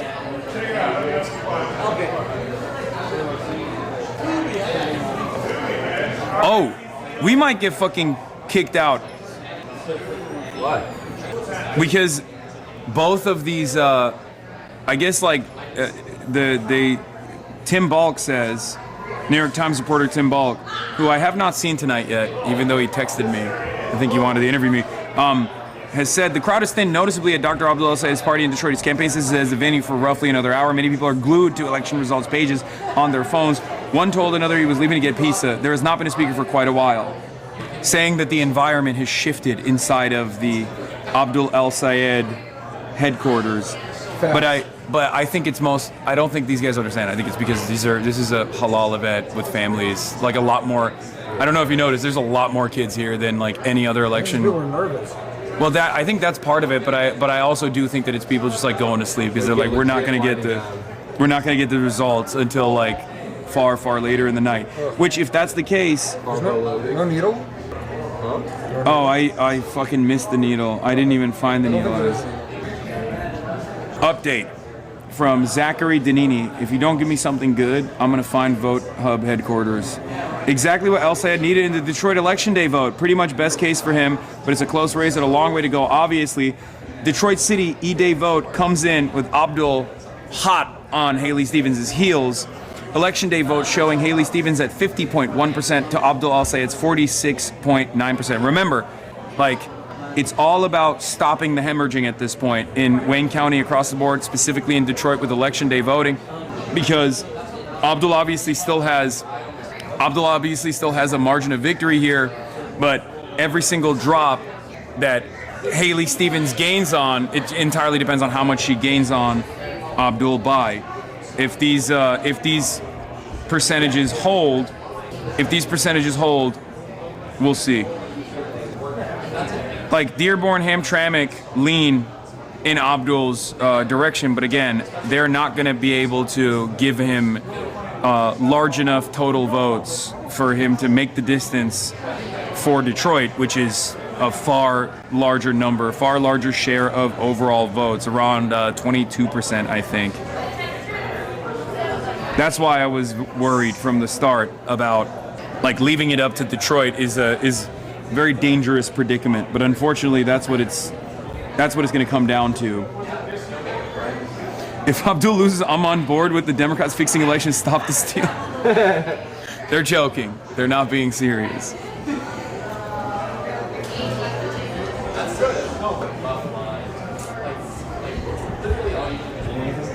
I appreciate you. No, please.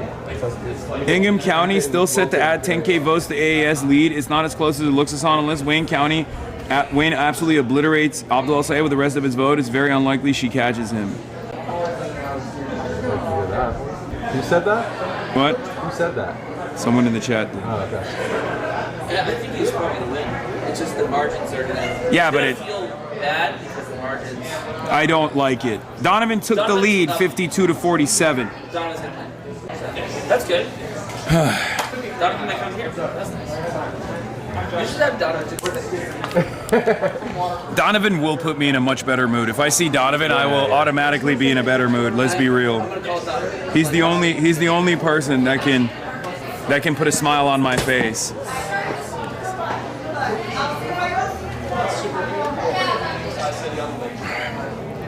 I think we're gonna have to pack this up and go back to the hotel, by the way, because we're not gonna be able to know until later in the night, and I will be fucking continuously streaming through the process chat up until I have to fly back home, if it's necessary. But yeah, UMich voter conservative estimates is at 2%. Abdul wins by 2%. That's fucking crazy, by the way. That is like... 2%. Look, I don't give a fuck if Abdul El Sayed wins by 1 vote, okay? Yeah. A victory is a victory. No, having said that, I mean, this is like... Those predictions,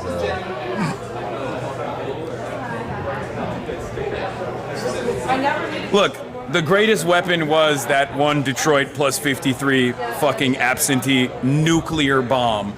God damn boomers, man. Fucking boomers, dude. It is crazy. It is... God, boomers. Boomers, what am I gonna do with you? When do they have this place? Like another, 45 minutes, I think. Oh, really? That's it? How is he even gonna show up? Yeah. It's already on. Yeah, it is already.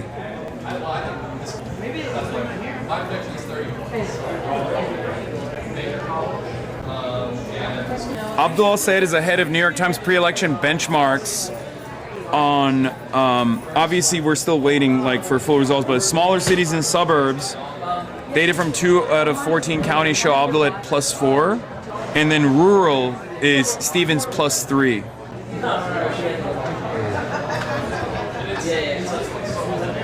Is the leader margin. Stevens needed at least +16. It's still early, but in the counties that have reported enough votes, Abdul El Sayed is ahead of their pre-election benchmarks by a 7-point margin. These benchmarks reflect how we expect each county would vote in a close race based on past results in pre-election polls. I don't trust anything anymore. It is mind-boggling how much just the money cannon can fucking sway this level. Like this is... Like, the fact that this is, close by an ass hair shows exactly how much money still has unbelievable amounts of sway.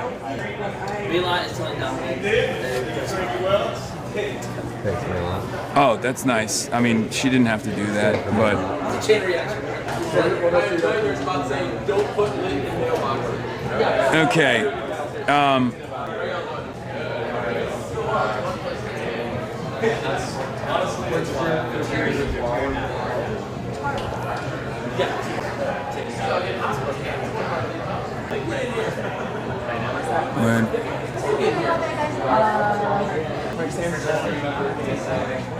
Hi. Yeah. We're so bored and it's getting so slow. So we are I dared them. I'm going to talk to Hasan. I'll say, listen, I need to make the cut, okay? Okay. My little blip there that I'm going to save for the rest of my life, I need to make it to your final cut. Okay. Me and you there. Okay. Okay. You're in it. What's up? You want to take a photo? Let's do it. You've been waiting for ages. We're wondering what you're talking about. We're crunching numbers. That's it. Yeah. We're looking at drops, big drops. They were asking how is streaming even work? He's been streaming for 4 hours. I've been streaming for 9 hours, and I'm going to probably continue for another 9 hours, 4, 5, depending on how long it takes. There's a lot of glare. There's a lot of glare. I need a stool. I need to look taller. There's a lot of. No, don't do that. Okay, ready? Oh, yeah. Oh, it's from the ceiling. Yeah. Did you get my best side? Okay, try this one. You don't have a bad side. Yeah. Hey, do you want to come over towards me? Yeah, thank you. Is that the deal? You're the cameraman. Rebecca. Oh, that's better. And this, and then David can take it if you want. Okay, I'll take it. I'll take it. I'll do it. Are you sure? Yeah, I'm going to make the final cut. I'm good. This is my first hunt ever. So I think I did about 2. Great. Thank you. Thanks so much. Have a great night. What do you think? How long? It's going to be a long night, unfortunately. But it's fine. I think it's still, it's not terrible. It's still looking pretty good. But we'll see. All right, cool. Thank you. Really appreciate it. Nice to meet you guys. Is this what you predicted? It's not close. Well, people that are far smarter than me are saying it's a conservative, like a conservative prediction puts Abdul somewhere around +2 at the end of the day, and that's the margin of victory. Which is, in comparison to the expectations, especially because the polls were just like way too overconfident. We shall see. Wayne County down to +8. Big dumps, massive dumps. Kernacki just said they think around 170,000 votes left, but they count Detroit already, so I assume most of it would be Dearborn and so on. Well, thanks. Of course. Nice to meet you. Nice to meet you too. Yeah. I'm glad I was able to explain them what's Hi. streaming is. Yeah, hell yeah. What's up? I gave you the shirts the other day. Oh, they were amazing. Yeah, you liked them? Yeah, I wore one already. It was sick. I just wanted to let you know who it was. It's a Detroit strength printing company. Oh, hell yeah. Simplified. But I just know they didn't reprint over the Yeah. Yeah. Yeah, thanks for repping it. Okay. Nice to meet you. Dave Weigel takes. Some takes for the take God, who must be fed before midnight. Dave Weigel says, El Sayed on track to win, but a low single-digit win that makes the story more, how does he unite the Dems, then left-wing juggernaut crushes puny establishment. Money can indeed buy goods and services. Maybe not bad for him to start from that position. The influencer pool party looked like an early end zone dance, cut against his Made in Michigan bio. We need to chill the hell out in internal polling. It drove a Stevens' toast storyline, along with him out campaigning her small events, etc. Peter said it would be close. The polls said +17. Go with the senator over the polls. I'm not absolving myself here. I shared polling from Pro AES Super PAC that was wildly off. Yes, too much internal polling. There's good confidence predicting victory when reporters ask horse race questions, and bad confidence. Joe Miller going to DC in 2010 and posting pics of his office shopping before losing to Murkowski. Posting with influencers on live streams look like the latter. I don't think that's necessarily the case, but I do think that the pool party was a bad look for sure. Let's just say that wouldn't be my preferred activity.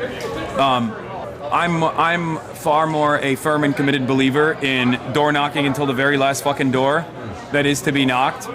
And they did do that, to be fair. Abdul El Sayed's team had incredible ground game, and they never really stopped. Him going to one fucking pool party amidst like a million different events to say what up to all the influencers that were coming in from out of town to also show support. It's a blemish, but nonetheless.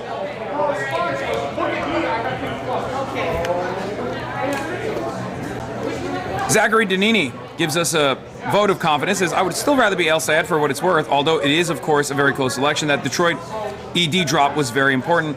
Stevens needs suburban Wayne and the city of Flint to come in very well for her. That's what he said. So that's good. No surprise, but Abdul is sweeping election day voting in Macomb. Oh, there's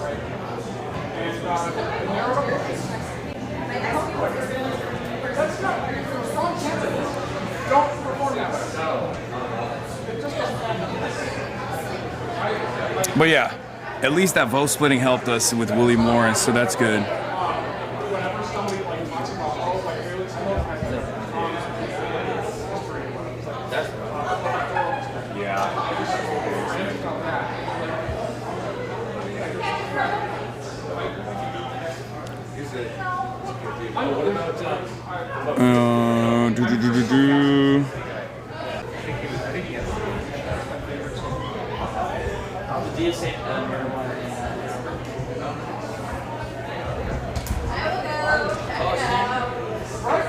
+8 Abdul and win.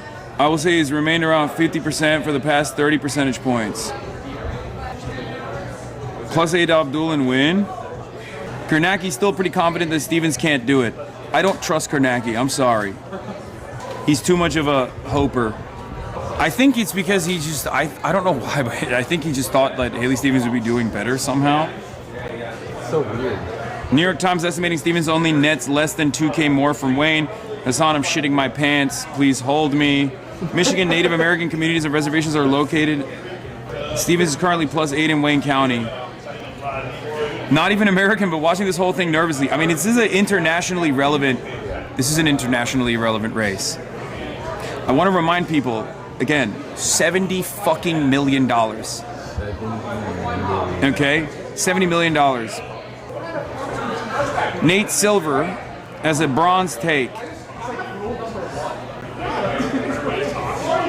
All right, Donovan is coming here. Nate Silver has a silver take. A lot of pollsters in Michigan are hurdy and or shitty, but it's a legit hard race. Then there's the question of Arab voters. Oh, fuck, I missed it.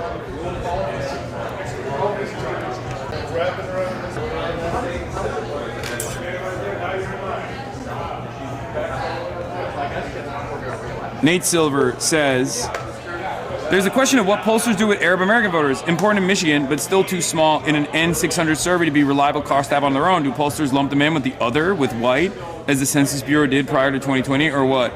Yeah. In Oakland liver, updates since 6 p.m. Check logs. What? I can't check your logs. I'm on my phone. Annoyingly internationally important at the moment, yes. 17 points, a massive win, a miss, one of the worst in recent times. No, I think that's just because those are internals. Like, internals are good to show consistent. Internals are good to show trends. Internals are good to show trends. It's always going to overestimate and oversample your base. It's a confidence booster. It's good for a media narrative. But overall, my overconfidence didn't come from Abdul's internal polls, but my overconfidence came from Haley Stevens not releasing any internal polls. And there's no reason why she wouldn't do that. She wasn't like trying to sneak out. She wasn't trying to like sneak in a fucking like upset victory or something. She just had bad internals and they didn't release them. So I think even her own internal polling probably might have underestimated her chances as well. But once again, I mean, I understand why a lot of people treat voters like they're fucking dumb as dirt. I get why. Because it is so much more fun to be enthusiastic and excited about a movement and like pushing for certain things and trying to get shit done than it is to get a deep and personal understanding, a reality check of like what moves voters, okay? It really is. That's why so many of the centrist Democrats have this kind of attitude about voters where they're like, no, voters are fucking... They have this attitude where they're like, no, voters will get convinced by narratives that they see on television. They'll get convinced by, you know, Abdul al-Sayed being a scary Muslim or whatever the fuck. Like, they've been... To give the annoying centrists at least some grace and some credit, they like their candidates, right? I always assume that they have a cynical posture because they're just like corporation backed and they want to continue getting money from, you know, and continue protecting their comfortable sinecures. And that's the reason why they cynically say like, no, electability is this, electability is this. What they still are talking about in terms of electability is like, no, they'll just deploy a money cannon and voters will fucking turn the other cheek. They will literally, or voters will just turn away from your candidate and they won't vote for your candidate regardless of how great his policies might be. And I think it is low-key, always black-pilling. A black-pilling feeling that I haven't felt as much since like the Bernard defeats. We're not there, obviously, in this race, but the very fact that like $60 million can still have this much of a fucking impact on a directionless candidate that literally ran on nothing. Like give me, Simon, give me the most... This is not, you know, your part of your job, but I want to hear, like, give me the most, like, pro-Haley Stevens case you can, just as a hypothetical, as a thought experiment. Like, what... Outside of the auspices of like, electability? Like, on the merits, you mean? Or yeah, like, what is the appealing nature of Haley Stevens beyond television man saying, this is electable, and not like weird radical guy who's gonna, you know, lose the election to Mike Rogers, even though all the polls have shown that Abdul was defeating Mike Rogers. Outside of the Israel issue, what were the big disagreements policy-wise between the two? There is literally nothing I can point to, and not because Abdul wasn't running on policies. It's because Haley Stevens did not. So, like on Medicare for All, where is she on that? She never actually stood in opposition to Medicare for All. She broadly, every now and then, she would say things like, oh, this is just a wish list. I get shit done. That's all she said. So there's no policies. She signaled that it was planned. She had a 7 bullet point platform, I believe, that was utterly devoid of any like tangible policy perspective. What about immigration? Where was she on immigration? She wouldn't say think abolish ICE, right? she wouldn't say abolish ICE. She was like, oh, we got to hold ICE like not even accountable. I think she was like, we got to restrain ICE, but she had funded ICE before, and it's like one of those. Okay, what about data centers? Where is she on data centers? I don't think she. Again, I don't recall anything from data centers.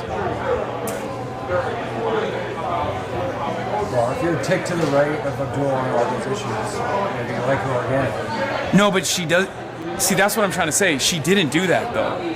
She didn't do that at all. Like she wasn't even like Medicare.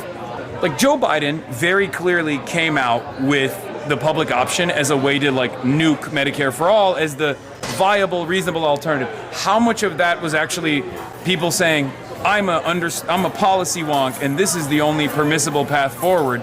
And how much of that was simply like, yeah, I don't trust these like pie in the sky idealisms or whatever. But like, Haley Stevens didn't do that. She did not say, this is my healthcare policy platform.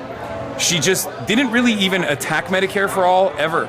As a matter of fact, she didn't attack any of Abdul's policies. She just. Israel could not. There's still Democrats, obviously, a little more sympathetic to Israel than Abdul is. Could have made a difference.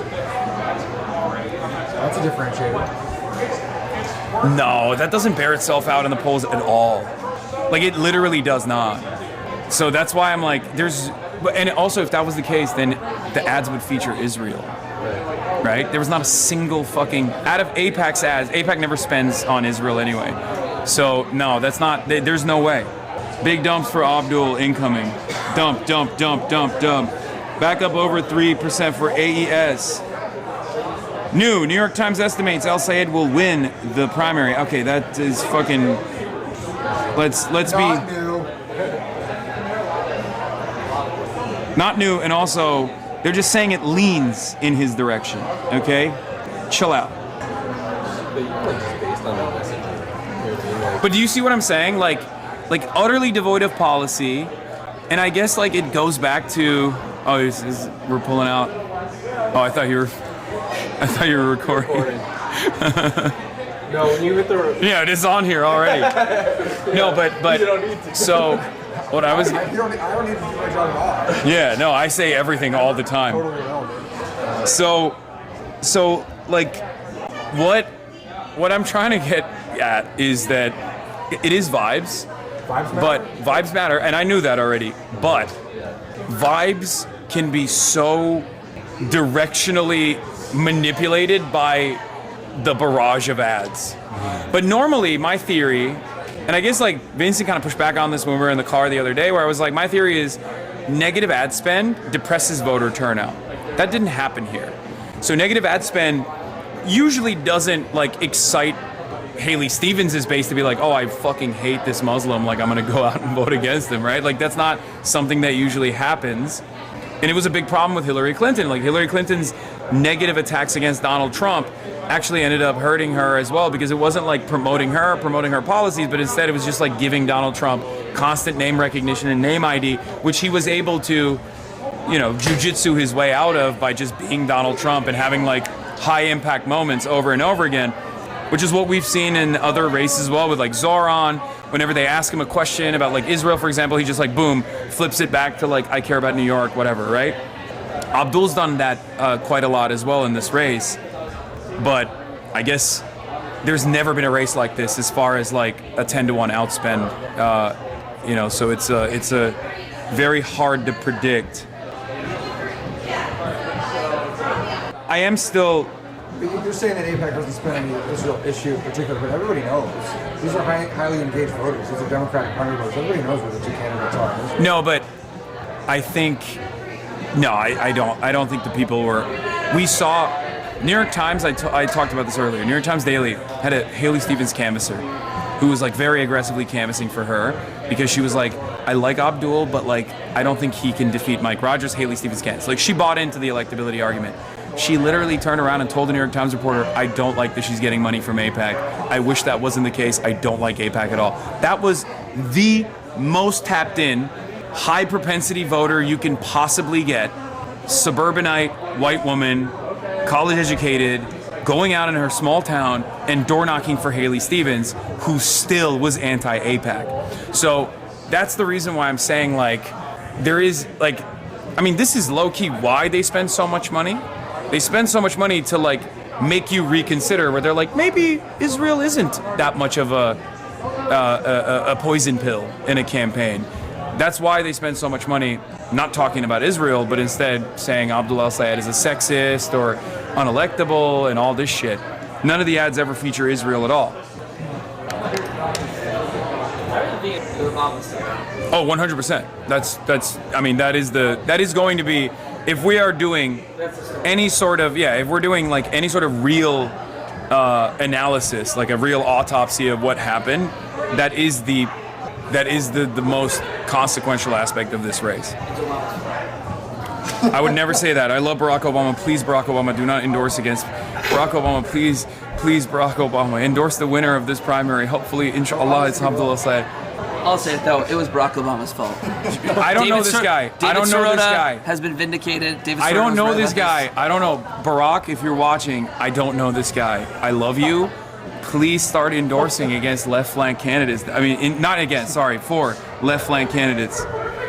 That's the craziest thing. Like, that is the real truth, Nuke. A lot of people, like, I talked about this before on stream, where I was like, if Barack Obama would, like, even decide the nudge in any of these races, it would be a wrap. He could single-handedly destroy the left flank momentum. So I'm very grateful and very gracious to both the Podjons and to my goat, Barack Hussein Obama, who I love and I've famously always loved and have never criticized for staying out of these races. It would have been nicer if he was like, I didn't endorse Haley Stevens in this race. He didn't do that. See, this is out of love. I'm doing the Barack Obama voice out of love. Right. And not in jest. What? Yes, and he could do that again. That's the real truth, Noob. Bro, Trump is on the tarmac talking about Abdul El-Sayed watching the race. He's with us. He's tuned into the HasanAbi broadcast. Oh, you can't hear it. It's fucking dog shit audio. But he says, Trump, I have not found out who won the election with Abdul. Who won? Reporter says, it looks like it's going to be a late night. He goes, oh. In, I think, 23 minutes. At least according to Tim Balk of the New York Times. And they're supposed to be coming here as well. Yeah, Donovan, I think. Yeah, he's coming here. No, he's coming here. Yeah, he's watching the stream. They're only 6 minutes away. Okay, yeah. Maylot's coming. Rap's coming. Are we gonna migrate somewhere? I mean, don't say where. But... I'm gonna go back to my hotel room, and people can come if they want to, but I'm not. I am dialed in. I'm locked in. I'm on pure adrenaline right now. There's also this. No, I don't need a Red Bull. I hate the takes of people being like, conversely, even if Abdul wins, I hope he gets humbled. It's like, dude, it's $70 million. Like, it's not like he was, like, it's such a ridiculous thing to just be like, we did this. It reminds me of my favorite quote, Enver Hoxha, who once famously said, between us and China, we have 1 billion communists. It's like, you didn't do this, okay? You did not do this. You are a random Twitter user who is utterly irrelevant in the grand scheme of things. Who said the humble thing? What? Who said some that? Random fucking thing that showed up on my For You page of some, like, annoying asshole centrist Democrat who's like, it seems like Abdul has been humbled. It's like, you are sitting at home watching $70 million of MAGA billionaire money being directed at the behest of a foreign lobbying organization, being deployed against an American candidate who just wants fucking Medicare for all and to no longer, dump endless billions of dollars to said foreign country, and you're acting like you had a say in this process, like you played any role in this process at all. It's like that meme of the guy who's like stopping the subway train as it stops. He's like, I did this, like I'm doing this, I'm pushing it. Like I had more of a fucking impact in this race as a random centrist Twitter account You know what I mean? Anyway, of course, Jeremy Moss also is succeeding into Haley Stevens' seat, which, you know, is a very sad state of affairs. It's that he's also super pro-Israel. So they at least got that one. Also, yeah, people after this race will be like Mallory McMorrow. There will be a lot of Mallory McMorrow truthers for sure that will say like, oh, this would have been this wouldn't have been a barn burner if it was Mallory McMorrow. Yeah. Well, especially if it's the margin there, or like the margin between them. Well, it's not how that works. Hey, what's up? Yeah, nice to meet you in person. Yeah, unfortunately it didn't work out. The Moss race that I was talking about. America is not our Yeah, people, I mean, this is why the centrist election watchers are so black-pilled about voters in general, where they just like talk about them like they're cattle. Like as though they deserve less. Because they've been running candidates that they like. For us, on the left flank, we never run candidates that we like. Or at least we've never had like an expectation that the well-liked candidates have any capacity to win. We're now establishing a lot of credibility in these races, right? Starting off in deep blue districts, but certainly have a shot, a real opportunity. I'm more so worried about like the consequences that this will have on the Francesca Hong race takes as well, where they'll say like, oh, see, it's fucking over. Like people are overestimating her as well. Like that's probably going to be like the immediate response. I didn't mean margin error, but what happens if this remains true? That McMorrow's vote total is the difference, basically, of him winning. People who like centrist Democrats will blame her and be like, you should have dropped out before, you know, you were on the ballot. There's no way to know what percentage that was. Yeah, I know. But people will pretend it's all would have been all for him, but we don't know that. People like to think that. It's only true in the neighborhoods. Everyone's dunking on you, Mitch voter, because he was the one who was like saying that the internal poster, very reputable source said, this grandma passed away, unfortunately. I met her at the Ann Arbor event. Oh yeah. This is we used to jokingly refer to her as my youngest fan. But she went to an Abdul event like many months ago. And yeah. She was so excited to see this now. Yeah, it was awesome. I apologized to her for cursing. But she was so stoked apparently. I mean, people might blame you too. They were doing it before, right? Oh, I don't give a shit about that. Yeah, they fucking win or lose, I always get the blame, and it doesn't matter. They blamed me for Nithya Raman. I didn't even endorse Nithya, and they were like, Nithya Raman lost because of you, and then she won, and then everyone shut the fuck up. Oh, yeah. They never went, okay, Nithya Raman won because of you. They just endorse her? No, I didn't. That's your city? I know. I don't want to talk about it. Well, I just, you know, it's it's a Turkish saying, or I mean, I guess there's an American version of it too. I think it's like a cobbler can't fix their own shoe or something. Like a tailor can't mend their own. A tailor can't mend their own clothes. Is a Turkish saying, and it's like my backyard. I rarely get that involved in, and I'm just. No, it's just. No, listen to the analogy, man. It's fine. It's a little over my head. You should watch the virtual part of the stream. Or don't. The interview. Oh. They explained everything. Interesting. Okay, I'll do it later. Yeah. Just remember, she won. Noted. Yeah, she won because of me. No. It's funny because like a lot of the narrative building around me never comes from me and comes from what people are saying about me.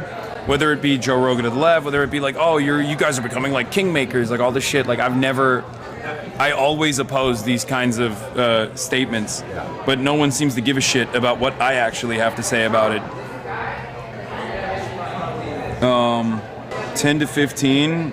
Bro, they're gonna make it. They're gonna come here by the time they close this venue. I feel like they're supposed to be. Was on her away as what you call criminal 4 minutes ago. And 7 minute drive. So theoretically,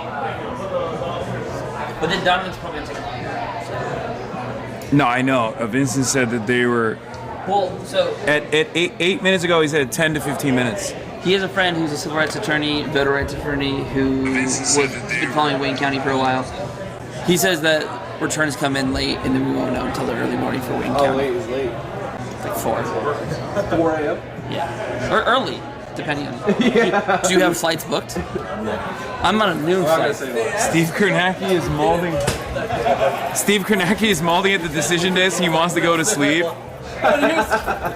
Okay, that's really funny. That's funny. Get back to work, Steve. We're all fucking we're all 36K lead. Abdul El Sayed, new dumps. We like new dumps. Donovan being up is great though. Dude, it's not Israel comes to me in my dreams, it's Wayne County comes to me in my dreams.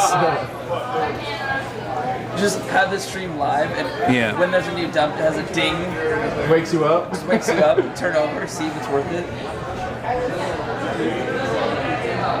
Cranky Kornacki. Big dumps. Let's fucking shit. Oakland is finished county, and she only won it by 6. So.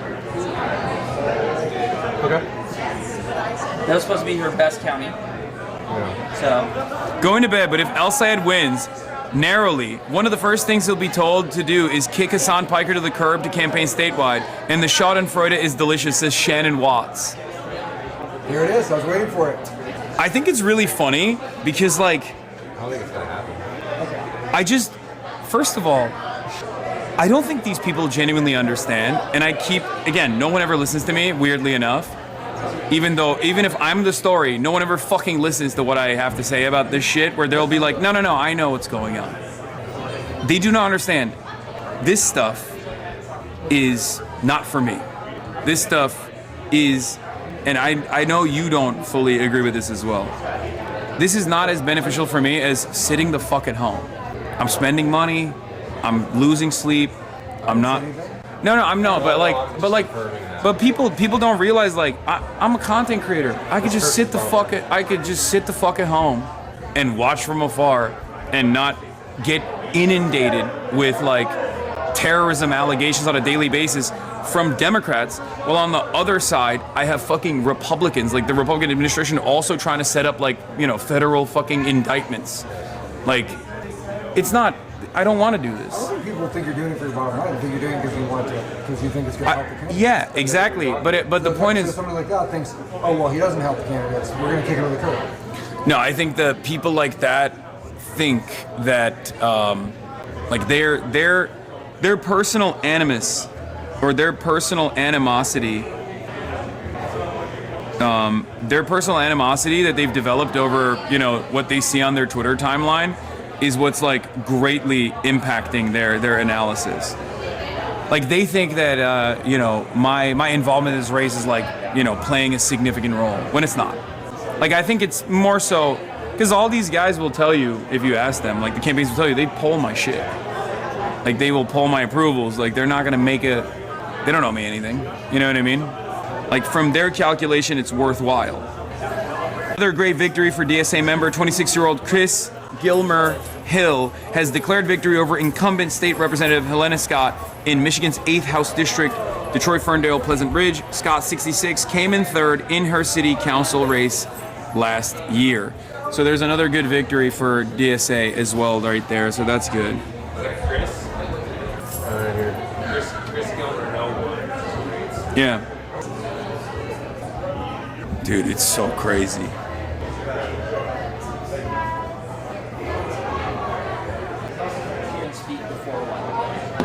Okay. What time? They said they don't know, but before 1. So within 40 minutes. Okay, question. It looks like El Sayed has a very good chance to win. What do you think about the traction these DSA candidates are getting? Well, I think it's crazy because that's what Trump said. Trump said, well, I think it's crazy because it's going to ruin our country. These cities are always filthy, dirty, no jobs, no anything, no money. They are always filthy, disgusting, dirty. I'm a clean person. That's real? That's what he said. Like, he's a real clean freak. Yeah, he is. That's true. Yeah, he is like he's. Yeah, it was a huge hurdle for him to start shaking hands in 2015. Yeah. He didn't like to do that. It's kind of why it's so ironic that he was so cavalier about COVID. Because you know that like, in a perfect world, he would have been a huge master. Pure all everywhere. Someone said this is turning into Lib Stalingrad. They're holding off strong. I'm so. It's crazy. Do you think this was the pool party? Yeah, I think it was the pool party. God, I can't stop refreshing. Okay, what are we looking at, chat? Give me some news. How many people do that see it? Like 50,000? Did you charge me back, by the way? Good. Yeah, 50,000 viewers still. 10 hours in. Do you need to charge me back, by the way? You have like a good day usually, right? Well, today is a special day. This community has been intimately involved in this race from the start. Sometimes in ways that, you know, I would not like to even be involved in this race as, but It was around your appearance that catch fire. yeah, that was the turning point for the race for sure. Like it was that's, or at least that's what Mitchell and a lot of these other pollsters like directly pointed to. I'm good. Directly pointed to. But it wasn't necessarily because, and I keep stressing this over and over again, it wasn't because I'm like super popular or anything, but it was more so because like the media angling against Abdul as like the anti-Israel candidate in a way where they were like, oh, it's bad to be anti-Israel, it's bad to, Hassan Piker is anti-Israel, Abdul al-Sayed is anti-Israel, this is a bad thing, brought in a lot of national attention to the race. And that's when people were like, no, actually, we're also that way. And then Abdul literally got in the first place and never got off first place from that point on. And I think that was when Mallory McMorrow's like more progressive voters, basically, her progressive support collapsed and immediately shifted to Abdul because she was the one who spearheaded that movement at the direction of some of these like centrist think tanks that thought she would be the Goldilocks candidate. April? That was like early April? Yeah. I remember like as a candidate feeling like, oh, something changed. Yeah, no, he went from third place to first place and then never stopped being in first place after that. But even just like in our race in Utah, and probably in other races too, like feeling like, oh, we can do things differently than we were before because we saw the reaction. Yeah. And also, a lot of people will try to, like, look, a lot of people are going to look at this race and the take machine and the take economy is going to go crazy.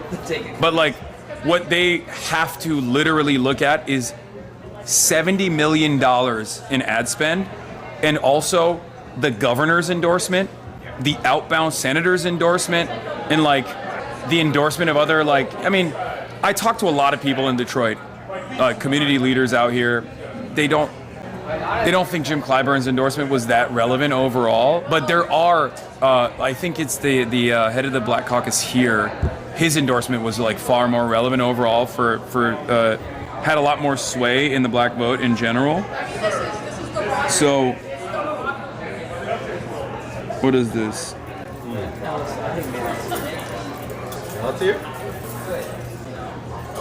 Diamond hands on the take economy.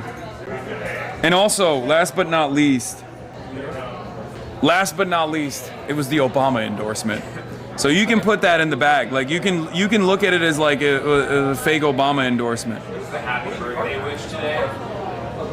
Yeah, it's so shameless. that was horrible. You go for an I'm grabbing mail. Alright. Then Abdul speaking.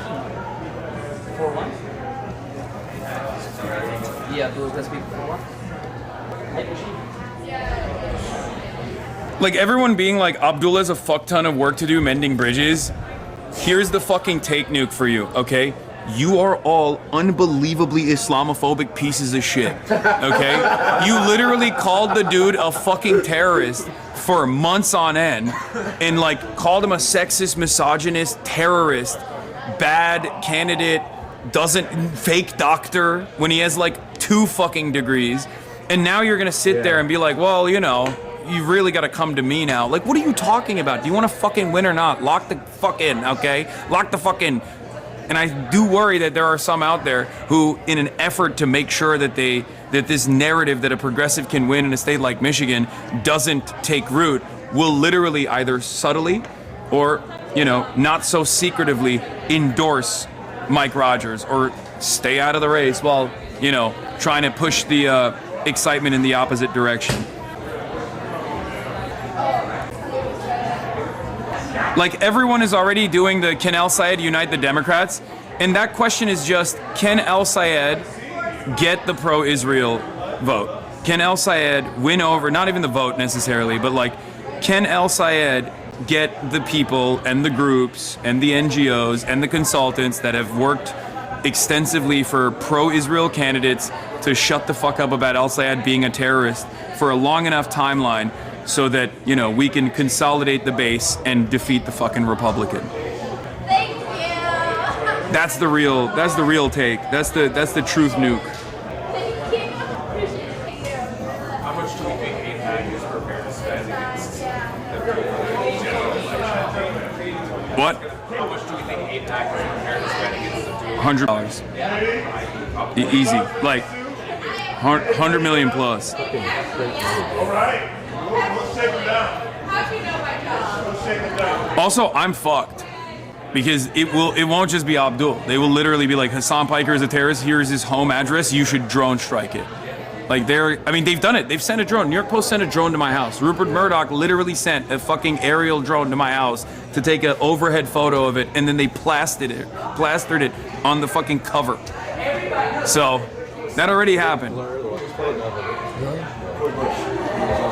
Again, didn't get enough national attention, no national endorsements overall. Like, in our experience, this works very well. Like, the secret sauce is either Bernie or an AOC endorsement, DSA activity on the ground. Abdul didn't have DSA, but Abdul had Bernie and AOC and myself.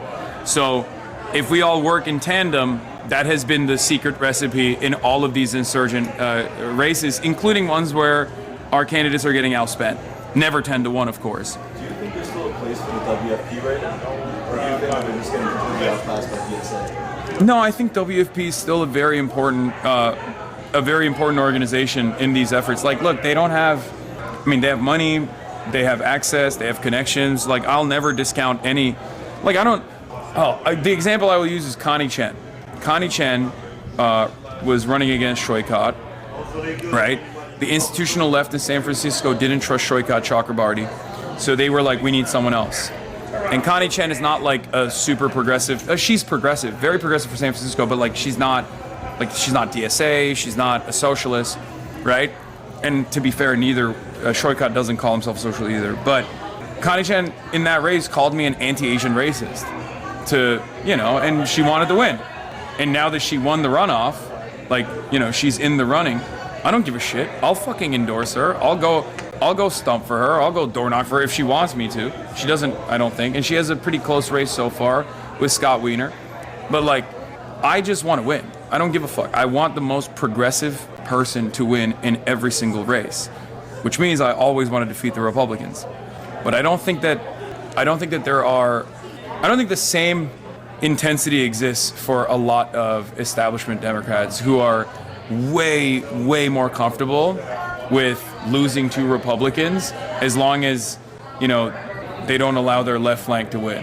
And I do worry about that. And I've been worrying about that regardless of how big of a blowout potentially the Abdul race might have been, right? And it didn't turn out that way. So they're already fucking hitting the, so they're already doing the takes.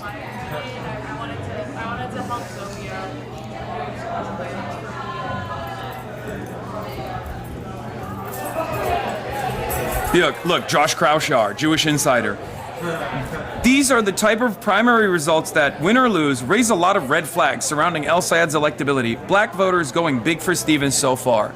Brother, $64 million. $64 million. What do you think Olivia Ryan was in that? She's in this.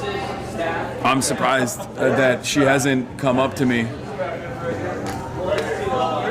Oh, they're here. We're missing another comment. Vincent, give me something. Give me something. Give me anything. Give me anything. You want to No, I want takes, man. I don't give a shit about anything else. I want numbers. Give me the numbers. Donovan's in a really, really, really good place. Yes. Donovan's in a really good place. Okay. The next drop for Donovan it's possible it'll pull him down a little, but it's like a false. So people should prepare for that emotionally. But okay, that's good then to the know. drops that follow that should be much more positive. Okay. What do we think about Abdul? I mean, I am not panicking, nor am I like, we got this. Yeah. I'm in a chiller mode. Okay. Where did, from your estimations, where did Haley Stevens overperform? It was like rural. Well, I mean, she clearly did very well with older black voters, which we knew was going to be the case. Yeah. And I think there was some idea of Abdul overperformance that didn't fully come to fruition, which adjusted some of people's ideas. But I mean, she did really well in the rurals, in the smaller towns, in some of the mid-sized cities. I mean, you see on the map, right? Like, So that's what's going on. But also, there's so much vote left. I know. Just gotta chill. But I mean, there's clearly a huge number of Donovan Stevens voters. Yeah. No. I mean, we saw that when we were out there. Yeah, we did. So it's expected. Yeah. No, that has been one of the most interesting aspects of this race overall, is that normally like you have some sort of like cross endorsement appeal across the board. It just did not work at all in this case. I think it's all like I don't want to make any. No, but it wasn't a 100%. Oh no, for sure. I just mean I think that Donovan and Abdul cross endorsing made a big difference for Abdul and Donovan with different. Yeah, for sure. Yeah. I was just saying, like, normally you would. There's no, like, when there's a DSA slate, it's just, there's a website for it, you know exactly where your polling station is, you know exactly who you're voting for, boom, boom, boom. Whereas, like, and there's not a lot of split voters. True. That's true. I believe that. Where is Donovan? Oh, you didn't see my text. So, Donovan pivoted, is going home to his young children, but we have two fun guests for you. No, it's fine. I don't even need guests. We're supposed to be leaving. I think this area is also, like, the event space is also for until like a certain hour. Probably true. Yeah. So how long are you streaming for? I'm just gonna stream until they kick us out, and then I'm gonna go back to the hotel and continue streaming. Okay. Yeah. Have fun.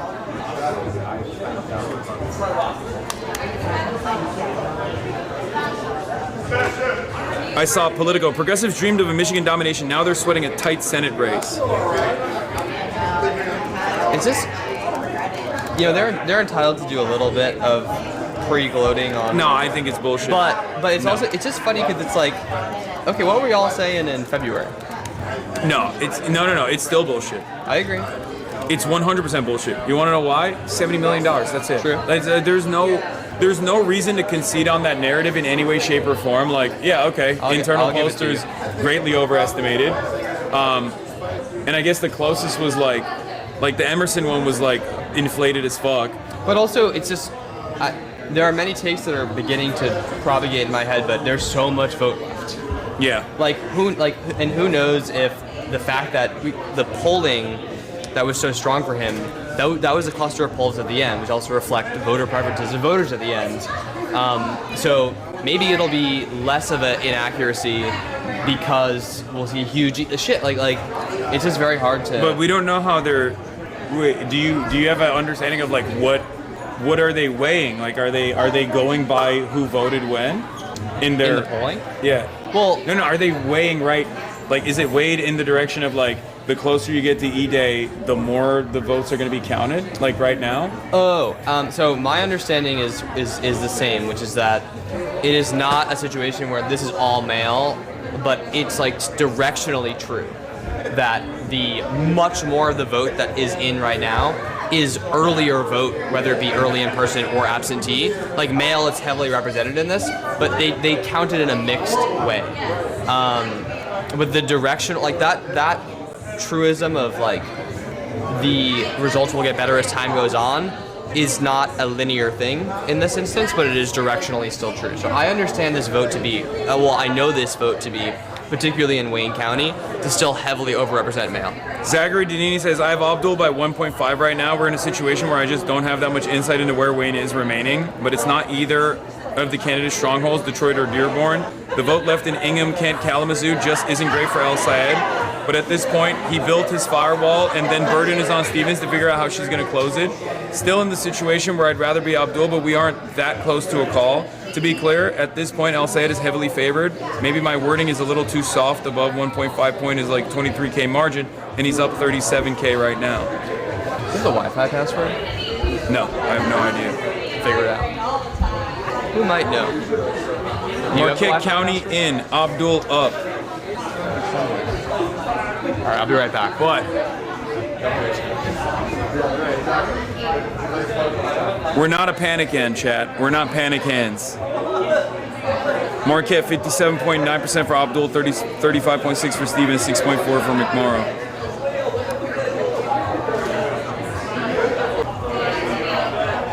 Can you go bowling on? No. 70% of total votes in, guys. I don't know. I feel like this is a lock. No, you're not looking at the percentages, and you're not looking at the different areas that they're counting from. I'm predicting a McMorrow comeback. Oh yeah, everyone on election day. If you vote for her, she can still win. There's still time to spoil your. Oh, if Mike Pence has the courage, Mallory McMorrow can still win this election. No, I'm doing a January 6th in the state capitol for Mallory McMorrow. Do you know what time that would be? So do you know what time he's gonna speak? Who? I was here before. Oh, one. Abdul? Yeah. If the race gets called, can you bowl against Vincent?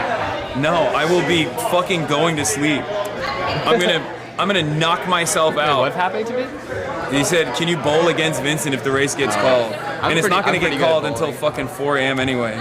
You're really gonna stream through the call? I don't think so, but I'll see. I'm going to stream until I can't stream. Okay. And I'm on hour 11 right now. So. Okay, here it just happened. So Sri just got boosted by 1.4% and Donovan down 1.4%. We're at 50% of the vote. Canada and Michigan's 13th. That's the false. That's what's supposed to scare you. Don't get scared. I'm good. How are you? So, all on track for Donovan McKinney. This is very exciting, Donovan McKinney. That is very exciting. Full slate victory is huge. Full slate victory is huge. That's what we just had a 0.3 boost for El Sayed. Okay. I hate that the Wayne County's website is really, really bad, and it's really screwing with the dashboards. Yeah, this one's out of date now.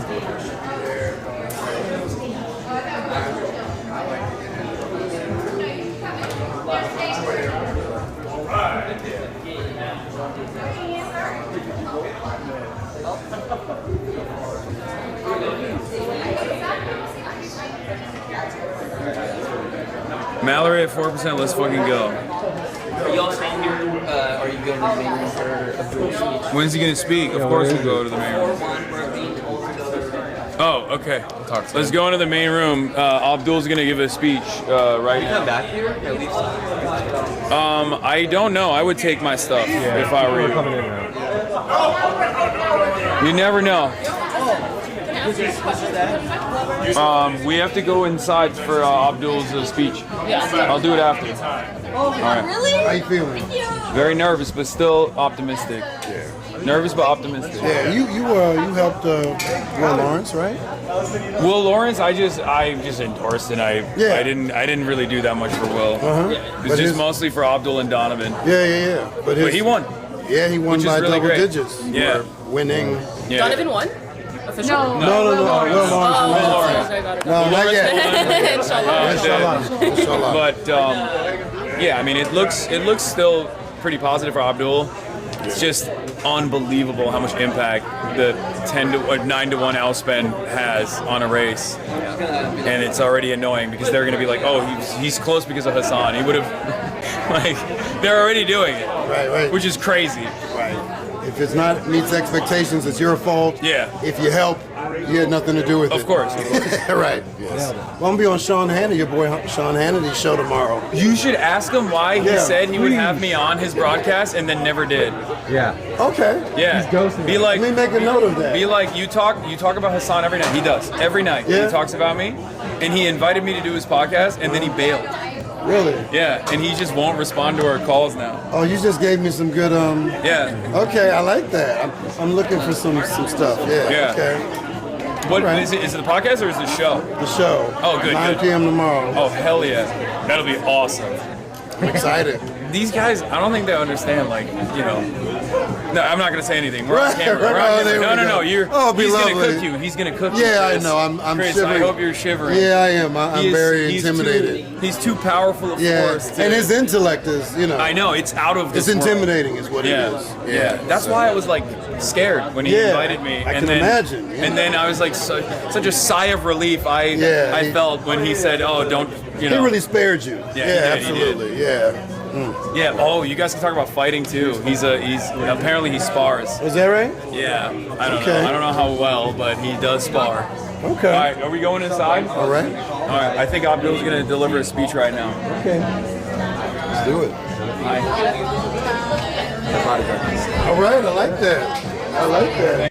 Yeah, absolutely. What is very unfunny, particularly particularly black elected officials who are constantly neglected and forgotten, especially by major funders in our ecosystem. That's true. And we need to support Rep. Rab and make sure that he has the ability to fund his transition, to stay strong against a future APAC challenge. You can go right now to actblue.com/donate/Rab website. I'm sure the chat can spam it and give this guy a little bit of love tonight because he is here in Michigan on his own dime fighting for our movement. We gotta back him up. He deserves it. He's always there for us. We gotta be there for him. I just chipped in $100 and I hope some folks will match me, but you know, if you can only give $1, if we all do it, it makes a massive difference. Right. I appreciate it very much. It's good to see you. I keep bumping into you. That's how I know I'm in the right cause is we keep showing up for each other when it matters most. And about individuals, and it's not. It's not. What we're seeing here is the things that affect Detroit are the things that affect Lansing, Trenton, Harlem, Queens, Philly, Denver, on. Keep showing up for each other because only we save us. We're not waiting for any saviors. We're not waiting for a political party. This is the work we do, and the real magic happens in between election cycles. But since we're in an election cycle, we need to make sure the right people win. I think this race is also particularly important because no one spends $70 million for no reason. Right. There's a reason why this was a 9-to-1, now 9-to-1 outside expenditure race. And that was because it's a warning. It's not even about Abdul in that situation. It's just a warning for everybody else that dare to dream for a better future for Americans, that dare to speak out against the malign influence of corporations, that dare to speak out against the influence of Israel in our politics as well. It's a real threat. You just talked about, Vincent just brought up like how difficult it is to continuously fundraise as a candidate once you're in office. Like the entire system is fundamentally broken. Right. Well, or the system, this is what the system is about, right? Yeah, exactly. And so we need to overhaul that, which is why it's so powerful that the folks who are winning believe in transformational change. It's happening. It's just us. I think they're just showing. No, this is exciting stuff because this is what the system was meant to do. And those of us who believe in it, because we're not just doing the same thing playing around the market. We penetrate across working class neighborhoods, though, who very clearly still do watch TV and see the mailers, and it does work in making their decision for them in some instances. But in most primaries, most registered voters don't actually vote. Of course. And who are the people who are going to reach them? It's those of us who organize on the rev up, and we can't cede our power to corporate interests. Yeah. Yeah, a lot of this, I I do understand why it breeds so much apathy. It's such a cynical rat race that has very little to do with policies. I mean, I was having a conversation earlier about like, what were the policy prescriptions that Haley Stevens had? And I can't tell you a single one. And it's not because I wasn't paying attention. I was paying close attention to things she was saying. And what's interesting is she didn't even have counter proposals to Abdul's proposal. Like, she wouldn't say she's anti-Medicare for all. For all we know, she might be pro-Medicare. Of course she's not, but like that is so. I mean, that leaves such a cynical taste in my mouth. That's the word I was looking for, cynical, right? And that turns people off. But then you have candidates like Abdul, and it inspires them. Yes, he's very charismatic, very smart, but he talks about substantive things that have a visceral response to the average person. And my experience on the campaign, not just for Congress, but for the 10 years leading up, people don't think in terms of left and right. They think about what moves us forward. Right? And the things that move us forward are the things that he ran on, et cetera. And that's something that I think is... Yeah, no, absolutely. Look, we need to run up, and it's always going to be an uphill battle. I knew that already from the start. I mean, I'm still very, very optimistic about what's going on, about all of these races, including the Abdul El-Sayed race as well. It's just, no matter what people say from the outside, no matter what the results are, and I do still think that it's going to turn out for us. It's $70 million. There's so much money. So much money that could have in an other line that she ran. It's mind-boggling to me. But we can't be discouraged. I just want to be transparent. I hope you don't think I'm a sellout. But I spoke to no one complains when a white Democrat goes on Fox News. No, of course not. Right? Well, Bill Maher, right? So somehow this is inappropriate for us to talk. Well, I think one of the things that I think drives people crazy is that I'm not accountable to the brands or the corporations that in other circumstances would be able to greatly moderate your speech to a certain degree. So I just say how I feel. And that, like you say, unbossed and unbought. And that is a terrifying prospect, especially when there's a tremendous number of people watching this. That is a competitive platform with a lot of mainstream outlets. That's terrifying. Like, I understand from their perspective, I get why they would spend so much of their time and effort engaging in this disciplining operation to be like, fuck off, leave this field. I'm not supposed to speak colorfully on those shows. I can say what I want on this. You have me on for longer than 5 minutes. They control that narrative. And you control your own because you're not bought off. When Oliver Larkin went on Fox News and they were talking about like how undocumented migrants are doing child rape, like he just, like the Fox News host just blurts that insanely white supremacist and totally false narrative out. And Oliver turns around and says, well, Donald Trump is a pedophile. And they were like, oh, we got to go to commercial break. Thank you so much for coming on. Thank you so much for coming on. See you never. I love it. They're very thin-skinned. I love trolling those folks. But it's good. It's good TV for them too, to be fair. You're really helping their ratings. Apparently. They don't stop talking about me. Like, what kind of a decisive final name message is it to be like, oh, Abdul El-Sayed had Hasan Piker on the campaign trail? It's like no one knows who I am. And the people that do, well, they're people that are, ordinary folk like the ones in this room right now that like me for the most part. And the ones that don't are never voting for a Democrat anyway. So it's a very strange phenomena, but I think it's, like I said, it's a disciplining operation. No, you're absolutely right. Like, they're like, oh, we can't unseat Abdul, so maybe we'll make like this media figure toxic so that there's no platform that people can coalesce around, that we can like, whip votes around or galvanize the base around. All right. Thank you so much for your patience. It is now my great honor to introduce the man of the hour, Dr. Abdul El-Sayed.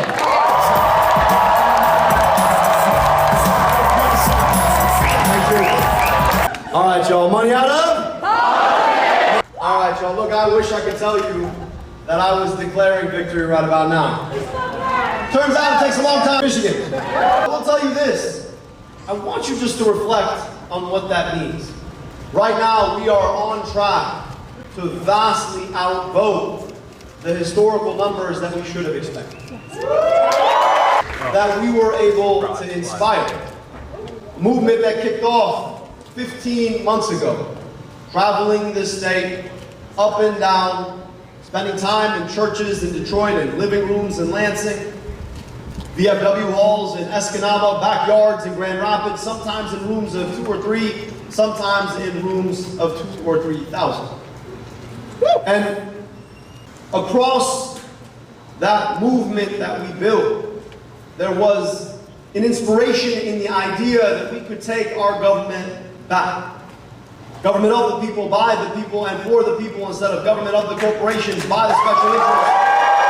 And because you had the audacity to believe in that, you know that the billionaires, the corporations, and the special interests, they weren't going to give up lightly. We all knew they were going to spend their money. We didn't know they were going to spend $70 million of their money. To $1. Still standing. They want to tell us that here in Michigan, we're a purple state. That somehow everybody walks around wondering, I wonder where I stand on the left-right spectrum. Up and down the state, what you hear is, I wonder how I can afford my rent. I wonder how I can afford my groceries. I don't know what will happen if I get sick because I can't afford my deductible. We are not a purple state. We are a state in need of a movement to take off. And despite their spending, despite their lies told in ad after ad after ad after ad on TV, we're walking into the rest of this evening with a 3-point lead. And so as folks ask, if and when we win this race, how are you going to beat Mike Rogers and their money? I want you to remind them that if we come through this, when we come through this, inshallah,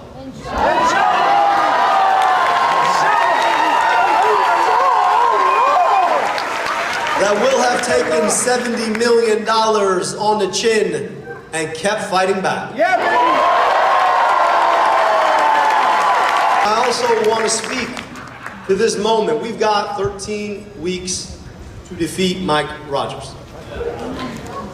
And however we might feel about the campaign we've just come through, I want you to understand that it pales in comparison to the cynicism, in comparison to the corporatism, in comparison to the lies that Mike Rogers and Donald Trump are going to tell. There is so much more that unites us. However much we might disagree with our Democratic opponent, there is so much more that unites us than divides us. And so to all of our supporters here tonight, watching on TV, tomorrow we begin to mend fences. Whatever happens tonight, we have a responsibility to assure that we unite to make sure that Mike Rogers never sees the inside of the U.S. Senate. Think about where we go from here, always magnanimity in victory. So if your instinct is to be like, I told you, no. Let's come together to build a movement that's even bigger, that's even stronger, that's even more powerful, that reaches into the very depths of this state, that reminds us the best of who we are and who we can be. That is the commitment I want all of us to be making as we leave here tonight. And so, Mike, and I know you're listening, Mike, we are coming for you. Med school, while Mike Rogers was in Congress. This is a guy who's never seen a check from a pharmaceutical lobbyist he didn't want to cash. He sent our campaign a cease and desist for calling him a pharma lobbyist. He is. But I don't know. If it looks like a duck, quacks like a duck, Quack, quack. smells like a duck, how am I supposed to know it's a goose? So look, forgive me, Mike. I just know that you spend so much time with pharma lobbyists, I just thought you were one. You've taken so much money for them to raise our prescription drug prices. I just thought that you just got into business. After all, you haven't really explained how you made $14 million golfing in Florida. Unless it was on all the government relationships you built when you were in Congress. So I don't know, maybe 14 million wasn't enough. You gotta come back, get some more relationships and trade on them too. Who has never seen a check from a corporation he did not want to corrupt himself with. Get him on goal! And here's the thing about it. He can't decide which era of Republican he wants to be from. On the one hand, he was from the neocon era that had us fighting unnecessary wars in Iraq, swore up and down he could never support Donald Trump, then went to Mar-a-Lago when he decided to run for Senate the first time, and licked all the boots until he finally got that Trump endorsement. So he's both the worst of the neocon era and the worst of the MAGA era, and I just think that's the worst of all. Because at least you should know who you are. But I promise you, Mike, by the time we are done with you, all of Michigan is going to know who you are. Corporate sellout. He's a lobbyist, but really might want to be prescription drug prices. Who supported wars we don't need to fight. Who tried to shut down our bridges. Who wants to stand in the way of our unions. Who should never see the inside of the U.S. Senate. So friends, we're going to have to wait a little longer to see the outcome of this race. But as I look in front of me, I already see the outcome of this campaign. A community of people who came together around a set of ideals, built on the foundation of what this government was supposed to be in the first place. Government of the people, by the people, and for the people. And as I think about where we sit in the long arc of our history, it's hard not to reflect on the fact that we just commemorated 250 years. And we all know those 250 years weren't perfect. We all know that a lot of that history was built on a set of foundational errors. And at the same time, I can't help but appreciate the fact that I know what America gave me. America is an incredible place. I used to live the contrapositive of the life I was supposed to live when I spent summers in Egypt. I crossed 15 hours and 10 years difference in life expectancy. But for the accident of being born here, I got the opportunity to get vaccinated against diseases that killed 2 of my aunts and uncles I'd otherwise never met. I got to go to amazing public schools. I got to go to an incredible public university. I got my medical education paid for by the NIH. And at the same time, growing up just 15 minutes away from me, children whose families had been here far longer than mine, who never got those same opportunities. America can do glorious things, but to love America isn't just to dress up in some colors and pretend that everything's fine. Yep. To love America is to will America to do the hard work of being better. If you love America, you want America to be his. And as I think about those past 250 years, those errors, slavery, Jim Crow, the fact that this country was built without giving women equal access to citizenship for years, continued discrimination against people. The thing our country has always done better than anyone else is that we've been able to look those failures in the eye and correct them. It's not because we ignore our challenges. The greatness of America is the ability to see those challenges and fix them. And 250 years on, as we think about where we go from here, it is that ability to correct that we together have embraced in this movement.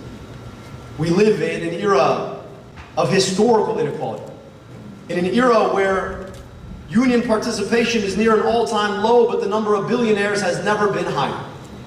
An era where schools continue to carry the consequences of historical segregation. An era where we continue to see a few very small people try to define America as being as small as they are. We can't control the past 250 years. What we can do is build the next 250. And to do that, it's going to mean movements like this one, of the people, by the people, and for the people, with a distinct purpose of taking on the challenges that we face. Those movements have never been more important than they are right now. I look in front of me and I see all kinds of colors, all kinds of stories coming together around the idea that we can have nice things, we just can't do it alone. That to have them, we're going to need to reach across the divides they tell us we can't reach. Divides of race, of faith, of geography, of sexual orientation, gender identity, to build together what we want to hand off to our kids and our grandkids. And for the past 15 months, I've had the privilege of being a part of that movement with all of you. And so as we continue forward, for the next 13 weeks, I am asking you to put your shoulder in the work to make sure that we defeat Mike Rogers, we defeat and send a blow to Trumpism, and we do the work of building that next 250 years that all of us deserve, because at some point, whether you know them or you don't, the future will ask you, what did you do in this moment?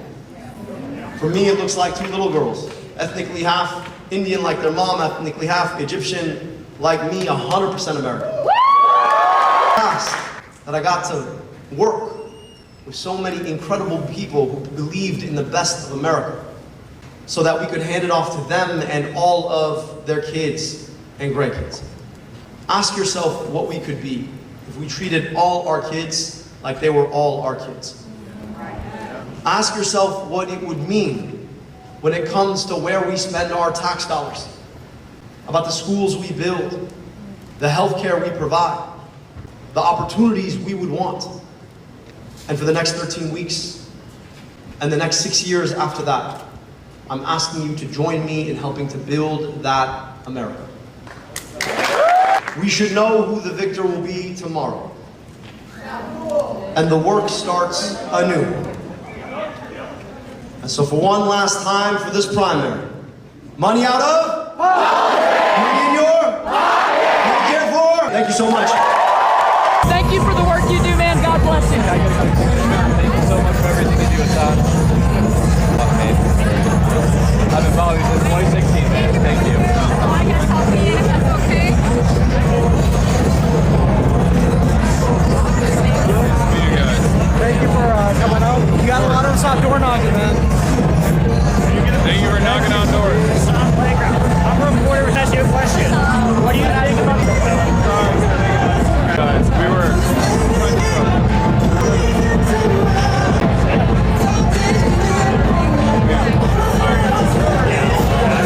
Here's their exit route. Oh no, I was asking basically we got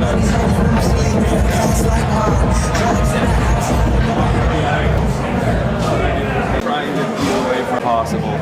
We can't go back in there? No. Right now we have the backstage access. Okay. All right. No, that's fine. All right. Okay. Yeah, sure. Thank you. Appreciate it. Yeah, but we should probably go out through the other side. What's up, man? Sure.